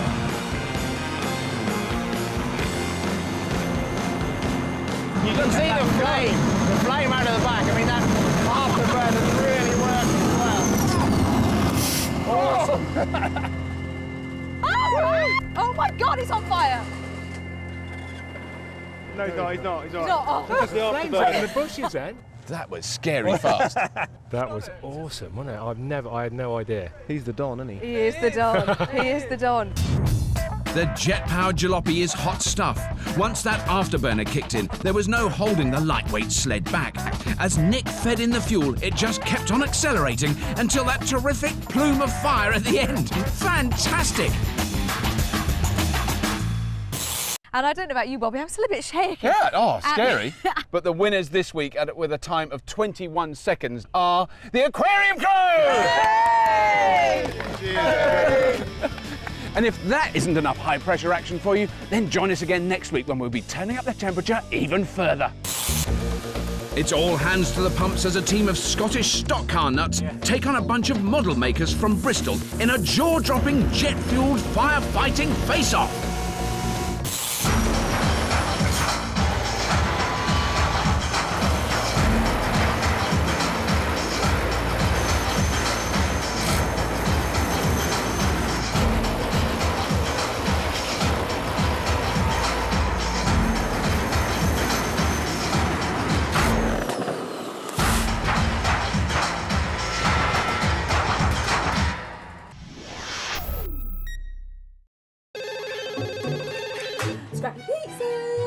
Hi, yeah, I want the mega meat feast and I want it fast. Right.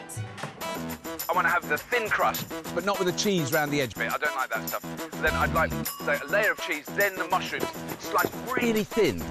On top of that, I want the salami, but only round the edge. It goes in the middle, it gets kind of soggy. But then cheese, no olives. Yeah, and if you can get that to the heap, that would be fantastic.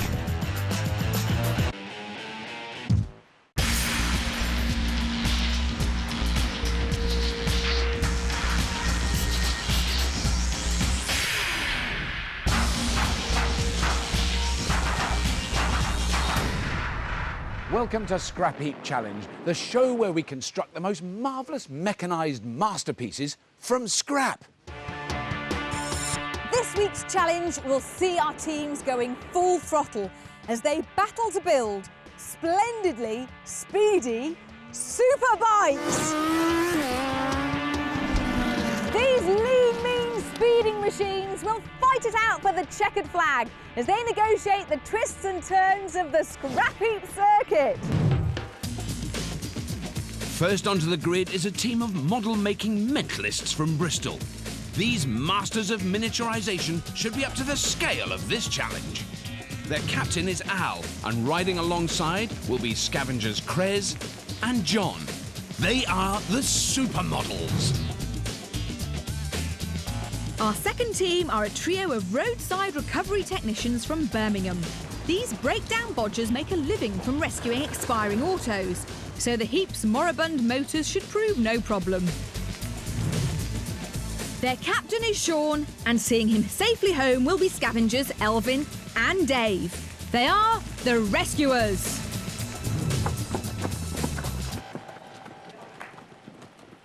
This week, we have a Scrapheap first. We're challenging you to build high-revving, tyre-smoking, knee-scraping superbikes. Come on! Excellent. Nice one. Don't expect to be rushing out onto the heap and bolting together bits of old bikes, because this week you are banned from using any bits of old motorcycles. It's going to be the ride of your life, as you have just 10 hours to build your two-wheeled wonders, starting on the bong of the gong. OK, teams, wait for it, wait for the gong, here it goes. Go! It's the challenge we've always steered clear of, and there are some very good reasons why. Building a motorcycle from scrap is an engineering nightmare. Squeezing non-bike bits into a bike-sized frame could prove a real challenge. On top of this, with only two wheels, they have to get the balance spot on too. An unstable superbike could end in disaster on the track. Sweet. Brilliant, man. Superbikes, yeah. Get a car, cut it in half. Now you've got a bike. Job done. What do you reckon? Well, it's got to be lightweight. Do we want gears? One gear. What about an auto box? Is that an option? That's a good idea. Yeah. Bit damn devious, this test, isn't it? Yeah. To make sure that both teams keep their wheels firmly on the tarmac, we've enlisted the help of two high-performance professionals.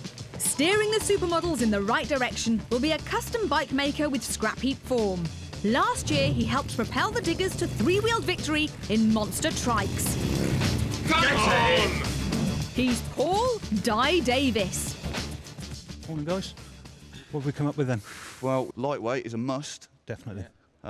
Good tyres, because that's basically your last resort to the tarmac. What about alternative fuel?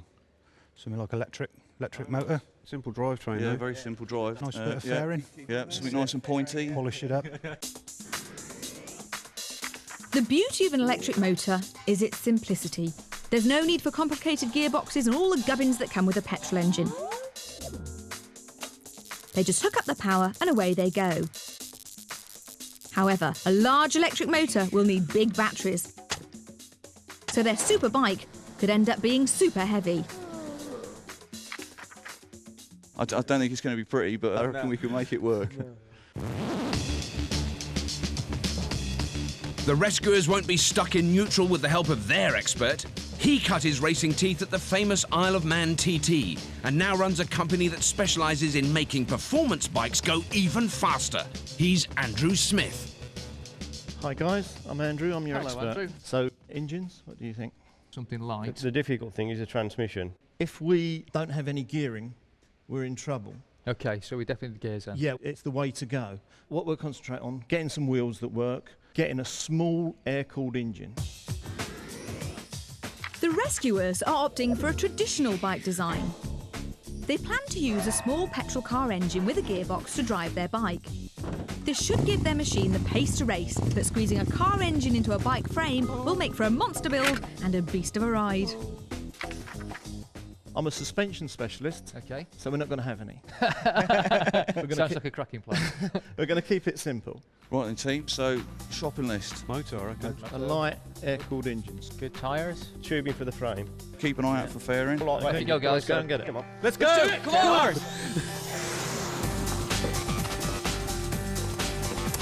With a laden heap just waiting to be pillaged, the race is on to find the choicest junk.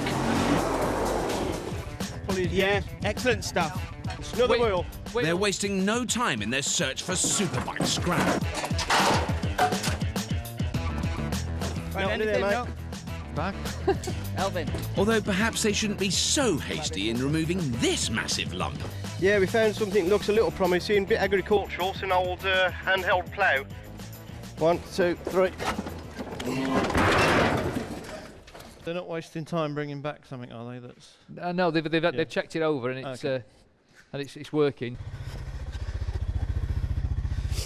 What are they going to use that for? I have no. I mean, I hope not the engine. It's a massive piece of rusting agricultural rubbish, and they're going to use that to make a delicate motorbike. I mean, that thing's probably for stirring slurry. So it just goes dum dum dum dum dum. Yeah. Everyone clear.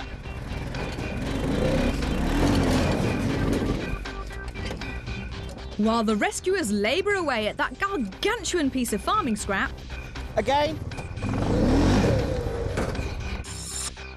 the supermodels are grabbing anything that catches their eye. What will be this for building it in? I know it's a bit of a train track, but it's going to be straight, isn't it? It's going to be straight. But fortune favours the foolish, and their freestyle approach may have paid off. Let's have a look. Look at this, John. Oh, she got a little sprocket on her and everything. This electric motor would normally be found powering an invalid carriage to the post office. Yeah, do you reckon that's beef enough? Yeah, let's get it back. It might be a bit too dinky for a superbike, but for this trio, small has always been beautiful.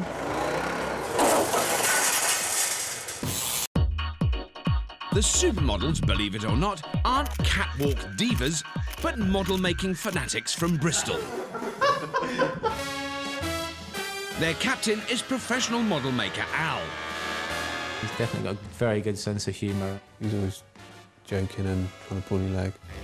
It's obvious Al is the showman of the team, which is no surprise when you consider his distinguished family.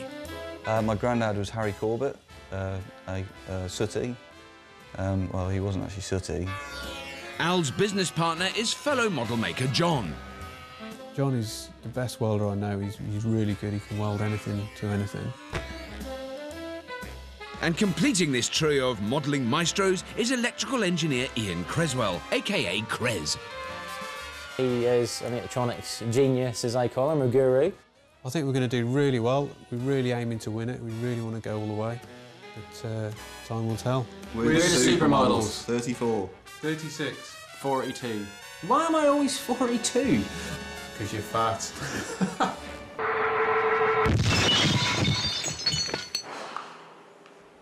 think they're wasting too much time trying to get to the thing they've got. They're wasting too much time trying to get something out. Back a bit, Elvin. In search of something to make their bike go, rescuer scavengers Dave and Elvin are still straining away at that lumbering plough. Elvin, if it's heavy and you're struggling to get it out, you might be better moving on and getting something else. Bin it. Bin it. Scrappy. Let's find something else, mate.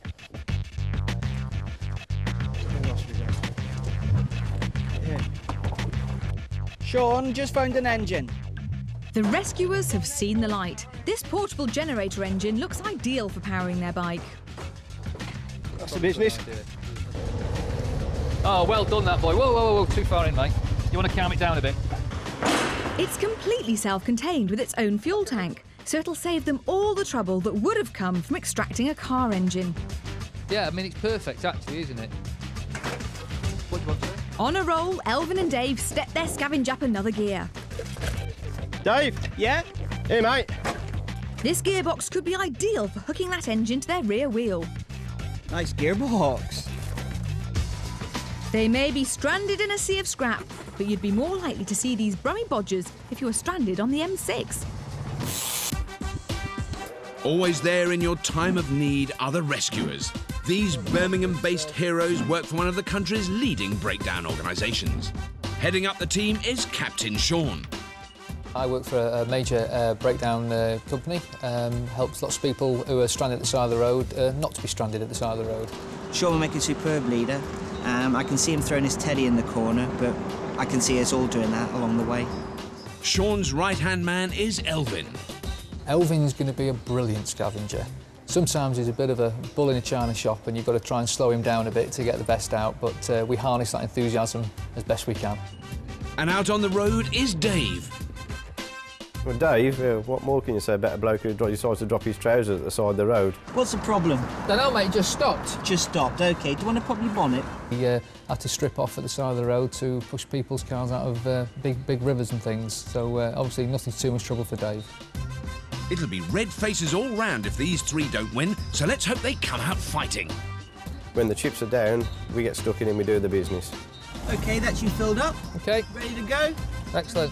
Don't do it again, please. I'll do my best.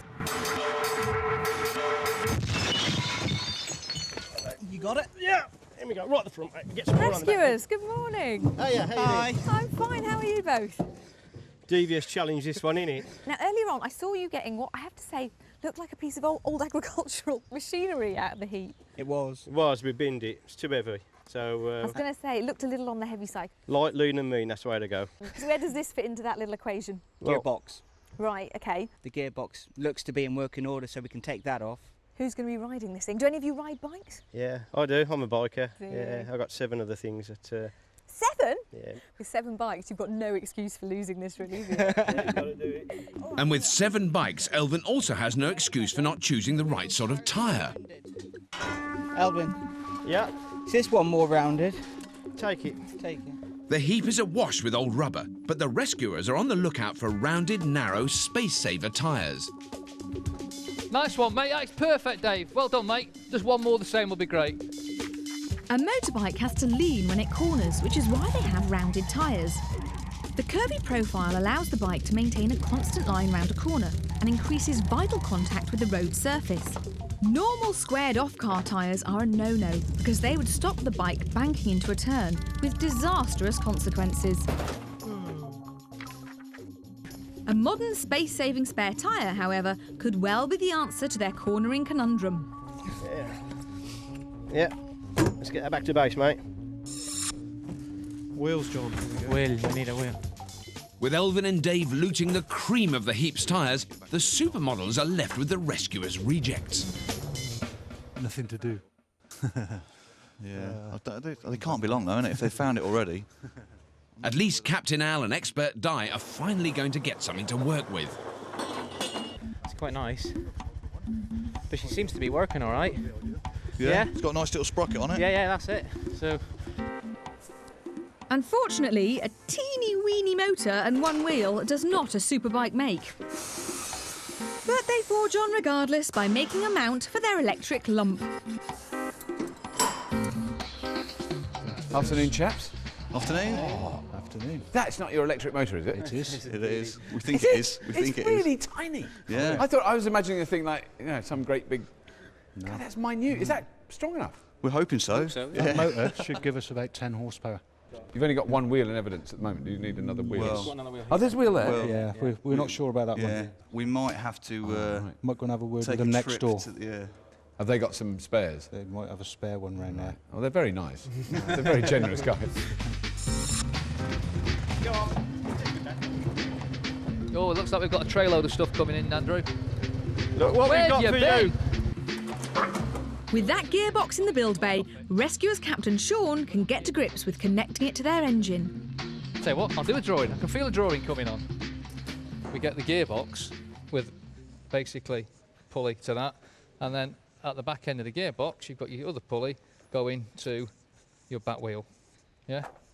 Which is all, the back wheel is then all in line with your centre of gravity for you. Expert Andrew, however, doesn't seem quite so confident with a bulky box of cogs. I really don't think it's worth it. Why not? Because it's such a big, heavy lump. It's not motorcycle-esque at all. If he's going to rethink his design, he'll have to come up with something fast. It'd be difficult to make that work. You reckon? Yeah. I thought it was quite simple. Hello, Rob. Hello there. Is this your power unit? And not quite. We're not using this power unit. We've got a small generator engine over there, which we think will be more useful from a power unit perspective. The design is 7/8 sorted out, but we haven't settled on a gearbox yet. We're not really sure. We could run without one at all. Right. Yeah. But it would be a better vehicle if it does have a gearbox. So that's your gearbox. That's your power plant. Yeah. There. This is what we're planning on using at the moment. Anyway. It's not one of the more powerful engines that I've seen in a superbike. It's not V8, is it? No. And so then, even if you go through the gearbox, the drive to the rear wheel then is what? Well, we're hoping it's going to be a belt if the guys can find something suitable for us. Yeah. I love these engines. I love engines that go when it starts. Yeah, when it starts. Yes. Mind a little detail. Oh, yes, that old thing. Oh, don't worry about it starting. It'll start. More familiar with model cars, the supermodel scavengers have been struggling to liberate the rear subframe from this Volkswagen. What's happening? It's spinning on. Go on, try again.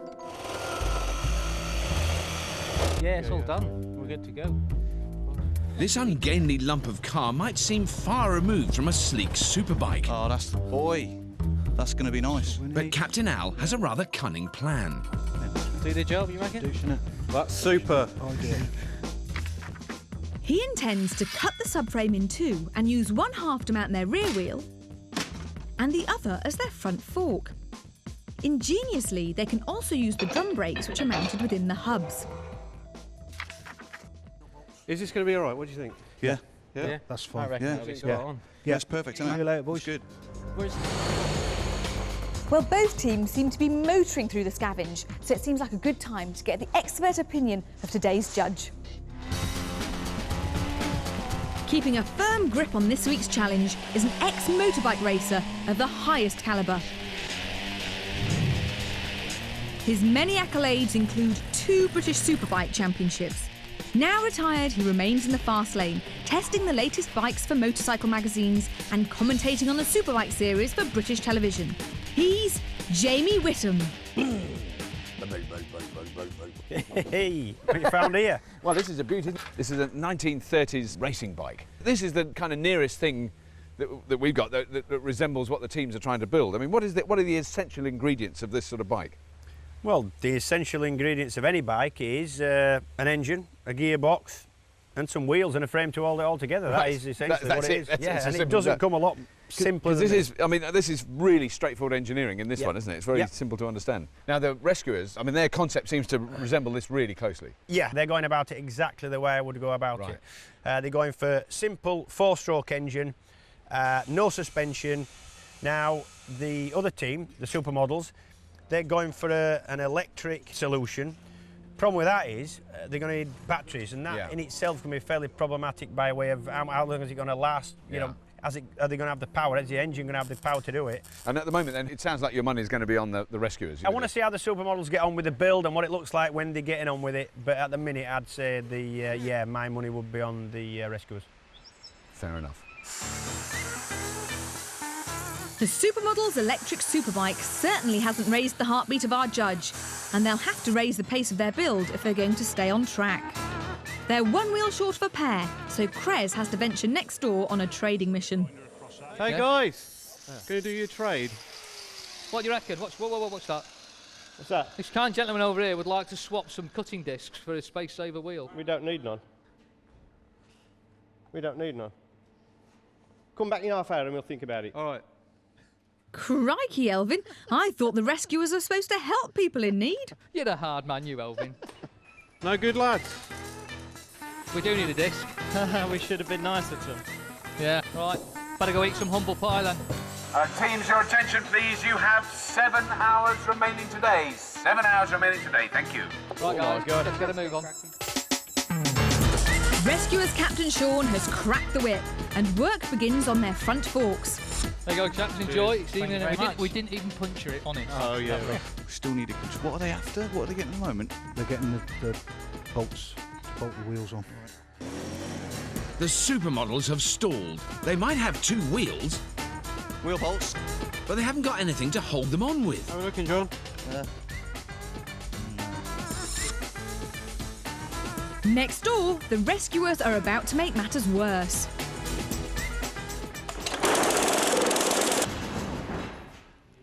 It's not even lunchtime, and we've got an engine started on the heap. I wonder what the opponents are going to make of it. The breakdown technicians from Brum are running away with today's challenge. But with half the day still to go, there's plenty of time for the modelling mechanics to hit the slipstream and cruise to victory. This week's challenge sees our teams battling to build high-revving motorbikes capable of racing each other around our scrap heap circuit. Guys, so I've got your wheel nuts. The only hitch being they're banned from using any original motorcycle components. Okay. Yeah. Sprockets and chain then. Yeah. Bristol-based model makers the Supermodels and their expert, Di Evans, are opting for an eco-friendly electric bike with a super smooth aerodynamic fairing. They got off to a great start by scavenging this dinky little electric motor. But so far, they only have the back end of a Volkswagen Golf to play with.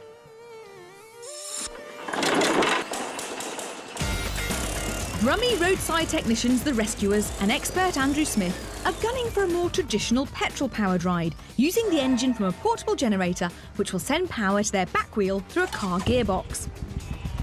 Let's crack on with something. They've had a great morning. Not only have they fired up their beefy little engine, they've also made a good start on their frame and forks. Slight adjustment there then, haven't we? Yeah. However, there's one cog in the rescuers' finely oiled machine which hasn't slipped into place.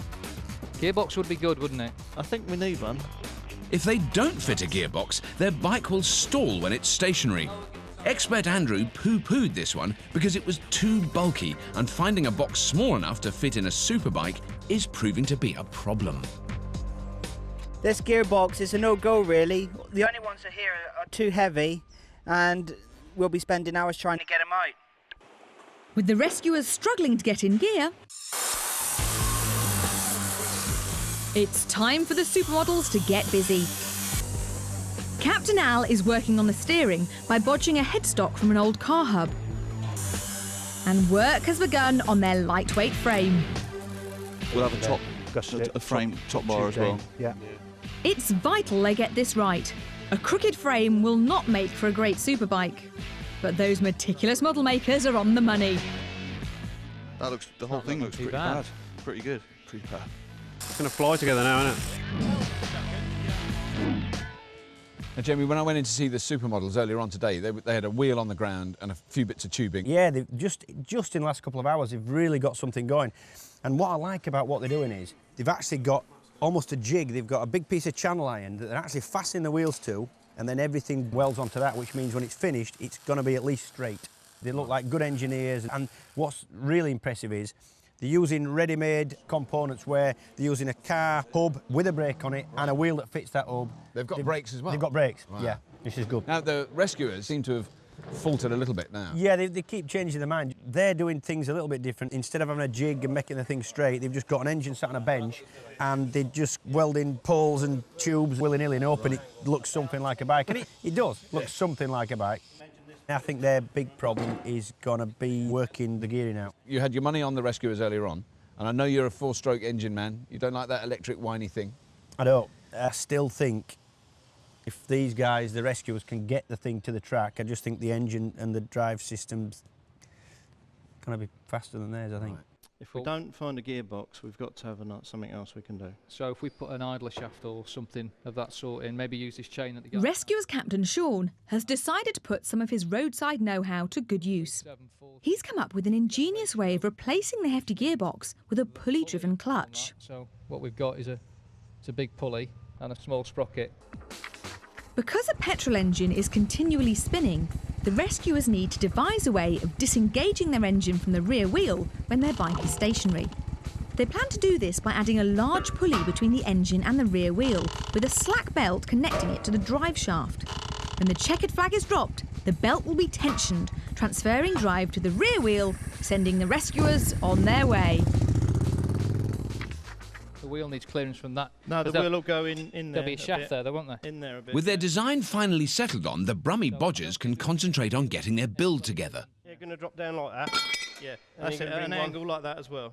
And up the front. No, the back chassis. Their approach to frame construction, however, appears a little more hit and miss than their model-making opponents.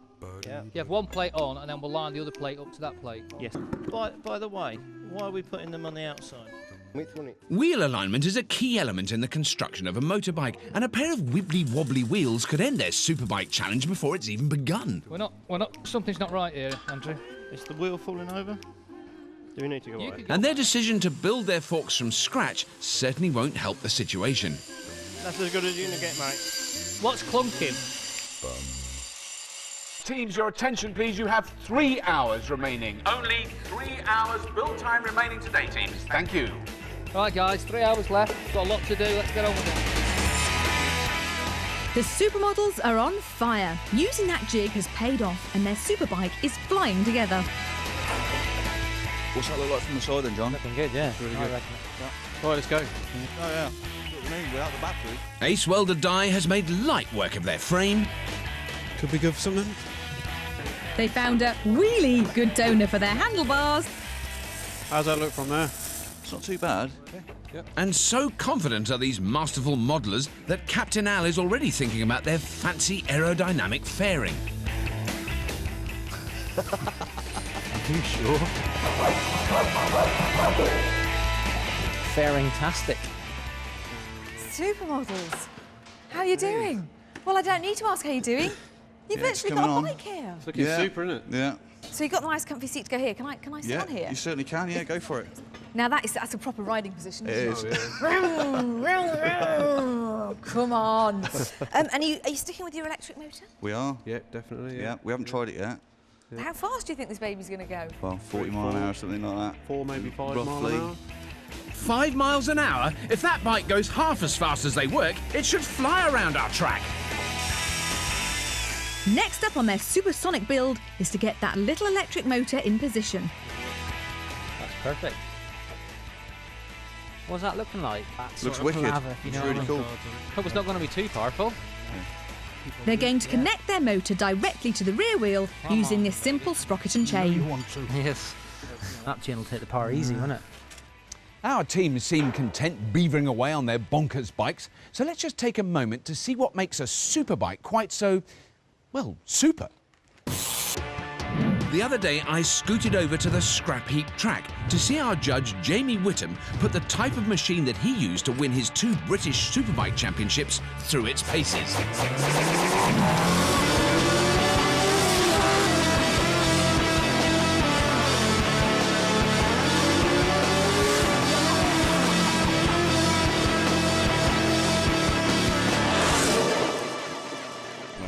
I've never stood that close to something that scary. It's scary from where I'm sat. So the actual bike itself, then, Jamie, is this similar to the sort of thing you rode in competitions? Yeah, very similar. This is a road legal bike. Absolutely road legal bike, but you're talking 175 brake horsepower and weighing about 180 kilos. And it's like putting 2,000 horsepower engine into your Ford Focus. That's about the power to weight ratio we're talking about. So my car does like 0 to 60 in about 18 seconds if I really thrash it. So what does this do 0 to 60 in? You're looking at perhaps 2.5 seconds, but you've got to really hang on tight.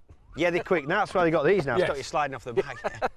Well, when you were going around here, this thing was almost on its side. I mean, that's the miraculous thing for a non-motorbike rider, to see how you do that. Obviously, you've got your knee sliders on here. That is... Yeah, that's chamfered off because it's hit the road, and when it's worn out... You put a new one on? Yeah. The speed you go at, there must be a buzz. That's why you do it. Yeah. I mean, there's nothing like sat on a grid with 40 other riders on 190 horsepower bikes, yes. I'm going to say.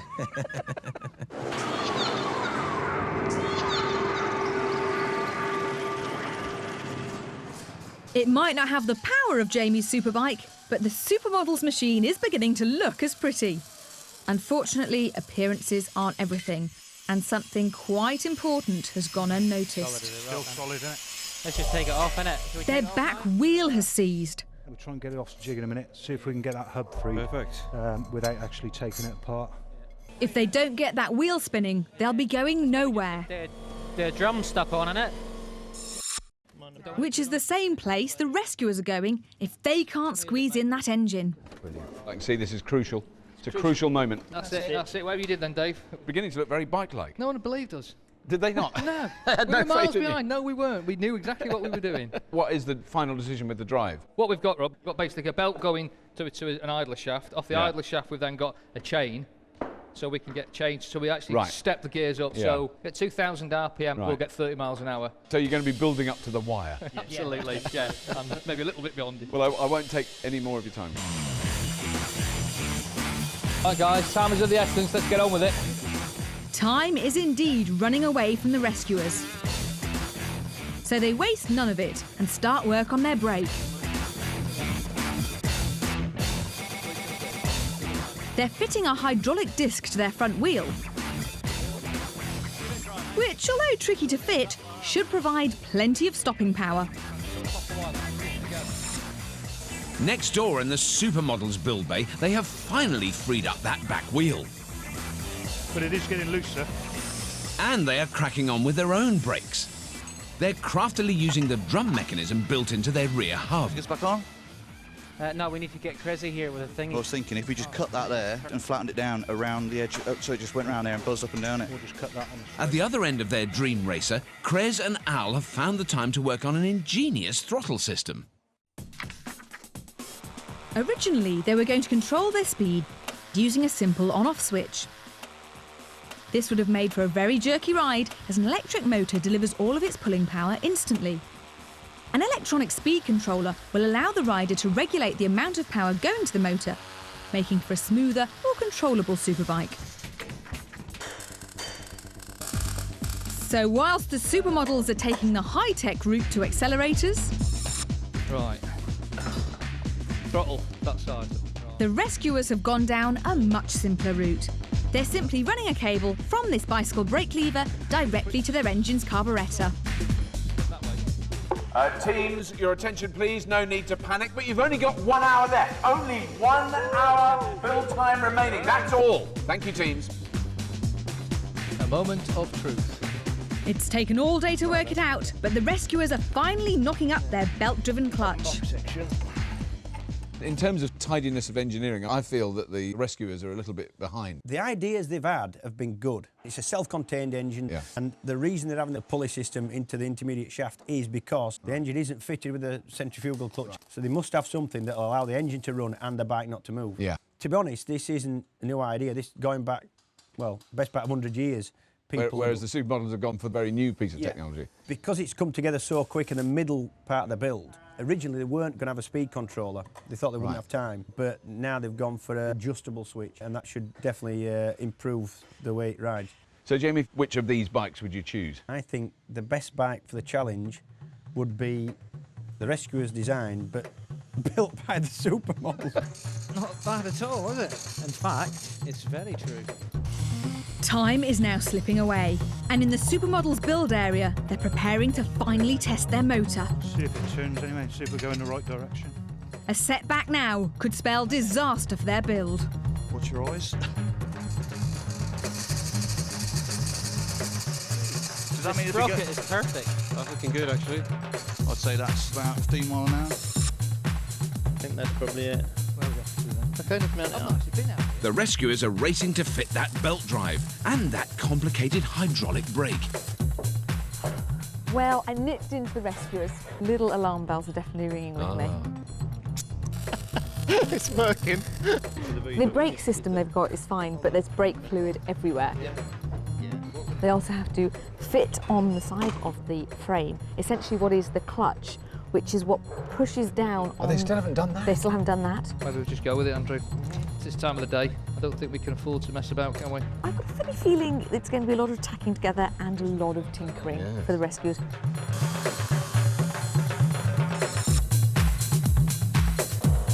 The supermodels, they've tested it. No, Everything they've works. tested Their it. brakes are fully functioning, built into the hub. It is doing something, isn't it? Oh, yeah. Is Need it? a bit of speed up. The engine controller, twist grip, which increases or decreases the power to the engine. That's pocket. I have no problem with riding that little beast at all. They are sweeping up. No, you're it's finished. The bike is completely finished. You're putting the bearing on like that, it looked like a proper super bike. Serious? I think it's one of the most beautiful machines that's ever been built on Scrapheap. Wow. And I don't know how fast it's going to go. It's going to look quality sprayed up, I reckon. Nice tea. Beauty. Oh. It's quite aesthetically pleasing to you. Yeah. Right, sorted.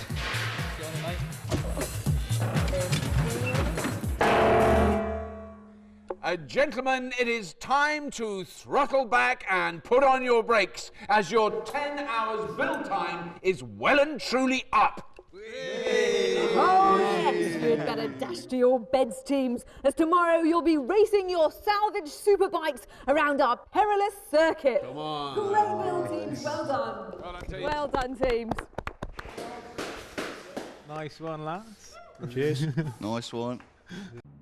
They said it couldn't be done, but by Jove, they've done it. The electric racer flew together with time to spare, whilst the petrol engine bruiser went down to the wire. But whose rag and bone racer will take the Scrapheap crown? Will it be the supermodels with their streamlined electric dream machine? Or will the sheer clout of the rescuers' petrol-powered hog see them take the spoils? It'll be wheel-to-wheel action as our teams battle for supremacy on the Scrapheap track. They'll be competing in 3 head-to-head races of 2 laps as they battle to become the Scrapheap Superbike champions and through to the next round. The tension is beginning to mount down in the Tinker Time paddock. It's too high, Alvin. Yeah, it's too high. The rescuers had a hectic build and are now doing their own roadside recovery by hastily tweaking that last-minute belt-driven clutch. That looks pretty damn straight. The supermodels, who had practically completed their bike by tea time yesterday, are finishing off their machine with a coat of Go Faster emulsion. Need to know how fast we're going. Jeremy, I think we're really lucky to have this track. This is fantastic, isn't it? It's such a good circuit. It's a belting little track, yeah. It's good. And as soon as you get here, you go, oh my, it's got to go around corners. Yeah, there's a really slow chicane down the front straight, and this chicane here that the bikes are going to have to change direction, and they're also going to have some kind of braking mechanisms. Have you changed your mind? Because your money's definitely been on the rescuers all the way through the build. And now I've seen the course, I think that the supermodels will have a big advantage in controllability. Right, so the 50p is now on the I believe so. Hedging my bets, not at all. It's showtime. The grid has formed and the countdown to the first race has begun.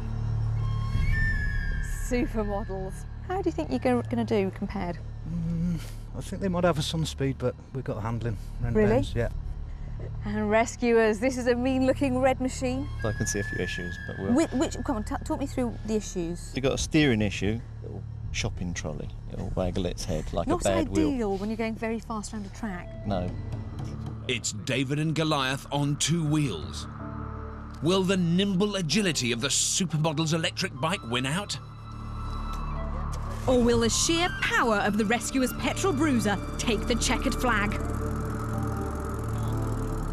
Rescuers, supermodels, don't lose your bottle. On the sound of the horn, open your throttle. Go! Oh, the rescuers have stalled. Great start for the supermodels, but what a disaster for Andrew. Their belt-driven clutch has failed at the first hurdle. That electric bike looks fantastic, but can it hold off the petrol-powered challenge? He's catching up now. He's got going, isn't he? He's going to get hurt. Come on, Don't pitch it. Bit wobble. Got the pegs on the ground. Come on, Andrew! Come on, Andrew! It's like a proper superbike race. OK, maybe slightly slower.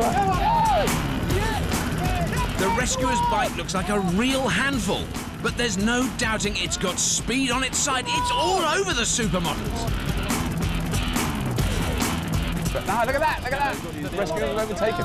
Just about. That's amazing. Oh, I think that's slightly cheating. Cutting the corner like that. A great race, but a rather dubious win there for the rescuers. Di started so well. Did you think you had it in the bag? Might have been a different story if you'd have had to slow down for that chicane. That's it. We're going to have to see what the... Miles ahead. It's made no difference whatsoever. I'm not getting involved in this argument. I'll let the judge decide that one. No fighting. All right, boys. So, Jamie, you're the judge. It is your call. There was a little bit of a corner cutting right at the end there by the rescuers. Do you think, should we let them go with that? Because Andrew tried so hard on the bike, I'm tempted to let him go. So I think let it stand. I think so, yeah. The supermodels showed great early pace, but after a fraught start, the rescuers' machine had the grunt to power through to victory. We're just about ready for the second race, and it's all changed for the riders. The rescuers have elected bike nut Elvin to ride, and the supermodels are going with Al. They're one race down, so the pressure's on their captain to keep them in contention. Supermodels, rescuers, rev your engines, get in gear. Start the race when the horn you hear. It's another push start for the rescuers. A very good start. Supermodels really got that with a lovely start for the supermodels. But Elvin's chasing hard. Maybe too hard. That's a bit of trials biking. Oh, look, there's no suspension at all, is there? You just, oh, that's gotta hurt. As supermodel Al storms ahead, it really looks like Elvin is having to wrestle the rescuer's bike round the track. Well, this is really a turnaround, isn't it? Because the supermodels are now flying ahead. The electric racer is really lapping up this track. But the supermodels are coming in now. Yep. Yep, no, they've got it, they've got it. Yep. That was a beautiful run. Yep. A great win for the supermodels. The rescuers were left in their dust. Well, this is it, isn't it? This next round is going to decide the contest. And to be fair, I genuinely don't know who's going to win. It is brute force versus handling, because I mean, the Exactly. supermodel's bike handles beautifully, doesn't it? I mean, Yeah, and the other one just looks like there's technique involved in it somehow, and no short measure of bravery as well. No. Never has a scrap heap test been so close. It's one race apiece, so everything rests on the final clash. The rescuers have reinstated expert Andrew as their team rider, whilst the supermodels retain their faith in Captain Al. Both riders know that whoever takes the checkered flag will be sending their team through to the next round. Rescuers, supermodels, if your sights are set on the superbike crown, on the sound of the horn, get your knees down! It's the familiar push start for the rescuers, and supermodel Al has already pulled out a convincing lead. Well, Andrew is trying really hard. That bike is obviously so difficult to control.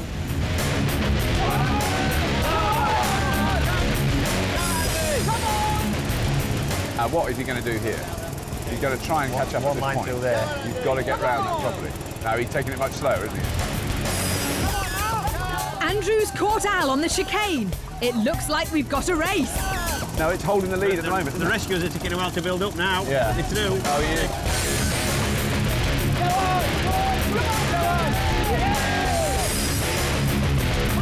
He's done it! That petrol bike is really flying. He is really working hard, though, isn't he?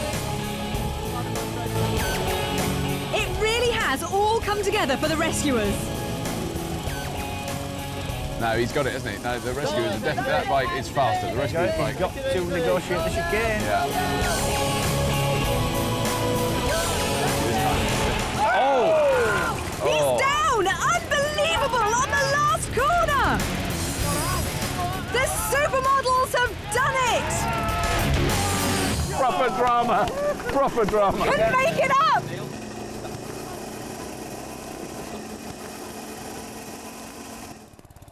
He's doing his victory lap now. Fantastic. Rescuers Andrew had a great race, but that final corner spill handed victory to the supermodels. Captain Al kept his cool and steered them through to the next round.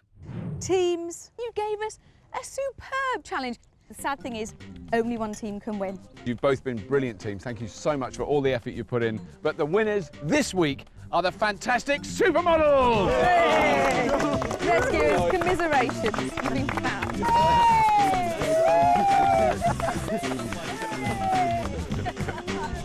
And don't forget to join us again next week when 2 more teams of salvage saviours will be fighting it out in our most colourful challenge yet. We'll see you then. It's Paint Pots at dawn next week when a family of stock car racers from Edinburgh take on a family of robot builders from Bognor Regis in a bid to win our decoration dash.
Welcome to the Scrapheap Challenge Grand Final. The stakes are high as this year's champions battle last year's winners, the mighty Woof Justice, building madcap machines from our sea of scrap, each of them desperate to win this, the Rings of Steel Trophy. They'll have to construct machines like these, amphibious vehicles. But as this is the grand final, there's a sting in the tail. Engines are banned. First up are this season's winners, and these military machine enthusiasts from Berkshire are crazy for camouflage.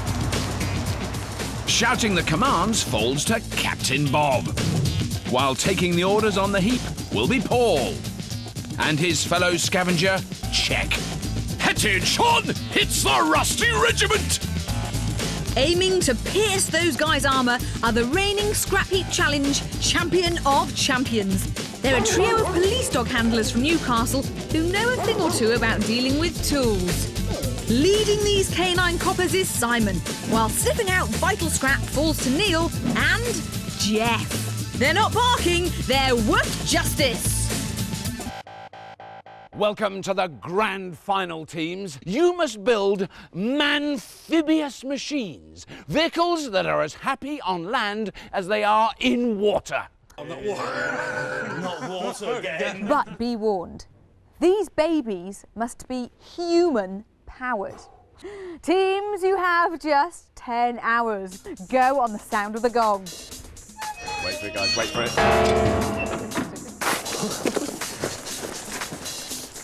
Amphibious vehicles. Another water challenge. Your little legs won't do nothing. With being pedal powered, I think a good idea to have push brakes.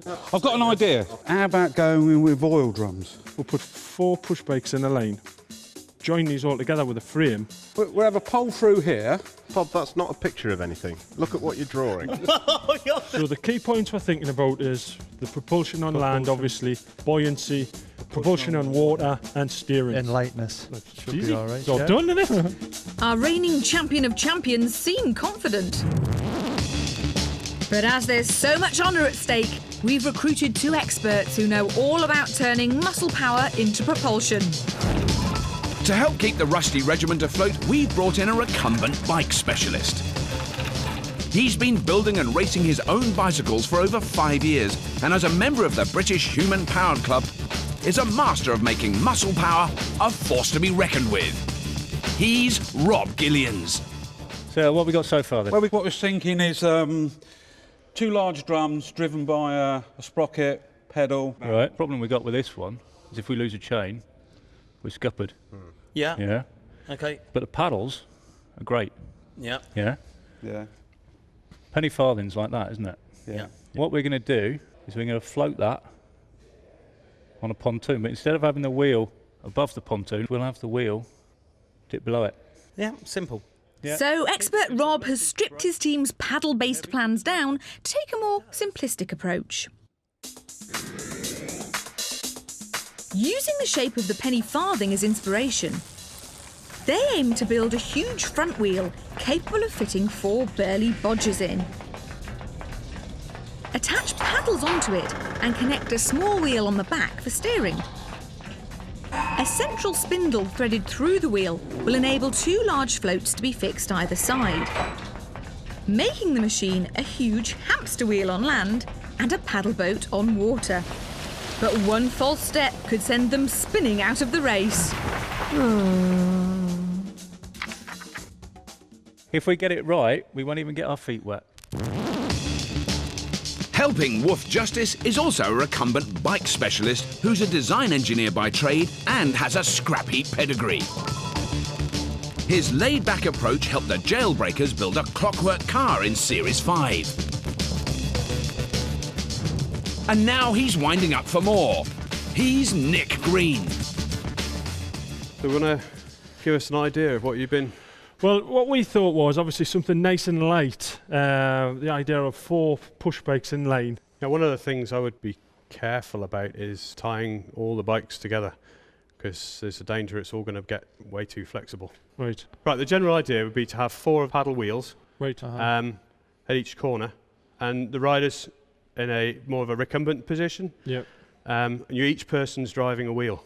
Right. Because if we link all the transmissions together, it's going to break. Yeah. Veteran expert Nick and his team are agreed pedal power is the way to go. Woof Justice aim to build a light, articulated chassis, attach 4 wheel hubs and connect paddles to them. Each wheel will be fitted with an upturned bike transmission to provide independent power to each wheel. Once in the water, it'll have great manoeuvrability, but get the gearing wrong and they'll be left high and dry. So what we're making is a mid-articulated pedalo type thing. Right, so what do we need? Got spokes.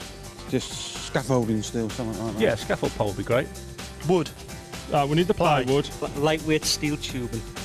My word. It's going to be big. And it won't be beautiful. See, I'm going to go out because you're having problems with your back. So what I'll do is I'll do that and I'll put Acton Captain on there. Let's stop wasting time and go. Yeah. Go. With the lists of scrap sorted, both teams are going to have to rely on their carnal bodging know-how for this back-to-basics grand final challenge. Newly crowned series winners, the Rusty Regiment, and their expert Rob Gillians have opted to go primitive, using the shape of the penny farthing as their inspiration. They want to build a huge hamster wheel with floats attached to the sides and a small wheel connected to the back for steering. While current champion of champions Woof Justice and their expert Nick Green are taking a more complicated approach, aiming to build an independently driven, 4-man, all-terrain pedalo. Chef. Yes, mate. Look for things. With less than 10 hours to build these amphibious machines, each team is on the heap in search of vital scrap. No, go right round that way, go round the heap that way, I'll go round the heap this way. Sniffing out the first find is Geordie canine copper Neil. Simon, there's one bike across here. That should do. But they need 4 separate bicycles for their all-terrain pedalo. Luckily, Neil's making light work in finding them. Which is good, as his fellow scavenger is newly demoted Captain Simon, a rookie on the heap. Woof Justice, welcome back to the heap. It's lovely to have you back. You happy to be back? Yes. I'm a bit strange about being out in a scavenging out here, mate. I was going to say, your captain's crossed out. Somebody's written scrounging on the top. What's going on with that? Jeff's got a bad back, so is he? I've given him a little bit of a respite in there. Talk me through your idea. You're going to have this as the buoyancy aid. This is the buoyancy aid, which is going to be underneath. Then we're going to have wheels made out of push bike wheels, 4 people driving, 4 separate wheels, articulated in the middle, and big paddles on the wheels. It's not an easy one, I have to say. No. When you said amphibious vehicle, I was over the moon, until I missed the bit about amphibious. Well, look, guys, it's a really big old challenge. You've only got 10 hours to try and do it. Do you want to hold on to that Rings of Steel trophy? Oh, of course. Of course. So it looks like these police dog handlers from Newcastle haven't lost any of their old scrap heap sparkle. Last series, they bound onto the heap in mechanical mortars and immediately made their presence felt, out-firing the busboys. They then went on to outstrip the turbo taxis in drag sleds, and in the unforgettable final, swamp racers made a huge splash, beating the beach bums to lift the cup. But to cement themselves into the scrap heap history books, they had to beat the Series 8 winners and Grand Final champions, the Powerlifters, in a truly smashing challenge. Dozers. It was a close race, but the Geordie Canine Coppers won through and now sit as Scrap Heap's top dogs.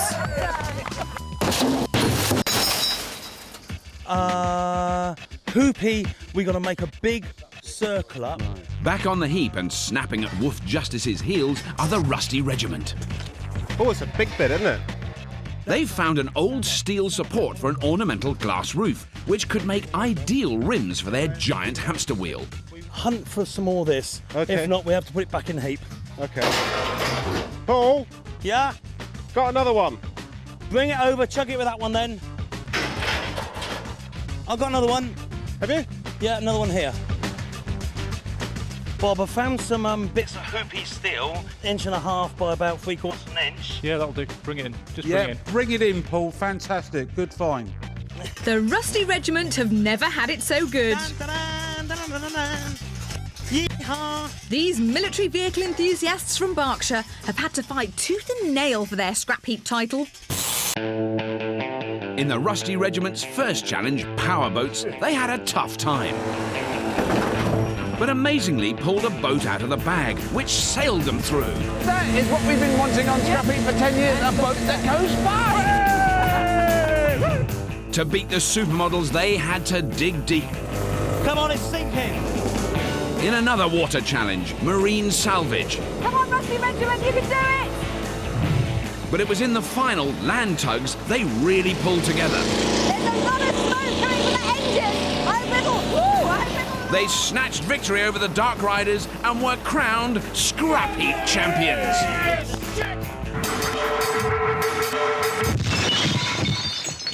Back in the Rusty Regiment's build area, the arched steel has been dropped off, and expert Rob and Captain Bob are going round in circles. We'll chalk a line round. Yeah. At about 10 foot. Yeah, mark our axle, and then that will help us with the welding as well, because we'll have a frame then. Yeah. But being thorough now could save them a building headache later.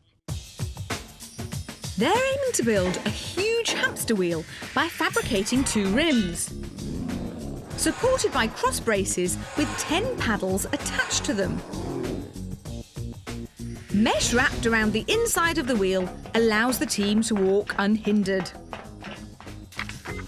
But for this huge hamster wheel design to work, both rims need to be identical. If they're not, the wheel will be wonky, causing the machine to slope, leaving the Rusty Regiment going round in circles. All we need to do is get the floor clear and let's mark out a line. Righty-ho, that's good to me. So as they draw a line under their design... On the heap, scavengers Paul and Czech are concentrating on finding scrap that'll float. That is not big enough. No, I've counted 5 of these. They're, what, 4 or 5 gallons, something like that? Yeah, but that's only going to keep... 18.9 litres. That'll keep me afloat a little bit, but there's 4 people, all that steel. Absolutely. Hello. Hello. Right Have you got any flotation gear on you? Not immediately. I could probably get something. Are you looking to sell some flotation, mate? Yeah. Well, that because we're looking to buy. We did saw a great big chunk of polystyrene, but I think Wolf Justice may have. I think we may have been nobbled by the law. Oh, really? But did you mark it though as yours? Did you mark your territory, or you just sort of noticed it? I'm civilised. I don't do that kind of thing. You see, Wolf Justice don't hang about. They just get in there and get it. Yes. Clearly. Yeah. Bad men. So what is it? The idea of what you're making then? Is it? What is it? Like a? It's not a boat then. No, it's a hamster wheel. A hamster wheel that you're running inside of. Yes. Yeah. And that goes along the ground. Yeah. And in the water. with paddles. Right, and then so you need something then on the outside of that floats it. Yes. That keeps it afloat. Yeah, it's just. I know. I like it though. Do you? Yeah. Do you want to pedal? No, but With just empty water bottles to keep them afloat, they're going to need all the help they can get. Jack, I can't see that working unless we find a lot more of those. They're not going to work. We'd better carry on looking for something else. There must be something else about. Then there are pieces of metal that float. I hope you're not looking at those blue oil drums. They're lovely oil drums. I've been there, done it. The past has come back to haunt Paul. They got more leaks than a Welsh allotment. On his first visit to the heap, Paul had to work with exactly the same barrels. Oh, they're all stuck together. Are they welded or stuck together, Paul? No, welded. No. That's not going to work. And he had an absolute nightmare. I'm not playing unless I really, really have to with them. I don't like them. Okay. So as the rusty regiment scavenge stalls, by contrast, there's no stopping Wolf Justice. Neil! Go ahead. What's that, is that ply on the side of that horse box? Barking the orders is demoted Captain Simon, who just can't help himself. See if you can knock them out, Neil! But it's paying off. They're stripping the heap of plywood, which is ideal to make the wheel hubs and the paddles for their all-terrain pedalo.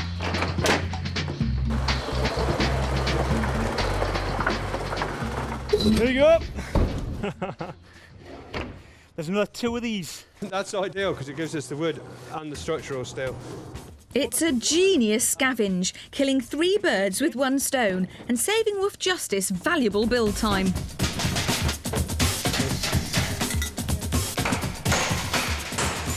Whilst Wolf Justice's mood is positively buoyant,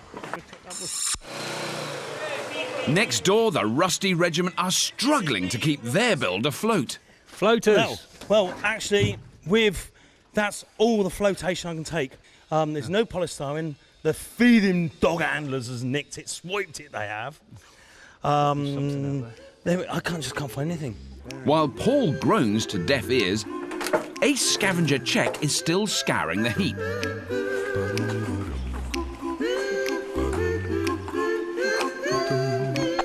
Surely he'll stumble across something which will float.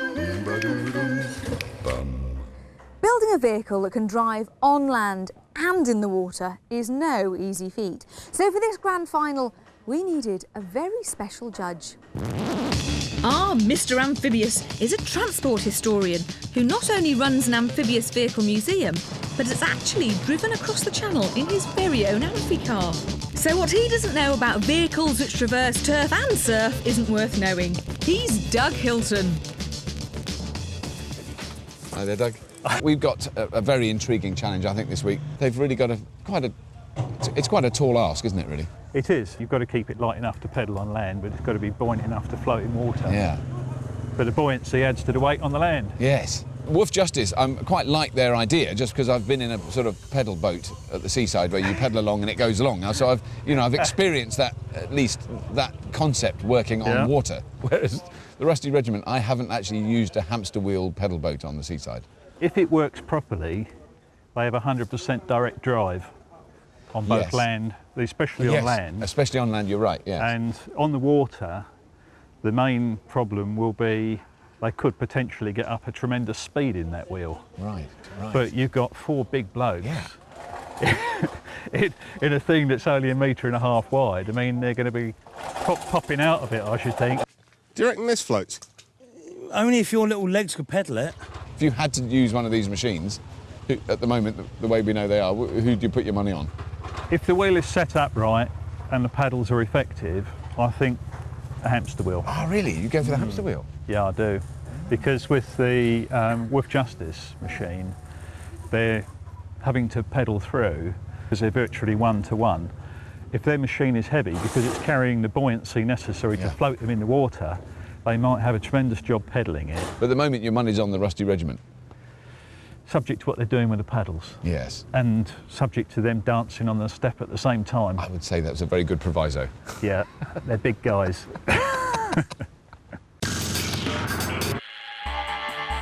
And there's 2 shafts, there's that one, and there's that one. So having the lead on the Rusty Regiment hasn't won Woof Justice any favours with our judge. I tell you what, they're straight and they're not going to bend, or they've got the bearings to fit them. Beggars can't be choosers, bunny lad. This is true, young man, this is true. They're now cutting up a printing press for its shafts to use as axles on their all-terrain pedalo.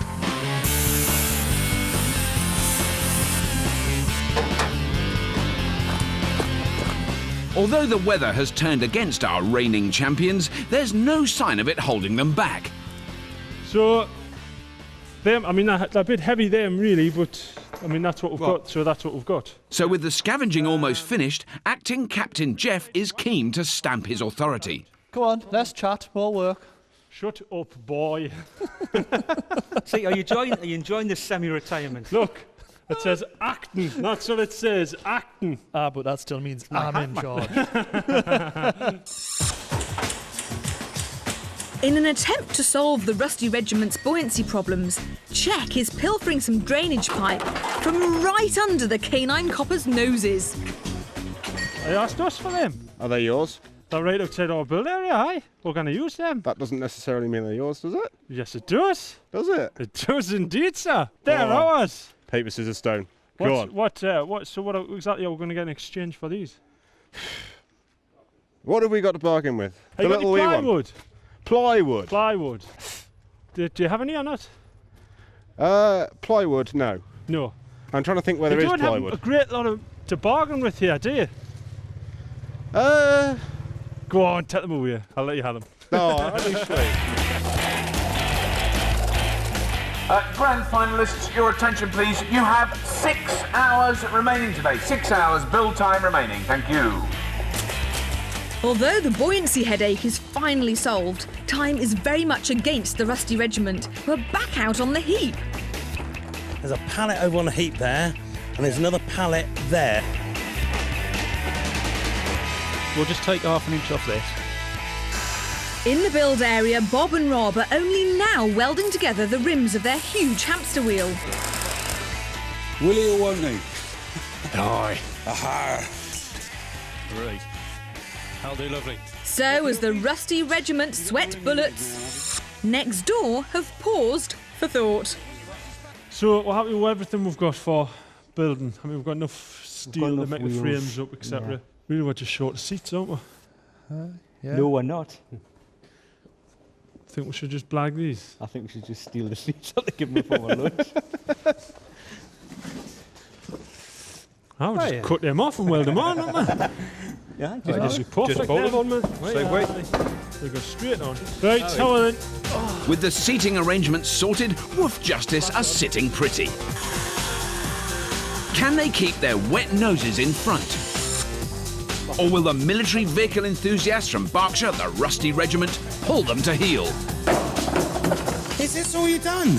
Come on. We're waiting for you. Come on. Robert dear, are we lost? No, dear, there's just there's very few signs round here. Well, let's hope our teams don't lose direction as they embark on a very tricky build. They have to construct man-powered amphibious vehicles fit to tackle a course which will test the most competent of scrap heap competitors.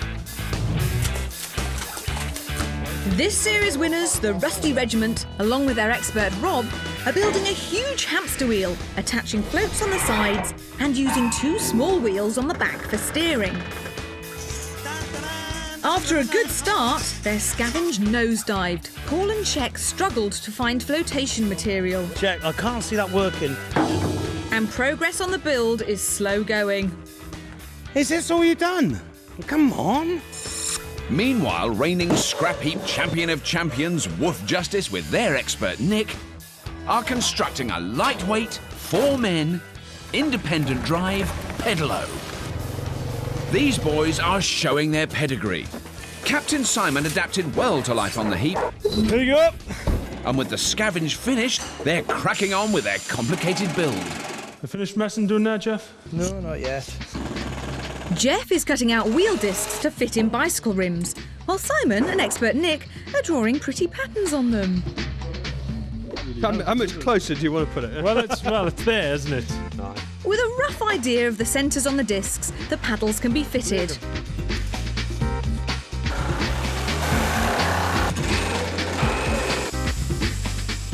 So, there you are, mate. Oh, brilliant. Oh, look at that. There's going to be enough push on that, isn't there? Well, Despite a good work rate, the intricacy of Woof Justice's build means they still have a lot to do. But at least they're getting on with it, which is more than we can say about the Rusty Regiment. OK, you want thin pipe, don't you? You don't want heavy pipe. Scaffold tube's too heavy. Too heavy. They need a load of steel to make a pontoon which will support their large hamster wheel once in the water. So, lots of steel. I'm not hanging about you losers anymore. Get on and do some work. So with the Rusty Regiment still out scavenging and Woof Justice deep into tackling their complicated build, how does our judge see each team progressing? Now, Doug, as a casual outside observer, I'm witnessing Woof Justice, really tight professional team one side, and on the other side, the Rusty Regiment. They haven't really done that much yet. No, I'm not sure. Their design seems to be getting heavier and heavier all the time. Because they've got to get so much flotation on that because it's such a heavy machine. They're going to be nigh on a tonne in weight. They've got at least a cubic metre of buoyancy that they've got to put onto that. Right. Our judge has hit upon the testing challenge, which each team must overcome. It's obvious an amphibious vehicle needs to float. But to work effectively, each machine must have the correct buoyancy. If they float too high, the paddles won't hit the water. Too low, and there will be too much water resistance on the paddles. Oh dear. Now, Woof Justice seem to be working together really well. Very smooth indeed. They all know what they're doing. Their machine is just so lightweight as well. They're building a machine which I think is going to be at least a third of the weight of the Rusty Regiment machine. So Woof Justice at the moment have got your 50p. I think Woof Justice are creeping in advance now, definitely, right. Yeah. But obviously we see what happens. The Geordie canine coppers are going to need all the encouragement they can get. As Jeff perseveres with the wheels, the rest of the team embark on constructing their complicated, lightweight, articulated chassis. Simon, I'll tell you what to do. A couple of bits of gas steel down the outside, tack it together where we want it, then we'll build a pivot while it's tacked together so we know what's going on. Ready? Yeah. Would you not agree? Oh, it's a bridge. It is. It's a swing bridge to go across the Tyne. We're not actually going to paddle in the water, we're just going to bridge the water. Yes. Can you explain it to me, though? Yeah, we'll get the chairs. Vehicle. We'll get the chairs. Do you put chairs in? There. Are you all facing the same way? All face forward, yes. Wow. Sitting here. It's a wheeled pedalo, apparently. Push bikes in front of our pedals. Right. Giving it this. Yeah. Wheels here. Yeah. What Jeff's been making. And then when we come to turn, we'll have a big T-piece on the back here. Yeah. Neil, jump up a second, please. So when he pulls on that side, and that turns it. And it turns it there. Fantastic. Grab hold of one side, because I'm not 9 foot high. With all of their components back, the Rusty Regiment can finally begin some real work. Except time is not on their side. Teams, you might like to know you have 4 hours remaining. Hey! Plenty of time. Fantastic. What we're going to have to make sure Yeah. is these first couple go on straight. Right, back that way a bit, Chet. Lift that up so that bar's parallel. I'll tell you when to stop. Keep going, keep going, keep going, stop. It's not going to be 100% right. Having all hands to the pump seems to be paying off for the Rusty Regiment as they piece their giant hamster wheel together. Well, that's fine for me, that's fine for me. Rusty Regiment. Oh, hello. Afternoon. Hello. Just This in is time. definitely looking like a hamster wheel. Is there going to be enough room for the 4 of you in here? No, there's only going to be 3 of us in here now. We have a steering person too. Ah. Steering So, person. Paul, you're going to be on the little wheel at the back. That's what they said. OK. So, what else do we need to do to this? The orange stuff we got down there is going to be an A-frame which we build onto the pontoons. So the pontoon goes right the way round, and then I stand on the back and I steer it and... With a kind of rudder Tee-hee. type thing? Yeah. OK, I'll let you get on with it, Rusty Regiment. And Thank you very I'll come and see you much. at the end of the build. Well done. Thank you. Okay. Bye-bye. Oh, it's going to Hey, be a pivot. It's going to be a canny pivot on that, mate. Next door, the complexity of Woof Justice's lightweight articulated chassis is eating up valuable build time, but Captain Simon is still not satisfied. Now look, there's loads of play on that joint, and I mean we're quite happy with a little bit of play on that. Better to be safe than sorry, these meticulous canine coppers decide to test the strength of the vital pivot. Hey, would you dare for me and Jeff get on there and all? Mate, it's real. Go on. If we move forward onto nearly onto the pivots, we're not going to... Just move a foot length forward.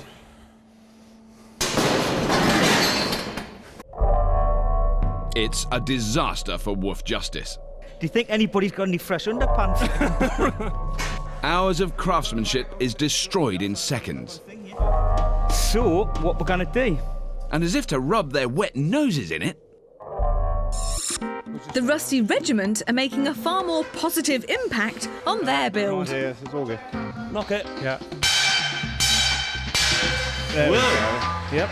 That's through, is that? With the central spindle in place, the team's attention turns to the paddles. Right, move around to the next one, whatever that one is. And once the giant hamster wheel is complete, they're straight on to building the pontoon to go around it. So what we'll do, that up to there, weld over here, down there. Okay. Are you sure about that? Yeah. The Rusty Regiment have proved all series they're masters of pulling a vehicle out of the bag at the last minute. And it looks as though their simple design is helping them to do it again. But is this relentless pace proving too much? No, don't go up underneath, it goes up the side. Well, that's where the... No, that's just something they cut in. That's where it is. That's where it is. That's exactly 19.5. Yeah, but you can't have that lower when that side's higher, can you? Bob, I'm putting it there to lift it up in the air to weld it. Oh, right. You didn't say I can't hold tape, balance talk to me. Talk to me. I just did Talk to me, and I will hold it for you. I will... OK, will you hold that, please? I'll go and sort everything else out. So as the military machine enthusiasts launch toys from their camouflaged prams,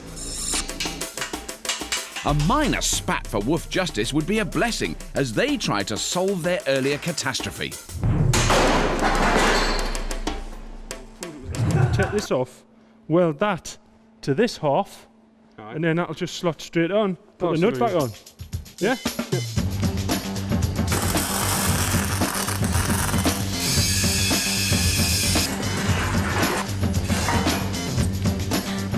Rebuilding the vital pivot from scratch means time is against Woof Justice. Another setback now could spell the end of their challenge.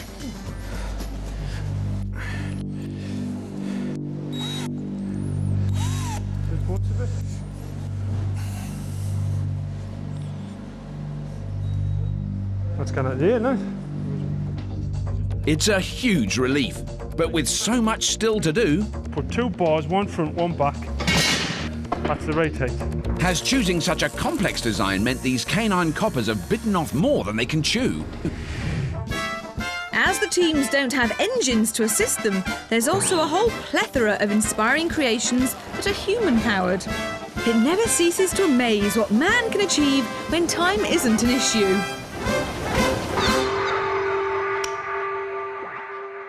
Teams, your attention please. I have a bit of information for you. You have 1 hour remaining. The Rusty Regiment have quit quarrelling and their build is a blitzkrieg.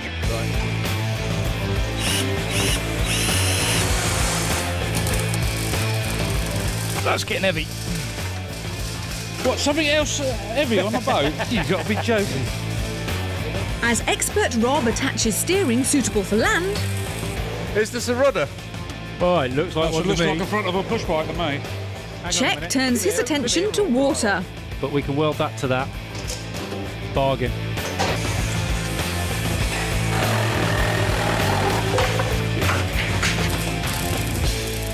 That's perfect. Well, that one will be all right on that side. By contrast, Woof Justice's complex build is bogging them down. Just put your heel on it. It's supposed to be slightly bent, isn't it? Yeah. It's the right sort of position. They're tailor-fitting each and every bike transmission. That's not bad. Yep. Next, who's sitting next to me? You have to admire this show of dogged determination by Wolf Justice, but finishing their build on time is looking doubtful. Now, it seems to be today, though, that the Wolf Justice have been in the lead in terms of the build all day. But, I mean, the Rusty Regiment have caught up a bit. Well, they've caught up tremendously. I mean, theirs is a much more simple engineering concept. Yeah. It's like a sort of bad Huckleberry Finn acid trip. I don't think I'd take this down the Mississippi, mate. The Wolf Justice, we're doing an awful lot of bits and pieces and sprockets and chains and wheels, which take a lot of time and fiddling about, but they seem almost to have slowed up now. They're actually fitting it onto the machine. Who would you put your 50p on now? If the wheel works, and the wheel works properly, it could still do a very good showing. But I think Wolf Justice will do it, because I think they've got a more manoeuvrable machine. Right, we need a framework for here. It's difficult to see Wolf Justice manoeuvring anywhere, as their machine is still in pieces. Bear in mind the tyres is flat. Whilst the military vehicle enthusiasts from Berkshire have only the finishing touches to complete. Right, to get myself a nice city down chair job. Now, these Rusty Regiment have been working very, very, very hard, and they have almost finished their machine. I mean, like, really almost finished their machine. Yeah. I'm astonished. So you was a Boy Scout, was you?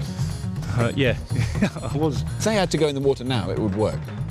It's absolutely extraordinary. Completely astonished. Yeah. Oh, mate, I'm going to be like the main man. The poor old woofs, because you know their pivot broke. Yes, yeah, that must have been a bit of a setback. Yeah. Whoever's designed this must be a monkey mind. Yep. Just the building the wheels, I think they completely underestimated how long that was going to take. Is there anything here that actually works? Yeah, that is a great shame, isn't it? I mean, it's so much more complicated machine. Right, there's one of the paddles that's slightly too long, but we'll just cut that paddle off. Yeah. So I really hope they can pull it out of the bag in the last few minutes and pull it together in tinker time tomorrow. Yeah. It goes round. It does go round. Bob, if you get inside, we can have a little paddle on it. Are we? Well, can't we have a little rock around on it to see how it works? The regiment boys might do it again. Well, they might just do it again. With just seconds remaining, the Rusty Regiment are giving their machine a test. I'll tell you what, she's going to have trouble turning corners. Yeah, but she'll be OK when she's in motion. Just lie them together and then we'll just tape them up. Can Wolf Justice finish their vehicle in time? Oh, very late, very late. Yeah, watch your legs. It does. What it do? Just kick it underneath.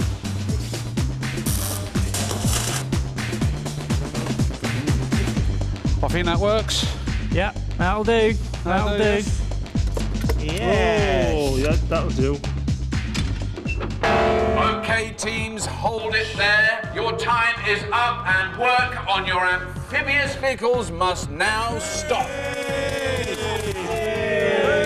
Let's hope you're ready to sweat and strain as you push your human-powered vehicles to the limit in tomorrow's grand final. Well done, teams. Cheers, buddy. Cheers, mate.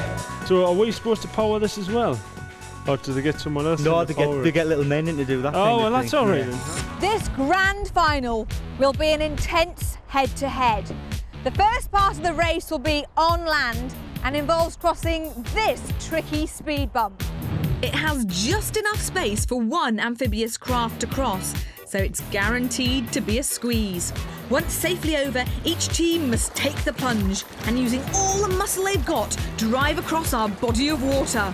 Then they'll race back to pick up the coveted Rings of Steel trophy. Sorry, I'll put this tape round here while I'm here. Aye, I'll lift it up for you. Both teams have the obligatory 1 hour of tinkering time, and the current champion of champions, Wolf Justice, are chasing their tails. So we're quite happy with that for the right height. Yeah. Because obviously we don't want to be too low in the water, do we? The Rusty Regiment, on the other hand, finished their build. Whoa, whoa. It works. It goes. We'll wait. And having wrapped mesh around the inside of their giant hamster wheel, have only its aesthetics to worry about. It's surprising what you can do with paint, really, isn't it? Covers a multitude of sins. It might be hard for a lot of people, Doug, to understand how exciting these machines are, because they don't look spectacular in terms of their kind of streamlining. I think they're really back to basic scrappy. Backyard mechanics, sort of at its very, very best. 2.5 inches. We're happy with that. No, tap one out.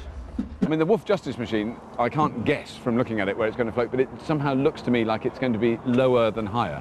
I don't know why. Well, I think so. They might be putting something extra on it, but I don't know. Yeah. It's difficult to tell. I still think it's a genius machine. It's a very fine, very, very complicated machine, actually. It is, isn't it? I mean, the difference between the two is colossal, because that is very complicated, hundreds of moving parts. They're literally here with the Rusty Regiment. Mechanics, but it's not much to go wrong. Have you got any difference in predictions today, now you've seen the finished machines and the lake they've got to go in? I think, in terms of sheer control, this one probably will take the day, but this is a mighty effort, and it's going to be absolutely fantastic to watch. Both our teams are primed and ready for action. Can the Geordie Canine Coppers defend their crown, or will the military vehicle enthusiasts from Berkshire blast their way into the Scrapheap history books? Teams, may your paddles carry you to ultimate victory. Go on the sound of the horn in 3, 2, 1.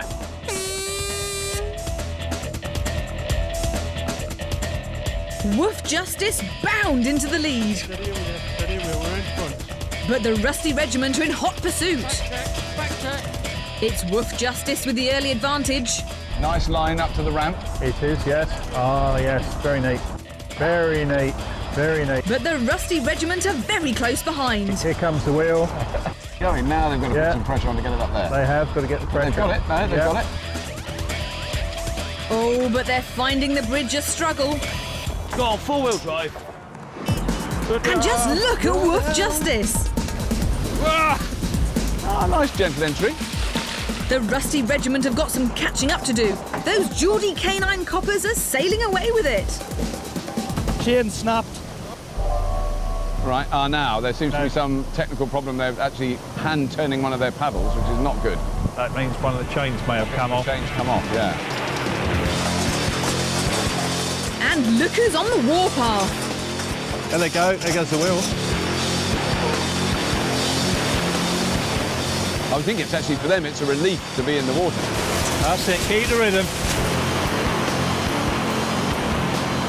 It is working, and they do seem to be gaining on Wolf Justice. The military vehicle enthusiasts are going great guns. They're coming up behind. Come on. They're doing well. The coordination of these three is brilliant. They're like well-oiled pistons. How's she steer, Paul? Okay. Oh, just as things were going so well. Up you get, fella. Up you get. Up you get. Up you get. But Wolf Justice is still struggling with that wheel. Your wheel, Neil. Can the Rusty Regiment recover? Checks over again. Checks over again. Up, up, up, up, up, up, check. Up, up. Stand up, stand up. Robert to Lisa. It looked a bit like the Wolf Justice had a chain come off one of the paddles. Is that what happened? Can you see? Jeff did seem to be turning his wheel with his hands. Either way, they seem to be progressing reasonably well without that chain. I'm not sure the same except for the Rusty Regiment, who look completely exhausted already, and they haven't even made it to the turn.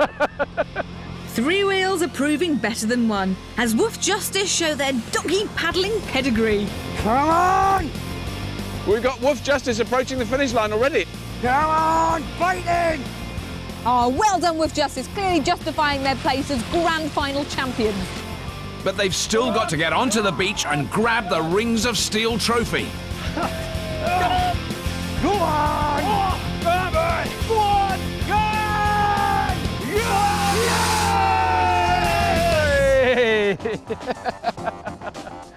Wolf Justice have done it, but you've got to hand it to the Rusty Regiment. They're not giving up. Nearly there. Come on! Come on, you giant green hamsters. Hold it, Bob down, hold it. He's doing the hamster routine. What a truly valiant effort from the Rusty Regiment. Cheers, chaps. Now, we were sure that amphibious machines you weren't going to be able to do. But yet again, you have proved us wrong. You made two machines that both worked beautifully. So it's fair to say there aren't really any losers this week. Well done, teams. So this year's grand final champion of champions are the amazing, the incredible Wolf Justice! Yes!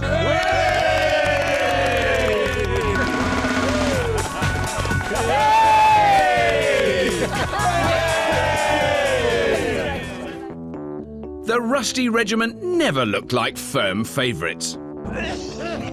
We have got to get our backsides in gear. But through simple design, won through to the grand final and charmed us along the way with their own unique sparkle.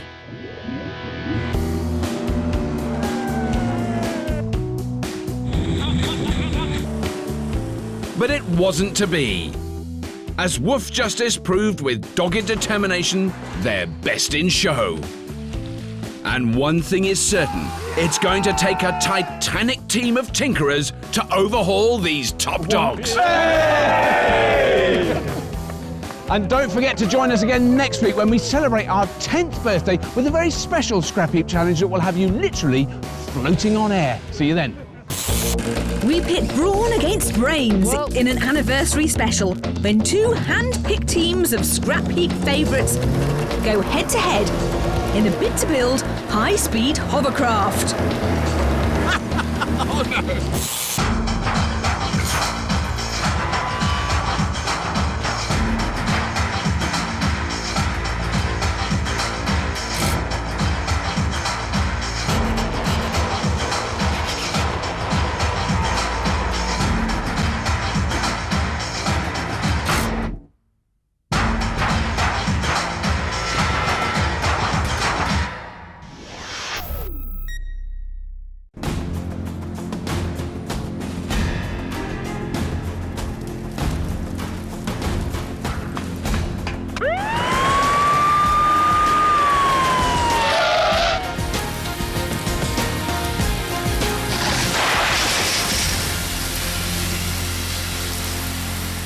Idiots.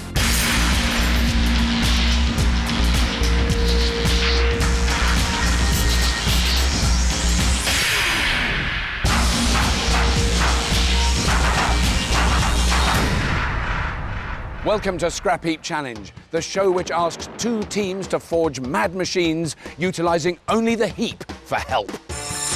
And this week, we're really turning up the heat. Our have-a-go heroes must build fire engines capable of extinguishing burning aircraft engines. Returning to the heap are a happy trio of model makers from Bristol. Despite being more used to miniatures than metalwork, they've proved they can handle the heat. In charge of the remote control is Captain Al. He's servo-assisted by scavengers Krez and John. Welcome back, the Supermodels! Facing off across the yard are a family of stock car racers from north of the border, whose ability to bodge a solution should stand them in good stead for the challenge ahead. Firstborn son Jamie rules the roost over his scavengers, father Kev and his younger brother Fraser. Do you ken it's the Crash Bang Clan? Welcome, teams. Well, I hope you've got a fire in your belly, because today's challenge requires machines capable of extinguishing a jet fuel inferno. I hope that's kindled your interest, as you'll have just 10 hours to fashion your fire engines. Get pumped on the sound of the gong. Wait for it, teams, wait for it. Go! Our teams will have to extinguish two simulated jet engine fires, one 6-foot and one 12-foot off the deck. We'll supply foam concentrate, which, when mixed with water, will help cut off the fire's oxygen supply. Fighting the blaze from a safe distance means high-pressure pumps will be vital for success. Well, guys, firefighting. Heavy duty. It's definitely a Dennis fire engine, then, if there's one out there. It wants to be, doesn't it, really? We want, ideally, some kind of low something, don't we, with a tank on the back, maybe? Yeah. Well, you're going to need a big container to carry the water, so a big plastic drum. What are we going to need with this pump, then? Obviously, it's going to have to be something pretty juicy. I mean, It's going to have to be high pressure, isn't it? See, that'll be used, you go for the hose reel idea. So you're like trumped in it, yeah, basically. Our teams may know the basics, but this trial by fire will be dangerous work and needs expert guidance. The supermodels have struck lucky. Their helping hand has 20 years' experience keeping Hampshire Fire Service ready for action. An all-round mechanical genius, he's even made a fire engine from scrap in his spare time. With that CV, the heap should be a busman's holiday for expert Gavin Cole. Right, what we come up with then? Well, the basics basically. We thought about some sort of flatbed truck or something low, a water tank or some sort of holding Reservoir, system. obviously, yeah. Pump. We're not sure about this pump. We were thinking maybe compressed air to pump the water out. How about the idea of building a pump? Yeah, yeah. From scratch. Yeah. Yeah. How's the pump going to be powered? Have you got any ideas on how the best way to power it? Static stationary engine and a gearbox. We could have the pump on like a separate trailer and just tow it, couldn't we, maybe? That's it, yeah. Yeah, like a fire engine crash down there.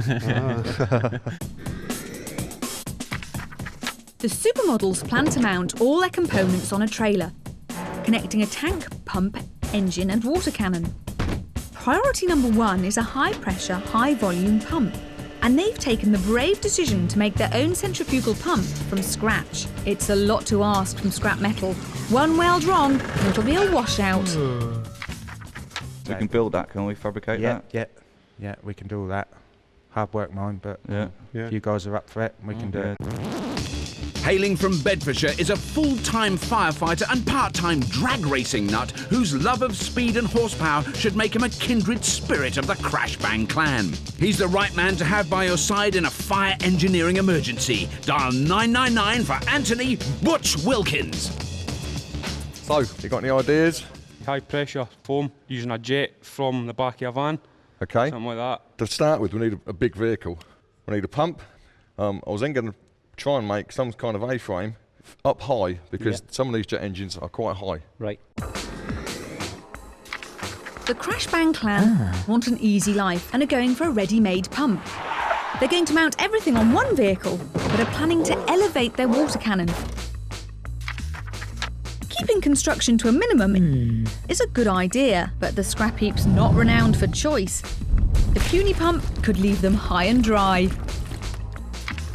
Makes sense? Yes. Yep, definitely. Right, yep. good. Good. Let's go for it. Short list, guys. Vehicle. Need a motor first of all. What about material for the pump? Yeah, we're going to need a big bit of steel tube. Pump, whatever there is out there. Nice flat plate to make the impeller. Okay. Right, guys.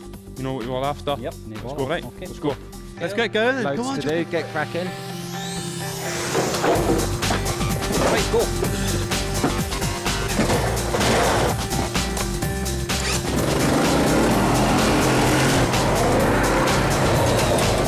There's some UJs down here. That'd probably be ideal. Then we can mount the monitor on top. There's a tank.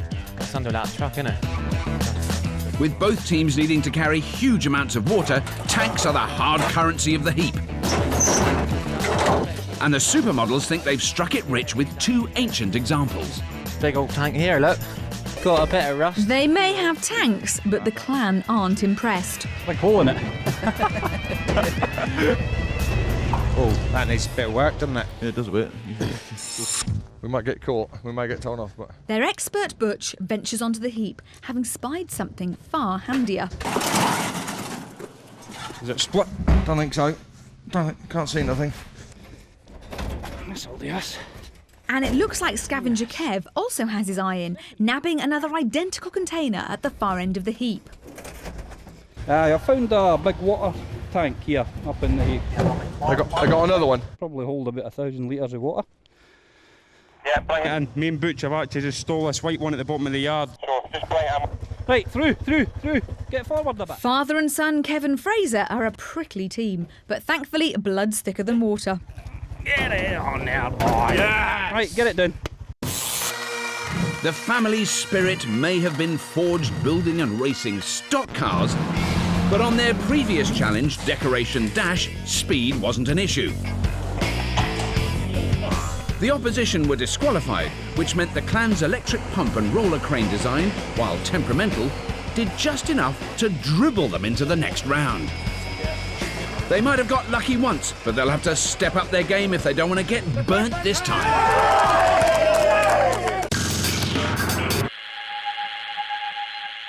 Dad, yep.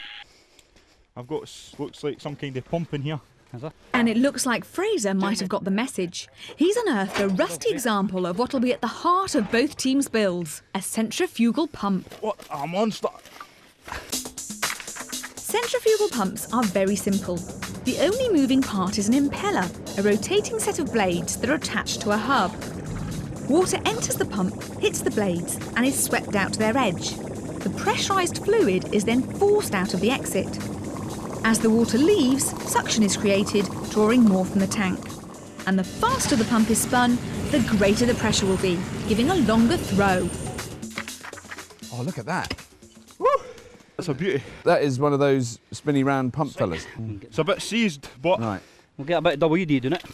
So what else are you looking for then? I've got a motor to drive that now, basically. Try and get that to spin. Yeah. Some hoses, pipe working. And what are you mounting it on? Mount it on a vehicle. A big motor. So. Right. So that'll be the next find. Brilliant. Oh, well done, guys. Very impressive. Cheers, Rob. The clan are off the mark with a ready-to-go pump. But the supermodels have decided to build from scratch, which means all sorts of rubbish could come in handy. Perfect bit of tubular. This cement pipe's about to get a new lease of life. That looks like it'll do the job nicely. We'll have that out. Hey, supermodels. Hiya. All right. Welcome back to the heap.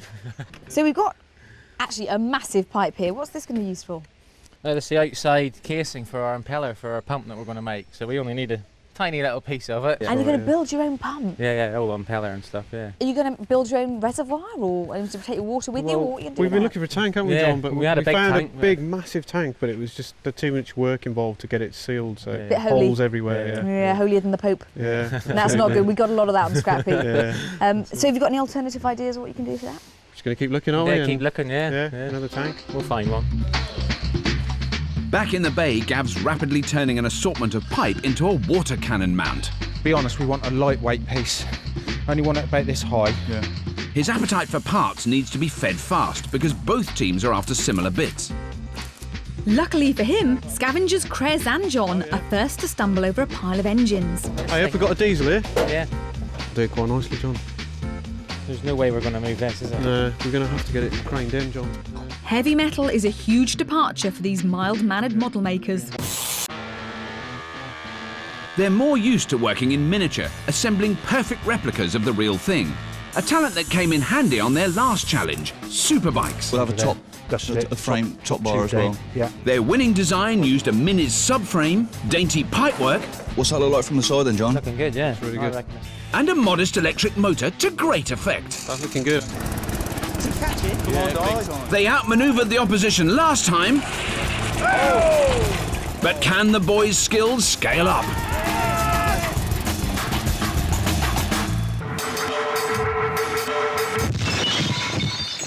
Supermodels expert Gav has shown he can think big. He's already sorted a nozzle mount. Right. What's the setup? It does that sort of thing, does it? No, that way. We'll have these welded either side of the cannon. Yeah. We'll slide the cannon in, and then we'll weld the other one on the side. Yeah, so it's a pivot. And then it can't go anywhere. It'll pivot that way and swivel that way. With one job down and with several key parts back, the supermodels are pulling away from rivals the clan, who've just made a horrible discovery. We don't know which end's seized. We don't know if it's the impellers or whether it's the propeller or whether it's the gears in there. Because nothing's moving on it at all. Their ready-to-go pump is anything but. Maybe the supermodels' decision to build their own pump wasn't so mad after all. Scrap that pump, find something else. There's got to be something else out there. They might not have a working pump, but it looks like the clan could be travelling in style. That looks very good. Jamie, we've found a big limousine with a V6 petrol engine in it. Possibly looks like it could be a runner. Do you want us to bring it in? If it's going to take the weight, that's the main thing. Yeah. That's my concern. There's a weight. Yeah. Because there's 1,000 litres of water over that back axle. Yeah. Chassis up to it. Come on, mate. Come on. Take the weight. Right. If the chassis looks as if it's going to carry the weight. Come on, just get it. Let's just go for bring it in and we'll have a look at it. Right. Right, it's coming in, Jamie. It's coming in now. Right, we're getting petrol now. Go for it. Right. Kevin Fraser may have found their fire engine, but it sounds like the engine's in need of an ambulance.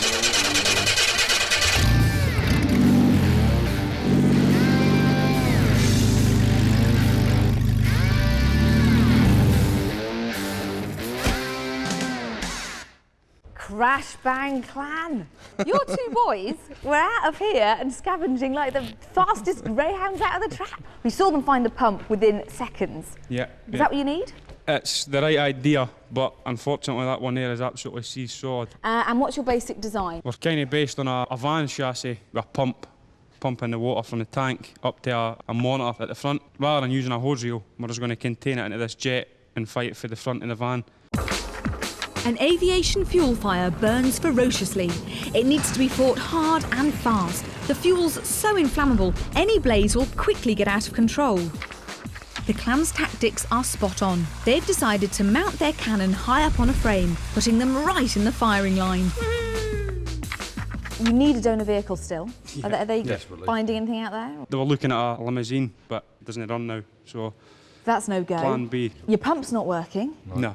So you need another pump. I need another pump. So I hope they find a donor vehicle and a pump very soon. All right, cheers, guys. While the clan curse their luck, it's all smiles next door. That'll do the job, won't it? Yeah. Oh, it's a biggie, isn't it? With the pump engine back and the water cannon nozzle almost complete, the supermodels haven't wasted a moment. Which is good news, because fabricating their pump from scratch is going to be a painful job. And they still need some vital parts. I think we should concentrate on getting the bearings in the shaft. Right, okay. The impeller. The success of their build turns on finding bearings, so it's a good thing Cress has his contacts in. Look at this, John.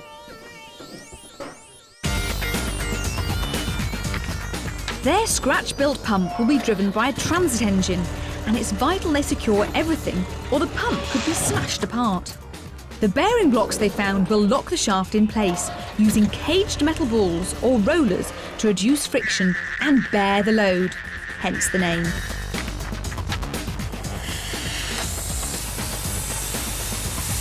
Gav and Al are on a roll, but they better keep their foot down because the opposition have a simpler design and they've just found something that's going to save them hours of graft. Come on. Yeah, what you got? Oh, this is the fairly. This is the dolly. Get it, get it, get it. Jamie, we've located another pump here. Right, just bring it in and we'll get a look at it. It's got to be 100 times better than what we've got anyway, because we're just playing with absolute junk now. Look at what we've got! Woohoo! Does it go round? Like it. It turns. No, I like it. That's 100% better. Yeah, that's much better. Whatever happens. We just check that these valves work. Yeah. While the boys confirm the agricultural pump's a goer. Yeah, that's working. That's going good. Yeah. Ready? Right. Kev and Fraser complete the turnaround by limping the limo home.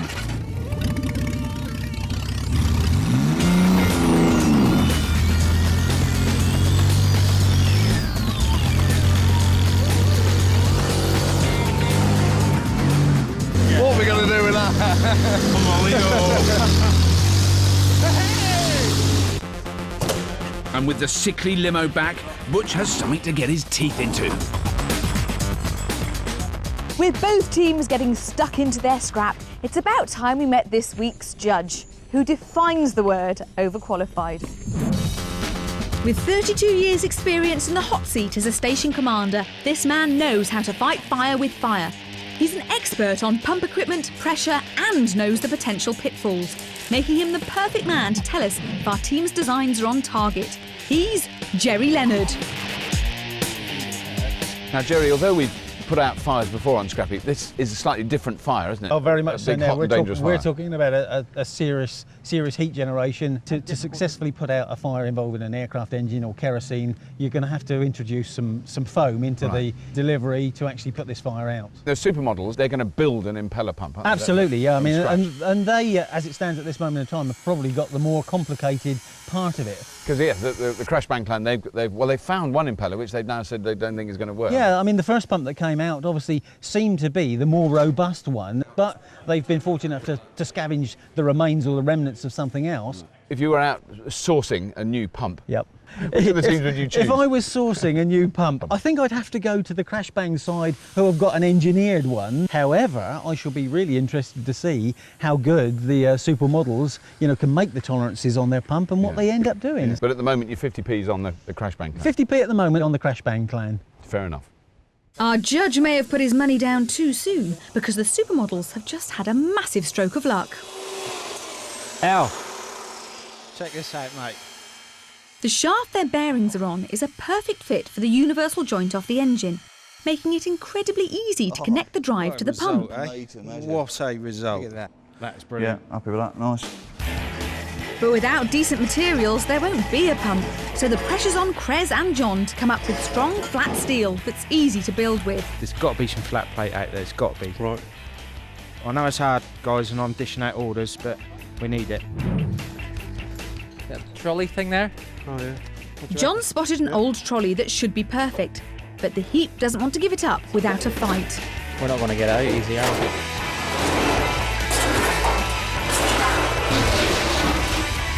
Sweet. You got her? Yeah. Brilliant. Oh, that's nasty. You're right, John. The hard-won plate comes back to a less than sympathetic reception. End caps. Do you think, boys? Plate? Yeah. Tell me it's thick enough, because John's just broken his wrist for it. Is that the only bit you got? Yeah, at the moment. If we've got two flat sections. Maybe Gav didn't hear that properly. John has just broken his wrist, and he's already on his way to the local A&E. What happens now then? Carry on without him? Got to go for it, haven't we? Yeah, strap him up. He can do We'll one-handed make jobs. a splint, haven't we? We've got a bit of metal tube down here. Gaffer tape. No, that's wasting valuable build time. That's true, Let him struggle. And to add to their woes, the clan have just struck scrap gold. Ready? No, wait the name, man. Fraser's realised this Ford Fiesta has a complete engine which could power their pump. That's where you get taught at school in Edinburgh. That's it. Teams, for your information, you now have 8 hours remaining. 8 hours build time remaining. Don't want to make you anxious. Thank you. 8 hours, no motor.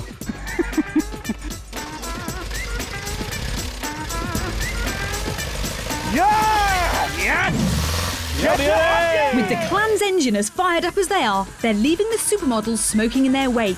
A man down, no pump, and still without a trailer or tow vehicle for their jinxed design. What the hell was that bit? Oh, that's the toilet bowl holder. With all their main parts in, the clan have left the heap behind them and can concentrate on cramming everything into their lacklustre limo. So, Lise, it's a water cannon tanker limo combo versus a DIY pump mishmash. It's not the obvious first choice, is it, really? Both teams are beating a path towards their goal, building machines that can face up to this, a simulated jet engine fire.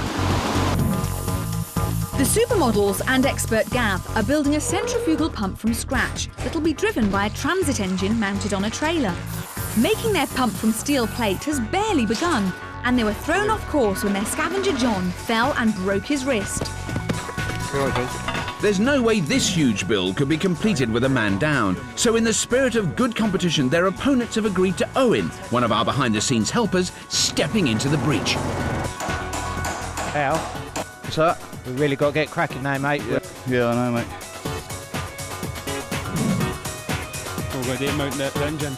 Next door, stock car racers, the Crashbang clan and expert Butch plan to convert a tired old limo into a luxury firefighting machine. They've got lucky finding an off-the-shelf pump, but having only just found an engine to drive it, it's not just the pump that's got to work under pressure. We're going to need a radiator for this. Well, not I don't think we will, not. Fraser's got his dad on his back, nagging him to rip the Fiesta engine out as fast as possible. Hey, well, easy, Tiger. As 3 times Motor Engineering Apprentice of the Year, Fraser knows they're playing with fire. Just cut it. Put a couple of cuts in. Chopping the electrics that control the ignition might save them time now, but it's going to hurt later.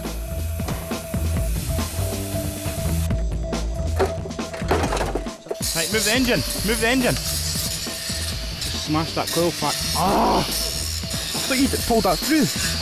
I did pull it through. Didn't me? Things are looking sunnier for miniature makers, the supermodels. New boy Owen's already earned his keep with a caravan that should provide a flatbed to build their fire engine on. That's lovely. And he's brave enough to ask the awkward questions. That's cool, guys. What are we going to tow it with? We need... Well, we have to sort a car out. We need to go and get a vehicle. There's an engine here. We'll get this off quick. Get it stripped. You all happy with that? You know? Yeah. Do that.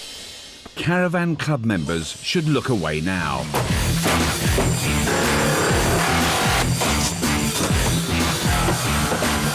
Ready? One. Now that's Beautiful. lovely. The size 10 treatment means the caravan's now a trailer, ready to take their transit engine. But first they need to make sure it's a goer and be sure which way it'll turn their pump. Yeah.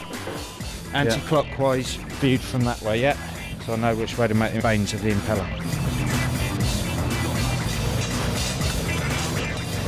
Anyone for a game of dominoes? That's our impeller. Basically, water's going in that way. Out. Yeah. It's going to spin anti-clockwise, hence the vanes curving that way. Yeah. We'll have an outlet on the top, and hopefully forcing it out. Yeah. Off we go. For an efficient impeller, you need a close fit between the spinning blades and the pump housing. Close tolerances make for high pressure because the water can only go one place, the exit, but it's risky. If the drive shaft vibrates, the blades could hit the surround and the pump will rip itself apart. Well, I'll finish welding all these bits up then, shall I? Their pump's finally coming together. But will it pass muster with a professional? Now, Joe, it's been a bit of a dramatic day so far. We've had John's injury, which is... Yeah, that's very unfortunate, obviously. The spirit of the team does seem to be kept up. And looking now where they're at with regards to the build of their pump, Right. the engineering that's going into it now is just incredible. It is good. It's looking very good stuff. They focused a lot of attention on the caravan, turning that into a trailer, but there doesn't seem to be the car bit. One would like to hope that they're going to go out and find something to tow it. If they don't, there's going to be a bit of a problem. Now, over the other side, Crash Bankland, all the work being done in the dark. I looked in, I couldn't see anything. My concern now is going to be that it's going to be so cramped, and where are they all going to go? So when we last spoke, Joe, your 50p was firmly with the Crash Bankland, I seem to remember. I'd still lodge my 50p with the Crash Bang Clan, but having seen how the supermodels are doing, I'm really becoming very impressed with what I'm seeing there. Right. The clan may have lost favour with our judge, but at least their simple design is coming together. I'll weld the longest drive shaft onto there. Once we do that, we'll set the exhaust through the flare, and then basically that's it. Wire it in, get a battery, a fuel cell, and then we're away. So while Fraser takes responsibility for connecting everything together, Butch can turn to the business end, the monitor. This will aim the Jetta foam solution and mix it with air, creating flame-suffocating froth. Teams, for your information, you have 5 hours remaining today. 5 hours remaining today, teams. Thank you. Once the nozzle's finished, it'll sit on top of this ladder, giving the clan the ability to squirt straight into the higher fire. Just remember, that's got to take the weight of someone up there. Butch, can we get some help here, mate? Yes, mate, yeah. Does that look level, the shaft to the pump? If you stand here where I am, it still looks like it's going like that. Coating, is it? Yeah. Right. The clan need to get the pump spline and gearbox output shaft perfectly lined up, so the pump, which is missing a bearing, isn't damaged when they spin it up. Is that lining up more now or not? Yeah, it's lining up perfect. I'm just going to clean it up a bit, and then weld it. The supermodels have been searching high and low for a torquey, robust tow vehicle. Unfortunately for them, the heap has a sense of humour. Eyebrows, anyone? No? That's it. There we go. 1.3 litres of pure power. Look at that. That's a little beauty. Absolute class. Oh, look at the braking capabilities. Fantastic. You stole it off a granny or something, have you? Yeah, you got your child safety lock on there, right? Thank you very much. I'll tell you what, do you know the best thing about that car? What's that? Seat covers. The seat covers are yeah. fantastic, aren't they? Guys, it's a 1.3. What do you think? Is that going to have the beef? Yeah, it'll be fine. Yeah. So this is what's going to tow the big fire engine caravan thing? Oh, it is? Yeah. Yeah. Easy peasy. These things will tow anything. They go forever. They're that powerful. They are. I'll let you get on, guys. See you later on. So now it's all heads down to turn a bay full of bits into a flawless fire engine. The lovingly crafted impeller is welded into its housing, Right, where's it got holes in it then? Right, this end. while Owen and Krez worry about where their water's going.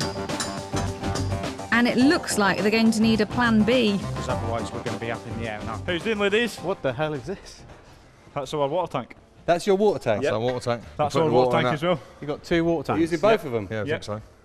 Well, we could trade you something nice if you want. Yeah. What we've got is the bottom side of a caravan, Yeah. a car the size of a We've got some matchbox, and a pump which you've had to make.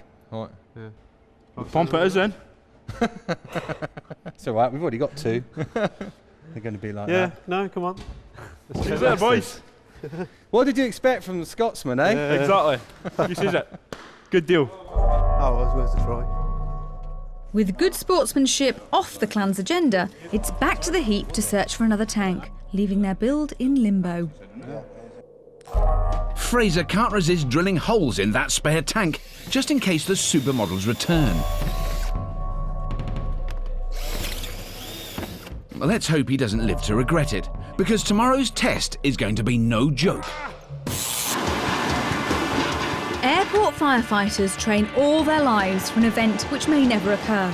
But if a plane does crash, it's one of the most severe situations any firefighter can face. The speed with which a jet fuel fire spreads means airport fire appliances need to be at a crash and pumping foam in 2 minutes. That's a tough ask and requires a state-of-the-art fire truck.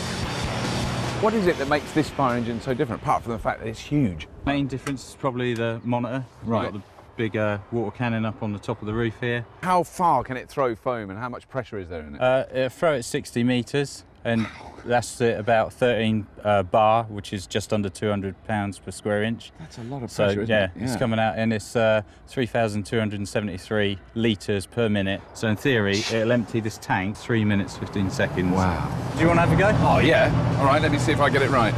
So that one first. That's it.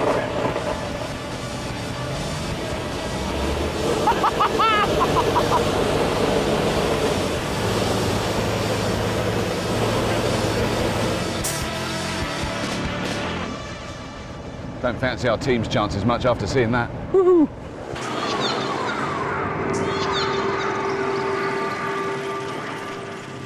The clan's expert, Butch, is hoping his monitor will measure up to the big boys. It's sizable and manoeuvrable, but will Lisa be impressed? So we're going to need a big long handle on it to hold it. Crash bang clan. Now that's got serious multi-directional squirts on it there. Now how are you going to get the water from the tank there up to there? That comes via the pump. Okay. That goes in with a flexi, comes out through the big hole there, right up to the top and then into a pipe here.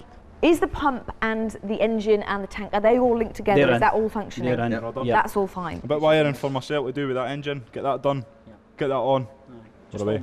I have to say, I'm really quite impressed because it's still very light out there. You saw the reason why it's been good. Now I know you've got the engine in your limo working, but little birdie told me that it wasn't working so brilliantly. Have you managed to sort that out? Aye, seems to be... It's been Fraser tuned anyway, so yeah, it's fine. It's been Fraser tuned. Yeah. Is Fraser tuned usually a good thing in your experience, Kev? You're his dad. He's not bad. Well, time will tell again. So while Kev hunts for the elusive hose to complete the plumbing, the rest of the Crash Bang clan change down a gear, knowing all they have to do is finish the monitor and test the Fraser-tuned pump engine. Hey! Red hose. Yeah, but we need the yellow stuff. Yeah. It's quite a different story next door, where the need for a new tank has stalled their build. Hey. For gold, I think. That's the bonus. Yeah. Thankfully, Krez and Owen's persistence has paid off. And we're going to drive straight past the Scottish Bay, yeah? The plastic tank won't need much graft to get shipshape. With time slipping away, the supermodels need to go into overdrive if they're to catch the clan. Teams, your attention please. You have 2 hours remaining today. 2 hours build time remaining. Thank you. Message ends. The supermodel's transit engine finally gets some long overdue attention. It'll need to be welded to the beefy shaft that drives Gav's masterpiece, and everything has to be secured to the trailer's frame. Right, that shaft, it's going to sit on there. Let's say we've got a total 28 inches. And then the tank is pretty much a straight little join, and the tank is right over the axle. So while Gav and Owen muddle with the metalwork, Al and Krez turn to the water tank. There's milk in here or something? No, it's some sort of chemical. Oh, nice. They need a leak-free feed from the tank, which means gaskets and a flange need to be precision engineered.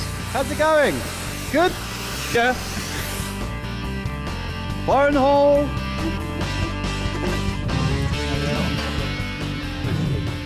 Now, Jerry, I think those supermodel team, they really do need a pat on the back. They've done incredibly well against the odds today, haven't they? Oh, there's no question about that. They're just about putting everything together. Yeah. And the pump, well, the pump is just beyond belief. And I have every confidence it's going to be a real goer when they put it to the test.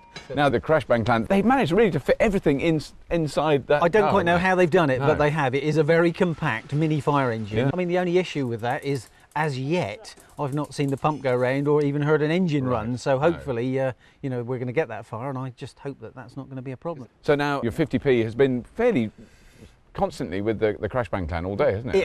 It has indeed, but I'm pretty confident that I might be going for a pound over towards the super Really? model. And increasing the bet and Well, going I over might the have other to team. do that. That's impressive. Our judge might favour the supermodel's pressure potential, but it's the opposition who've forged ahead and are ready to test their pump. But they haven't got away scot-free. Right, that's not attempting to fire, is it?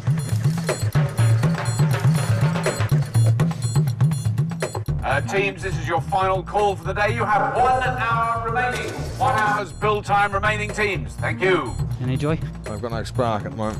Having hacked at the electrics, the immobiliser's set. And without a wiring diagram, it's going to be incredibly tough to get the engine running. At least the supermodels know their pump engine's good to go. That looks pretty good, actually, doesn't it, as a place? But their plumbing's going to be a rush job. Well, to be fair to the supermodels, they have had a day and a half. So is this white stuff poisonous, do you reckon? I mean, it's been a real rush. Chris? Yeah, go on. That's it. That's about right, isn't it? Have they got their pump on? And They've got their pump on. It's attached to the tank where the water comes out of, attached to the engine, which runs. They've got their Austrian Allegro. It's got a tow bar. Never underestimate an Allegro. I've always said that. Or at least the Crash Bang clan. My only concern about it is the engine. Yep, you're getting a spark there now. I mean, they've got 2 engines, and both are as dodgy as any engine that's ever been on Scrapheap. You know, they're not. But apart from that, it's Apart absolutely from that, it's an absolute winner. Come on. At the right height. Oh, right. Yeah. What do you reckon then, mate? Nice. Yeah. We just need to get that tank on top. A second tank tops off a Herculean effort from the supermodels, but there's no time to connect it. Hang on. No, that's good. And next door, that pump engine still isn't playing ball.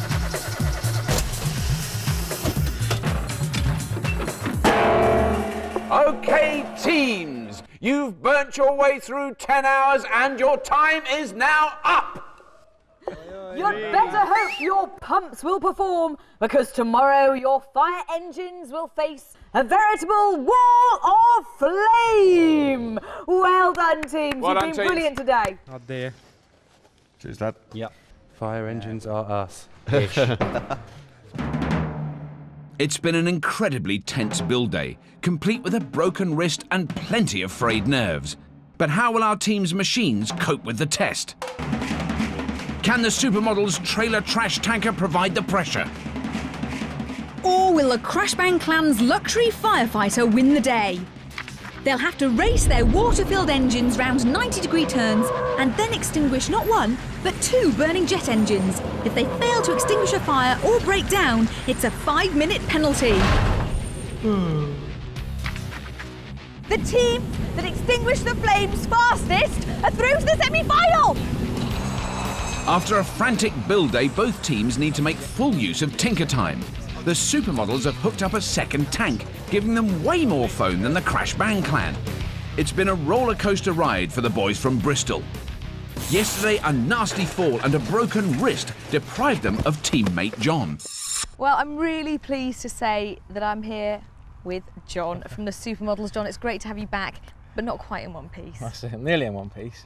Is it really hard being here and not being able to join in? Words can't say, I don't know, I just want to be there helping the guys, but we can't do it. I mean, you have broken your wrists, obviously. What's Yeah. the prognosis on that? Is it going to get all better and back to Oh normal? yeah, it'll be fine, it'll be fine. They've strapped up well, they did a lovely job. John, Brilliant. I'm glad you're okay. Yeah, and thank you. thanks for being such a sport. The Crash Bang clan have their own problems. Their single tanks had to be swapped out after a Stanley knife slip-up, and they deliberately hold their spare during the build. So they now have the ignominy of patching it up while Fraser fixes their sickly pump engine. Will it be the overloaded Allegro or the lemon of a limo that carries the day? Answering that burning question is our judge, Jerry Leonard. Now, Jerry, a crash bang plan. It looks like they put on another hose coming out the window. Yeah, they've now included a second line, which is a hand line now, so somebody can actually hold on to that one. I mean, the problem with that is now, obviously, the amount of water, again, they're sort of doubling the output now. Right. But if they go for two, they probably won't get them to go as far, and the water will go even quicker. What have the supermodels done to theirs then? They've been very busy this morning. They've changed their original blabbermouth nozzle to a smaller core nozzle, so they've made it much smaller now to get a more striking jet of water onto the So fire. have you moved your pound over from one team to the other? Well, my pound was going towards the supermodels. It's still sticking there at this moment in time. Right. Ah, supermodels, this is it. It's time to test your machine. Now, you have made this in the face of adversity, really, to be fair. Do you think it's going to work? We reckon, yeah. Yeah, it's going to work. Is the Allegro going to be able to pull it? Just, I think, yeah. Stopping it might be a different matter, but it should be all right. As long as you can get there and put the fire out, that's all that matters. Well, you know, do your best for John. Yeah, we'll I'm do. sure he's right behind goes you. out for John. Yeah, big up, John. Yeah. And good luck, supermodels. Cheers. Really hope you do it. Thank See you afterwards. Thanks a lot. It's all hands to the pump. Can the supermodels fight fire with fire? Supermodels, when the fire grows, reach for your hose. 3, 2, 1. Go on, supermodels, you can do it. Very quick off the mark, though, and very manoeuvrable. The Allegro's proving very well. Oh, they've already got a bit of squirtage. Go for it. Yep. Oh, look at that! Go for it, mate. Go on. Right in the throat of the fire. Look at that. Oh. Their pump's really performing. The fuel's got no chance to relight. Oh, look at that one. That one's done. That's good. Super. The first fire's out, but they'll have to ratchet up the pressure to deal with a second massive blaze. You get it from there? Yeah. Whoa. Get it out the back. Now, if they just hit it from the side, is that not going to put it out? They'll knock the external side out. Right. They're off to a good start, but they seem to be struggling to get that killer blow. They're pushing it back, making a good effect on it, but they've still got that internal fire to deal with. Pump's performing really well, though. It is. Need to reverse it, don't we? Take him back and move the trail around. That's good, that's good, that's good. They need to push that water up through the back there. Maybe a little bit more. They got it, they got it. Look at that. Here they come, they're still squirting foamy water. I think we're going to get very wet. I think we better move. Hey! Woo! Yeah! Nice one, bro. That was a really That good was effort. fantastic, because that was, I mean, it also showed how hard that is to do. The pump performed extremely how well that worked. The supermodels proved Scratch Built is just as good as off the shelf. They knocked both fires out and crossed the line in an awesome time of 1 minute 47 seconds. Crash Bang Clan, you're looking all primed and ready for action there. Now, the first thing I want to say is thank you very much for being such good sports about letting one of our engineering crew help out the supermodels. Now, we had some concerns about your engine. I think it's healthy enough to get you around the course. Of course it is. Of course it is. And what about your pump? Well, it's pumping water, so that's the main thing. Can only do our best now. And what about your dad? You've got the old man up there. Do you think you're putting the old geezer up in the dangerous position? Nah. He'll be fine. That was a good time from the supermodels. The clan are under pressure. Can they turn up the heat? Crash Bang Clan, when the fire gets hot, give it the lot. 3, 2, 1.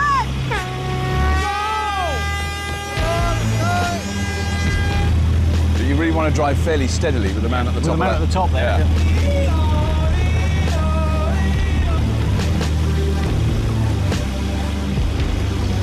Nice and wide. What an impressive piece. It is. Oh, that looks foamy. Good stuff. That is good stuff. Look at that. That raised firing position seems to be an inspired decision. Got some consistency there of the foam. Yeah. It's foaming up. Well, Now they've got both going on. Impressive. Impressive, that is. The hand lines very close. Yeah, they've knocked it out. They've done it. That is fantastic. They've done it. They've beaten the supermodels' time on the first fire, making it look effortless. Can they take victory on the second engine inferno? That's maximum steerage, yeah. Well, they've not gone over the white lines, which is good. No, that's good. I reckon they could get it from there. Go! That hand line seems to be stealing pressure from the water cannon. That's really good, that hand line. Now, the hand line is great, but the other one isn't reaching it. It's not doing it. It's not doing it. They're going to really have to push them with that hand line. They've got to really gun that pump engine if they want enough pressure to drive two hoses. This is more of a battle for them, definitely. They're fighting hard on this one now.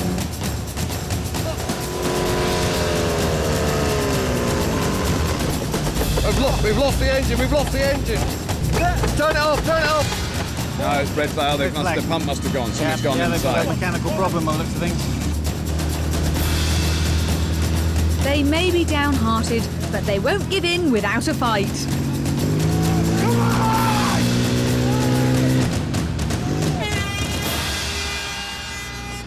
If they're that instant with the red flag, I would say that's a fairly... They've got a substantial problem with their pump or their engine. Yeah. After extinguishing the first fire in seconds, they were on for a win. But their dodgy Fiesta engine failed, and the second fire had to be killed for their safety. A 5-minute breakdown penalty means it's game over for the plucky Scots. Well, teams, a superb test. Both vehicles worked, both vehicles put out the fires. But the winners of the staggeringly hot fire challenge, because we could feel it right up there, we know it's hot, are, in fact, the supermodels! Oh. You didn't really get it open. Thank you very much. Hey. And if that got you all hot and bothered, then join us again next week for a dramatic change in temperature. See you then. 3 bike nuts from Blackpool take on a bunch of fish tank fabricators from Dorset in an ice capade of glacial proportions in this year's first semi-final.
Welcome to Scrapheap Challenge, the show where 2 teams of eager eggheads race to construct cunningly cobbled contraptions out of scrap.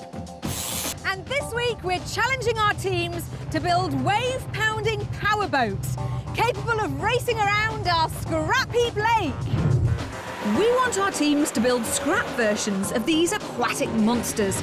Once built, they'll race them up our 200-metre course, negotiate this tight turn, and then sprint back for home. Sounds easy, but here at Scrapheap Challenge we have had a truly appalling record when it comes to waterborne races. Our last endeavour was back in Series 8, when our fastest drag boat was blown across the line by a gust of wind. Our teams will have to come up with watertight designs if they want to stay afloat in this week's challenge and avoid a humiliating swim home. First to dip their toes in our perilous lake of scrap are a trio of motocross-mad farm boys from Somerset. Country boys at heart, they're never happier than when they're out in the open ripping up the mucky stuff. Taking the helm this week will be Captain Kenny, who will be ably assisted by his brother Chris and fellow scavenger Mike. They are the Somerset Scramblers. Our second team, marching boldly in pursuit of Scrapheap glory, is a battalion of Berkshire-based military vehicle enthusiasts. These army anoraks can think of no finer way of spending a summer's afternoon than ploughing their fleet of tanks and troop carriers through an accommodating field. Taking command will be Captain Bob, and he'll be supported by scavengers Mario and Paul. They are the Rusty Regiment. Welcome, teams. Well, I hope you've brought your swimming trunks with you, because today's challenge is going to be wet and wild. We want you to rewrite the Scrapheap record book by building power boats that can actually go fast and stay afloat at the same time. Oh yes, teams, it's time to sink or swim, as you have just 10 hours to complete your marine masterpieces, and your time starts on the bong of the gong. And wait for it, team, wait for it. Here it goes. Whoa! The challenge has been set and the race is now on for our teams to dream up their watery wonder boats. Right, chaps, powerboats. Know anything about powerboats? Absolutely nothing. Well, guys, powerboats, what do you think? Fantastic. I reckon we need a nice, fast, streamlined hull. Yeah. I was thinking something like a van roof, you know, like off a transit. Put a big engine in. Powerful engine, not too heavy. Yeah. So we can mount our bikes up there. But would it have the power to drive down through? All three of them. Our teams are brimming with ideas, so to help steer them in the right direction, we've enlisted 2 powerboat powerhouses. Hoping to send the Somerset Scramblers soaring across the waves is a man who designs powerboats for a living. He works for the highly successful Banana Shark racing team and sports the best salty sea dog beard since Captain Birdseye. He's Kevin Kitten Stevens. Hi guys, I'm Kitten, I'm your expert for the day. Right, what have we got so far then? Got a hull from a base point of view, needs to be strong and light. So you've got a single hull at the moment. To go a bit faster, right, you want to get as much of the boat out of the water as possible. Yeah. 3-point hydroplane, very simple. 2 floats at the front, some sort of framework to hold it all together, float at the back, engine in the back of there, prop shaft sticking out the back. How far have you got with the idea of the engine? Something light and powerful. Right.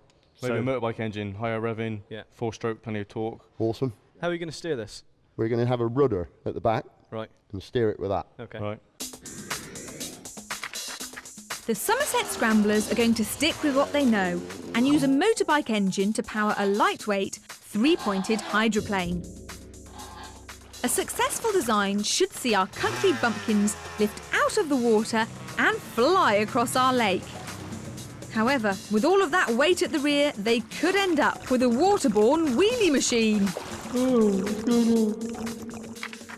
So you're talking bike 600 minimum?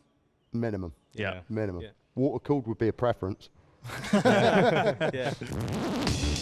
Helping the Rusty Regiment with their battle plan is a marine engine mastermind. He's also designed, built and raced powerboats, so what this man doesn't know about belting across the brine isn't worth knowing. He's John J.F. Fuller.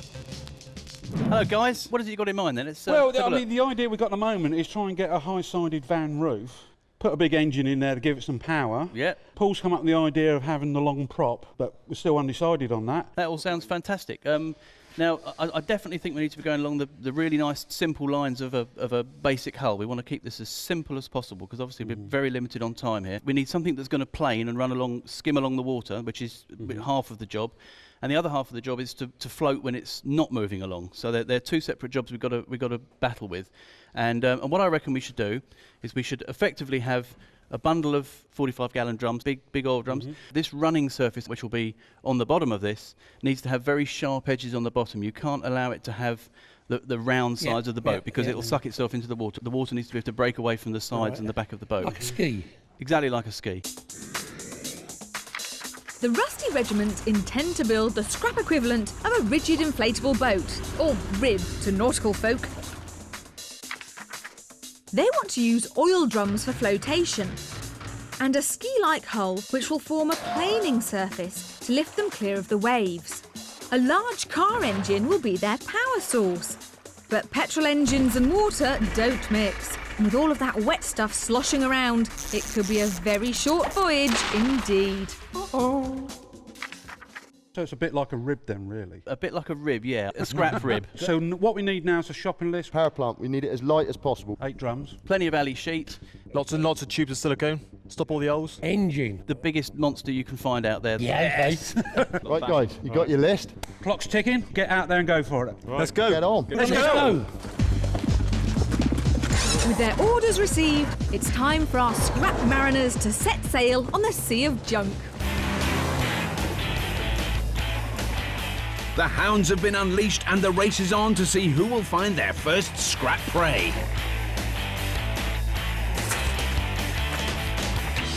What you got? Surf's up, dudes! The Somerset Scramblers have made a radical discovery. I'll find another one now. I'll run back with this, keep looking. That surfboard will make a great ready-made front sponson for their three-pointed hydroplane. Right, we've got a nice clean breakaway for a planing surface. Planing surface? Sounds like a good time to explain this week's science. This challenge is all about planing. Unlike conventional boats, which have to push their way through the water, a planing boat's hull is specifically designed to increase the pressure of the water passing beneath it. This provides lift, allowing it to travel across the surface at much greater speeds. Right, next. Well, I got mine, look. Yeah. To get their boat flying, the Rusty Regiment are on the lookout for a beefy engine, and they might have struck gold in the shape of a rather macabre motor.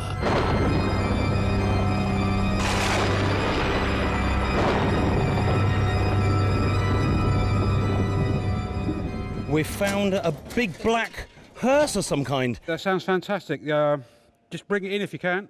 Whilst Paul and Mario work out how they're going to shift that hefty hearse from under a ton of scrap, Bob and JF contemplate a very morbid makeover. I think we can keep all the fittings, can't we? All the little round knobs. The ornate. Yeah. And the bit they slide the stiffs on. That's right. If there's any curtains in there, we've got to keep the curtains. OK, that's a deal. The Somerset Scramblers must have set their scrap detectors to stun. They've backed themselves another surfboard. I'll run back with it. You gonna go? I'll go. So they're not like hanging around really, are they? Does the fact that they're younger mean they've got more energy? I think that might be a clue. Just pull, Mike. I'll pull on this, you pull out. Chris and Mike are running at full throttle. Another spin round the heap has unearthed this beefy-looking motorbike. A perfect engine donor for their hydroplane. Hang on, let's get this thing out. Kenny? Yeah. We got a bike here, Kawasaki, a shaft-driven 1000cc. Is that going to be too much? That sounds absolutely perfect. Bring it on in, fast you can. 1000cc bike kit, any good? No, we might be able to squeeze a few GTs out of that one. Well, mind the boards. All right, boys. They'll have to make sure it's a runner, but these boys know a thing or two about making bikes purr. The Somerset Scramblers are fresh-faced country boys making an honest living down on the farm. But at the end of the working day, it's time to get mucky. Heading up this trio of dirt bike demons is Kenny. He tends to take control quite a lot. Not afraid of letting you know what he thinks. When I get on the heap, I think it'll become my workshop. Riding aside Kenny on their trail of scrap is his little brother. Chris, competitive. He's a very determined person. He's very fast. Everything's got to be done faster than light, you know. And bringing up the rear is mechanical maestro Mike. I would say, in a word, forgetful. I have been known to forget a few things before, yeah. Sorry, what was I just saying? What was I just saying? I only forget things I don't need to remember. These boys are used to getting stuck in on the farm, but how will they fare on the heap? We could definitely win this. As a team, we do very well. The others better look out.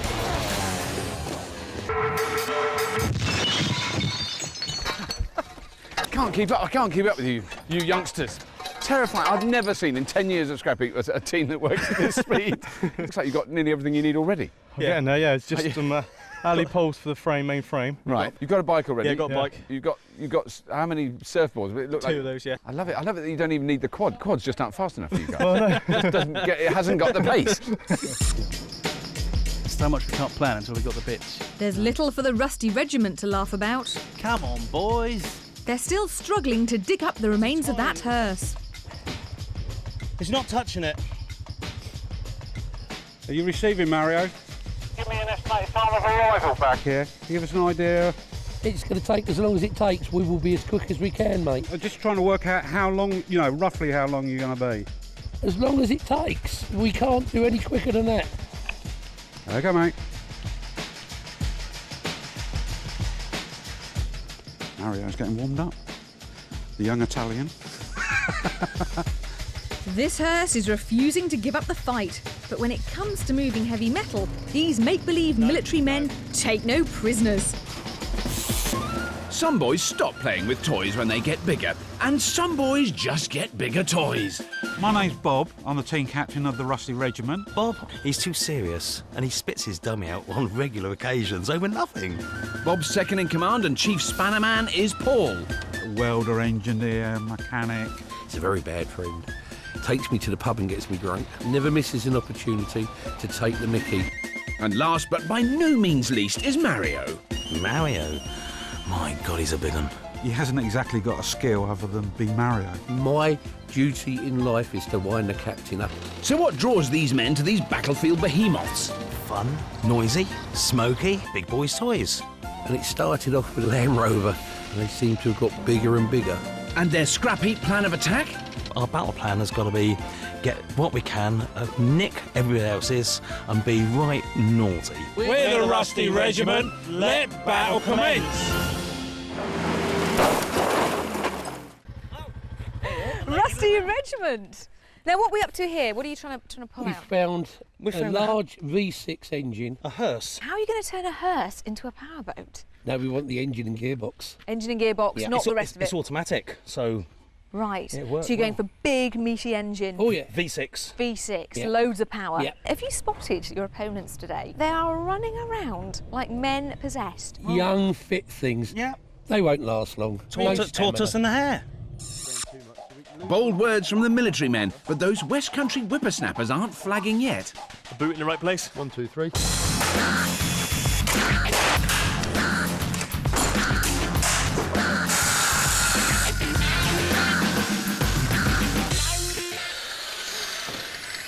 Hello. I am completely astonished. Hi, Lisa. Normally, when I come and talk to the captain, the expert at this stage of the day, there's sort of them and maybe one bit of scrap in the build area. What do you reckon to your team so far? The team are great. I mean, the guys out there on the thing, they're ferreting around. We can just hear them crashing about. And every so often you see a little bit of orange pop up, like a gopher, look around like this, and then straight back in the heap again. They've come up with the bike. We got some rather nice front sponsons here, which the boys have managed to dig out from somewhere. Really lightweight. Lots of flotation. Now, I was going to say, usually historically boats on Scrapheap have been quite difficult builds. But the way you started, I'm not sure that it's going to be. I mean, do you think you're going to be able to break the previous records of Scrapheap and actually make this boat work? If anyone can, we can. We'll have the beers in by about 6 o'clock. We'll go around and watch them sweat. That is what I like to hear.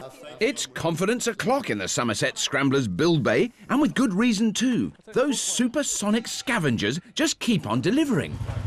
Cheers, Chris. Well done, Chris. Have a look. What's that? You got the prop. Oh, they got a prop, haven't they? You got a prop. That's ideal. Only minor problem is it ain't got enough pitch. We want a little bit bigger. We want more angle on the blades. We want bigger blades. A boat's propeller works by pushing water backward. The size and pitch of the blades determine how much water is pushed with each revolution. For a prop to be efficient, it has to match the engine it's going to be attached to. Too small a propeller will spin very fast, creating a lot of foam, but very little forward movement. If the prop is too big, the engine could struggle to move the large amount of water, with disastrous consequences. Fortunately, West Country's scrap hounds Mike and Chris are on the hunt for the perfect prop, and with their scavenging skill, it won't be long before they... Yeah, propeller that. Oh. He's shiny. He's shiny, if nothing else, he's shiny. I'll run it back. Oh, you little bitty. Any good? Now that is a hydro prop. That's what we're looking for. All right. That should give us plenty of lift. Bobby, we like Scrapheap firsts, and I Yeah. can honestly say I have not seen a team out of the starting blocks quite as fast as the Somerset Scramblers. I know they're young, but talk about keen. They have run everywhere. Absolutely incredible. Watch it, ease up. It shouldn't really go on about the age thing, but you know, one team, they're not in the first spring of youth. No, I mean we're not. It's not. No. It's no criticism. No criticism. They're solid, sensible men in their middle age. Experience counts for a lot. It does. But it doesn't seem to count for actually getting anything in their build area because there's nothing there at all. But they're a very sensible design, simple, straightforward design. They just don't have the barrels or the engine or the propeller or the drive shaft or anything. Yeah, I'm not going to give it a big one, trust me. And Rob's not wrong. The Rusty Regiment are well and truly in the doldrums. Mario and Paul are having no joy in raising that hearse from the dead. Captain Bob and expert JF have yet to lift a spanner in anger. Ask him again where they're at with the car, and can you stress to him that we need some materials, and the car is probably not the first thing on the list that we could do with. We could really do with these oil drums. JF can stand easy because scavengers Paul and Mario have already given up on the stubborn hearse and headed off in search of easier pickings. Make sure they've got bungs in them, Paul. Oh, they're all stuck together. Are they welded or stuck together, Paul? No, welded. The gods of scrap aren't smiling on the Rusty Regiment. No, that is not going to work. Even shifting these old barrels is going to be back-breaking work. How about taking this top one, Paul? What? Taking this top one to get to the others. Oh, boys. Hello. We'll be back. Struggling? Yeah. Drums, that's like. How much you boys got then? Lots. Ah, is that got lots more. Well, we would give you a hand, but we've got a boat to make. Next gear up, boys. I bet you're busy. Yeah, always busy. It looks like the Rusty Regiment are in for the long haul, so this is a good time to pipe aboard this week's judge. Returning to the heap is a lady with powerboating pedigree. She was last with us when she had the dubious pleasure of overseeing the socky travesty that was drag boats back in Series 8. She's held the women's water speed record and is the daughter of Donald Campbell, whose passionate attempt to beat his own water speed record unfortunately cost him his life. Currently overseeing the restoration of her father's fateful boat Bluebird, she's Gina Campbell, and she's brought along a very special guest. His name is Mr. Woppet. Actually, Mr. Woppet, I'm very pleased to meet you. So he was sitting under your father's seat on the Yes. day of the crash, so that's where He was my father's mascot, and when they were searching for Bluebird and my father after the accident, he was the only thing came bobbing up to the surface. So he was floating on the surface then? Yes. Right. So after the accident then, the craft was on the bottom of Coniston Lake for what, 34 years or something? It was approximately 34 years when a young diver from Newcastle, Bill Smith, took it upon himself to locate it. It was his boyhood dream. And so you found the majority of the parts? Oh, yes. I mean, from the cockpit back, she's fully intact. She was submerged in the mud, and that preserved her. So the long-term plan then is to recreate it as it was. I mean, as a functioning. Oh yes, she will fire up and she will run on the lake. Wow. So we definitely have a very youthful and extremely fast team with the Scramblers. I mean, they've scavenged faster than I've ever seen. Raced ahead. No, I find it very interesting today that the Scramblers' design is so similar to the famous Bluebird K7 design here. Right. A hydroplane is a very, very tried and tested design. Right.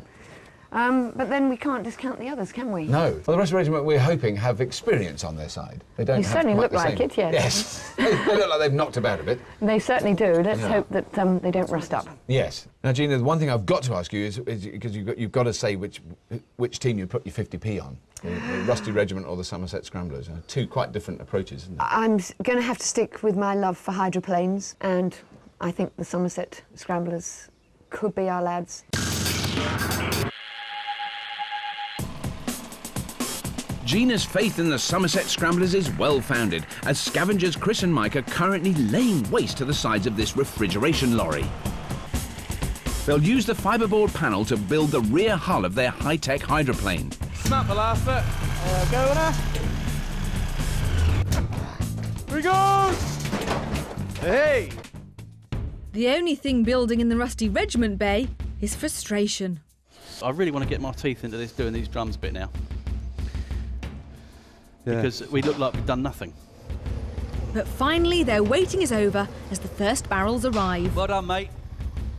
Cool. It's a start, but unless they can haul that hearse from the heap, their challenge is still dead in the water.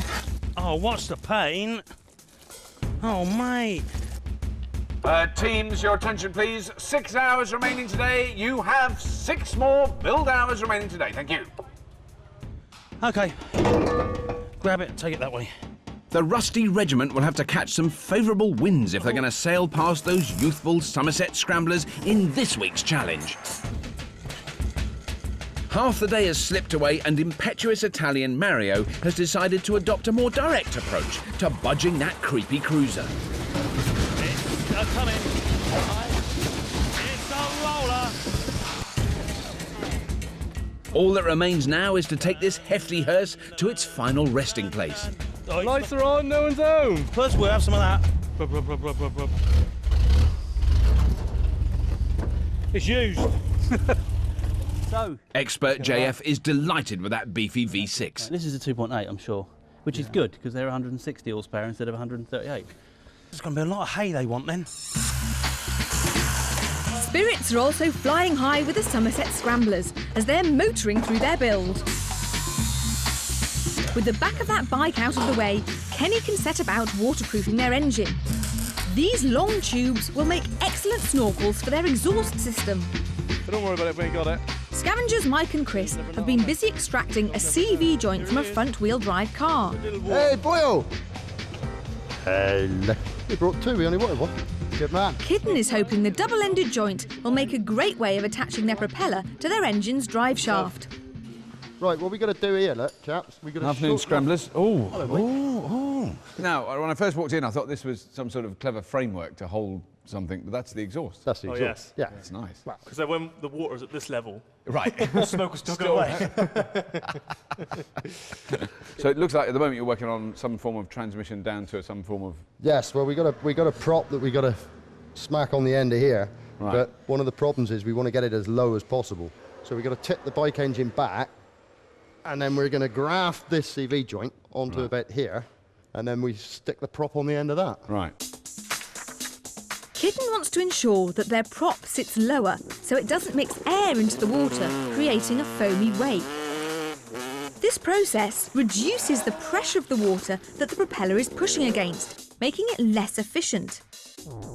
A lower prop will be clear of the surface, allowing the hydroplane to rise out of the water without getting in a froth.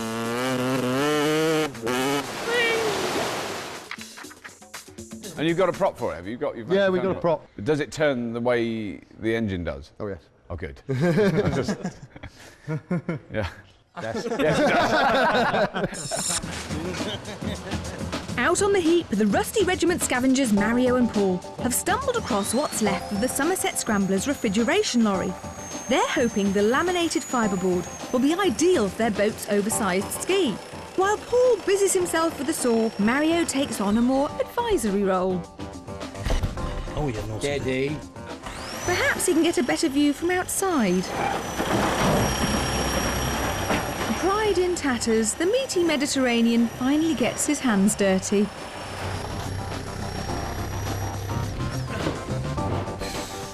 Well done. Back at base, now they know the size of that V6, Bob and JF can start on the framework which will hold their scrap rib together. Rusty Regiment. We have something that's looking vaguely kind of boat-esque. Yeah, we need some bottom on it, yeah. The way it works, we're going to get wet feet, but... Really? So water's coming in the boat? It's going to be very wet in there. It's going to be a nice little paddling pool until we get going. So you have to get up on the plane? Yeah, well, but that's what we're here for. We've had a bit of a hold-up this morning with getting our stuff, but... Is it taking a while for the scavengers to... Yeah, these drums were welded together up somewhere in a different county, I think, and we finally got them, and we've had to patch loads of holes up in them, and... I was going to say, I mean, this really does rely on having watertight drums, doesn't absolutely. it? If water's getting into the boat, fine. If water's getting into the drums, we're in trouble. Bit of silicone here and there, and I think we're going to probably put plenty of gaffer tape round it. Gaffer tape? Leaky boats, yeah. After a disastrous morning's scavenge, dynamic duo Mario and Paul have uncovered a likely-looking prop, although they don't seem in a hurry to rush it back to base. Do you know, I do believe it's raining. Come on, boys, keep it up. There's something wrong with that, boy. That young whippersnapper may well mock them, but that propeller is the last piece in a very simple puzzle. By contrast, the Somerset Scramblers hydroplane is a complex kettle of fish. To keep his team on track, Captain Kenny calls for a catch-up. What shape should we make the hole then? At a guess, we're going to have standing water level about here somewhere. So I reckon we want to bring that up to about there. So what's that, about 4 or 5 inches? 4 inches, 100 mil. 4 inches, right, 100 mil up off there. Right then, so we need some 100 mil spaces, don't we? And then got to make this box frame up so we can do it. The Somerset Scramblers are undoubtedly speedy workers, but they'll have to be careful not to let their tricky design bog them down.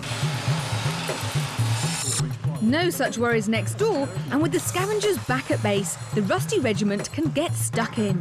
With his mitts on that peppy-looking prop, JF gets busy with their drive system.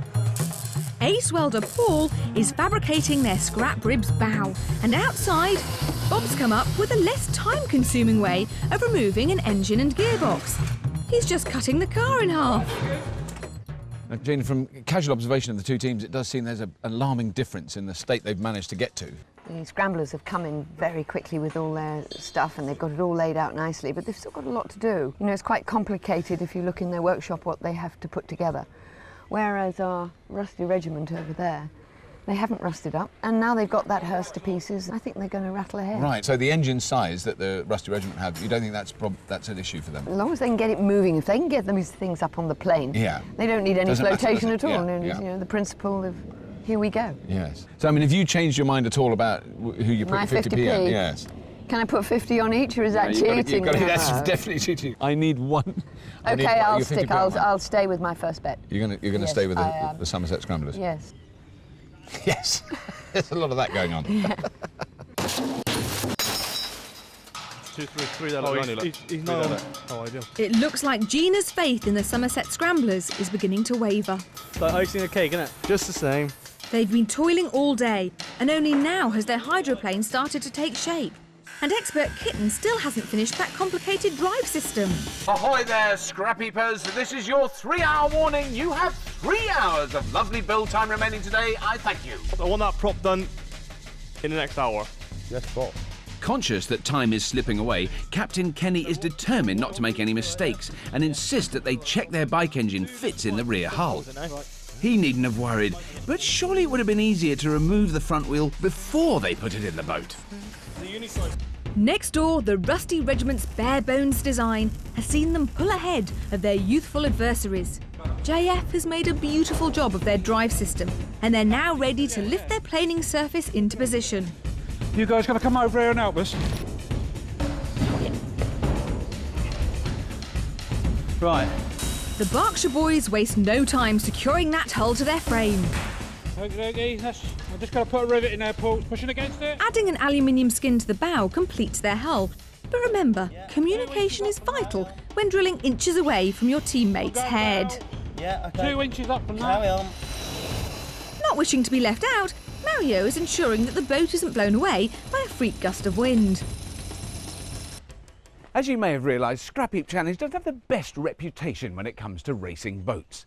So I thought it would be a good idea to send Lisa down to Southampton to get a few tips from the professionals. Ah, Southampton, a city soaked in maritime history. If I'm going to find somebody to teach me the do's and don'ts of powerboating, then I'm going to find them here. This fine-looking fellow is Neil Holmes, and he's rather good at driving powerboats.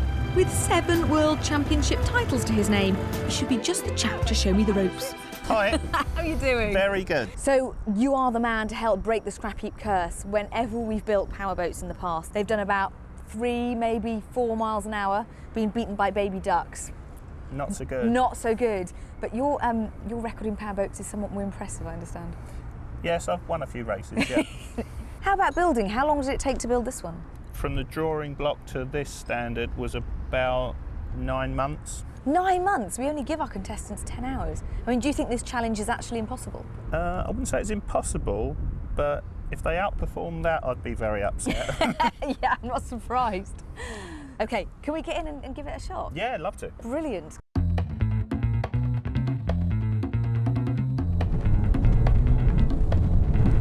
God, we're only doing just over 40, and it feels so much faster than that, doesn't it? Neil's training boat is a far cry from the rib that the Rusty Regiment are trying to build. Its 225 brake horsepower engine is capable of propelling it to speeds in excess of 70 miles per hour. And unbelievably, he's going to let me have a go. OK? Yep. Yeah, and just gently squeeze the trigger. Quite exciting, isn't it?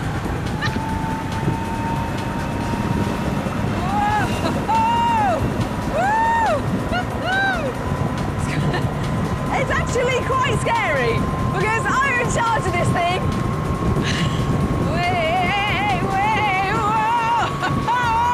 I'm trying to think of something that interesting and interesting to say for the camera, but I'm too scared. That's quite exciting. That, I mean, you know, really quite exciting. I think I might have wet my pants.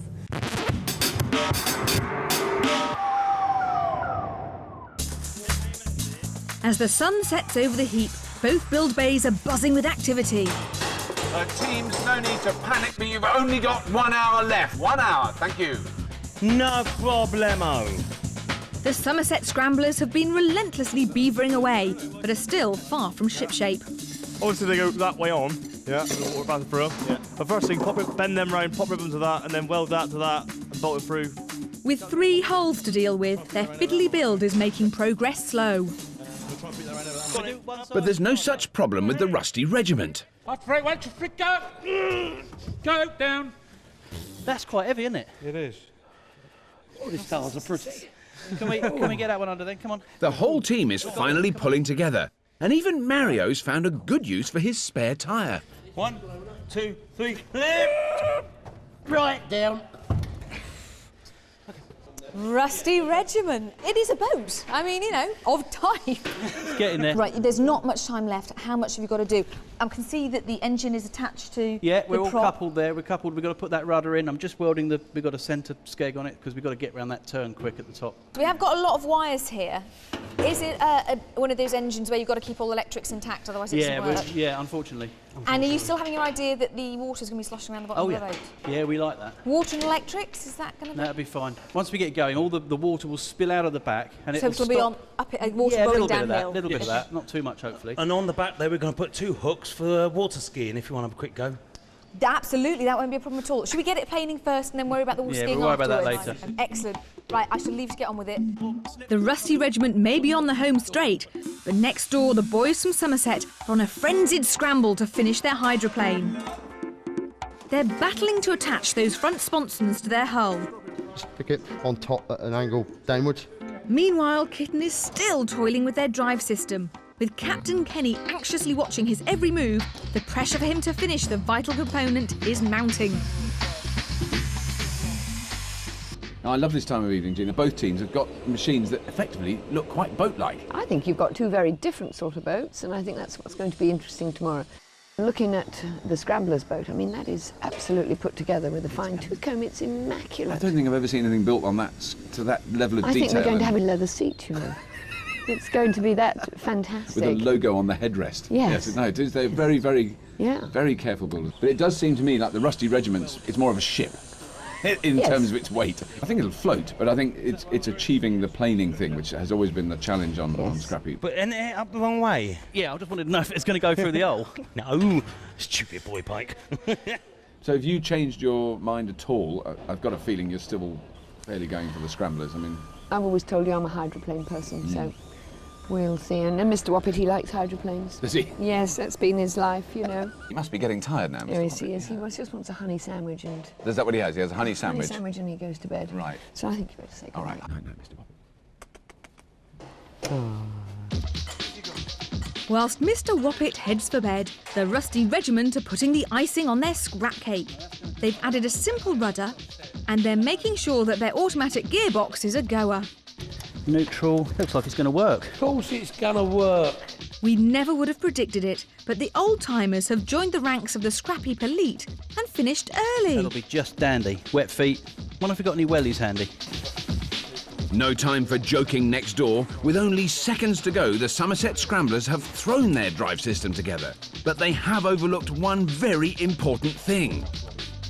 They still haven't started their engine.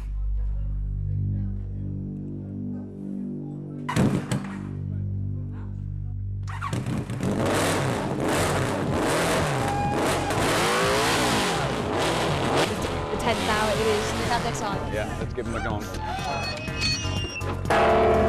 OK, teams, it's time to batten down the hatches and retire to the galley, as your 10 hours are now well and truly up. Oh yes, teams, rest well, because tomorrow you'll be racing your power boats, the Scrappy Glory, and a place in the next round. Well done, teams. Well done, guys. Our teams have been banging away for 10 hard hours, but whose powerboat will rise to the occasion? Will it be the Somerset Scramblers and their high-tech hydroplane? Or will the Rusty Regiment's scrap rib leave them in its wake?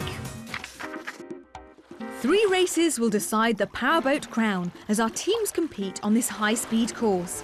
After a straight drag up the lake, they'll split up to negotiate this super tight turn, and the first boat back over the line takes the spoils.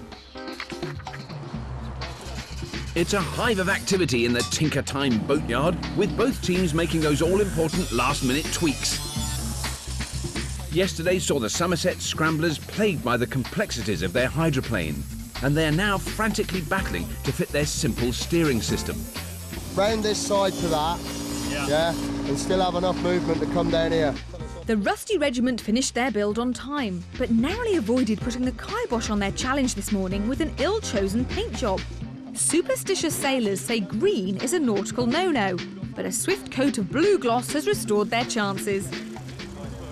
Now, Gina, for some reason now, all the way through the build, the Rusty Regiment machine, I thought, I can't see that doing anything. But now that looks more boat-like to me, whereas the Somerset Scramblers just looks like this bizarre sculpture. The principle is excellent on the Scramblers. If it does get up and go, I think it's going to go very well. Right. I think we've always got a wee bit of a plodder here with the Rusty Regiment. But, you know, the hare and the tortoise. Yes. Now, your 50p, no, it's not 75p now, I've isn't it? increased it to 75p. 75. Is it going to go up today at all? I'll put another 25 behind it. So I'm we're going for a full pound. Gambling girl. Your full pound is now on which team? I'm going to stick with the Somerset Scramblers. Kitten! This is it, the moment of truth has arrived. Yes, it's wet. It's wet. You're in a boat. Now, in the boat looks fairly dry, is that right? No, it is fairly dry, yeah. It's quite impressively dry, actually. Excellent. And do you think this boat is going to break the scrap curse? Is it going to float and go fast at the same time? It's going float. It's going to go fast. How fast do you think it's going to go? Very hard to say. Fast. Fast. Neck on the line. Neck on the line, faster than his. Hello. So, John, when you built it, did you envisage it having quite this much water in it? It's pretty deep. Is it going in your boots there? It was always going to be wet in here. It does sit a little deeper in the water than originally planned. A lot of our materials we used were heavier than expected and stuff, but you know. It is pretty deep, isn't it? You've definitely got wet feet there. Yep, there's a few gallons, but it does, you know, the idea is it just spills out. Yes. We'll see how it goes. The war of words is now over, and it's time for our teams to do battle on the lake. Both boats have made it to the start line, which is an achievement in itself. But will we witness that most elusive of sights? A scrap boat flying across the lake. Teams, what a delightful day to have a race. On the sound of the horn, show us your pace. Both boats unleash the horses, but it's the Rusty Regiment who've made the better start. I think there's actually a scrap-built powerboat on the plane! That is what we've been wanting on Scrapheap for 10 years, a boat that goes fast. Oh no, lads, what's happened? A disastrous start for the Somerset Scramblers. It looks like Kitten can't keep it in gear. Oh, what a shame, that's so typical. The scrap rib is absolutely flying, and it has no trouble making that tight turn. I can't believe it! We can't keep with a boat, and it was built on Scrapheap! It's the fastest the hearse engine's ever been. Poor Kitten. All he can do is sit and watch as JF storms over the finish line. That is an old hearse engine and some oil barrels going at that speed. Can you believe it? Success! We've finally seen a scrap boat rise to the challenge and get on the plane. The triumphant Rusty Regiment flew around our course in a speedy 1 minute 4 seconds, whilst the Somerset Scramblers were plagued by a slipping clutch and eventually limped home in a time of 5 minutes 17. Lisa to Robert, there's nothing like a good close race. You're right, and that was nothing like a good close race, but it was fantastic. We could barely keep up with them. I just felt sorry for poor Kitten, who was definitely left in the wake of JF. It's squeaky bottoms time. The Somerset Scramblers are aware that a second defeat will end their challenge, but they've repaired their clutch and Kitten is itching to show us what that hydroplane can do. The Rusty Regiment have put their faith in Paul to pilot their oil drum flyer. Rusty Regiment, Somerset Scramblers, go on the sound of the horn in 3, 2, 1. Go, Paul! He's off, he's up. That's straight away. And it wasn't just a one-hit wonder. Yet again, the Rusty Regiment boat is flaming. It's amazing. And it's just ticking over, really. Oh, just go on there. It's another nightmare start for the Somerset Scramblers boat. It's still sitting far too low in the water. Come on! Such a shame. We were all willing it on so much and it's just not really making any difference. With all of that weight at the back, it just hasn't got the speed to get on the plane. And it looks as though Paul is taking it a lot steadier than JF was, but I think he can afford to. And Lisa's not wrong. That hydroplane seems to be in all sorts of trouble, and the Rusty Regiment's boat is cruising home. It's taken them a while to get the confidence. Now it's really flying, isn't it? Beautiful.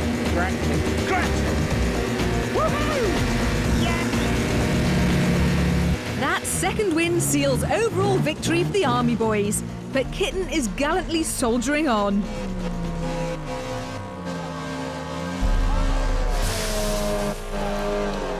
Oh dear, it looks like that overstressed engine has called time on Kitten's race, and the Somerset Scramblers Challenge is over. Teams, we asked you to break the curse of the Scrap Heap waterborne challenges, and today that curse was definitely broken. But there is, of course, only one winner. And the winner this week is the fantastically fast, skimmingly smooth Rusty Regiment! Yay!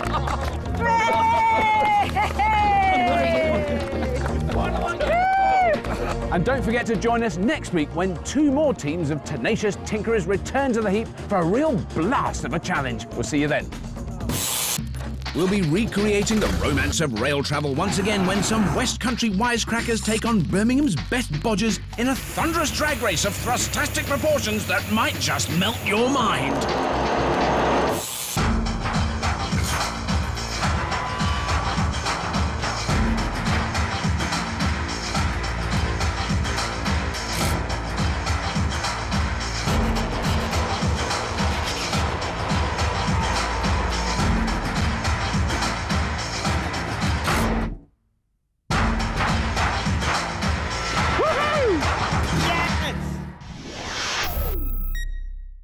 As I said to me, Jean-Paul, you are the greatest artist in the world. We want you to paint a ship.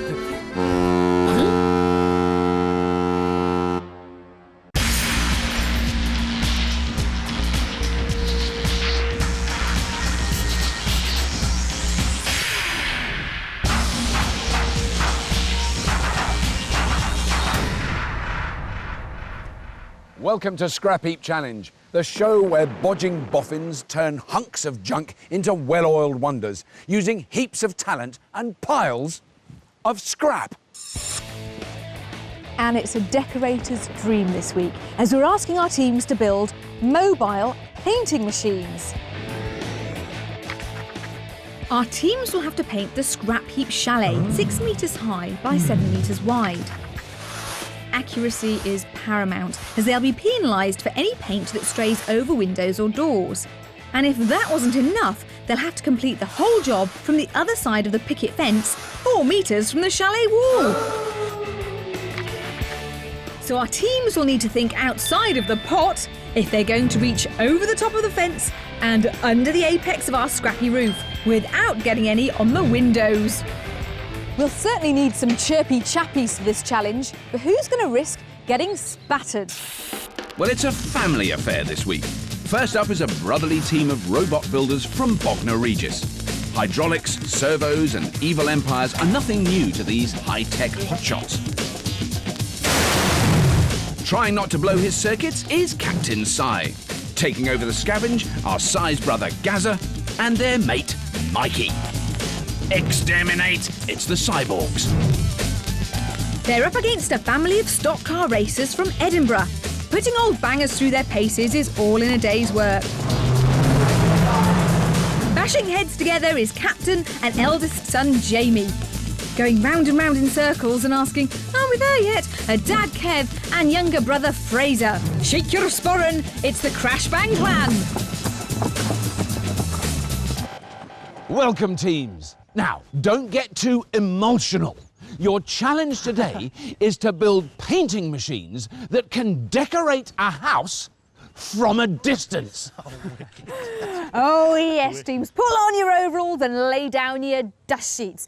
You'll be knocking up mobile painters that can slap base coat on a wall 4 metres away. And if you don't get them finished in 10 hours, you'll have eggshell on your fascia.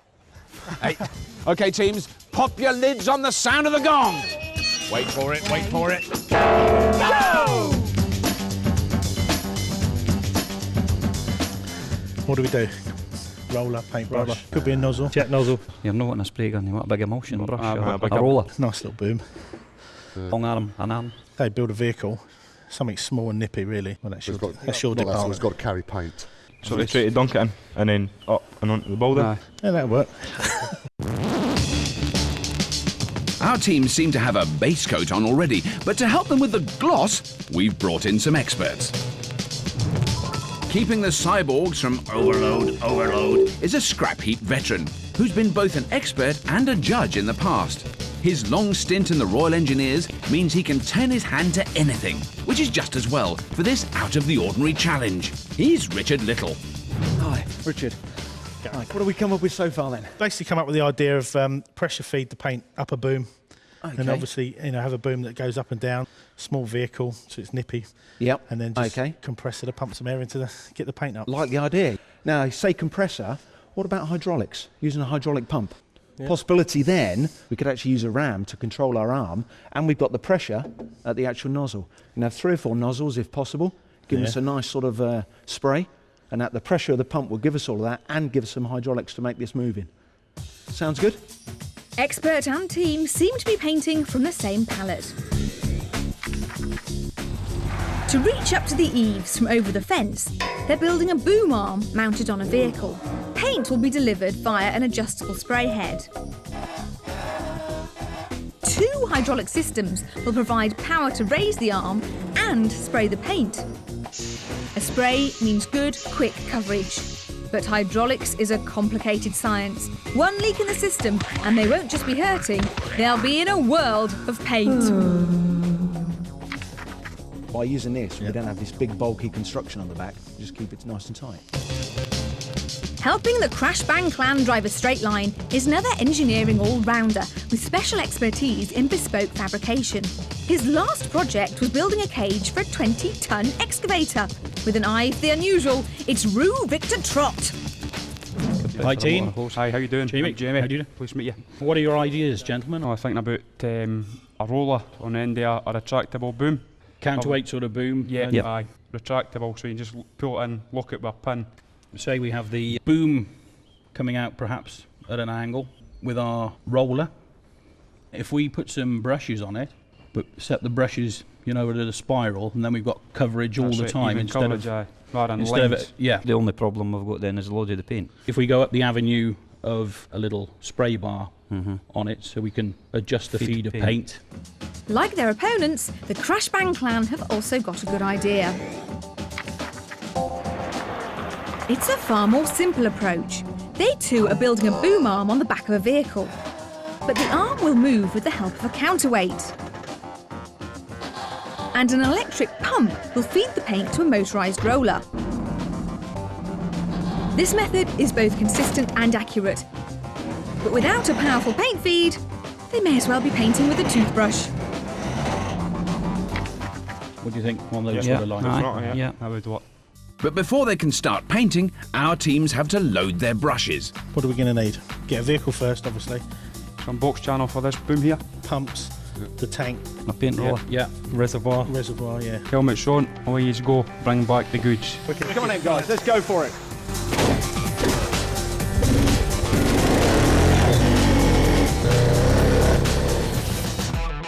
This week, the teams must build machines that can drive round our Scrapheap house and paint its wall from the other side of the picket fence. Bognor Regis robot builders the Cyborgs and their expert Richard Little plan to build a mobile spraying machine using a vehicle-mounted boom arm and an adjustable spray head, both powered by hydraulics. Meanwhile, Edinburgh stock car racers the Crash Bang Clan and their expert Roo Victor Trott are going for a roller mechanism, comprising a counterweighted boom arm and an electric motor, feeding paint to a powered roller. For both teams, the priority is to find a decent donor vehicle. What's that thing there? And it's the Crash Bang Clan who are first off the mark. Jamie, I found quite a large looking van with a large diesel engine in it. Sounds brilliant, mate. Just get it in and have a look at it. Definitely.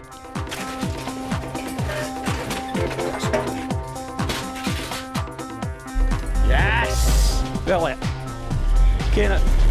Try and get it rocking, Fraser, back and forward. Sounds promising, doesn't it? Is the wheel straight? Making a lot of smoke rather than any progress at the moment. Keep going! Need a van or a car or something. Meanwhile, Cyborgs, Gaza and Mikey are on the lookout for a vehicle of their own. Look at that thing. Have a look at that. What about that red one? Pretty mashed. Okay. Yeah. What's wrong with that van? What van? That white thing. Yeah, we'll have that instead. Sod it. Si, we're going for a white van, sort of transit size. Perfect. Oh, excellent. White van man, wicked. Now do that. Yeah, all right, leave it with us. Cheers, mate. While the scavengers salvage their base car, Captain Si and expert Richard get busy with housekeeping. Okay, we've got 2 power supplies. And as so often when you're having a tidy up, you find something you didn't know was there. More flexible. Well, that prop shaft looks pretty cool down there. Yeah. Si reckons this prop shaft could be a pivotal part of the Cyborg's design. How tall are we going? Well, probably, yeah, that's always just something to give us a little stability. I need to do something, so I'm going to cut this up. The build area is ready to receive visitors. Start it up. And it's just as well. Listen to this, baby! I'll be there in a minute. Ah, excellent. White van man, come on home. That's the 10-4, big buddy. Come on, guys! Come on! Put your foot down. It's a runner. Come on, a bit more. Gives you something to get your teeth into. So, what are we after next? Need that second motor. We need the pipes for the paint arm. And any hydraulics you can find, any pipes you can get. Right, walk around, have a look. It's a great start for the Cyborgs, and building a controllable arm should be painting by numbers for this trio. Deep in Sussex, 3 men run what they call a creative theming business. We call it building robots. Meet the Cyborgs. Providing the central processing power is team captain and older brother Simon, or Si. Simon is a fantastic thinker. He has the creative idea and the flair. Gunning the servos is Si's sibling and business partner, Gaza. Excellent with engines. You've yet to find an engine that he can't get working again. He's probably the best right-hand man you can have, because I do all the thinking, he does all the getting and the building. Assimilated into this family unit is engineer and precision freak Mikey. Mikey's like the wisdom. He's a proper engineer. If there's anything electronics or anything that you need, like a geek, then I think Mike will fit in. They do tend to pick on me. I have got quite a thick skin. He's the runt of the litter, basically. So how do our engineering androids think they'll face up to our challenge? Well, I've watched Scrapheap Challenge for years and years and years, and I just want my chance. We'll get the job done. We're the Cyborgs, and resistance is futile. The world quivers in fear.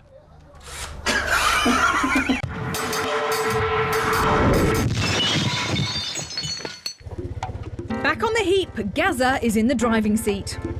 Keep your eyes out, Mike. Yeah, we'll have that anyway. Pick that one up.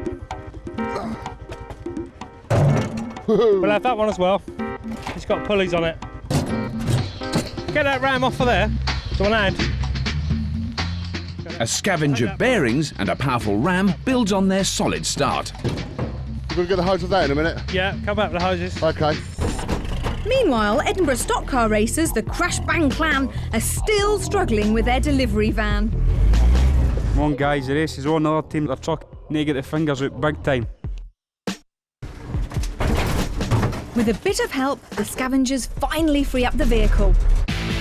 Come on, Shad. What's your paintwork?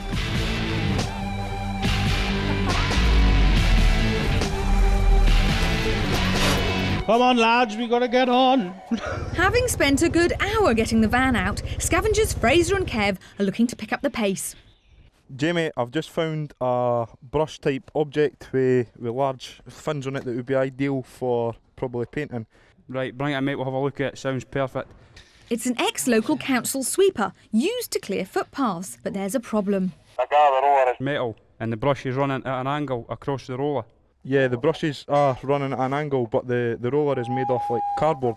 Cardboard? Cardboard or what, mate? Cardboard will just absorb the paint, it'll just fall to bits, I think. Just bring out what I've always got. Right, get that back down. Careful. A cardboard core is far from ideal, but expert Roo knows that on a scrap heap, outsized brushes are few and far between. Just a job that is, that's going to do the trick. It's made of cardboard though. It's got cardboard like, but I think it'll be alright. With no time to lose, Fraser nips back out to find some springs for his team's boom arm. They'll do it. Clearly, there's no going slow for this trio. The east of Scotland is not a place for noisy people. But tell that to the Andersons. This family team of stock car racers call themselves the Crash Bang Clan. The bedrock of these weekend wacky races is builder and proud father Kev. He can weld, he can put things together. He's just one of the lads, he's very young at heart. Bringing bodging skills and sheer speed to the mix is car wrangler, race driver and younger brother Fraser. You'll probably hear him shouting rather than anybody else. Definitely the quickest member of the team. Heading up this family of panel-bashing nuts is joiner and eldest son, Jamie. I think he'll make a good team captain because he's got a good level head in him. At the end of the day, he'll keep us in tow if we're not achieving what he wants. So how do these bodging bampots rate their chances? But as a team, I think we're definitely going to take this cup back to Scotland. We're the Crash Bang Clan and we're racing for the checker flag.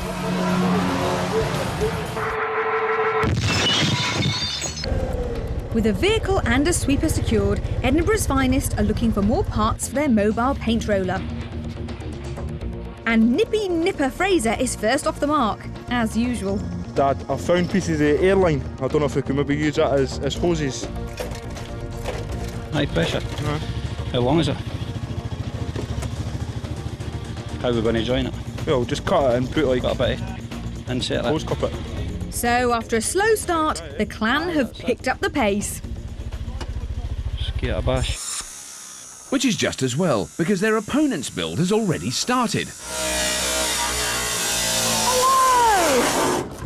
Hi there, sorry to interrupt. No worries. So you've got your donut vehicle back nice and quickly. Something to get our teeth into. Absolutely. What ideas have you come up with for the super sprayer, is that right? Super sprayer, yep. Something like that, yeah. We're going hydraulic. All right, okay. Which is always a bit of taboo, but Cool. at the end of the day, I think we pull it off. So how's it actually going to work? We're going to put a boom off the back of the truck that slews, almost like a crane. And on the end of the boom, we're going to drop like a head down, so that actually the paint sprayer actually moves up and down the house. So obviously the hydraulics are going to cause the spray to go through the jet. And how are you actually going to control the movement if you're controlling it from down in the van? Use hydraulics for up and down, and then we can physically realise it on a pivot point, and we can actually just move it backwards and forwards. So you're actually having two sets of hydraulics? No, one. So having one set of hydraulics? You're going to run it all from the same system. Yeah. Hydraulics work by forcing a viscous fluid through a sealed system of pipes and pumps, and are strong enough for all sorts of heavy lifting. The Cyborg's design originally called for two separate systems, one for the arm and one for the paint. But now they're combining the two to form one system and replacing the hydraulic fluid with another viscous solution entirely, the paint itself. They're hoping the pressure built up lifting the arm can then be used to spray the paint. The problem is that hydraulics rely on a system being sealed. The Cyborgs have to hope that by releasing paint from their system, they don't lose too much pressure. Paint is going to be your hydraulic fluid? Yes. Wow, has that ever been done before? Probably not. But yeah, we're going to give it a go. We like firsts on Scrapheap, we really do. We like a bit of bravery. Well, look, I can't wait to see this working. I can't wait to see the painter's hydraulic fluid. You're a brave man, Si. I'll come and see you later. Cheers, guys. See you later. Okay, thanks. Right, back to work. Okay. Without further ado, Si and expert Richard set about turning their transit into a tourer.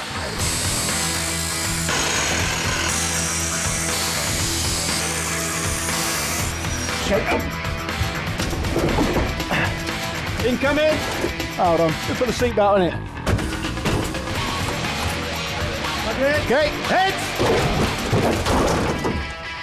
Convertible! Excellent, right. So with the scavenge well and truly underway, it's time to meet today's judge. In the world of paint, he's the brightest colour on the chart. This unusual challenge requires a judge with unusual skills, and this man fits the bill perfectly. He helped develop the first ever robot painting systems and has spent the last 25 years making machines that can do everything from painting the insides of pipes to spraying the spots onto Easter eggs. He's Brian Elms. Morning, Brian. Oh, hello, Rob. Nice to meet you. Thanks for coming on the heat for us. Now, I take it that you've got the two very good examples of what the teams are trying to build out of rubbish that they're finding. Yeah. The spray is fast. Right. You can get a much quicker coating on. The roller is slower, but has the advantage that it doesn't give any overspray at all. It covers a big area, doesn't it? Yes, it does. With each. Yeah. Wow. You can see it would take seconds to do 15 seconds, 20 seconds to do yeah. something that size. Right. So that's essentially what the cyborgs are going to be making something nearly as good as that. That's but right. Then, so the Crash Bang Clan, they're doing a sort of giant roller. Yes. From what I can tell you. What I really love about it is you don't have to take that off and dip it in anything. It just keeps going. Keeps going. That is brilliant.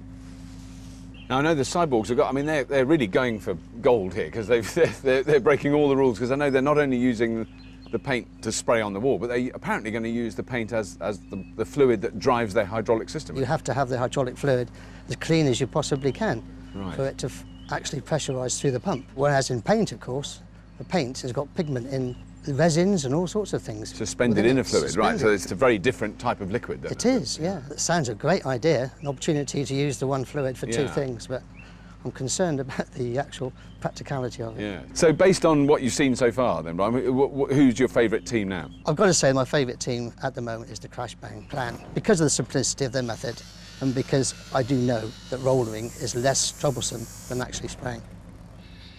Still hard to scavenge, Clansman Kev has found some box section, while Fraser thinks he might have a use for this old fuel tank.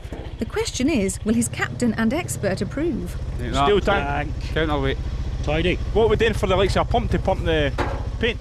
Do you like a caravan pump? You know, like the little pump for the water on the caravan, submersible, something like that we're after.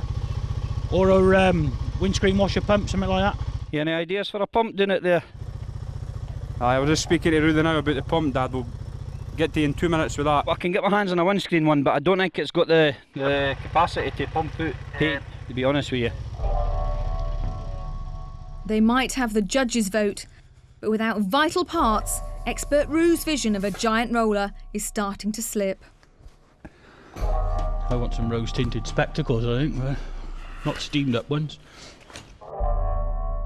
And the news just keeps getting better. Cyborgs, Crash Bang Clan, you have 7 hours remaining today. 7 hours build time remaining today. Thank you, teams. How long? 7 hours.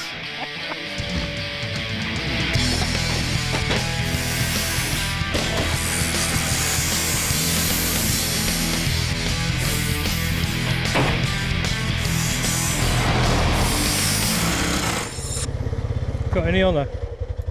With a little more time on their hands, Bogner Bodgers, the cyborgs, are sniffing out ingredients for their team's super sprayer. It smells of things, Gary. It smells? It itches. Does it itch with bits? Well, it's fully hydraulic. There's got to be some stuff on it.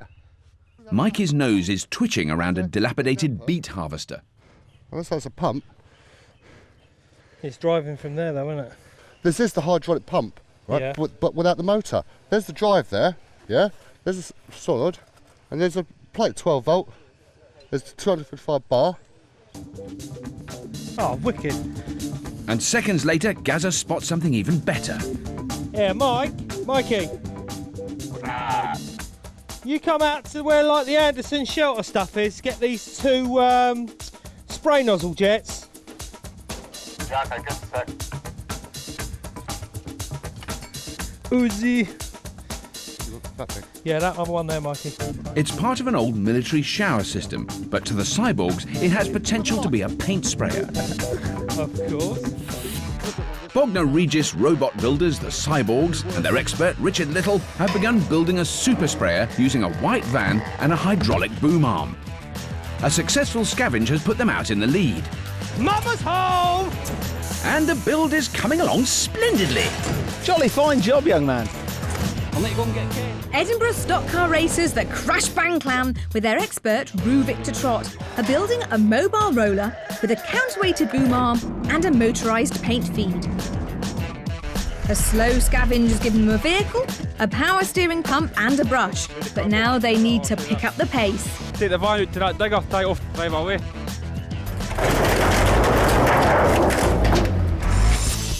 The cyborgs look like they're unstoppable. Leading from the front, Cy has welded the runners on the back of the van and he's turning his attention to the base of his team's boom arm.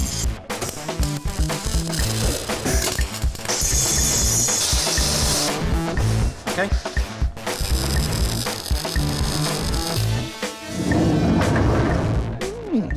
Afternoon, chaps. Look at that. Hiya. I like this so far. That I love. What we're going to do is just build up from here to have our central spigot on, and on top of that we're going to stick the universal joint, and that will be our up and down motion. Right. So that will be sending out about 7.2 metres from pivot point to Which end. is a long way, isn't it? Good old Pythagoras is taking the angle, and we're obviously working off the hypotenuse, so this will be the epicentre of the actual build itself. No, we've got epicentre, Pythagoras and hypotenuse. Yes, it's got to work. It might sound like Richard speaking Greek, and in a sense he is.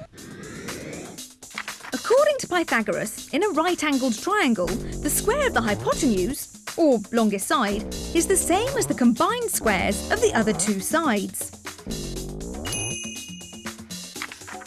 In the cyborg's case, Richard knows that the distance from the wall is 4 metres and the height of the house is 6 metres, so the hypotenuse, the boom arm, has to be just over 7 metres long. Dan, I'm impressed with this. This is looking good. Okay. Stick at it. See you later on. Thanks. Bye-bye. Meanwhile, Gaza has scavenged some lengths of hydraulic hose. The inner seems to be okay. It's mellowed over with the fog truck. It's only the outer covering has gone there, so we could be okay. Once he has the Richard Little seal of approval, Gaza can get to work on his team's hydraulic system. Next door, the Crash Bang Clan have fallen further behind. They want to start building their boom arm, but they haven't scavenged enough metal. How long do you need that? 6 metres? 6 metres from the pivot, really. Struggling, like. They need 3 6-metre lengths of box section, but they only have enough metal for 2. So that's going to basically be the size of the boom, isn't it? Yeah? While their mates scavenge more metal, Rue and Jamie can only make a start on the boom arm's base. Yep. A smaller ticket, boys. You need us today build or scavenge? If you can get some of that chopped up, we need another 6 metre length, and then we'll lattice her up. Yeah, we're going to, lattice Crash her Bang up. Clan, you're right there. How are you finding your team, Rue? Yeah, good. We've had a little bit of trouble, sort of like locating a few bits and bobs, and as you can see, a lot of the steel around us is bent and welded back together. But we've finally got there, so we've got our main lengths that we're after. You still have got an awful lot to do. If you have got all your parts, I have every faith in you. You'll put it together and we'll have a beautifully coloured wall tomorrow. Definitely. Yeah. All right, take care. See you later, boys. Thank you. With everything they need for their boom arm, the team can finally get building. And Rue cracks the whip. You want to cut like 6 at 700? 6 at 7. And then the rest at 500.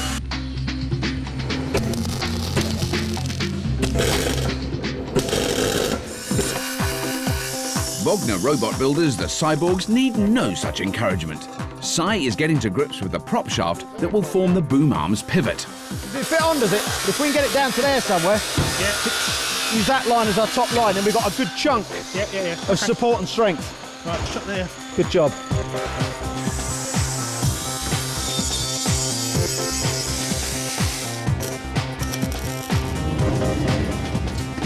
Eyes. Eyes. Okay, tap that back.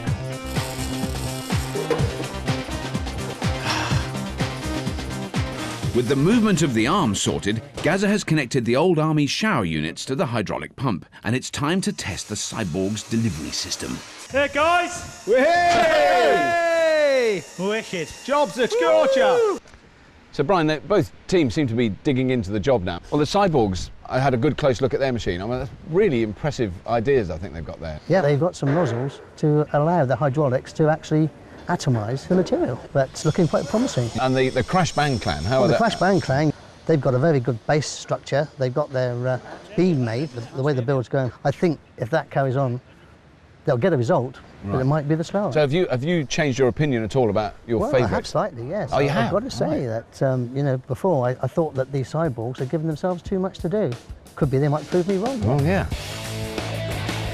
They may have fallen from our judges' favour, but the Crash Bang clan have certainly been busy. They've attached some casters to an old aluminium frame and are building a set of runners around it. Is that what you're thinking? And then... But hang on, that trolley won't stand still. It looks like expert Roo might have had an idea. Just running up and down to make sure it works all the way. That's nice, that's running okay. As the clan's boom arm reaches up the wall, its fixed radius means it moves away from the house and their roller loses contact. Because of the exclusion zone of the fence, they can't simply move the van forward to compensate. The solution is to put the boom arm on a trolley and move that instead. This allows the roller to keep in contact at all times, saving the clan vital seconds. But rather than a sleeved spigot like the Cyborgs, Edinburgh's finest are going for an A-frame fulcrum. Finally, they're ready to put their components together. Is that all you done? We've got to get rid of that. Hey lads, I've just been out there, seen their vehicle. It's just bare. Just bare? Just bare, there's nothing in it. So it looks like we're doing all right. Yeah? Yeah. But the simplicity of the clan's design has let them mount the entire unit, containing runner, trolley and the A-frame, in one piece. Okay. Little do the Cyborgs know, but with a Crash Bang wallop, the clan are back in the race. We've got 2 metres at the back, so it's going to give us plenty of dangle there, I think. Crash Bang clan, Cyborgs, you have 3 hours. Build time remaining today. 3 hours, that's correct, gentlemen. 3 hours left. Okay. The last thing the no-nonsense Cyborgs are thinking about is the time. There's a boom arm to be made, and 2 lightweight lengths of box section later, and a length of pipe for the control system, and it's done. Ready to go. That's it. That's it. That is close enough for me. Next, Cy turns his attention to the focal point of the Cyborg's build, the spray head. So you just want them braced together? Half and half, 150 apart. While Cy joins the shower pipes together, Mikey makes the frame that will allow them to slide. Frame's done. Both teams are now busy building their giant painting machines, safe in the knowledge that they only have to spruce up a house. But let's take a moment to see how they do the really big jobs. I went down to Falmouth to see a man about a job that can only be described as huge. Falmouth Dry Dock is a one-stop shop for ferry MOTs, and Ian Robinson is the ferry company's man in charge. Hi. Hi. Now, how on earth are you going to paint this? Well, if you'd like to come along, I can show you. So what are we actually painting then? Like a lot of white and a little bit of blue, is that? Well, unfortunately, I've got some rain forecast, so I thought I'd show you some painting down in the dock bottom. Oh, down underneath? Underneath the ship. Let's have a look at that. Yeah, by all means. How much does it weigh then, the ship we're under now? 26,500 tons. It's quite heavy, isn't it? Yes, quite big, but also a huge area to cover in paint. Now, how many litres does it take to cover a ship like this? In weight, 15 tons of paint. Oh, you don't even bother with litres, you go weight. Now, this bit here we're next to is different colour from the top bit. That's right. This has a special type of paint which is used for anti-fouling purposes, so we don't get the barnacles and the marine growth. What about actually putting paint on? I mean, is that a very high-tech thing as well? That's quite low-tech, and would you like to see how we do this? Oh, yeah, let's have a look, yeah.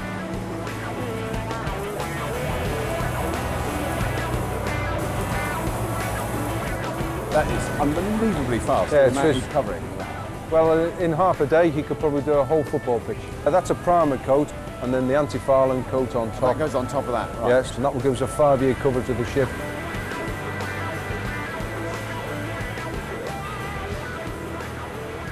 really is just like a roller, like you'd use on your ceiling at home, isn't it? I mean, Yeah, it's very, very basic. Yeah. How many people then will be working on painting the ship? To paint the ship overall, 40 men, about 3,500 hours.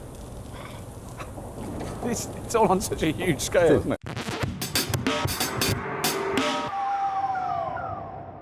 Back on the heap, on a much smaller scale, our teams only have 4 men and 10 hours to build their machines before they can even start painting.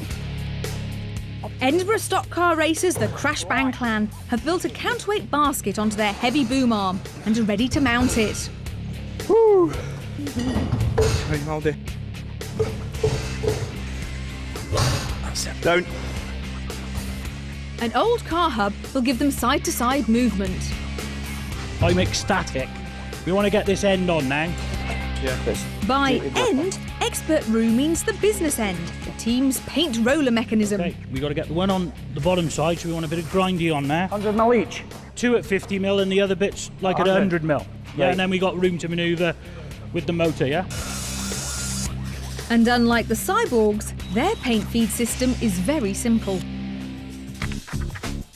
The Crash Bang clan system will pump the paint from a reservoir. It travels up the boom arm, feeds into a pipe with holes drilled in it and falls onto the roller. But the strength of the feed is crucial. If it's too weak to pump the paint up the arm, the drip will barely be a dribble.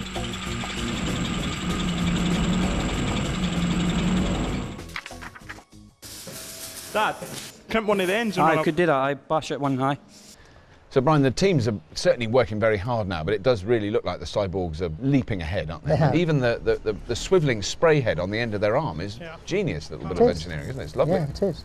Now, I mean, one of the problems that the cyborgs may have when it comes to test is blocking nozzles or blocking pipes. They've got to pump that fluid at quite high pressure, haven't they? There's certainly a doubt in my mind that they can actually get that paint to go through the hydraulic system and come out of the nozzles in a fan and give a finish. Yes. Where the Crash Bang clan have been very impressed with the amount of effort that's gone in and also the progress made so far. They've got that sort of brush roller thing, which presumably is a sweeping brush, isn't it? I mean, is that going to be suitable for the job they want? The actual roll was cardboard based. Right. So they're having to put a strengthening tube inside it. That's the only one we got, mine, so we don't want to wreck that.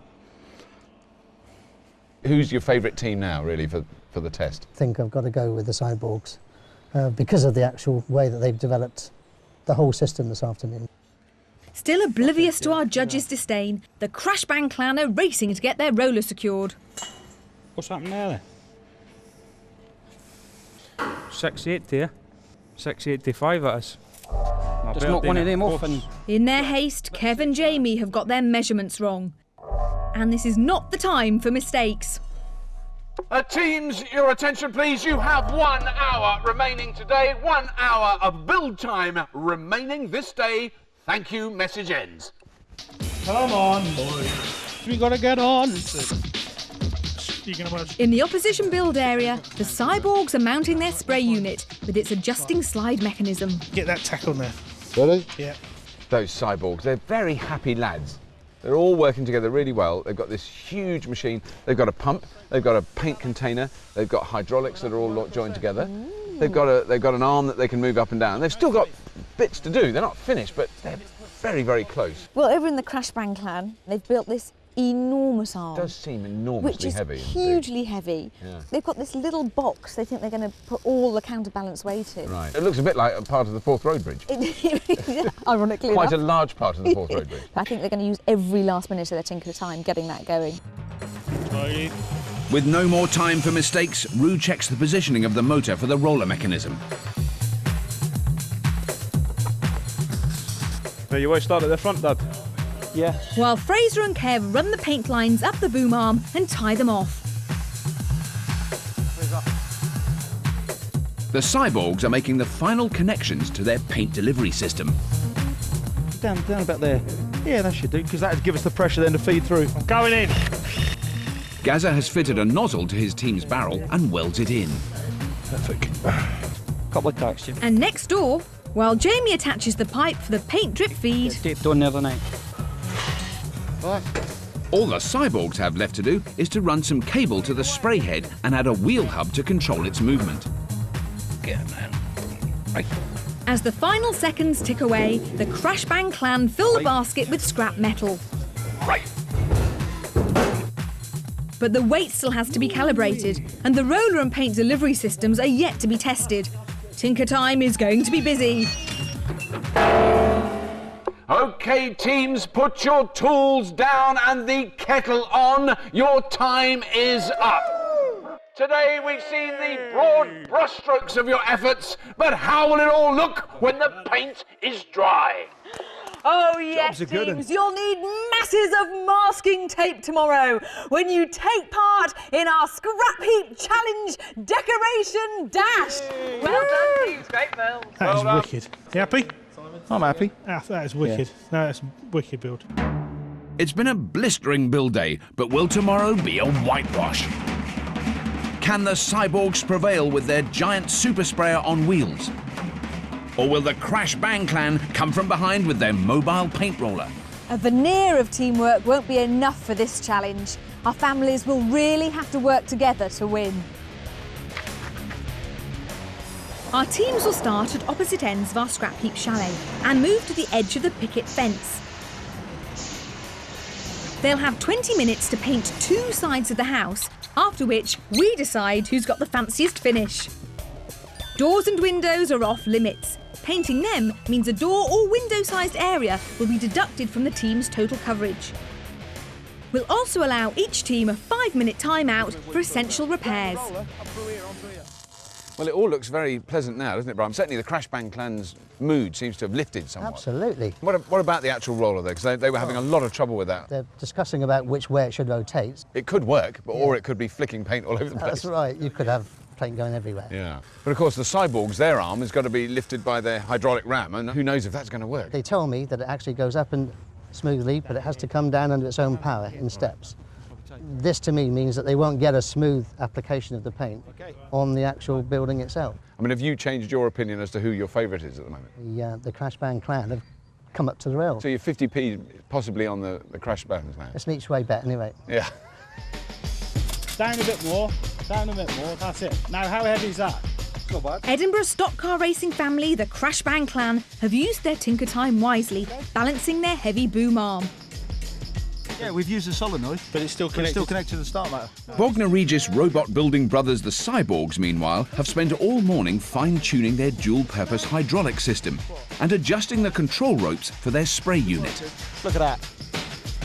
A final lick of paint, and both teams are ready to decorate. They don't trust me doing anything else. Cyborgs, Crash Bang clan, there'll be no more waiting. It's time to get painting on the sound of the horn in 3, 2, 1.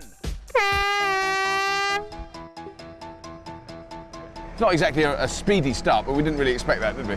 It's a start. It's a start. OK, pump up. Gaz? That's the one! Get up there! With a little help from the team, the Cyborg's hydraulic boom arm is holding up, and the spray unit is nothing less than engineering perfection. Come on, work! But has replacing the hydraulic fluid with paint been a step too far? Maybe it's because the paint's still thick up there. Try again. Hammer. Right, turn it off. When they were doing the build, we were talking about the difference between a squirt and a spray. But what they do, we never thought of the third option, which is the pathetic dribble. That's right. Which is what they've actually seemed to have. Easy does it, mate. Revs up, mate, revs up. Whoa. On the other side, the Crash Bang clan's simple approach seems to be working. That boom arm is nicely balanced, and the paint feed looks powerful enough. But because of the steep angle, a lot of it is missing the roller entirely. Is it going to be easier if we come out and do the low bit? Yeah. Right, back a bit, Down. Back a bit, Roo. Down. There's nothing on the roller at all. Paint flow is still minimal. Fraser checks under the bonnet. Whoa! Red flag! The clan have called a timeout and the clock stops for 5 minutes. They can now make essential repairs to their leaky power steering pump, which is feeding the paint supply. Luckily, a spot of gaffer tape is all that's required. Meanwhile, the Cyborgs are making good use of the timeout to make repairs of their own. So, Mikey, what are they doing here? We're actually putting the pump back together. When we put the paint in initially, we didn't have it watered down enough, so thick paint went to the bottom, clogged up the filter. So you've taken the filter out altogether now? Yeah, there's no warranty on this anymore. So. With repairs complete, the teams are back on the job. They're off again. Let's get it over that wall and let's start pumping. Yeah, we got spray coming out. Despite losing their filter, the Cyborg's pump is struggling with the viscous emulsion. There's just not enough pressure to atomise the paint, so the spray unit is disconnected. Left without a directional control system, Cy resorts to pointing the spray by hand. But in a remote painting challenge, surely this move is a flagrant breach of the rules. Gently back the way, nice and square. But the Crash Bang clan have got their paint feed working properly, and the steady Scots are stippling away. You get this rocking. Dune, Dad, dune. The actual movement of the arm is working. They're pushing it backwards and forwards as they lift it up and down. That's operating rather well. But the mechanical aspect of it's pretty good. Yeah. Right there, right up, up. Good lads. Get the other side now. Other side of the door. Yeah, let's go to the side. Having doused the front of the house, the Cyborgs are moving to the end wall. It'll scare the opposition if nothing else. Their method may be crude and even against the rules, but it is effective. Spin her out, mate. Mama's back. Mama, she wanna paint. But the pressure is building up in all the wrong places. I love this. While the Cyborgs desperately try to reconnect their explosive hydraulic system, the Crash Bang clan's steady roller approach is paying dividends. They've also moved on to their end wall. Are we happy with that, boys? Are we happy? Hold on. Robert to Lisa, the clan, they've really got the hang of this very long arm painting system. They're covering large square meterage with a sort of lovely stippled effect. The house looks very attractive now. I think it's increased the value of the property no end. The Cyborgs are now using their boom arm to aid in their single jet of paint. But without proper controls, they're going to need a lot of masking tape. They'll run down the wall. Down. OK, teams, your painting time is up. Return to the finish line on the sound of the horn.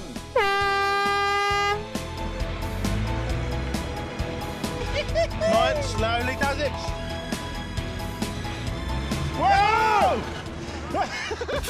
Well, teams, we had a feeling this week we might be setting a rather difficult challenge. And I think it's fair to say this feeling was borne out by what happened in the test. As for the winners, well, after the flagrant bending, nay, completely ripping up of the rules by one team, there is only one winner. The winners of the decoration dash today are, without question, the Crash Bang clan! Yes! Yes! Yes! Now that was very good spraying, good quality spraying there.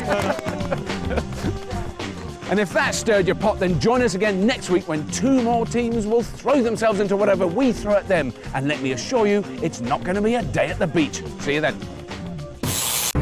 That's right, race fans. A team of motorbike enthusiasts from Blackpool take on a Bridgewater trio who are crazy about camper vans in a dune-bashing bonanza.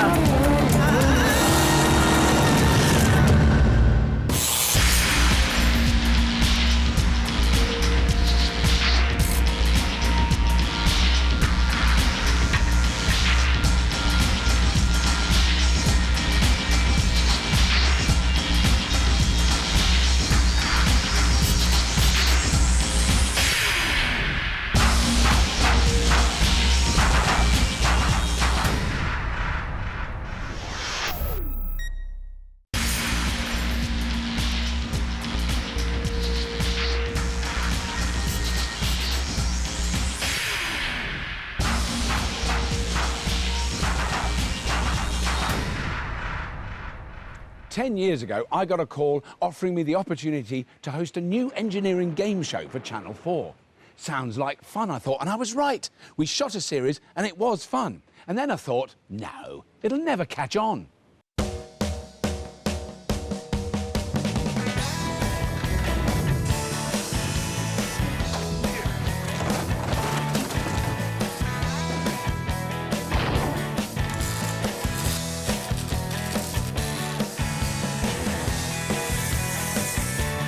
It's like a dreamland, but it's real. It's a euphoria to get in there. It's a great place to be in. It's men being allowed to do what they should have learned not to do when they were 16. There's definitely a sense of anarchy to Scrapheap Challenge. It's destroying things, isn't it? Another one of life's luxuries. You spend a whole day making it, and the next day trying to destroy it. How much better can he have than that? It's been a wild and crazy ride through 10 amazing years. But just as with all the most riveting stories, it's best to start right back at the beginning. The seed for a decade of mechanical madness was sown in 1997 when a young TV researcher called Kathy Rogers was inspired by a scene from the Hollywood blockbuster Apollo 13. The astronauts are going to die unless they can fix their carbon monoxide filter, but they don't have the right parts. So the boys back at Mission Control gather up all the same bits and pieces that the astronauts have on board and work out how to save their lives. And we just thought there's something really interesting about that idea that from a load of inanimate objects you can make something which is then not only going to function but be able to save someone's life. So the brainstorming sessions began, the idea being a TV show that recreated famous historical crises that had ingenious solutions. But it wasn't quite gelling. And then someone says, well, you know, if you think about where is there just loads of rubbish to build things from other than a rubbish bin? And someone suggested a scrap heap. And so we shot the pilot. Welcome to Scrapheap, the ultimate in recycling. It's the show where two teams battle it out to build something spectacular out of the parts that nobody else wants. So we said we're going to give them a day, we're going to give them a scrap heap, and we'll set them to work. Good luck, teams. Your time starts now! With the lovely Sally Gray presenting and 2 teams of 5 competing, the first ever scrap heap build started somewhat slowly. Let's get scavengers out to find things, because if we don't get our scavengers out finding things, the other team find them first. Knackered. The problem was that because we'd never done anything like it before and nobody else had really ever done anything like it before, we had very little idea about what is involved in making a functioning machine out of anything, even out of good parts, let alone out of junk parts. Oh no! Oh, please. The pilot was perilously close to never, ever getting finished. I mean, even in terms of filming it, because at the end of the day, we had one completely non-functional hovercraft. Tragedy!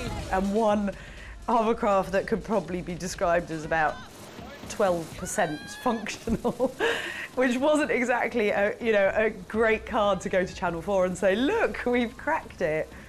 But at the point that one of the hovercraft just about managed the tiniest little poof of a hover, we kind of thought there's hope here. You know, we can finesse this and we can make it work.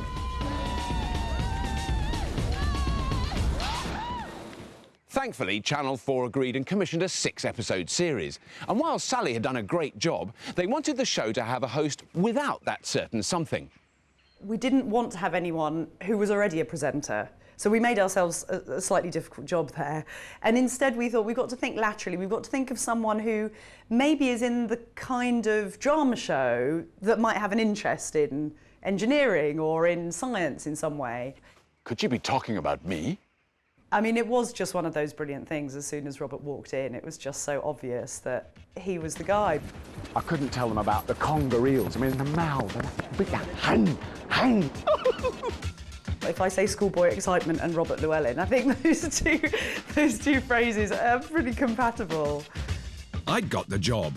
Now I needed somewhere to call home, so the very first scrap heap set was built in West London.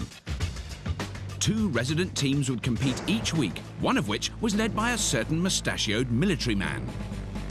I'm Dick, I'm a major in the army, I invent things in my spare time, and the yellow team don't like coming second.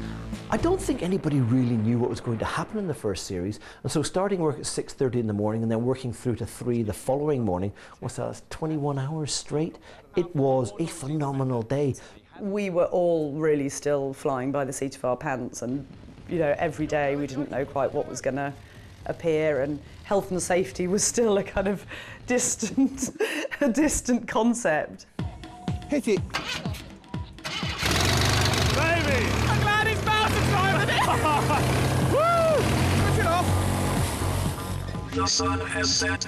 Time has elapsed. Oh, God. That's all right, isn't it? Woo! Yeah! Kick Gentlemen, warm up your engines! Of all the machines that teams built in that first year, it was these mechanical tugs of war that were the most thrilling to see in action. In the very first series, we competed after we finished our build, and that race was in pitch black with lights all around to sort of illuminate it.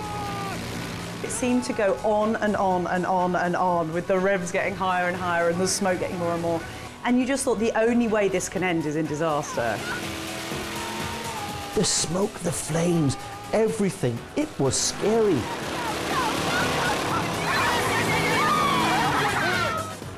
So the die of TV mayhem had been cast, and the show was already becoming a firm family favourite. But that was just the start of the adventure.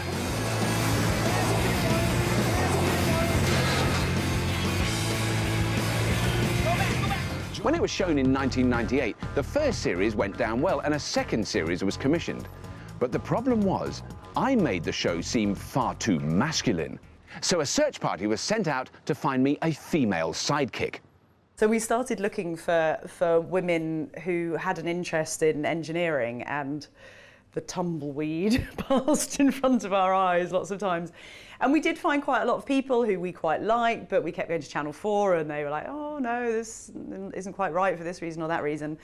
And then eventually they said, well, you are interested in engineering and you can talk, so why don't you do it? This week's teams have got to do what man's been doing for 4,000 years. Think wind power. They've just got to build a yacht. Careful of that joystick. So it was goodbye to single screen life for me. You're having lessons. I am, I think I've got the knack of it. And it was also goodbye to our two resident teams. So for Series 2, we really opened it up. I mean, one thing was that we wanted to make it much more competitive. So we thought we'll have new teams every week, and whoever wins will go on to the next round, and whoever loses is basically, you know, on the next train back home. So the country was scoured and 8 teams were selected to fight it out for the Scrapheap Challenge Trophy. For these fans of the new show, it was an exciting adventure. First time I saw Scrapheap, which is the very first series, I thought, wow, really want to, you know, have a crack at that. Ramming speed, Mr. Christian! The Megalomaniacs, I think, were the ones who ultimately won that series, and they were, well, every show they did was memorable in some way. I mean, Nosha is a larger-than-life character anyway. It's actually the first time I've seen a land yacht with a figurehead. At least we picked a pretty one. The very first time they were on the show, they were building land yachts, and they managed to set fire to their entire sail. Whoa! Flame on! Oh no, our sail! Your heart really goes out to them, but the producer in you is like, yes, that's fantastic. Bit of a setback, there you go. But their best machine was their walking machine. On your marks, get set, go! Most bizarre contraption you've ever seen in your life, but it did actually walk. They're galloping forward! They've moved forward about 2 feet. The Megalomaniacs had this kind of bonkers jumping hair, which basically shook itself apart. It almost looks like one's going forwards and one's going backwards. It's very ugly. And in the end, I mean, we'd literally only got a couple of yards to go. I just said, Kev, just floor it. and it got across the line. Yes! It had been a triumphant final, with the Megalomaniacs crowned series champions. This is yours! And confidence in the programme was growing. When Series 2 went out, I think that was the first time when we thought, we've kind of got the show right now. People get it, people watch it. We don't spend all our time on the phone having to explain what it is anymore because it's kind of out there. People, you know, people were starting to say, oh yeah, that funny show, that Scrapheap show where they build amazing machines. Bomber crews are ready! So now, with the wind under our scrap wings... Oh, look at that! The third series of Scrapheap Challenge was a riot of insane invention. Oh. with teams building everything from brick-munching monsters to miniature submarines. Eat, drink, be merry, for tomorrow you die. Dive! I meant dive, sorry. It all came to a climax when the Strawbridge Brothers in Arms team took on Nosha's Megalomaniacs in the grand final. We built what I thought was a really powerful, very capable dragster. Sadly, at the start line for the very first event, head-to-head, we had a problem with our gearbox. And I think I am the only person who's actually reversed up a drag track.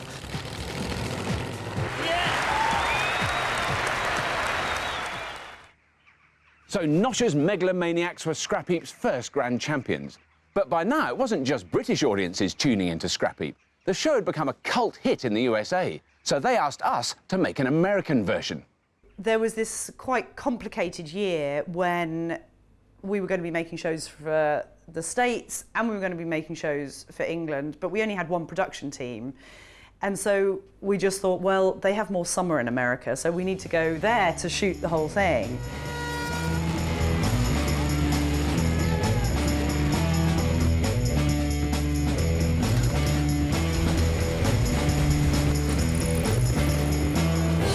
The Southern Californian desert became our new home. It was hot as hell, but the fantastic terrain allowed us to try some exciting and not always entirely successful new challenges. But there was one team that year for whom failure simply wasn't an option.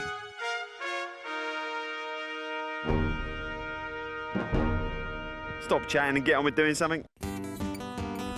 Tell me you can hear me, team. Get somewhere, get off the buggy, and then so we can talk properly. Okay. The Catalysts were a memorable team because they were very different from our normal teams. We planned everything. We thought really hard about how to win, because we really wanted to win. We're going to have a team 5 minutes now. They were representing Jaguar cars, and they obviously took that, you know, that representation very, very seriously. I think we might look at a redeployment of some labour here to match the skills that are required at this point. Their captain was terrifyingly bossy. Yep. Any questions between now and victory? No? OK. Right, off again, kids. Let's go. 3, 2, 1. It was this almost professional approach that meant the Catalyst vanquished all before them to become series champions. Teams, your challenge today is a duel on wheels. So it was to a grand final against Nosha's Megalomaniacs, and a very special challenge. Yes, teams, I command unto you to build the most powerful, vicious, agile fighting car the Heap has ever seen. Cool, baby. Now, sadly, although we'd like to see you kill each other, the judges have decreed that the vehicles must be remote controlled. What? So the All team kids love remote control cars. We got to build big ones.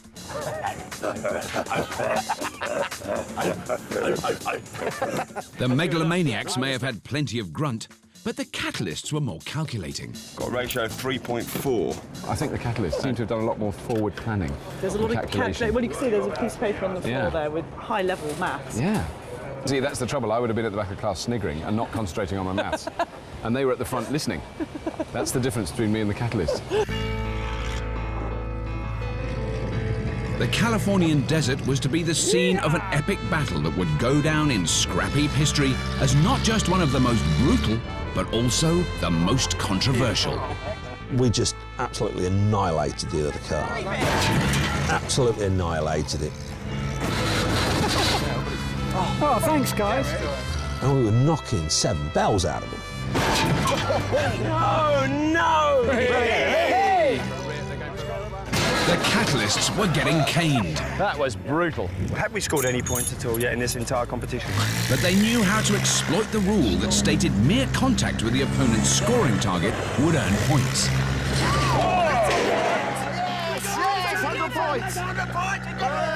Their train is actually touching the 100-point mark. So I think that's 2 hits, so I think they're ahead. And then on a technicality, because the little chains dangled on the roof, we lost. Megalomaniacs Maniacs final 520, but the Catalyst final 620. It got us the most negative feedback from the public. We got emails saying how it was a fix and terrible, because to them it looked like we were just sort of playing with them, and these weren't real point scoring. But they were the rules we were winning by, and we weren't very popular for winning that one. So the Sly Cats reigned supreme and the 4th series was over. Of course, we'd also made the US version of the show, Junkyard Wars. And before we came back home to the UK, my American counterparts and I presented a show that broke the scrap heap mold. As you may recall, it's been 100 years since Wilbur and Orville Wright made their first epic flight at Kitty Hawk. Well, today we're turning back the clock to the 1900s. As the series went on, Scrapheap did gain in confidence, and we decided that we could take on some bigger subjects. And also we like the idea of having 3 teams sometimes and making the competitions international. Your challenge is to build and fly an aircraft from that time, but only using period junk.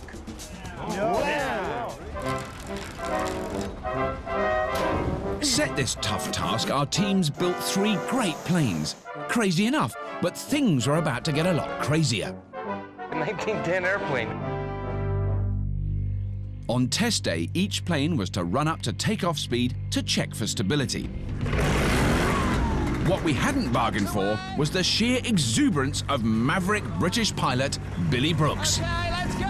He was meant to be going up for a little test flight, just, you know, let's play things very, very safely. And he just was in this machine that he'd built, and he was obviously just in heaven, and he couldn't stop. And in a way, you completely empathised with him. You know, who would have wanted to stop and come down? More speed. He's got it. That is amazing. It's just up. It just flies.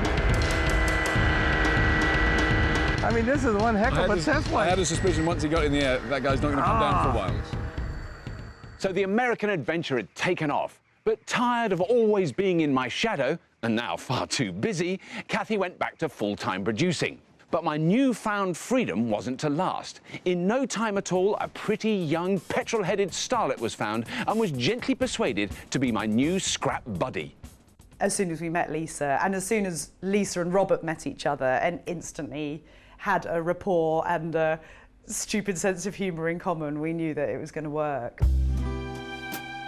Shall I see you again? Yes, of course. I wandered lonely as a cloud.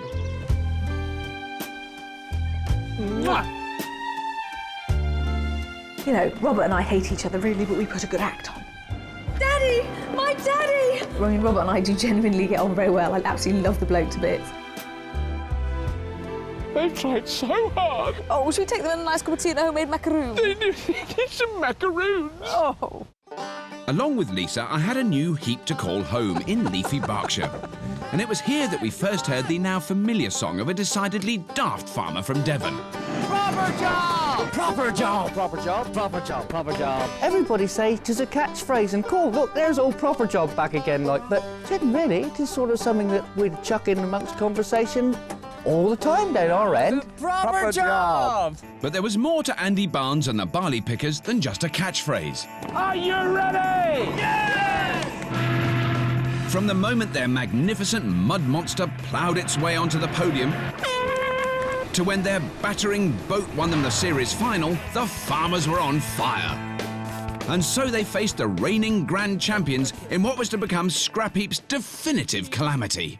Catalysts, barley pickers, kiss goodbye to common sense. Reach for those smelling salts, because we want you to build a gargantuan, gravity-defying, car-flinging machine.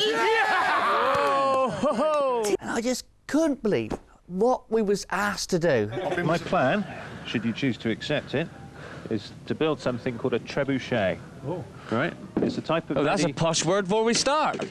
But we thought, that's going to be the biggest, funniest thing we've ever come across in our life. What we're going to specialise in is using a big ramp and a bit of elastic. The idea of launching a car was just fantastic. You couldn't pay to have that much fun. Okay, ready, let's go! Go, go, get it! Go, go, go, go, go! The team was kind of got it straight away, and I think realised how completely crazy it was. And the machines they built fitted in with that craziness. And we're off. The crafty cats built a big, slick rail car launcher. Lovely. But it was dwarfed by the barley pickers' absolutely titanic trebuchet. Beautiful!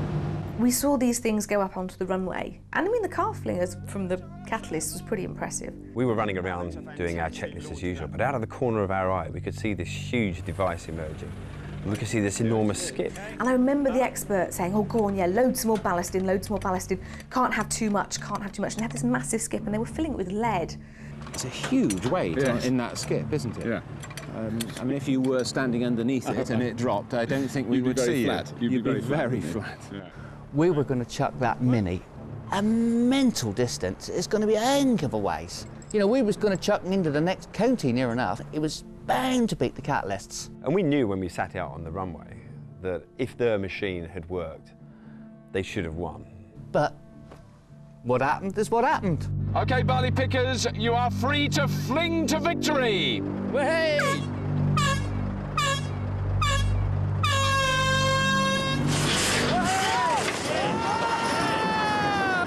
It absolutely vandalised itself! But that was awesome. I reckon it was absolutely marvellous. Funny as blazes. It could have been no better. Rather more successful was the Catalyst's launcher, providing an impressive finale.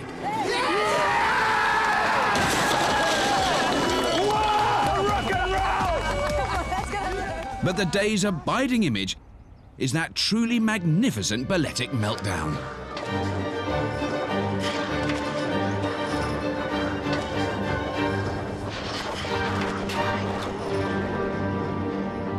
After that catastrophic failure, the Catalyst still reigned supreme. But it wasn't all over for the barley pickers. It was time for Scrapheap to go on holiday, with what else but a road trip. Scrappy races is like all the wildness of Scrapheap Challenge tenfold.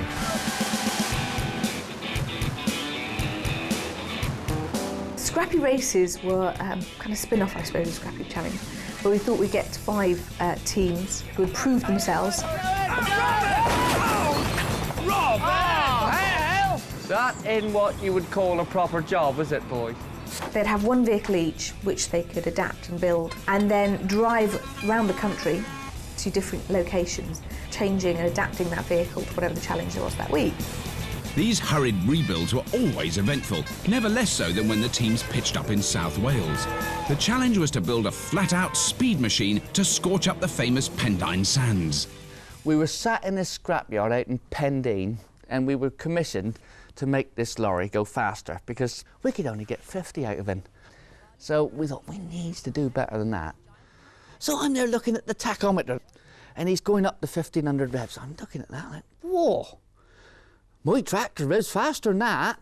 When he revs up, he won't kick back on us, so he'll go on further. There's a little screw on the fuel pump. If you unscrew that one there, about half a turn, that'll make a big difference to the fuel. If you can get up to 65 mile an hour without popping them, Barnesy, I reckon that's good. If you can, you're better off leaving it alone. It'll be all right, trust me. It's all right, it's not a problem. Andy has actually gone a step too far now. He's started to pull the injector pump apart, and because they're quite complicated bits of kit. It's a very complicated piece of kit, and Andy's not a very complicated type of kit person. So that was a marvellous job, until the nut came off in my hand. What have you done, Andy? Can't, Andy. You've never seen anything like it in all your born days. There were people running in all directions away. You'd never believe it. A closer inspection confirmed the barley's worst fears. Rod, what's happening down there? The followers popped out down the bottom off the camshaft. I was mortified because you spent all this time building it and it's the first challenge and you've gone and destroyed your engine. What are the chances of it being mended today? 0. There you are. Yeah, I was in the doghouse for quite a little while after that, I don't mind telling you. Thankfully, the barley pickers switched their engine and were back on, or should I say, off the road in no time. Look at that. Not a problem at all. Effortlessly. Brilliant. What a run. Scrappy Races was all about adaptability, driving ability and taking the odd chance. something rally driver Nicky Woolmore took to like a duck to water. Going round there, I just thought, well, the engine's in the back, that means I could ram the front. I just went for it. She is going quick. Come on, girls, just make it to the end. Then we did have a slight accident. I kind of went a bit off course in the water and got stuck. Oh, look at them! They're just covering themselves in filth. I think they need a tow. I think they might need a tow. Funnily enough, this wasn't Nicky's only mishap at the wheel during scrappy races. I might have had a slight accident in the Capri.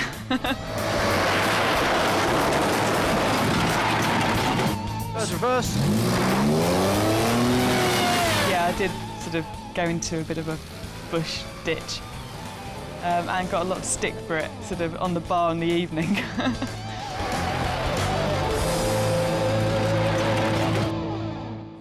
He's been on my back all day. I've had a belly full. Hang on. Of course, it's not always just the machines that get treated less than sympathetically on Scrappy. Gemma, why are you stood doing nothing? I mean, that's ridiculous. Wait, no point in waiting. Get on with the job. Hey, just calm down. We haven't got the time. I'm about to have a sense of humour failure. Gemma from the Marshall Mechanics there. Certainly no shrinking violet. But the fellas like a good row too. Just try adding a stubborn captain to a strong-minded expert. Come on, get your hands out of your pocket! Christ's sake! Put the original cable from the original twist script from there onto there. That's exactly what I said right at the start. Only I said about using that cable and that cable. I don't care which cable you use. The thing about Scrapheap is because teams are put under pressure, it's not long before their real personalities come out. And you have genuine rows. Come on, lads. Do you want me to build this boat myself? Can't even or get what? this thing off the ground. That's the problem. Go for it, man, Mr. It weighs One-ton so engine. damn much. I just give up with you. I'll give up with you. We all love a good argument, and I think that, you know, the axis of argument, particularly with teams that have won a few times, is nearly always between the captain and the expert, because the expert is obviously thinking, I'm an expert, you know, I know about these machines, you've got to listen to me. You're the captain, you are the team. You're supposed to be doing the work, I'm supposed to be advising you.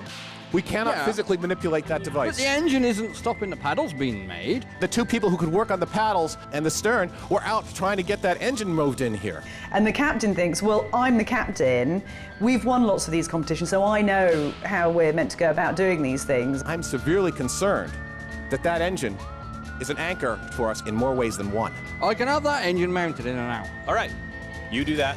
We'll get But the you said that 5 hours ago. Yeah.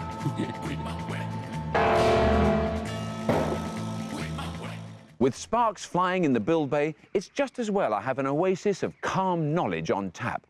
A figure that is beyond criticism, that oozes authority. I am, of course, referring to the judge.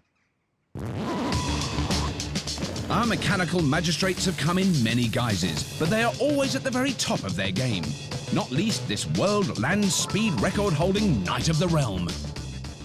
Well, when you come on Scrapheap Challenge as a judge, it's a very interesting situation because you've got to give some sort of view as to, you know, which team is actually going to do the better. And it's actually hell's difficult. So who is your money really on now, then?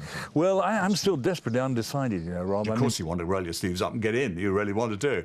And, of course, it can be very frustrating because you can think that, you know, that, hey, they're doing that wrong and they should have done this and so on. If you had to choose one of these teams to be on one of your engineering projects? I'd probably choose neither. Well, here we are, Richard, with this enormous strip of tarmac looking rather, and it's rather dominating this very small vehicle just sitting quietly there. But I've got a feeling it could get a bit noisy. It's going to get hell's noisy. Braving the unknown is all part of the job for a judge, but the reward is sights such as jet-powered cars tearing up a drag track and the tension of true competition. Amazing. The Ginganguli's first run time is 38.19 seconds.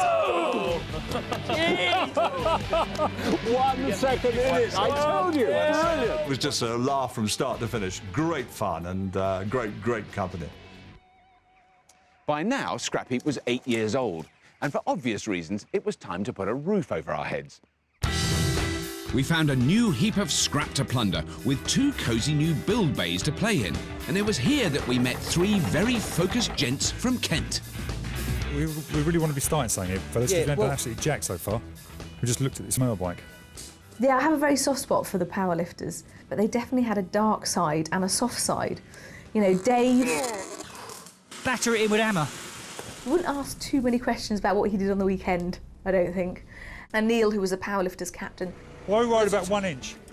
Really wanted to win, you know, very organised, extremely good engineers. It was this fiery focus that drove the powerlifters from building an underwater car in their first round to an ice-shredding motorised pinball puck in the second.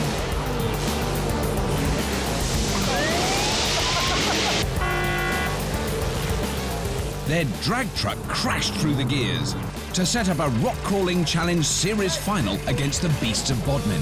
Well, we got the front wheels up, lads.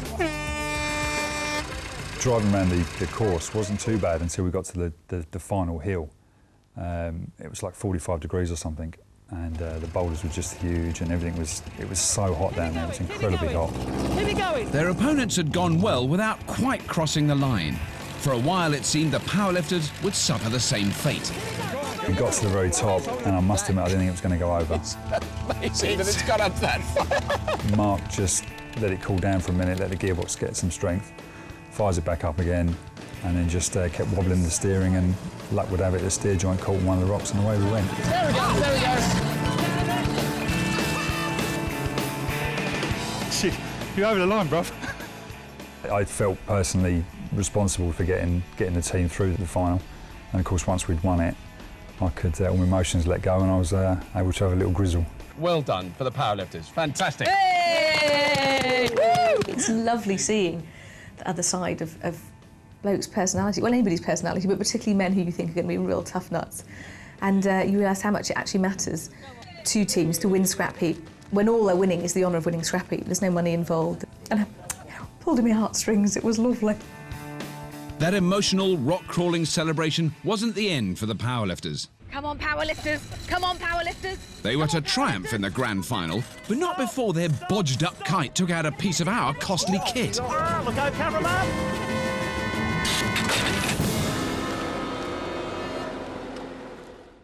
It's the last thing anybody wants, but the spectre of mishap looms over each and every Scrapheap challenge. But let's face it, they're the best bits.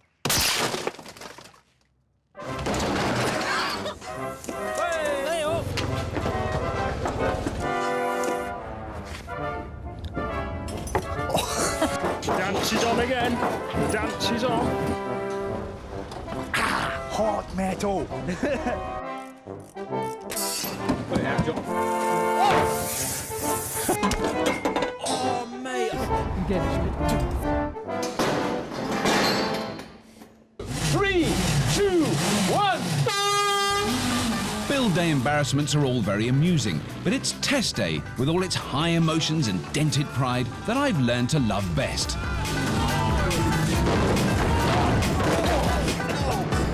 I was slightly nervous then because he was actually heading towards us. Yeah, I was planning to abandon this trip. Yes. Oh my God! What happened? Please fly, please fly. Catastrophic! That's gone now disastrously wrong. That was a good save.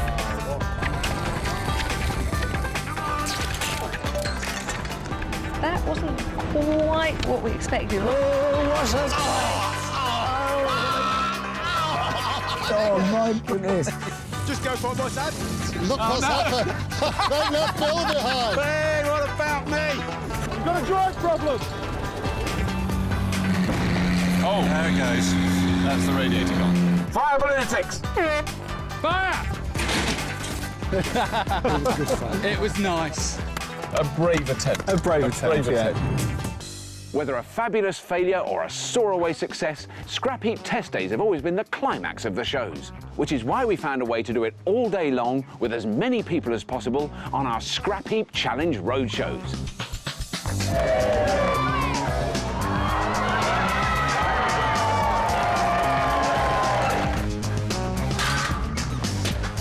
A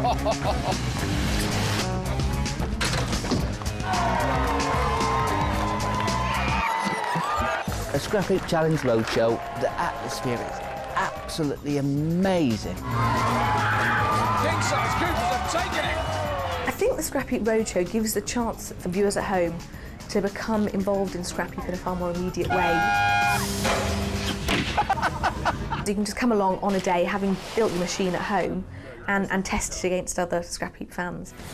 The public enter roadshows not just to beat each other, but to get the chance to take on an elite invitation team of scrap supremos. All-Stars, you have been selected to represent the honour of the scrap heap because of 3 vital ingredients. You're very skillful, you're very ingenious, but above all, you are very cheap. That's about right.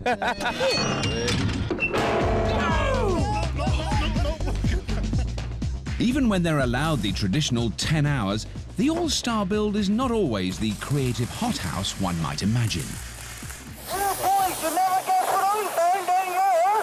Go ahead, tell us what you find.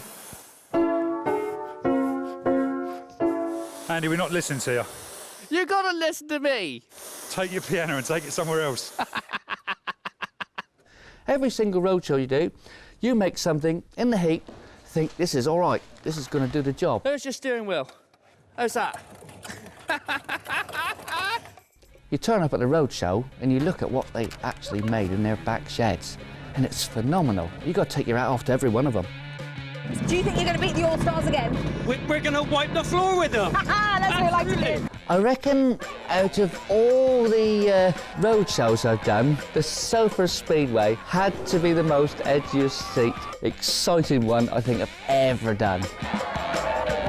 We challenge teams from all over the country to build pieces of motorised furniture to race around our treacherous track. Oh, we've had a spill of the black. Oh, what a shame. He was going so well. In the final race, all-comer champs, the king-sized Coopers, took on the All-Stars for the big showdown. It's ugly there. Oh, jumped off the road there. It's a little rude, I think. They produced the day's most dramatic race. Ooh, that's not good. Con was steering and had the throttle, and then I had all the levers to pull to try and make the gearbox, the clutch and the brakes work. Andy was just there making noise. I could almost see me life flashing in front of me.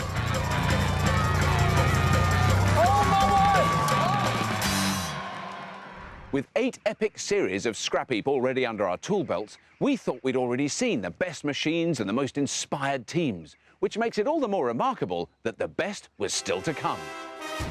Not least in our epic head-to-head human-powered train race, where our teams were challenged to put their muscles on the line. OK, Richard, throw the signal. Go! Go! Go! One team built a kind of a hamster wheel that they were going to drive on the tracks, and the other team with pedal power, so you had 4 blokes lined up on bikes. It is absolutely neck and neck. There's nothing in it. When are they over now? It was really, really hard work, but it did just look utterly hilarious. Oh, God! I think one chap had an asthma attack at the end. It was another physical challenge, manoeuvring mechanical mortars, that almost sent a team of dog-handling policemen back home to Newcastle after the first round. Yes! This is so close. At the moment, I'm not even sure who's in the lead. Do you know what? It's all going to come down to this run. It was the final sprint to the finish and the 3 bonus points that would decide the winner. And with that slow start, the Wolves needed a miracle.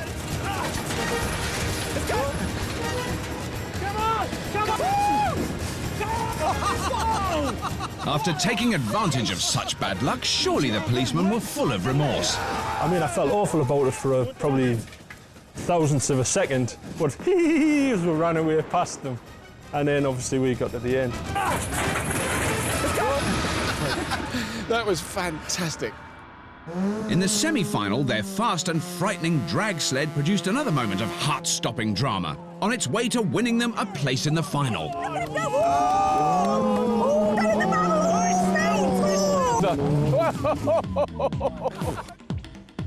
So Woof Justice had won the chance to challenge Torquay's beach bums for the right to take home the Scrapheap Trophy. You must build high-speed swamp races.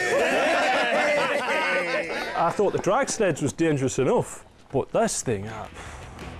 Right, does anybody know anything about swamp races? No. It was the mother of all builds, with heavy metal being winched and bent left, right and centre.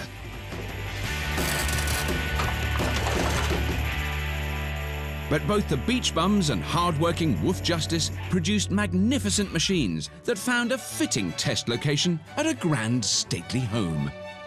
Basically in the pond of this stately home with its beautiful clay-lined pond, and Scrapheap Challenge come down and rip the place apart. It looked absolutely brilliant. Come on! Come on, Andy, come on, son. Look at him go, he's straight in there. What a scratch. Keep going, keep going. Floor it then. Water going everywhere, mud everywhere, but both machines worked. When the run started, and I could see this thing, and you could hear it because it had no exhaust on. Oh, it sounded beautiful. And then as soon as it hit the water, it just went quiet. And my initial thought was, that's it. We failed. The Jag's really struggling. It's still going. It's still going. But in actual fact, it was just the water making the whole thing quiet. I mean, the back wheels are completely under the water, Yeah, but but they're they're still turning getting well. crushed because there's just no resistance.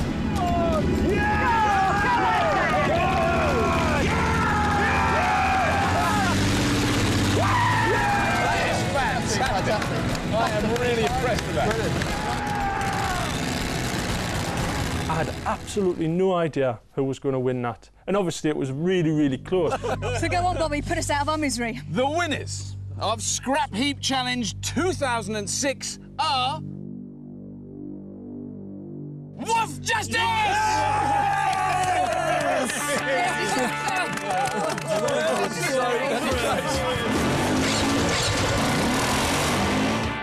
So Woof Justice had prevailed and were through to challenge reigning Scrapheap champions, the Powerlifters. In a furious frenzy of destruction, the Tynesiders barged the Kent bikers into the dirt, becoming undisputed grand champions. It didn't seem possible, but in the 10th and most recent series of Scrapheap Challenge, we've carried on reinventing the wheel, doing incredible deeds for the first time and in the fastest time. We got a flying start, smashing the Scrapheap speed record at Pendine Sands. Oh, brilliant! That's a new record. Fantastic. That is amazing. After the car-flinging fiasco, we tried again, albeit with a 50cc scooter. But it didn't half go. We dared to dream, challenging teams to build superbikes and had a proper Moto Grand Prix, crashes and all. For years, it was the impossible dream, but yes, we even had a speedboat that actually sped. But that is what we've been wanting on Scrapheap for 10 years, a boat that goes fast. We witnessed the holy grail of jet propulsion when a fire-breathing afterburner blasted a rail sled down our test track. And to top it off, the granddaddy of all towaways, our teams hitched up a 100-ton jumbo jet and tugged it down an airstrip. What a decade it's been. So many thrills and spills with adrenaline highs and gut-wrenching lows, and that's just what you've seen on the screen. Behind the scenes, there are dozens of production staff who work all hours and in all conditions. But for me, the real delight has been witnessing what the brilliant bodging public can do when they put their minds to it, and what it means to them when they rise to the Scrapheap Challenge. Going back on the Scrapheap is just like being a big child again. It's the hardest work I've done in years, but I loved every second of it. And people go up to this, oh, you nosh off Scrapheap. They go, oh, you must get bored of talking about it. No. I loved doing every single one.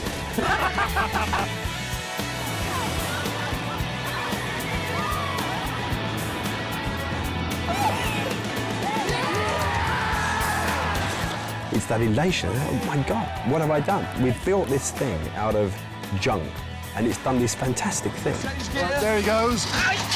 Yes. Wonderful.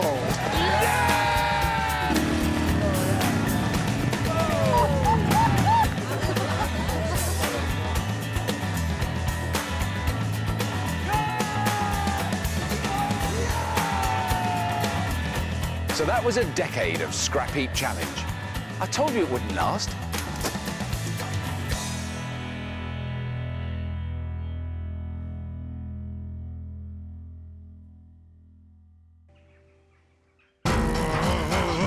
Bet they're noisy.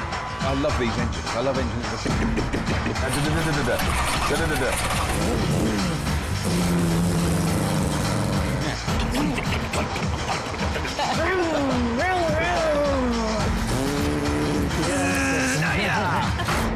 That's good. I mean, that thing's probably for stirring slurry. Yeah.